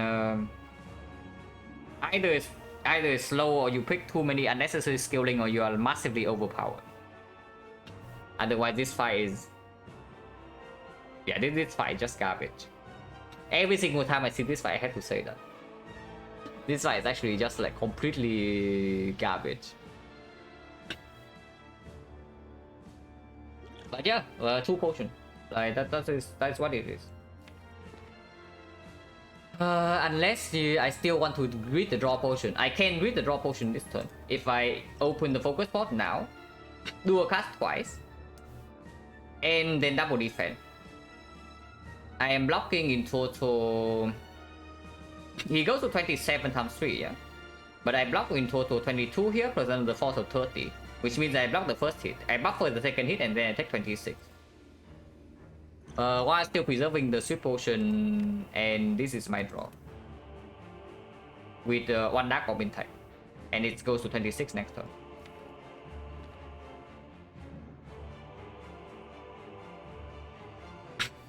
Attack pattern, and also the another problem is that the bad attack patterns are so incredibly bad.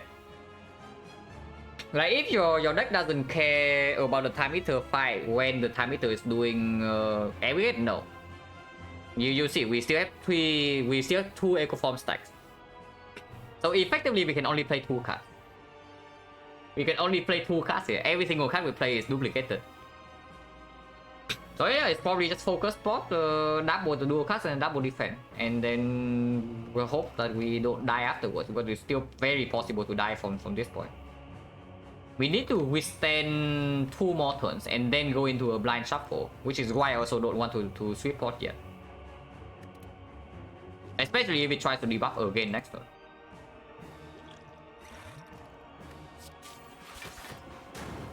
And I need to defend here.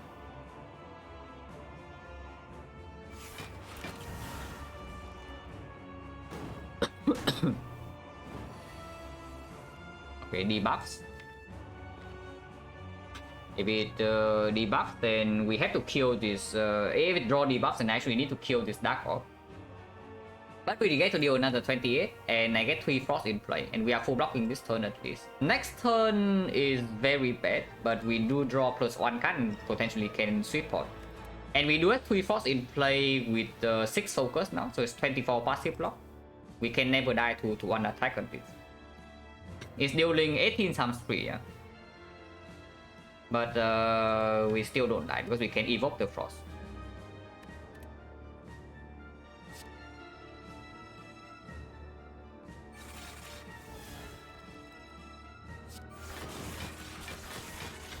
But yeah, what a garbage fight. No, really, like what a garbage fight. That's all I can say. Cannot waste any card on these things. Yeah, we might still die here by the way, even after using the potion. Okay, drawing laser probably says that I don't die. At least not this turn. But also means we can probably block next turn. Exactly, top decking a glacier is good because it saves the potion. My true feelings are that bitter. Yeah, what a garbage. Like, this is probably the worst design fight in the game. I had this opinion since I had 1000 hours in the game. Now I have 4000. It's still the same. It's actually just the worst design fight in the game.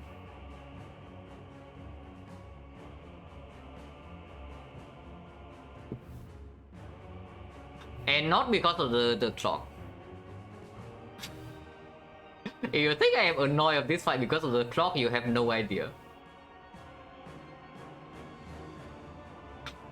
And this is it possible this fight? Yeah, you tell me. Like, you look at this fight, you tell me, is it easy or not? And it's not about being easy or difficult. It's about the high variance and the difference between the high and the low. You know.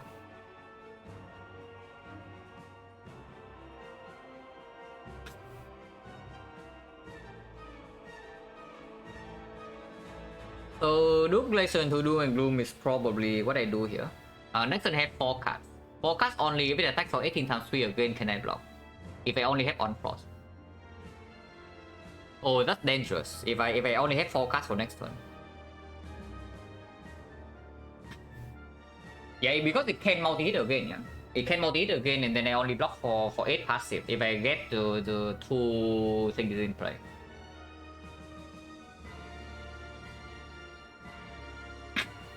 Negative Skin Plus, not only that, it's actually worse than that. You actually need to spend energy to exhaust this crap.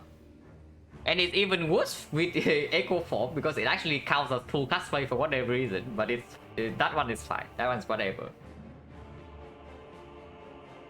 So the only way to guarantee I don't die next turn is to do Zap into Glacier or something else. Or double Doom and Gloom into double Glacier is working too. But unfortunately that kills all the Frost Orb immediately. That's still dealing the most amount of damage. And 4 casts is exactly enough to do double AV into a double Tempest if I happen to draw into that. I need 3 Frost Orbs. I cannot actually risk doing Glacier into Doom and Gloom here. If I do Glacier into Doom and Gloom here, it multi-hits again, next turn I'm dead. If it debuffs against next turn, then we have 1 turn to prepare for the upcoming hit. 4 cards we can play, and then maybe the turn after it either dies or we still have 3 force we can evoke. But here it's actually just Doom and Gloom into Glacier.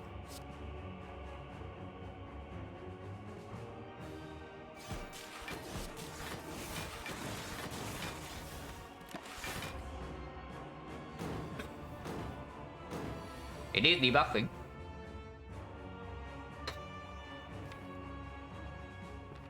Okay, big hit incoming. Like, very big hit. And I sure hope that I don't skim into oh my god with the eyes and hologram right now, yeah? I mean, I can also not skim. What if I don't skim?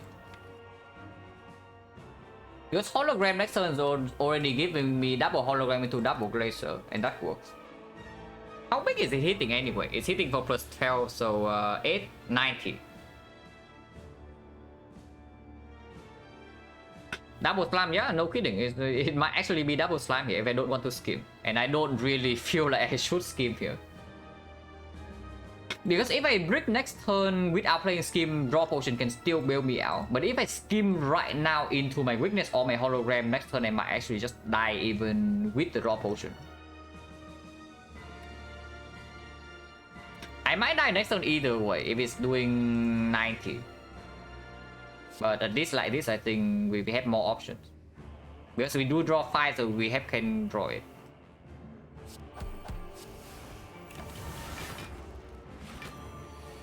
Okay, it's not doing 90. That's good at least.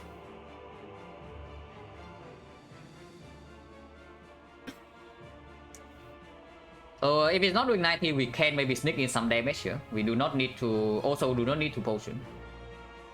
The dual card, the Coordinate is blocking 22.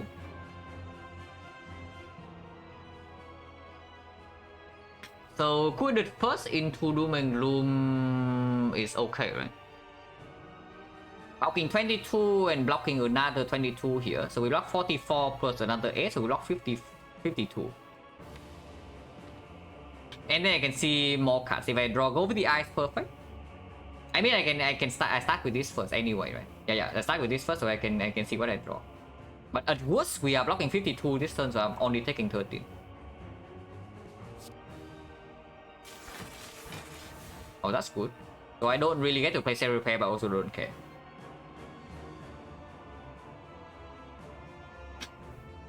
So is this coded into Doom and Gloom or the other way around? Because Doom and Gloom into coded, we next turn have 2 Frost and 1 Dark. The other line we have 2 Dark and 1 Frost.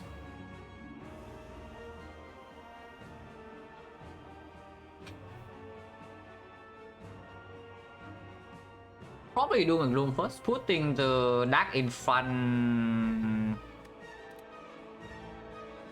We'll probably still Doom and Gloom first. If it multis next turn, it's already, even without the debuff, it's already 60. If I play 6 cards, 66. So I still need to be able to prepare to block, because apparently lethal is not coming yet. So yeah, double Doom and Gloom into double Cold Snap, yeah? Double Cool-Headed, I mean. Evoking very fast, I'm good, yeah, but we also have the Panic and the Dark Orb in here is building. It starts at 6 and then it builds up another 12, you know, so next turn is already 18. Maybe there is an argument to double quit it first to see what I draw though. Otherwise, if I Doom and Gloom into Quided, I cannot do any other card. Like maybe I draw into Aggregate or Hologram, I cannot actually play cards. Maybe okay. Maybe it's okay. Yeah, like Aggregate here, for example. Unfortunately, Aggregate this turn means that we don't really have Aggregate into Tempest next turn probably.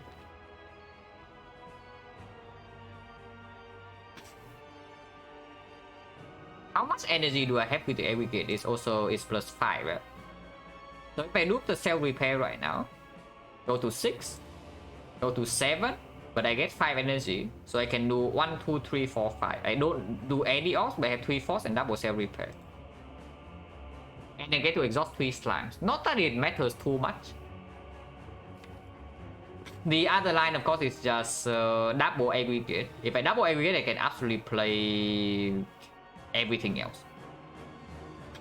So I still gain one Dark Orb in here, 2 force in front and 1 Dark at the back. Exhaust some slime and advance the Pendant. Maybe that's okay. I play 6 cards this turn, yeah, so it goes to 69 damage. But we are definitely full blocking. We block 55 here plus another 16, so we block 71. So that's the double Aggregate then. Next turn we draw 4 cards. But we still have the draw potion to maybe bail out. It's crazy, right? We have it's not like we don't have draw in this deck, yeah.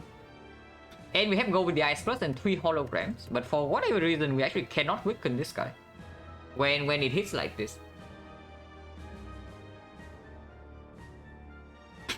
Not double? What do you mean? We have 3 Echo Form stacks. And the clock is at 4. So it is literally impossible for us to run out of Echo Form stack by this point.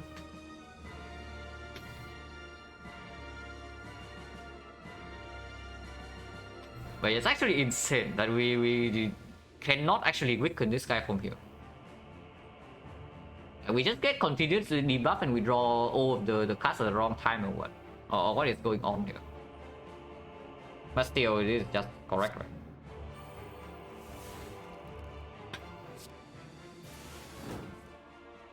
Now, +1 draw for next turn.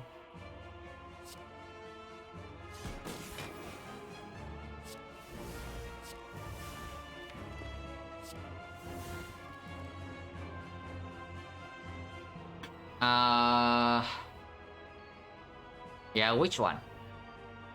Cell Repair, Slime, Electro. I don't really care about looping the Cell Repair at this point, but it's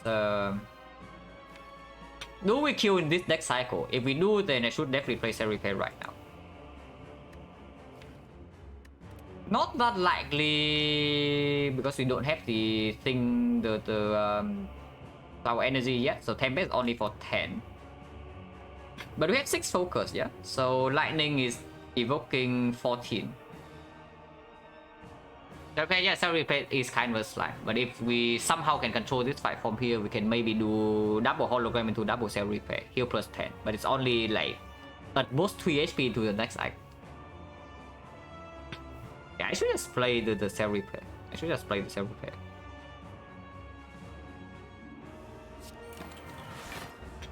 Yeah, nice, except it's not. Oh, it's debuffing us again, guys. What a freaking surprise. But we get to double Tempest.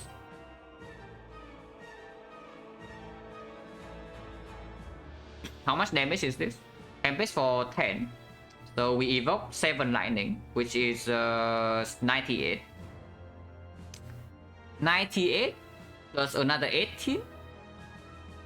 98 plus another 18 is 116. 116 plus 3 passive Lightning is dealing 27. Is dead.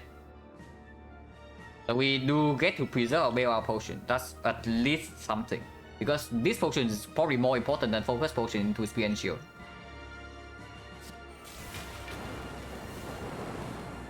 Yeah, it's dead. And we keep the flower on too. Holy crap. What is this garbage? Yeah, the evil has been defeated. Yeah, no kidding.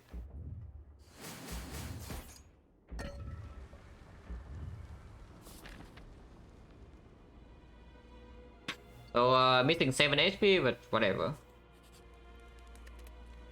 Upgrade hologram.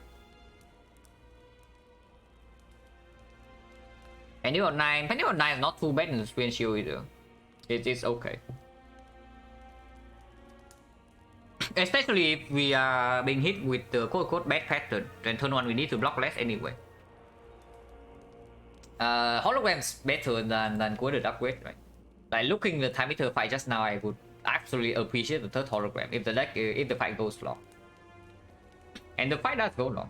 The fight does go long. We do shuffle also pretty quickly. Whenever we echo form a card draw, we go through a lot of cards. I would definitely appreciate the third hologram. Looking at what happened in the time meter fight. But let's do this. Oh, they better turn 1. We still have this though. Defect first. I take that. Okay. I take a short break and then we talk about this, yeah. So we'll be right back in like 3 minutes. There are definitely things to buy in here. I most likely buy this, but afterwards I'm not sure. But yeah, be right back.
Okay, to be fair though, Time going that badly was also partially because I underestimated it and I played my algorithm very early.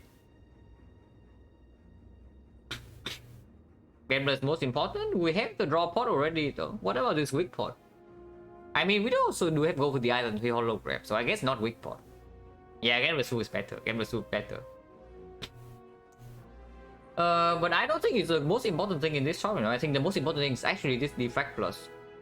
With us actually never having found off slots, yeah. And our damage is actually constantly evoking new dark orbs or maybe lightning. We actually need this to deal damage to the heart while blocking. We can either do damage or block. We probably cannot do both at the same time. Especially without the focus spot. Now with the focus spot, maybe it's different. But here I just take the defect. And then Gambler's Brew. Yeah, Gambler's Brew, exceptional potion in both spear and shield and the heart. Technique is better. Technique minus, I don't think so. Technique plus, sure. Technique plus, absolutely. Technique minus, I don't think so. Sure, it can pull algorithm block first cycle of the heart, block turn 2 spear and shield. Oh, that's good. But if we actually have to play a very long fight, it's not going to help with third cycle of the hard fight. It's what I'm saying. And in the hard fight, if the fight needs to go very long, yeah, we don't even want to play algorithm first cycle.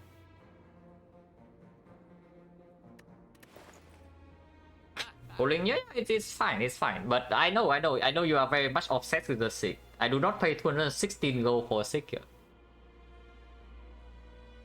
At least I don't think I do. Because we have 2 draw potions already, you know. If we also take this Gambler's Brew, we actually do not want to waste our gold on this crap. Okay, it's not crap, but it's expensive. Or did I buy defect plus? But here we actually take it, yeah. The other 2 potions doesn't make a lot of sense. Another holo, if I upgraded the hologram here there already, I don't really think this one is good. But if we have nothing else to buy, then we can do that.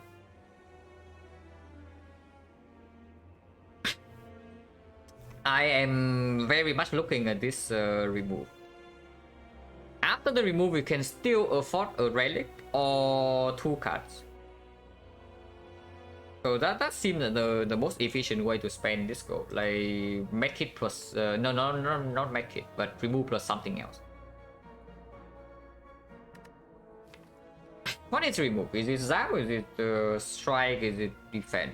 Defend slightly better than usual, but still complete garbage.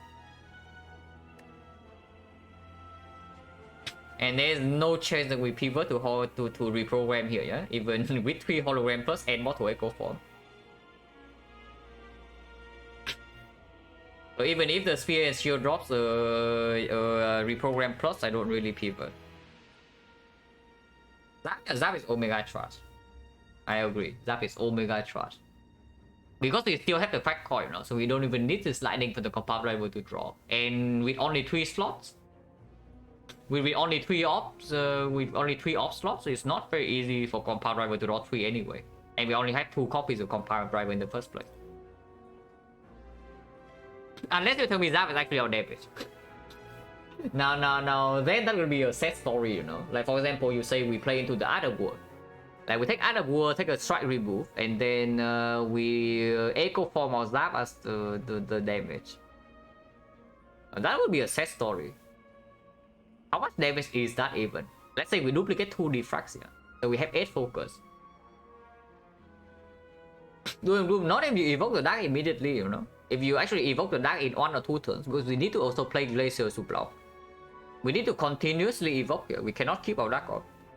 Then how much damage is a Doom and Gloom? It starts at 6. The turn after is at plus 40, so it's 30, it's 20. So Doom and Gloom is like what? 2 energy, deal 30 damage. You think that is enough? Like we find with like 2 energy, deal 30 in the hard fight if we continuously need to evoke ops.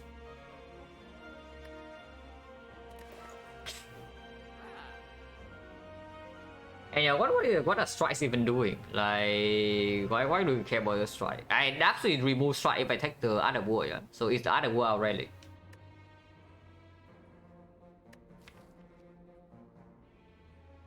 Other were not very good in the hard fight because beam cell we want to play, go the eyes we want to play, compound drivers we actually want to play, and doom and gloom also want to play, sweeping beam also want to play.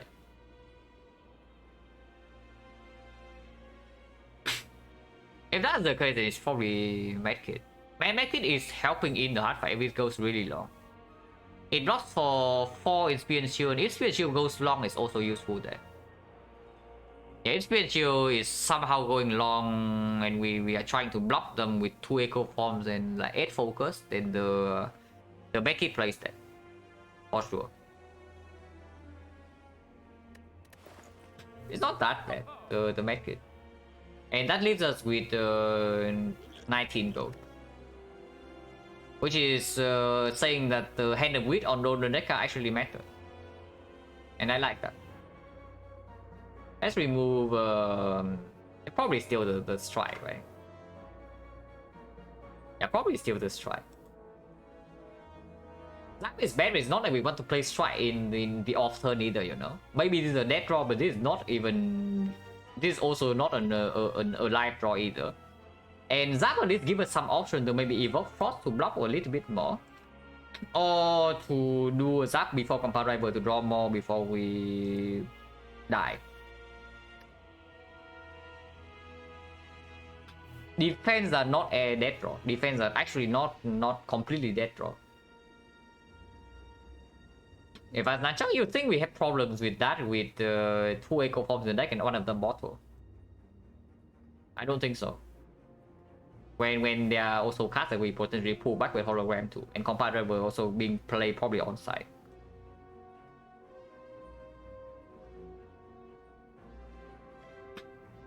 How many total attacks? Plenty, like 4 here, 5, 6, 7, 8, 9, 10, 11. If we remove one, we still have 10. And a good portion of deck also exhaust. I mean, not that many, but 1, 2, 3, 4, 5, 6, 7, 8. So that's standard speed.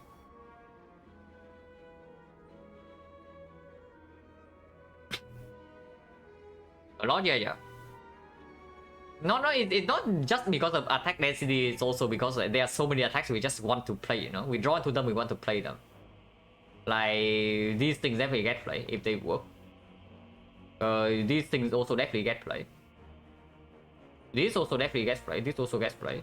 So it's only for the 4 strikes that the other war is performing. But yeah, remove strike and then take the medkit, yeah. Unless you tell me to take the Vajra instead. But Vajra cannot deal more damage than medkit in the hut. Because the medkit is still 2 removes for the deck if the fight goes super long. So first cycle is useless, but if the deck goes, let's say, third cycle, it's plus 4 draws. Plus 4 draws has to be stronger than 1 strength. Yeah, if we say that the fight goes 3 deck cycle, it might even go longer because we shuffle we shuffle pretty fast. As far as test HP, no idea. I don't even know how long the Spin Shield fight is going to be. It can be as short as 3 turns. In either direction. Yeah, it can actually be as short as 3 turns in either direction. Because we can... We can also... lost, yeah, I know Vajra adds up, but even then, let's say it gives you like 10 or 15 damage per next cycle. Does that beat out on plus 2 cards? I don't think so, right? Because that is what it's giving us, like maybe 10 or 15 damage per next cycle.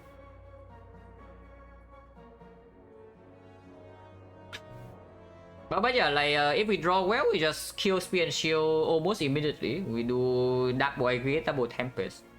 If we draw badly, we die turn 3. But we do have 2 potions to prevent that from happening, so hopefully not. How many turns? No, do you see like how many... how fast we shuffle in the time eater fight, and that fight we also do never exhaust the slime, yeah, so our deck is way bigger. And yet we are still shuffling like 4 times in that fight. Yeah, I don't think so. I just take my plus 3 draws per deck cycle on remove and the medkit. Because I do think this fight the hard fight will go very long. If we win. If we don't win, then sure, the hard fight lasts maybe again 3 turns. But if we win, the hard fight will last long.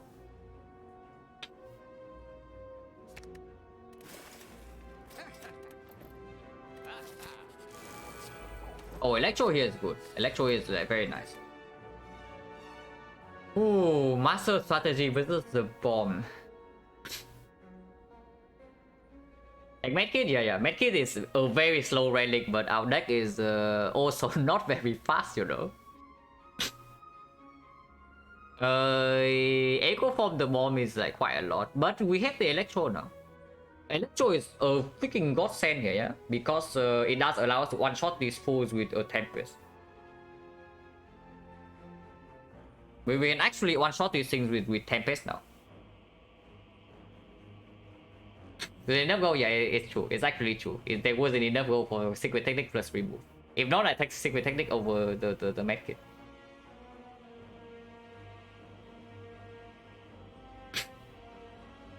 Method I took the medkit, a card remove, and defect plus, and the gambler's through. Still, yes, just Master Strategy. Right? Without the Electro in our hand right now, I can see the bomb, but we no longer need this thing.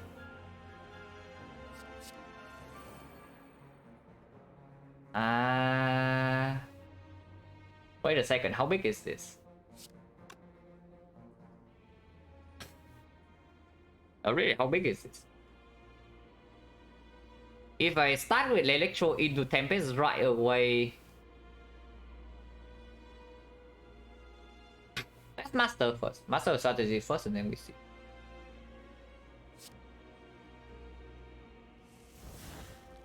Oh, cringe. I mean, sure, maybe we can draw into a hologram next turn.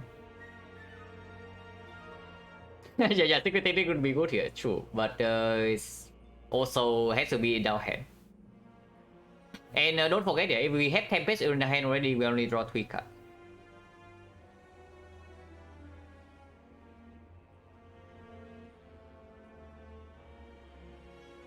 So yeah, how big is this right now? It's doing 1 evoke. And then we do another 7. So 1, 2, we evoke 5.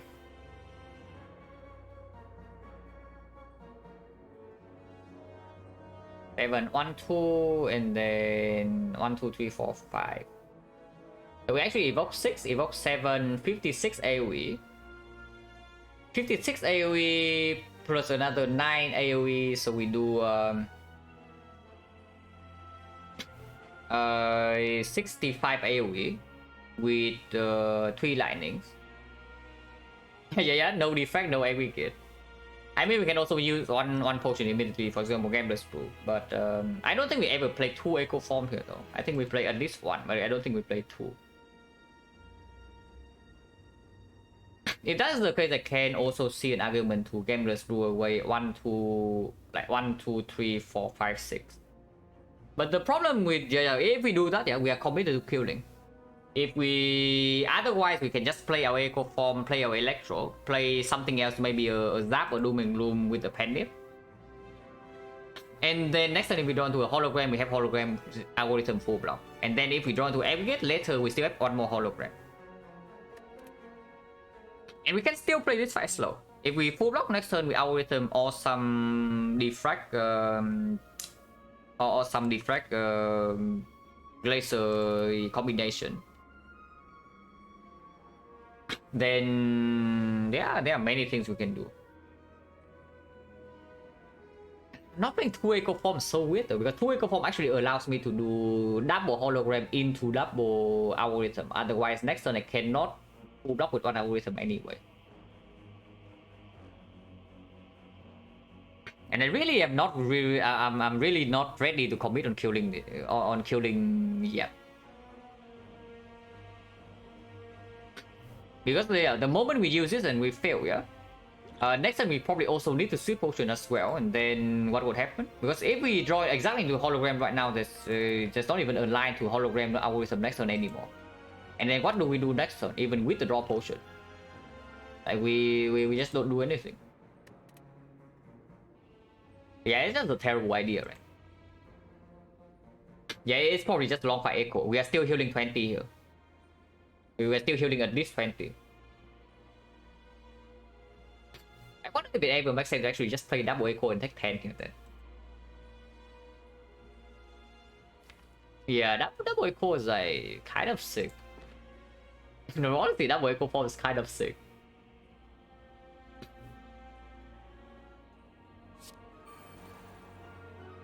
Yeah, double echo form is just really strong, right? Like why not play that?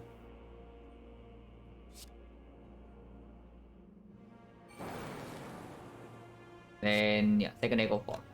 We can play Tempest right now, but there is still potential to double Hollow into maybe double Aggregate or double Tempest next turn, depending on what we draw.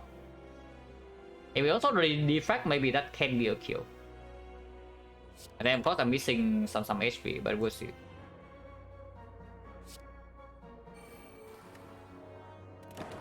Definitely keep the Tempest. Doom? No, why Doom? This is Penip, not the thing. We could actually get a kill there. We could actually get a kill with Gameless Brew.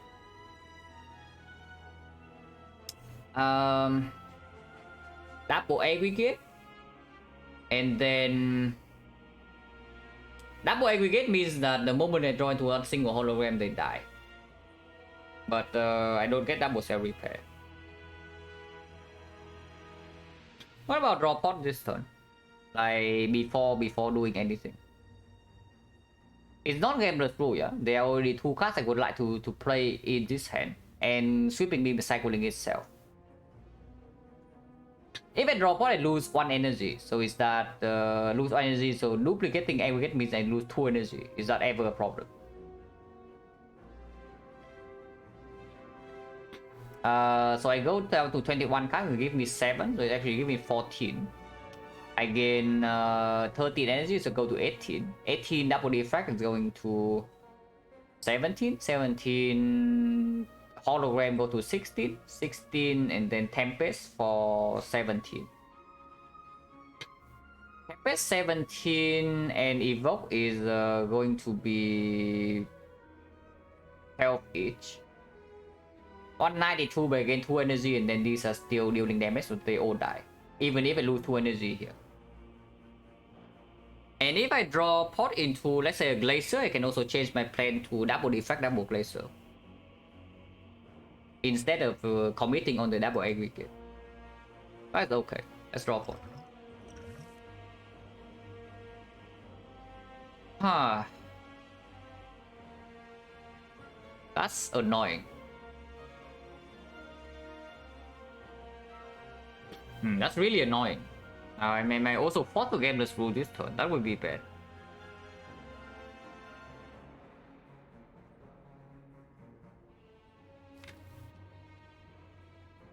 Yeah, 1, 2, 3, 4, 5, 6, 7, 8, 9 hits. So I make it burn, yeah, if you want to throw the run, you do that. Because as far as I know, it does use 1 Echo Form stack.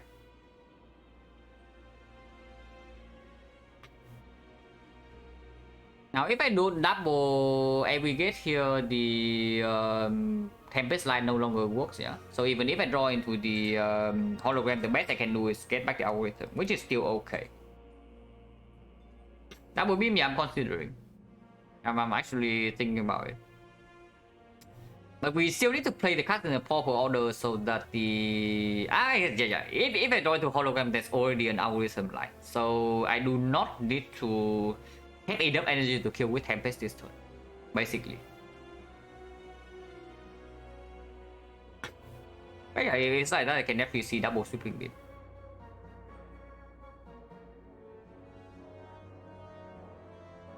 Yeah, I can definitely see double Sweeping Beam. We still have enough energy with this aggregate that if we draw into our heavy card draw, we can still draw and full block this turn with this algorithm.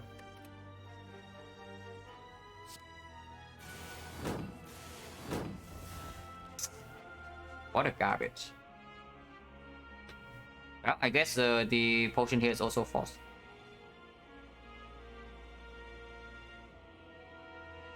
Now I double defect then. Now I double defect, play the aggregate, and then gamble everything. Not not any other direction.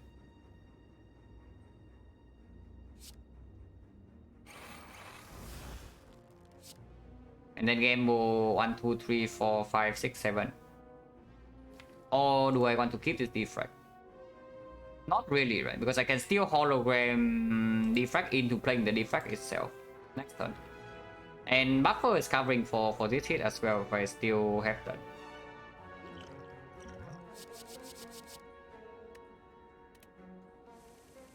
Yeah, one cut off of the scheme too. Like that's annoying. And no hot BOL, yeah, pretty annoying. But that's what Spear Shield is doing to you. And now the hologram just don't come. Yeah, interesting. Good to know.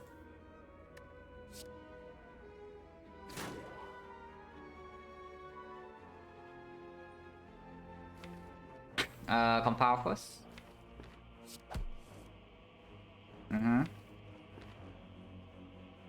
Really don't want to kill the plasma yet, but I mean, in order to block this hit with our algorithm, we need to kill plasma anyway. So I guess it's fine. Yeah, now it gives me this, but Tempest now no longer kills it. Tempest now is only 8 energy, so go to 9. If it goes to 9, it evokes both of these and then evokes another 6. So it evokes 8, which is 96. 96, so it actually kills this, but then we get owned by this guy. And then we actually cannot draw back into cell repair because the... And then we cannot actually draw back into cell repair because the passive lightning also killed this next turn. We just take 20 and 40 at our face and then we can move on or what. Yeah, impossible. If we don't do that.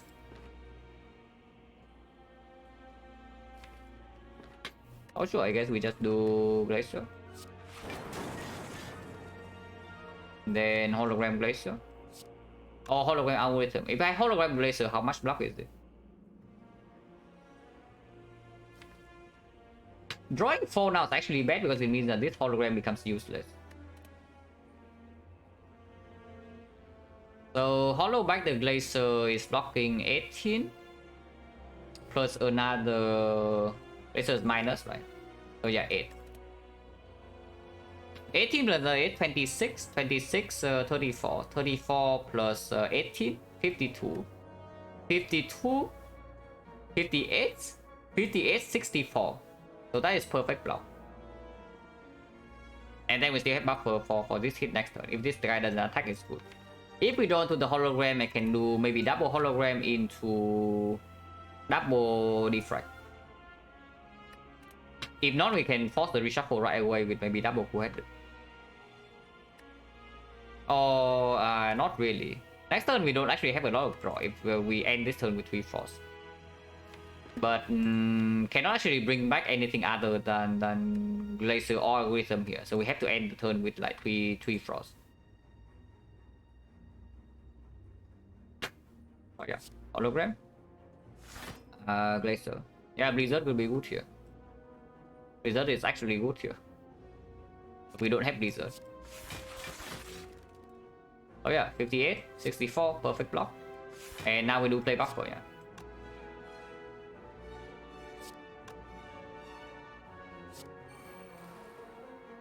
And sure, can strike here. I don't want to play skip. Playing skip right now, shuffle out the hologram. And even if I don't do hologram, then I cannot play it.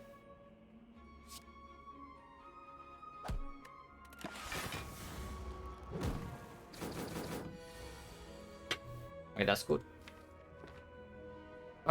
This guy attacking is not that good, but it's fine. It's probably fine.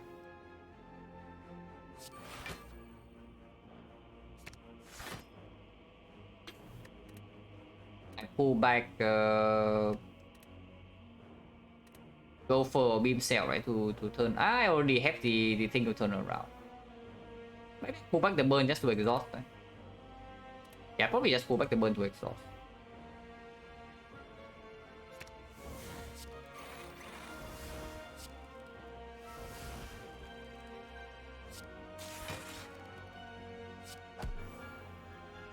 Yeah, drawing Razor right now doesn't matter. We are full blocking perfectly. Well, not perfectly. We perfectly block with Tungsten Rod, but we lose the buffer.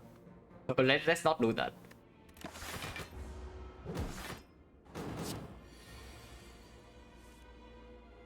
Yeah, Blizzard will be good here.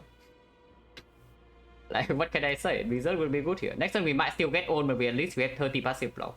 Potentially 27 after this hit. But we're 2 buffer as well. We massively overblock to do nothing. And yeah, look at that. Echo Form stack god. Just like that.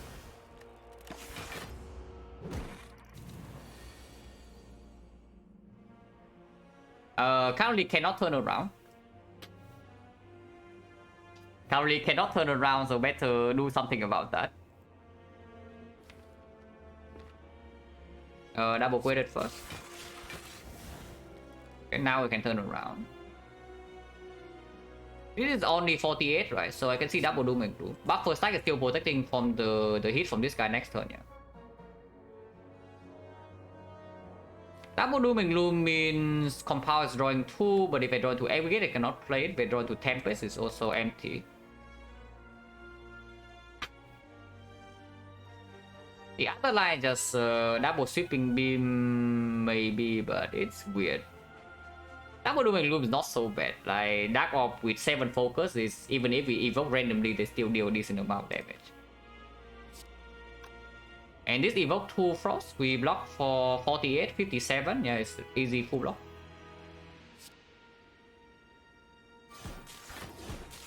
Yeah, in the meantime, it's also dealing freaking 40, 28 AoE, man. It's not like it's doing nothing.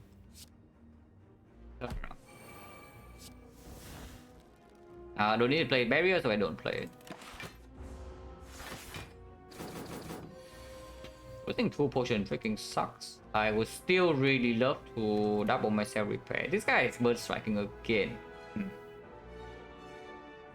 So I can lose another 7 here if I cannot block this hit. Or I can kill this turn. So maybe we can try to do that. Blocking this is not so easy, yeah. I guess we start with this then. And straw. Really want to double hologram into double cell repair next turn, so I would like to block this somehow or kill it.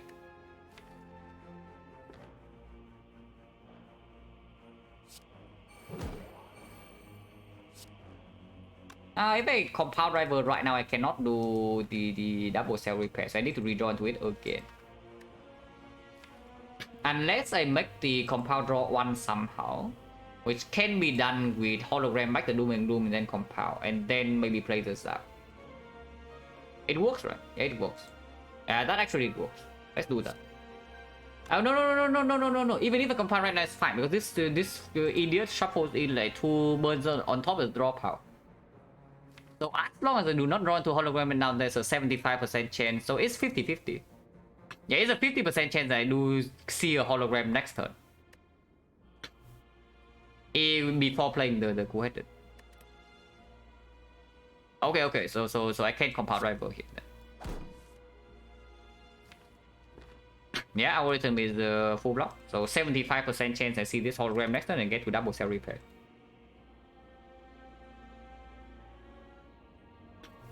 I do not care about looping this algorithm here, right? So I probably should just play it, because playing it right now also allows me to deal a lot more damage. And this fight is ending soon anyway, so I don't really have time to redraw into it again. This guy is not even dealing that much damage. The next time it attacks is only for 56, and we have 2 buffers still. So yeah, that's not a problem. It's dealing 38. He's currently at 35. This is 13. 22, and then Zap is dealing 7, so it's dealing 10 AoE. Yeah, that works, yeah, that works.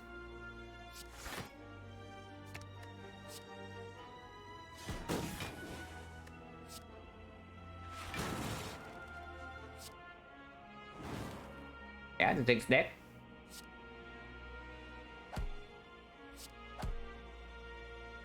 Don't really care about playing Tempest.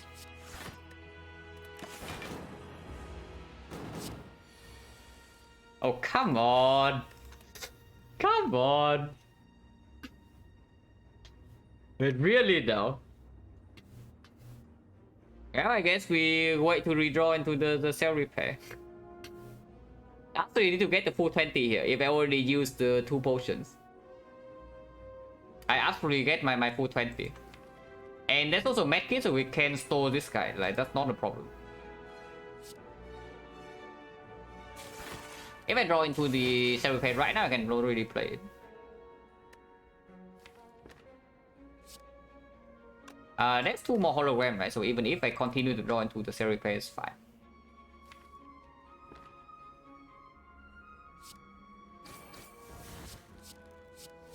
I'm thinking getting the quaded again. Just do a cast this.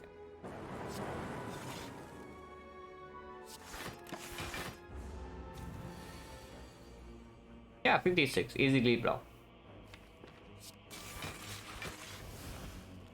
We can kill this at any point in time, so no need to care yet. Capacitor gambling chip, I would try a potion. If it gives me back my draw potion or something, then I'm already happy, you know. Yeah, if it actually gives me back my potion, I'm already happy. At least we are full HP into the hard fight with tungsten rod, so we are pretty resilient there.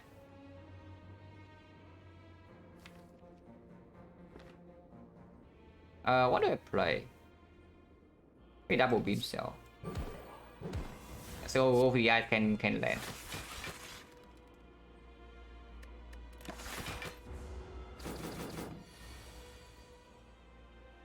Once again, we don't care. If it draws into cell repair, I can just play it. I guess not.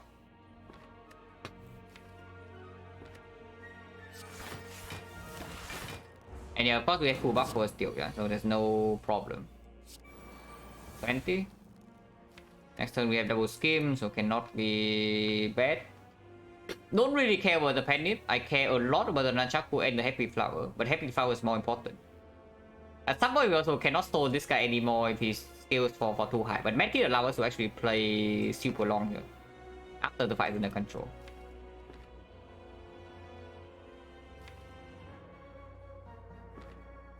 It's probably okay to just leave the thing like this.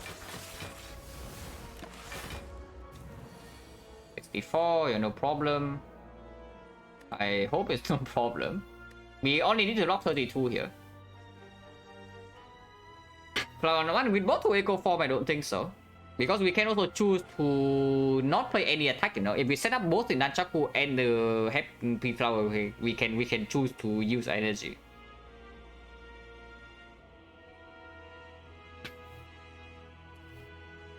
Oh,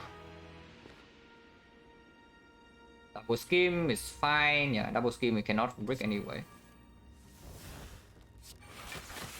Yeah, 64, no problem. Doing like this, we still Tempest, so Tempest and Zap are both fine, but it's just better to play those next turn. Like play 2 attacks and then play the killing card. Because there are some chances that our killing card is going to be like Doom and Gloom or something.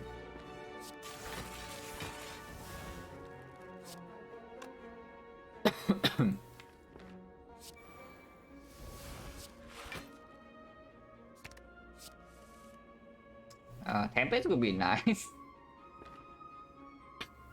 But I mean we can also do Doom and Gloom, something like this maybe. How much damage is this? This is 10, so we need 26. We have 26, yeah, we have 26. Like this is 18 is 6, so it's 24, but this compound driver is drawing 3, so we always hit the Tempest.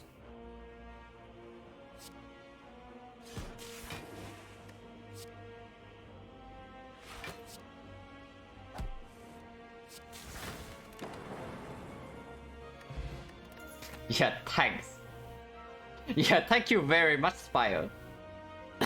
Yeah, thank you very much. Exactly what I did. This is good though. One of these definitely is going to be picked, but which one?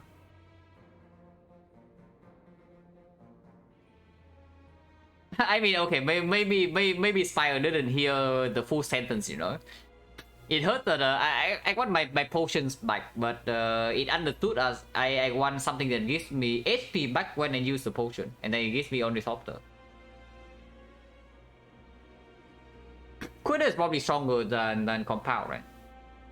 Yeah, Quitter is probably stronger than Compound. It's not quite Blizzard, but sure. And we already have 3 hologram plus. I don't think we want a 4th unavoided one when this thing actually performs. Okay, no potion in the hard fight. At least there's a defect. But no potion is freaking spooky. Partial Steel is good, yeah? Impatience it's not as good, right? Because we do have some Doom and Gloom. Combat draws 1? No. Combat only draws 1 because we were stalling the Spear and Shield fight, and we just set the 3 Frost Orbs. If we want Compound to draw at least 2, we can do it. Not be living in Metamorphosis? Yeah... Off 1 Infinite. No. I don't. But yeah, Flash of Steel good with Nunchaku, with Pennip, we don't have other poor. And Beat of Death is minimal because of the Tungsten Rod. So it's not bad. Also +1 draw immediately this turn. Sometimes.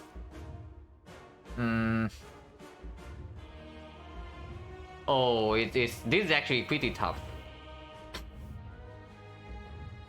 Now we have decisions to make here. Like, do we waste every single energy that we can that we have stored, or to see 1 more card, or do we just play double eco form and then pass? No, I mean we don't waste that much energy. We just waste 1 Nunchaku, so it's -1 energy for next turn. To see 1 card.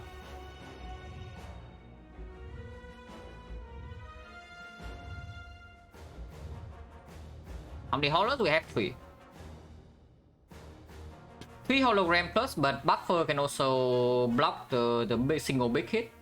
Glacier can maybe do something. Scheme can draw into some stuff. And Go with the Eyes, if it's multi-hit, we are not even taking that much damage. We have to the rod.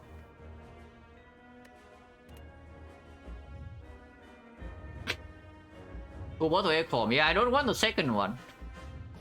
You give me the second one later, please, so I can actually have 3 echo form in this fight. Drawing both of them on turn 1 is actually quite annoying. But I mean, sure, it's still good. 1 card deeper. What are the bad draws this turn? Because we have aggregate, yeah, so card draw right now is not so bad, you know. Even some frost to set up immediately is also not so bad. So these are all good draws. These are fine. This is fine. This is a little bit iffy because we can lose 50-50. These are very bad. This is very bad. So we have 4 misses. We have 4 misses, and honestly, almost everything else is a hit. Yeah, I see +1 card. Like, why would I not do that? I see +1 card here. With double echo form already in play on turn 1, like, what do we need the energy next turn for? We already have 5. The effect kind of bad, is it? I mean, sure, we don't get the double here, yeah, but we still get in play 3 focus for next turn block, you know. And then we have 2 echo forms in play, 7 focus. Is 7 focus not much different from 9 focus?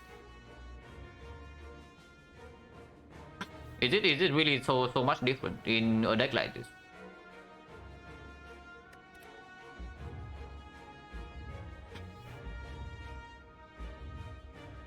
How many cards do I play here? 1, 2, 3, 4, 5, 6. If that's the case, then we do take Beat of Death, which means I open the turn with Flash of Steel. If I play the Flash of Steel, I should open with it. And yeah, I think I do. I think I do that. Man, really now? Really? I mean, we can hollow Flash of Steel and draw one more card, and now we draw to the second hollow or what? But yeah, here it's definitely hollow Flash of Steel. It's not even a debate. And I'm not sure whether I need to spend more energy or not yet. So there's no need to play these cards.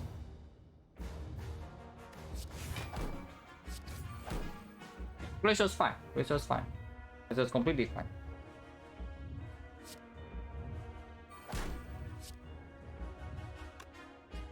Defenses because this gains one more damage.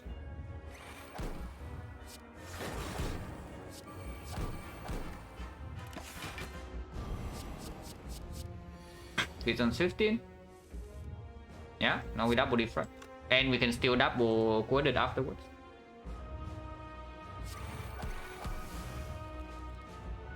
Yeah, like setting frost immediately is not so bad, right? Because we don't even want to algorithm this turn and if it's the multi-hit. So overall, not too bad of an outcome. If I draw to defect right now, just play it. 7 focus, sure. But yeah, we just kill plasma, right? We just kill our plasma now.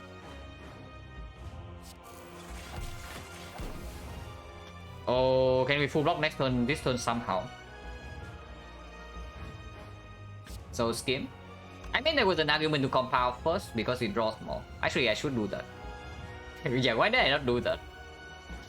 Yeah, because I'm not sure whether I want to lose 4 to this or what.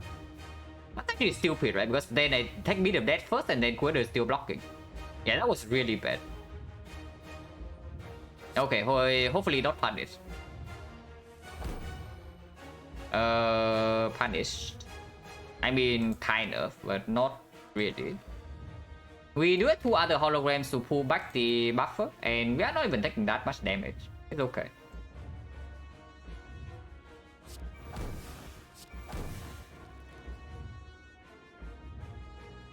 Exhaust Slime.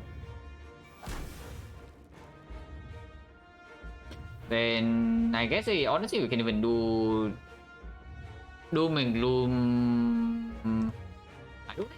I do think I want to put Doom and Gloom in play.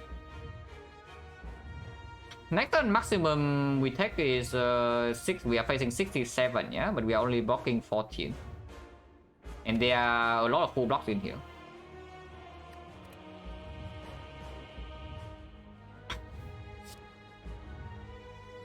Doom and Gloom. Do I want to exhaust Tempest? I mean, definitely Doom and Gloom into defense is better than the other way around, but do I really want to spend my freaking energy on playing a defense? Even if they compound right now and it draws exactly to a Void, then I don't get to play Doom and Gloom, but it's still okay. It's not that bad. If I draw into a hologram, I'm pretty set, but we can hollow back the aggregate and then do Doom and Gloom double compound and maybe full block this turn somehow. Into playing the buffer. Yeah, how bad is it to just start with the compound driver, draw 1, and then if we draw nothing, we can do the Doom and Gloom. I think it's not so bad.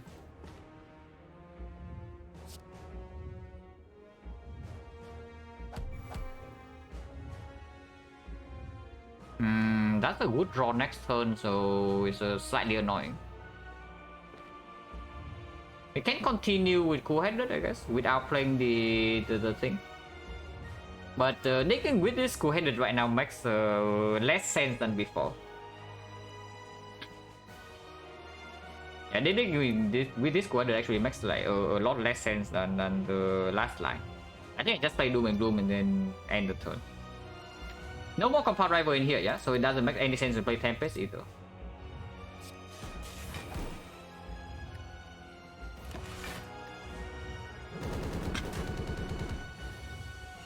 Okay, we are fine.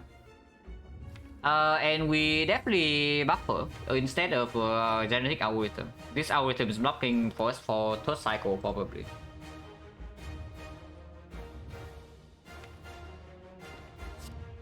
So double hologram, double buffer, maybe double zap even, into playing the buffer at the end is our line here. I do not care whatsoever about the buffer for the second cycle. In fact, I even kill buffer immediately next turn if I draw into these things. Double zap actually deals damage here, and yeah, the zap you want to remove over the strike. Do that. The slightly scary thing is that there are not a lot of draw in this draw pile, but we can set up at least 3 frost. And yeah, we have weakness, by the way. We have weakness. Okay, hang on. Actually, that's not true. We actually need to draw right now. Yeah, we actually need to draw right now. Like, looking at this, if we don't draw through this crap, second cycle is extremely ugly. Yeah. So I actually need to draw immediately. Which means it's actually aggregate scheme. Yeah, it's actually aggregate scheme here. And in fact, I can even see looping the aggregate. We have no burns, yeah, so we can always end the turn with buffer, and we have 1 buffer stack left, which means that this thing will very nicely get out of the way for us. Or I can hologram. Yeah, maybe now I hologram, buffer hologram, then it's better. Yeah, I use the second the second echo on this hologram, on the buffer hologram, and then I still get to aggregate because we don't actually use that much energy, right? This is giving me +4. If I put the thing back, I have 2 and the +4 go to 6. 6 minus the buffer is 4. Minus this is 3. And then I can hologram the scheme again. But if I draw to defect right now, we are losing 2 focus. Not a huge problem. Yeah, way bigger problem is that we don't draw. If I duplicate the aggregate instead, it's actually +8. And then I can scheme, hologram scheme, but then yeah, no buffer. So can we actually full block this hit or not? I guess it depends on what we scheme into. Because if we scheme into something like laser over the eyes, we can also just not even play the buffer. I can see that. I can see that will doubling the maybe I don't. Maybe I actually don't see it. I actually don't see it. Yeah. This is better. This is better. This is just better. Maybe even get back the cool-headed. And maybe even get back the cool-headed to draw 2 more. But not consuming energy.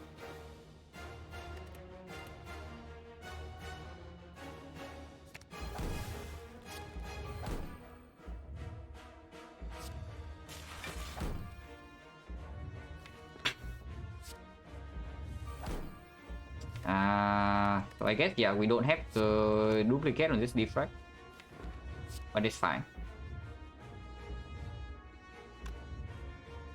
1, 2, 3, 4. So if I want to sweeping beam, there's a chance to draw to void, which tells me I need to play defect buffer beforehand. Unless you don't want to play this defect yet, and then we wait. Waiting is a lot more possible now compared to before because we do get to see the new reshuffle. And in this reshuffle, we exhausted like a bunch of cards and there's no more status. We have exhausted all the status. So it is possible to wait with this defect.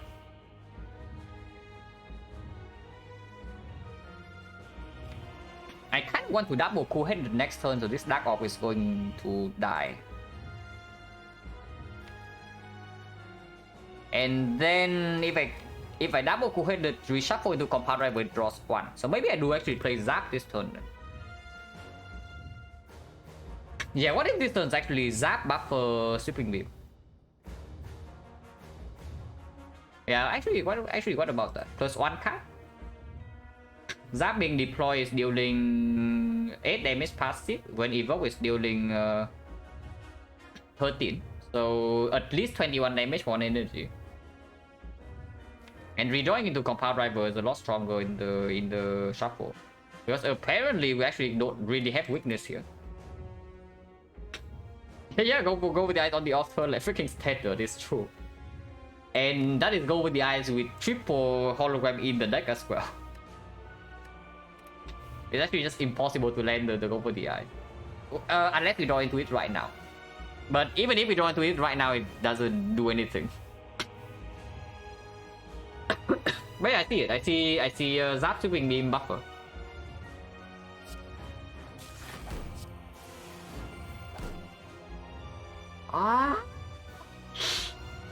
Man, I know there was something wrong here. I know there was something wrong. Like I talk about this void the entire time, and then this crap happens. Yeah. Wrong order. Like let me buffer first, and then sweeping beam. But apparently we're actually taking this hit. Okay, I might actually have toned the run. Like I actually might have just toned the run off of that. Exactly one card. Yeah, I talked the entire time that I played the draw last because the void can be drawn, and then I played that. Yeah, okay, cool. Very nice. Amazing play. Yeah, good job, man. Absolutely insane. Well, I guess we're taking damage. And there's nothing I can do. So minus 40 something. Imagine misplaying my like 40 damage in this fight. Holy crap. I mean, we can still win, but looking rough. We can still win from here. It's looking like really rough. But yeah, I guess I saved the 2 then. Man, maybe the stream's going on for too long already. It's freaking 9 hours, but man, now I can actually just die first turn, second cycle or what? Like, what the hell is this? Yeah, good job, me. Amazing. Very, very nice job. Yeah, like not much to say. Because now there's no weakness, and if it's doing the multi-hit, we are just dead. Even if it's doing big hit, we might still die. Like you cannot expect to lose like 40 plus HP in a close fight like this and then still win. Freaking hell. Come on, man. What am I even doing? Yeah, it is a multi-hit. Now, okay, we don't die this turn. Good for us.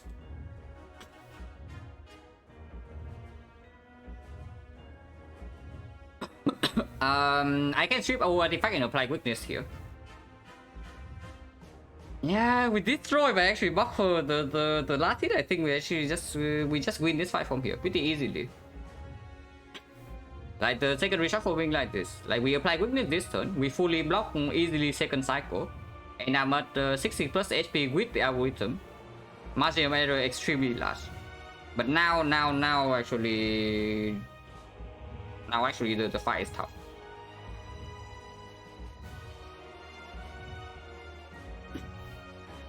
Okay, so if I do double go for the eyes, yeah, into a hologram, go for the eyes, and then a glacier, how much do I block for? I'm doing 1, 2, 3, 4 cards. Yeah, I'm doing 1, 2, 3, 4 cards, so I'm losing 8, but I'm gaining 8, so I lose exactly 0, and I gain 6. So I gain 6, I gain another evoke, so I gain 16. 16 plus 3 in here. 16 plus 3 in here is 37, 37 plus 8 is 45, exact perfect block. Buffer chain, maybe it is, maybe it does, yes. But even if I basically if I double go for the eyes here to glacier hologram the go for the eyes, I have full block. So let's do that. I want weakness next turn.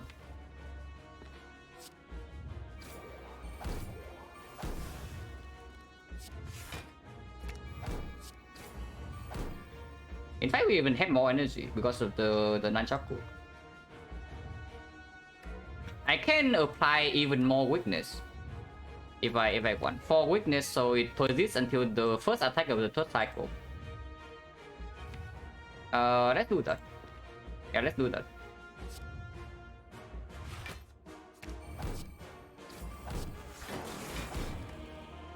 Perfect block, yeah, 45. Buffer save for this turn, guys. Of course, this turn we don't need buffer, but sure.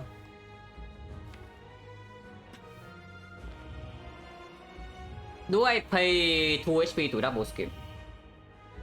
Because if I double skim right now, I can draw into the defect and I can double that. I do think we need to draw cards anyway, yeah, because our damage is really behind now, and with the HP to actually face tank maybe the 4th cycle, we need to kill faster. So I do think I pay 2 HP to play this game. Yeah, exactly. I pay another 2 HP to duplicate this defect.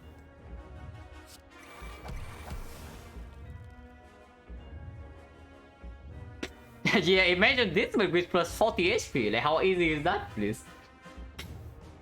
It's not even 40, it's more than that, right? It's actually like 50. Yeah. But yeah, Steve Burial, Avigate, and then we can even continue our turn.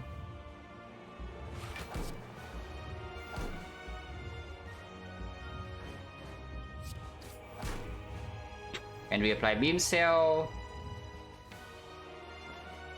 Can hologram the coded plus here? Probably.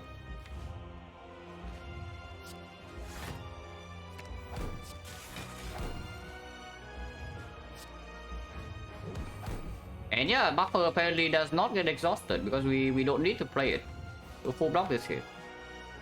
And I also think it's a bad idea to play it. So I can even, next turn is the off turn, so I can even see doing Doom and Gloom Tempest. Because we don't have a lot of draw in this draw pile. So I would like the double compound driver potentially to draw 6 to actually see real cards coming afterwards. And this is also dealing a lot of damage.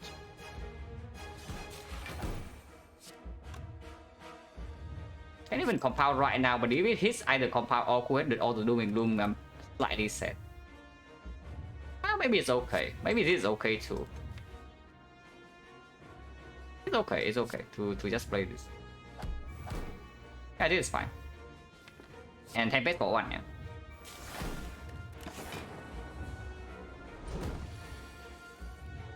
Oh, really?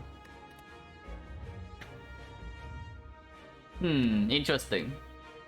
We bottom deck exactly 2 cards that draw, so this turn is empty or what?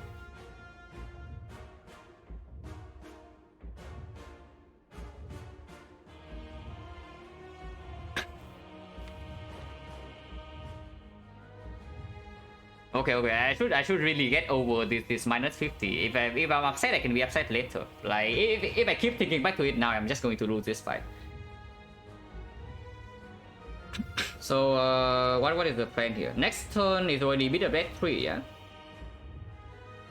But we can always open with double Quetted. We can always get through with double Quetted for Beer of Death 3. If it attacks for the multi-hit, is 60 damage. That is blockable. But we do 0 damage this turn.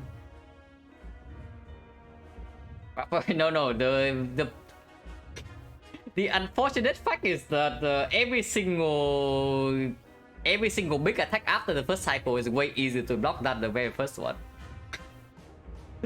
So it's just a garbage play. Now I even have a freaking buffer stuck in my deck is unplayed.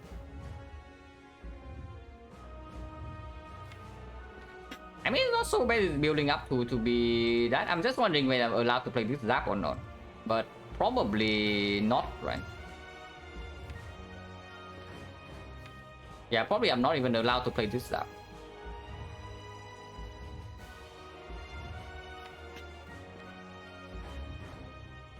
Because next turn if it attacks for 60, I need the actual block. And we don't have flower energy. Không sao, yeah, sure. But yeah, I guess it's just double defense, double strike, end turn. And at least next turn we have some draw. And some pen dip, I guess. Can play this to make defense happy. It is multi-hit first. But we do draw into Glacier, so we are fine for now. What about double Glacier, double Doom and Gloom? It is no longer weakened, so big hit next turn, but... And we only have on force already do that. But, guess what guys? Buffer is in the deck. Man. It's fine, it's fine. So we can block next turn, but weakness runs out, yeah? So it's actually attacking for 49 now. But we also do need to push damage at some point.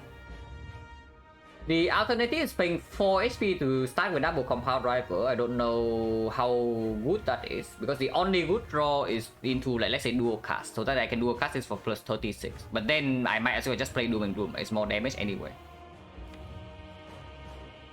So I can do Doom and Gloom into Glacier, but that evokes all the Dark immediately and then it's bad. Or I can double Glacier into double Doom and Gloom instead. There is the potential to double Doom and Gloom into double Compound Rival into single Glacier, but that is not full block. Yeah, that is not full block. So how much block is that really?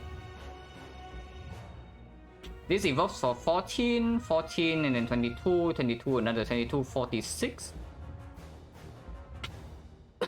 46, but I lose 1, 2, 3, 4, 5 cards, so it's 31. 31, I die if I don't draw into more block, so that doesn't work. Yeah, I guess just double Doom and Gloom, double Glacier, double Glacier, double Doom and Gloom then. I cannot be so scared that I can die next turn. It is extremely possible to die next turn, like look at how many bricks there are. I cannot die next turn with 50 HP, just saying, but I can die next turn now. But if I choose the line that never dies next turn and do double Doom and Gloom into double Glacier instead and don't build up the next Dark Ops, we are dealing no damage and then Force Cycle comes and it's even worse. So I mean if I die, I die. Like, sure. And at some point defect also needs to have a big throw. So maybe this is the big throw of the defect.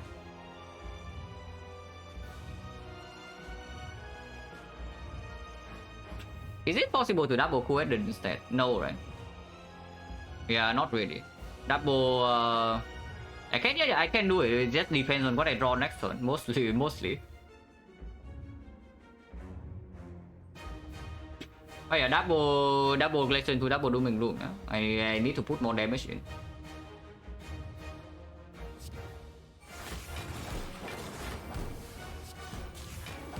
And yeah, easy to full block.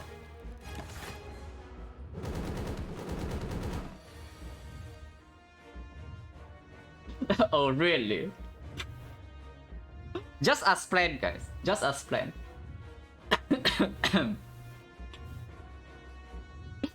Yeah, sure. The buffer is here.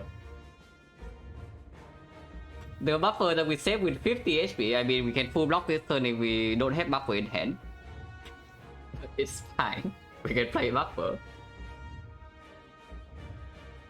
So hologram Doom and Gloom buffer is the line here. We have Nunchaku energy. There is still algorithm to block for the Force Cycle. So honestly, not too bad. Like we are building up a lot of damage here.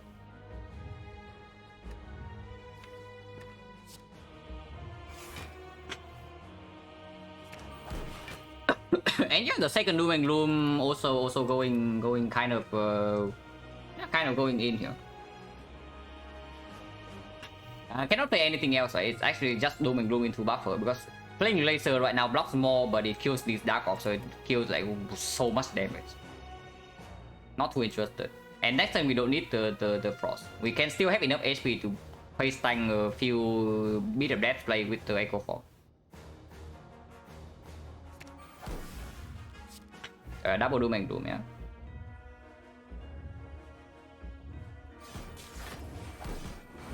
Now buffer.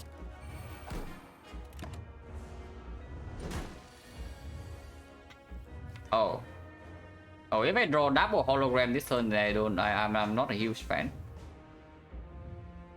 If I actually draw double hologram in this hand, I'm not a huge fan. Nice, no. The chance that we die next turn drastically increased now. Because we don't get to hologram the Glacier. And drawing immediately is also a terrible idea, yeah, because there's no more hologram in the draw pile.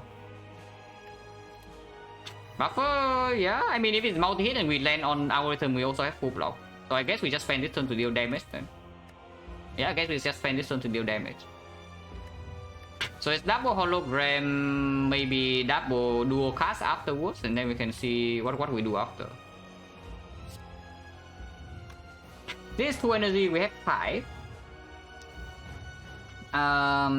We can play no more cards, so the card afterwards needs to be a block card, otherwise we lose this buffer. I can see pulling back the Glacier, but if I pull back the Glacier, I cannot pull back the Doom and Gloom and set up another Dark Orb here.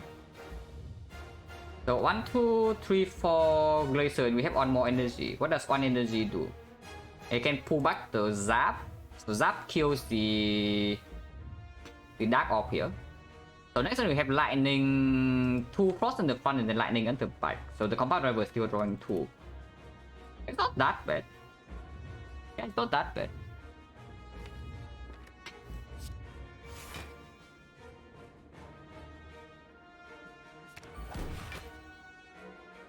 So who is the Zap here?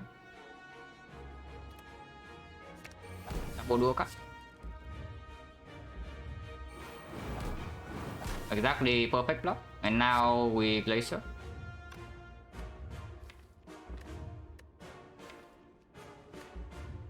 I can hologram the cool-headed and then cool-headed here and then play the Zap.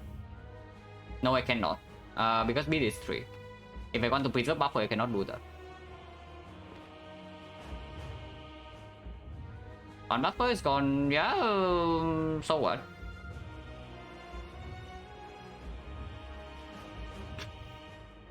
But at first, I mean, we need to put Force in front in any way. We actually need to put Force in front anyway, because otherwise if we don't play Glacier now, we just lose this buffer. So just Glacier Zap and then Beam Cell. 50-50? No, it's more than that. If we hit a multi-hit, we have draws. We do have draws. And if we draw to our rhythm, we are still full blocking. It's only it's only 120. 120 is not so difficult to block. If we have 50 more HP, that is. Yeah, if we have 50 more HP, 120 is very easy to block. Just saying.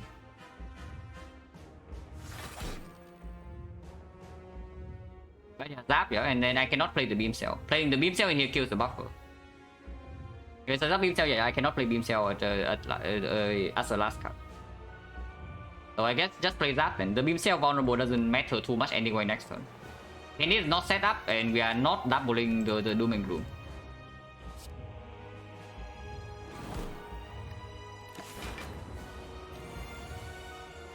Where are the buffer? They're all planned, guys.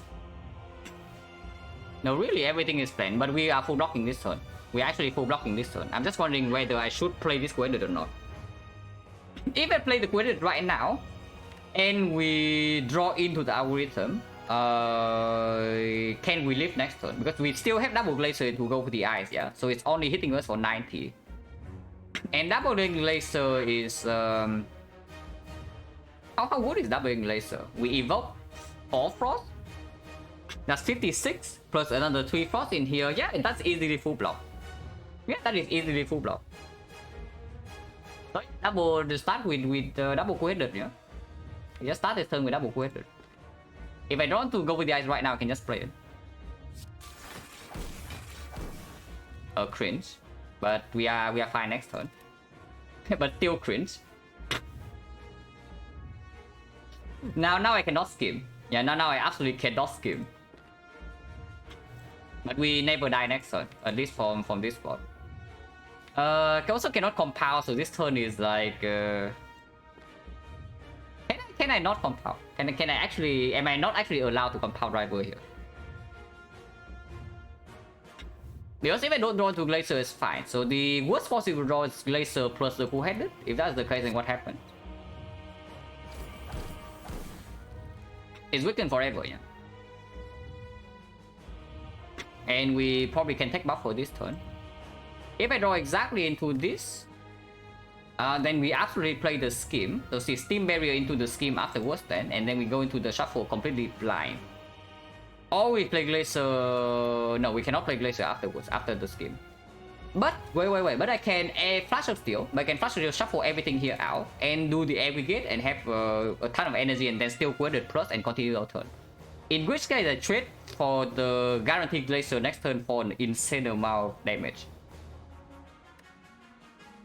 Possible just die Glaciers? No, that's not true at all. Like, do not forget, our deck for better or worse have 3 hologram plus. Yeah, I play the compound rival, right? There's no reason to. There's no reason not to. Right now hand has 6, so if I compound rival, hand has 7, so if I compound rival, hand has 8. Hand has 7, and then I scheme for 4, I draw exactly until hand has 10. And then I still have 1 energy left, which is perfect to do Flash of Steel into aggregate. Yeah. Compound rival.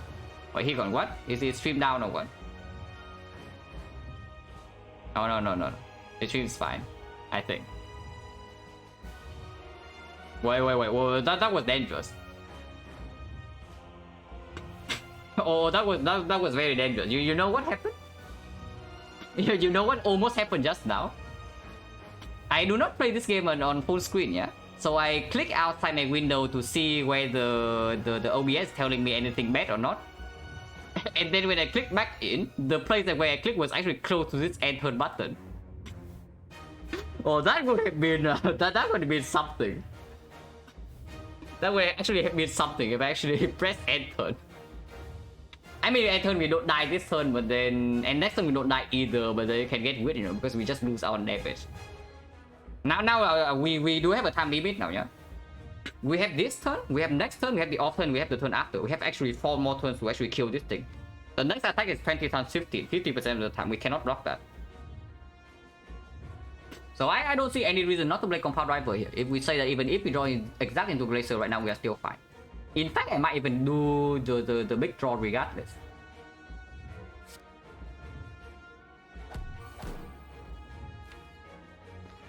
Yeah, and honestly, in fact, I might even do the big draw regardless, you know. Like, I see this, but I still draw into my Glacier, because otherwise, next turn, I don't really have a lot to do. Or I can also just play the Doom and Gloom. Like, Team Barrier right now and then playing the Doom and Gloom is okay. Because Doom and Gloom immediately puts a Dark Orb in here. It gets evoked next turn, though, with the double Glacier. But also evokes the lightning like immediately. How bad is that? I deal 14, I deal another 17, so I deal 31. And then next turn, double Glacier, full block. Is it full block? Is it actually full block? 1, 2 here, and then 6. Wait, we shall only change to 4 Frost, or what am I even talking about? It's only 4 Frost.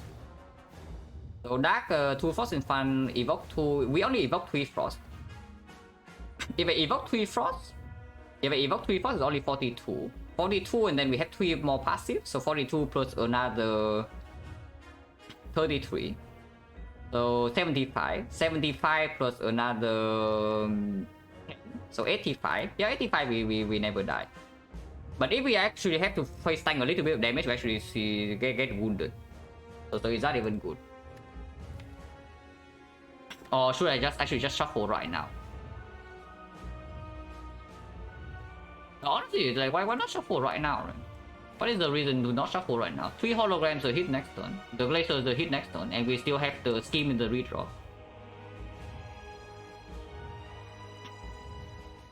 Yeah, really, why not shuffle right now? Yeah, it's so much more damage. Like why would I not do that? Let's shuffle.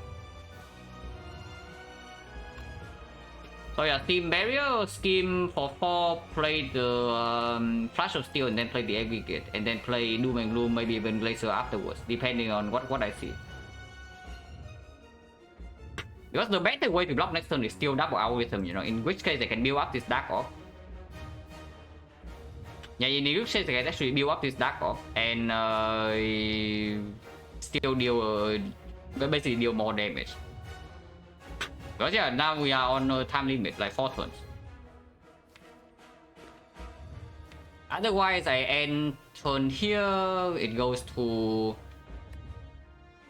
This is 31, so it goes to 234, yeah? 234 next turn, the Dark Orb is, it starts at 6. And it is plus 15, so it's 21 damage. So it's 210. 210, and then we need to give it over 2 turns with no Dark Orb set in play. Yeah, not really, right? We continue this turn. Yeah, not really. Like I just play my card. The barrier, in for 4. And then flash a steel to reshuffle. And we get. Yeah, now we can even do beam cell. I just need to be careful though. That after beam cell I need to play something else and not the doom and gloom. Otherwise I lose the thing. I can panic this doom and gloom even. Yeah, I can even panic this doom and gloom.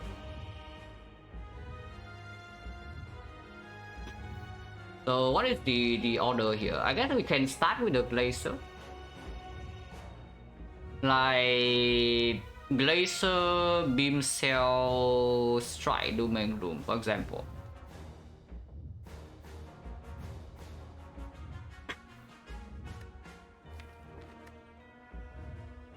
There's no reason to actually play cool-headed, right? There's no reason to play cool-headed. Yeah, let's say immediately then. In fact, we don't even use buff for this turn. And we get to deal like so much more damage. Look at this. I did this, 42 damage. Suddenly it's below 200. And can even play the strike.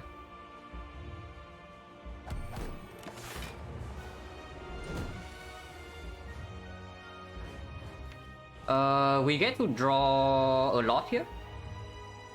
This draw 4 but kills buffer. Buffer might actually save us here because this is 6. But I start with double quaded first, right? To immediately evoke these things and gain more blocks so I can continue with the thing.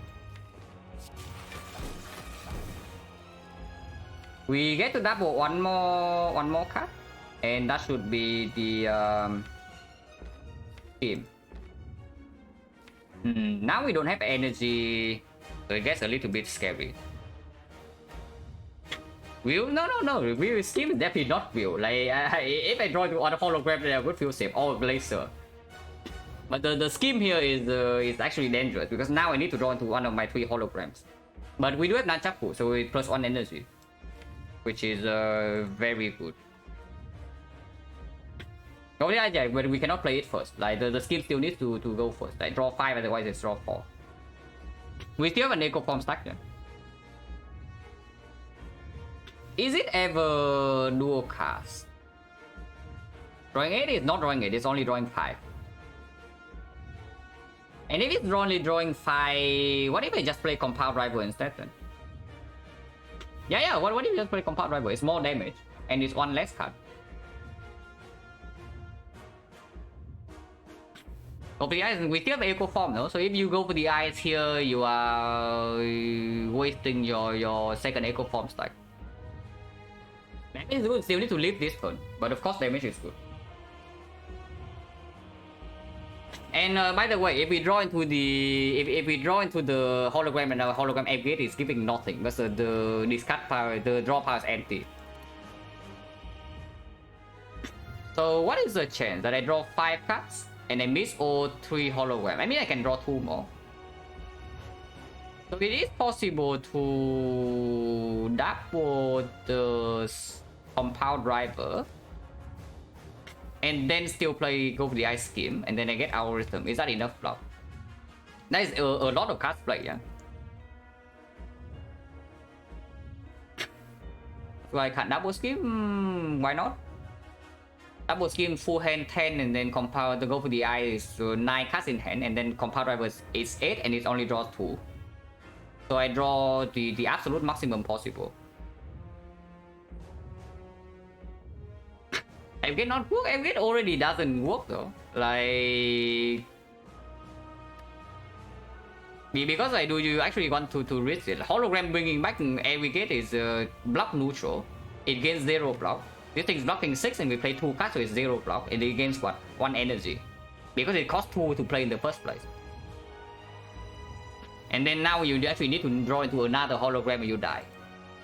That makes no sense unless you can shuffle this turn, but right now we cannot. I'm just thinking like is the algorithm big enough? It's 46. It's 46. Currently we are blocking 44. Yeah. How many cards am I playing? 1, 2, potentially 3, 4. No, 1, 2, potentially 3, 4, and then 5, 6. So minus 18. Minus 18 plus 6 plus another 47. So plus 35. 35 plus 44. We live this turn. We will not die even if I play 6 cards, but we do get wounded. If that's the case, like if I have to spend more cards on like either compound driver or the skin. When I play Gopher, just the energy. Like I guess I don't need to play Gopher if I start with compound driver. It's true. Yeah, start with compound driver over skin, man. Let's start with compound driver over skin, man. Because like if I also get wounded this turn, I actually want to deal more damage. It needs to die soon, like very soon. Let's start with compound driver. Okay, we are fine, guys. We are fine. This is completely worthless, so we don't play that. This is actually completely worthless.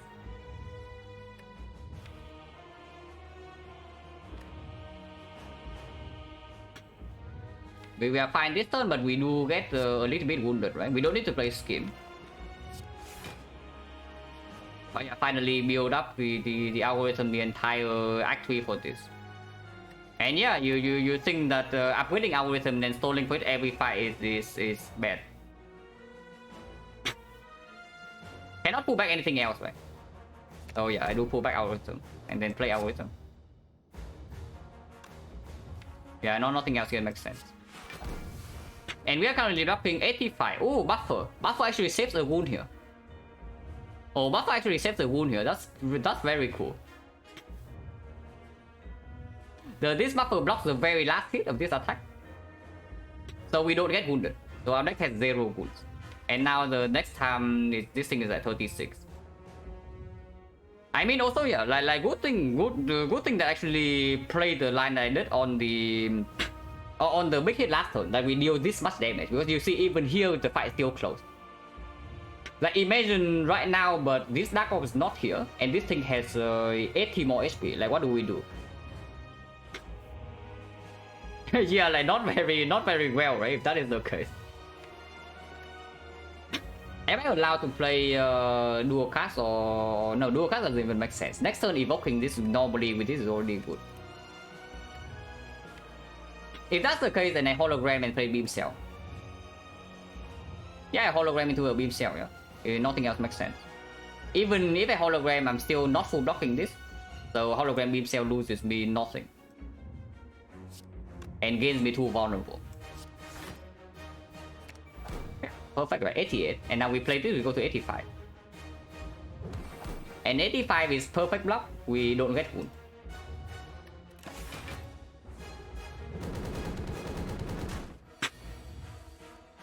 Yeah, very cool. We have not won it yet, but it's looking decent.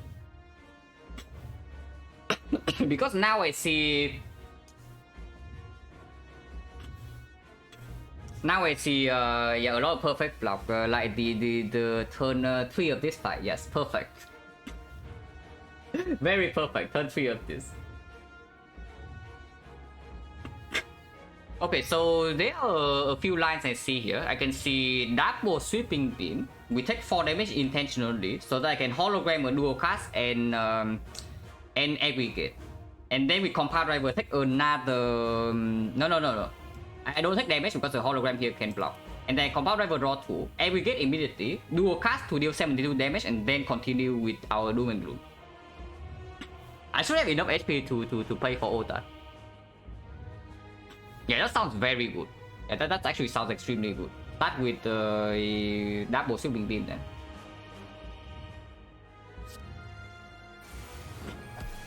And now I hologram the aggregate and dual cast.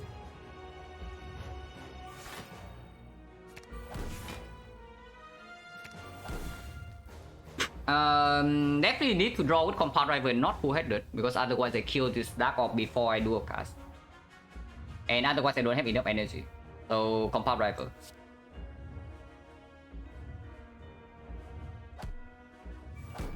Aggregate first. Honestly, I even pay 2 more HP here. It doesn't matter too much at this point. Because it should die next turn. I mean, if it doesn't die next turn, then somebody will die next turn, like probably us.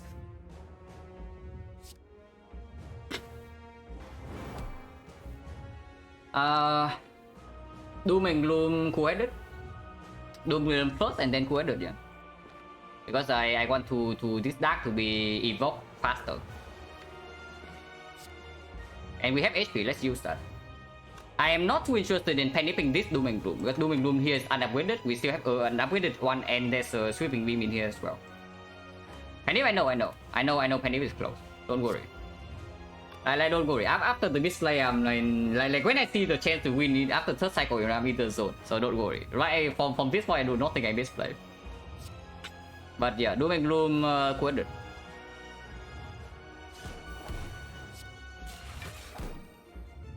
Yeah, hologram Doom and Gloom, right?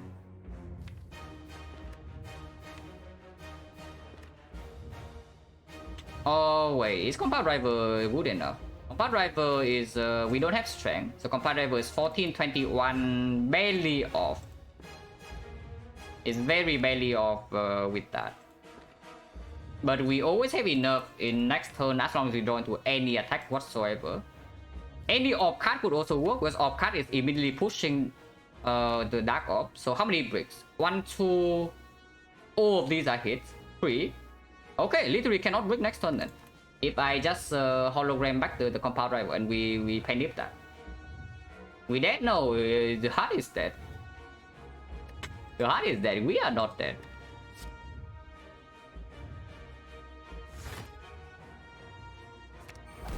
But yeah, panip the Compound Rival and literally cannot break next turn. No matter what we draw here. And we have 6 HP, so Tungsten Rod, we double play any card, we still have block.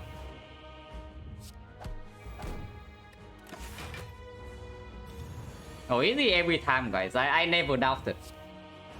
No, really, I never doubted. Not even once.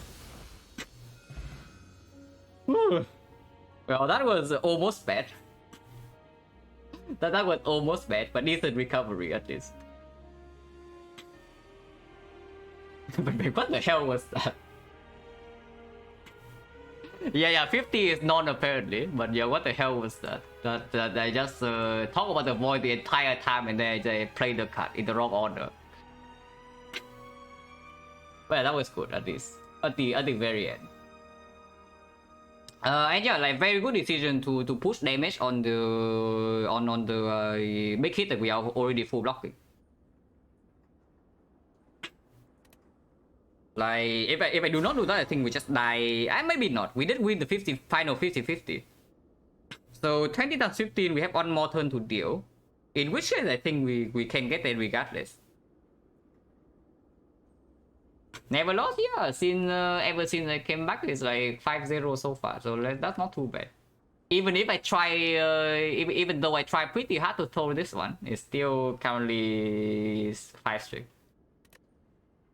7 quit, that's right, it's great up brother. If we 7 quit here, it doesn't work, right? I mean, I don't know. I actually have never 7 quit on this queen before, but I don't even know if it works or not. Probably not.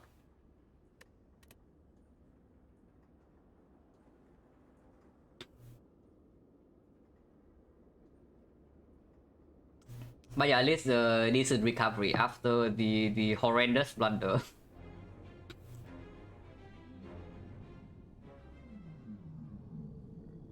Yeah, just as usual, guys, just throwing for content. Like imagine here, like just imagine we did get our kill form in play with full block every hit, and then we finish this fight with like 60 HP, all focus. Oh come on, that's boring. In fact, we get close down. This is a bit more exciting. Yeah, definitely, right? And then yeah, like honestly, I think without the blunder, we win this fight very convincingly. Like it's not even close. After basically losing no HP first cycle and getting everything set up. But I bet it close. Okay, 10 hours. Oh, 10 hours, that is way too long. So definitely getting out of here. Yeah, VM service streaming, perfect. Not Teal for 10 hours? No. Like, I recover pretty quickly from Teal. If you have watched me play Silent, you probably know. So if nothing else, I'm pretty confident of my ability to not get mega tilted and just throw runs. If nothing else, I might throw runs in other stupid ways, yeah. But at the very least, I know that I probably have enough mental control to not do that. But yeah, thanks for watching, guys. As always, Merry Christmas to whoever is celebrating in your countries. And yeah, see you later. How much? How would I rate it show with head loss? Probably maybe stay in my mind for like 1 week, and then afterwards it stay forever. But for 1 week, it's always like going to be up in my head. But yeah, see you later.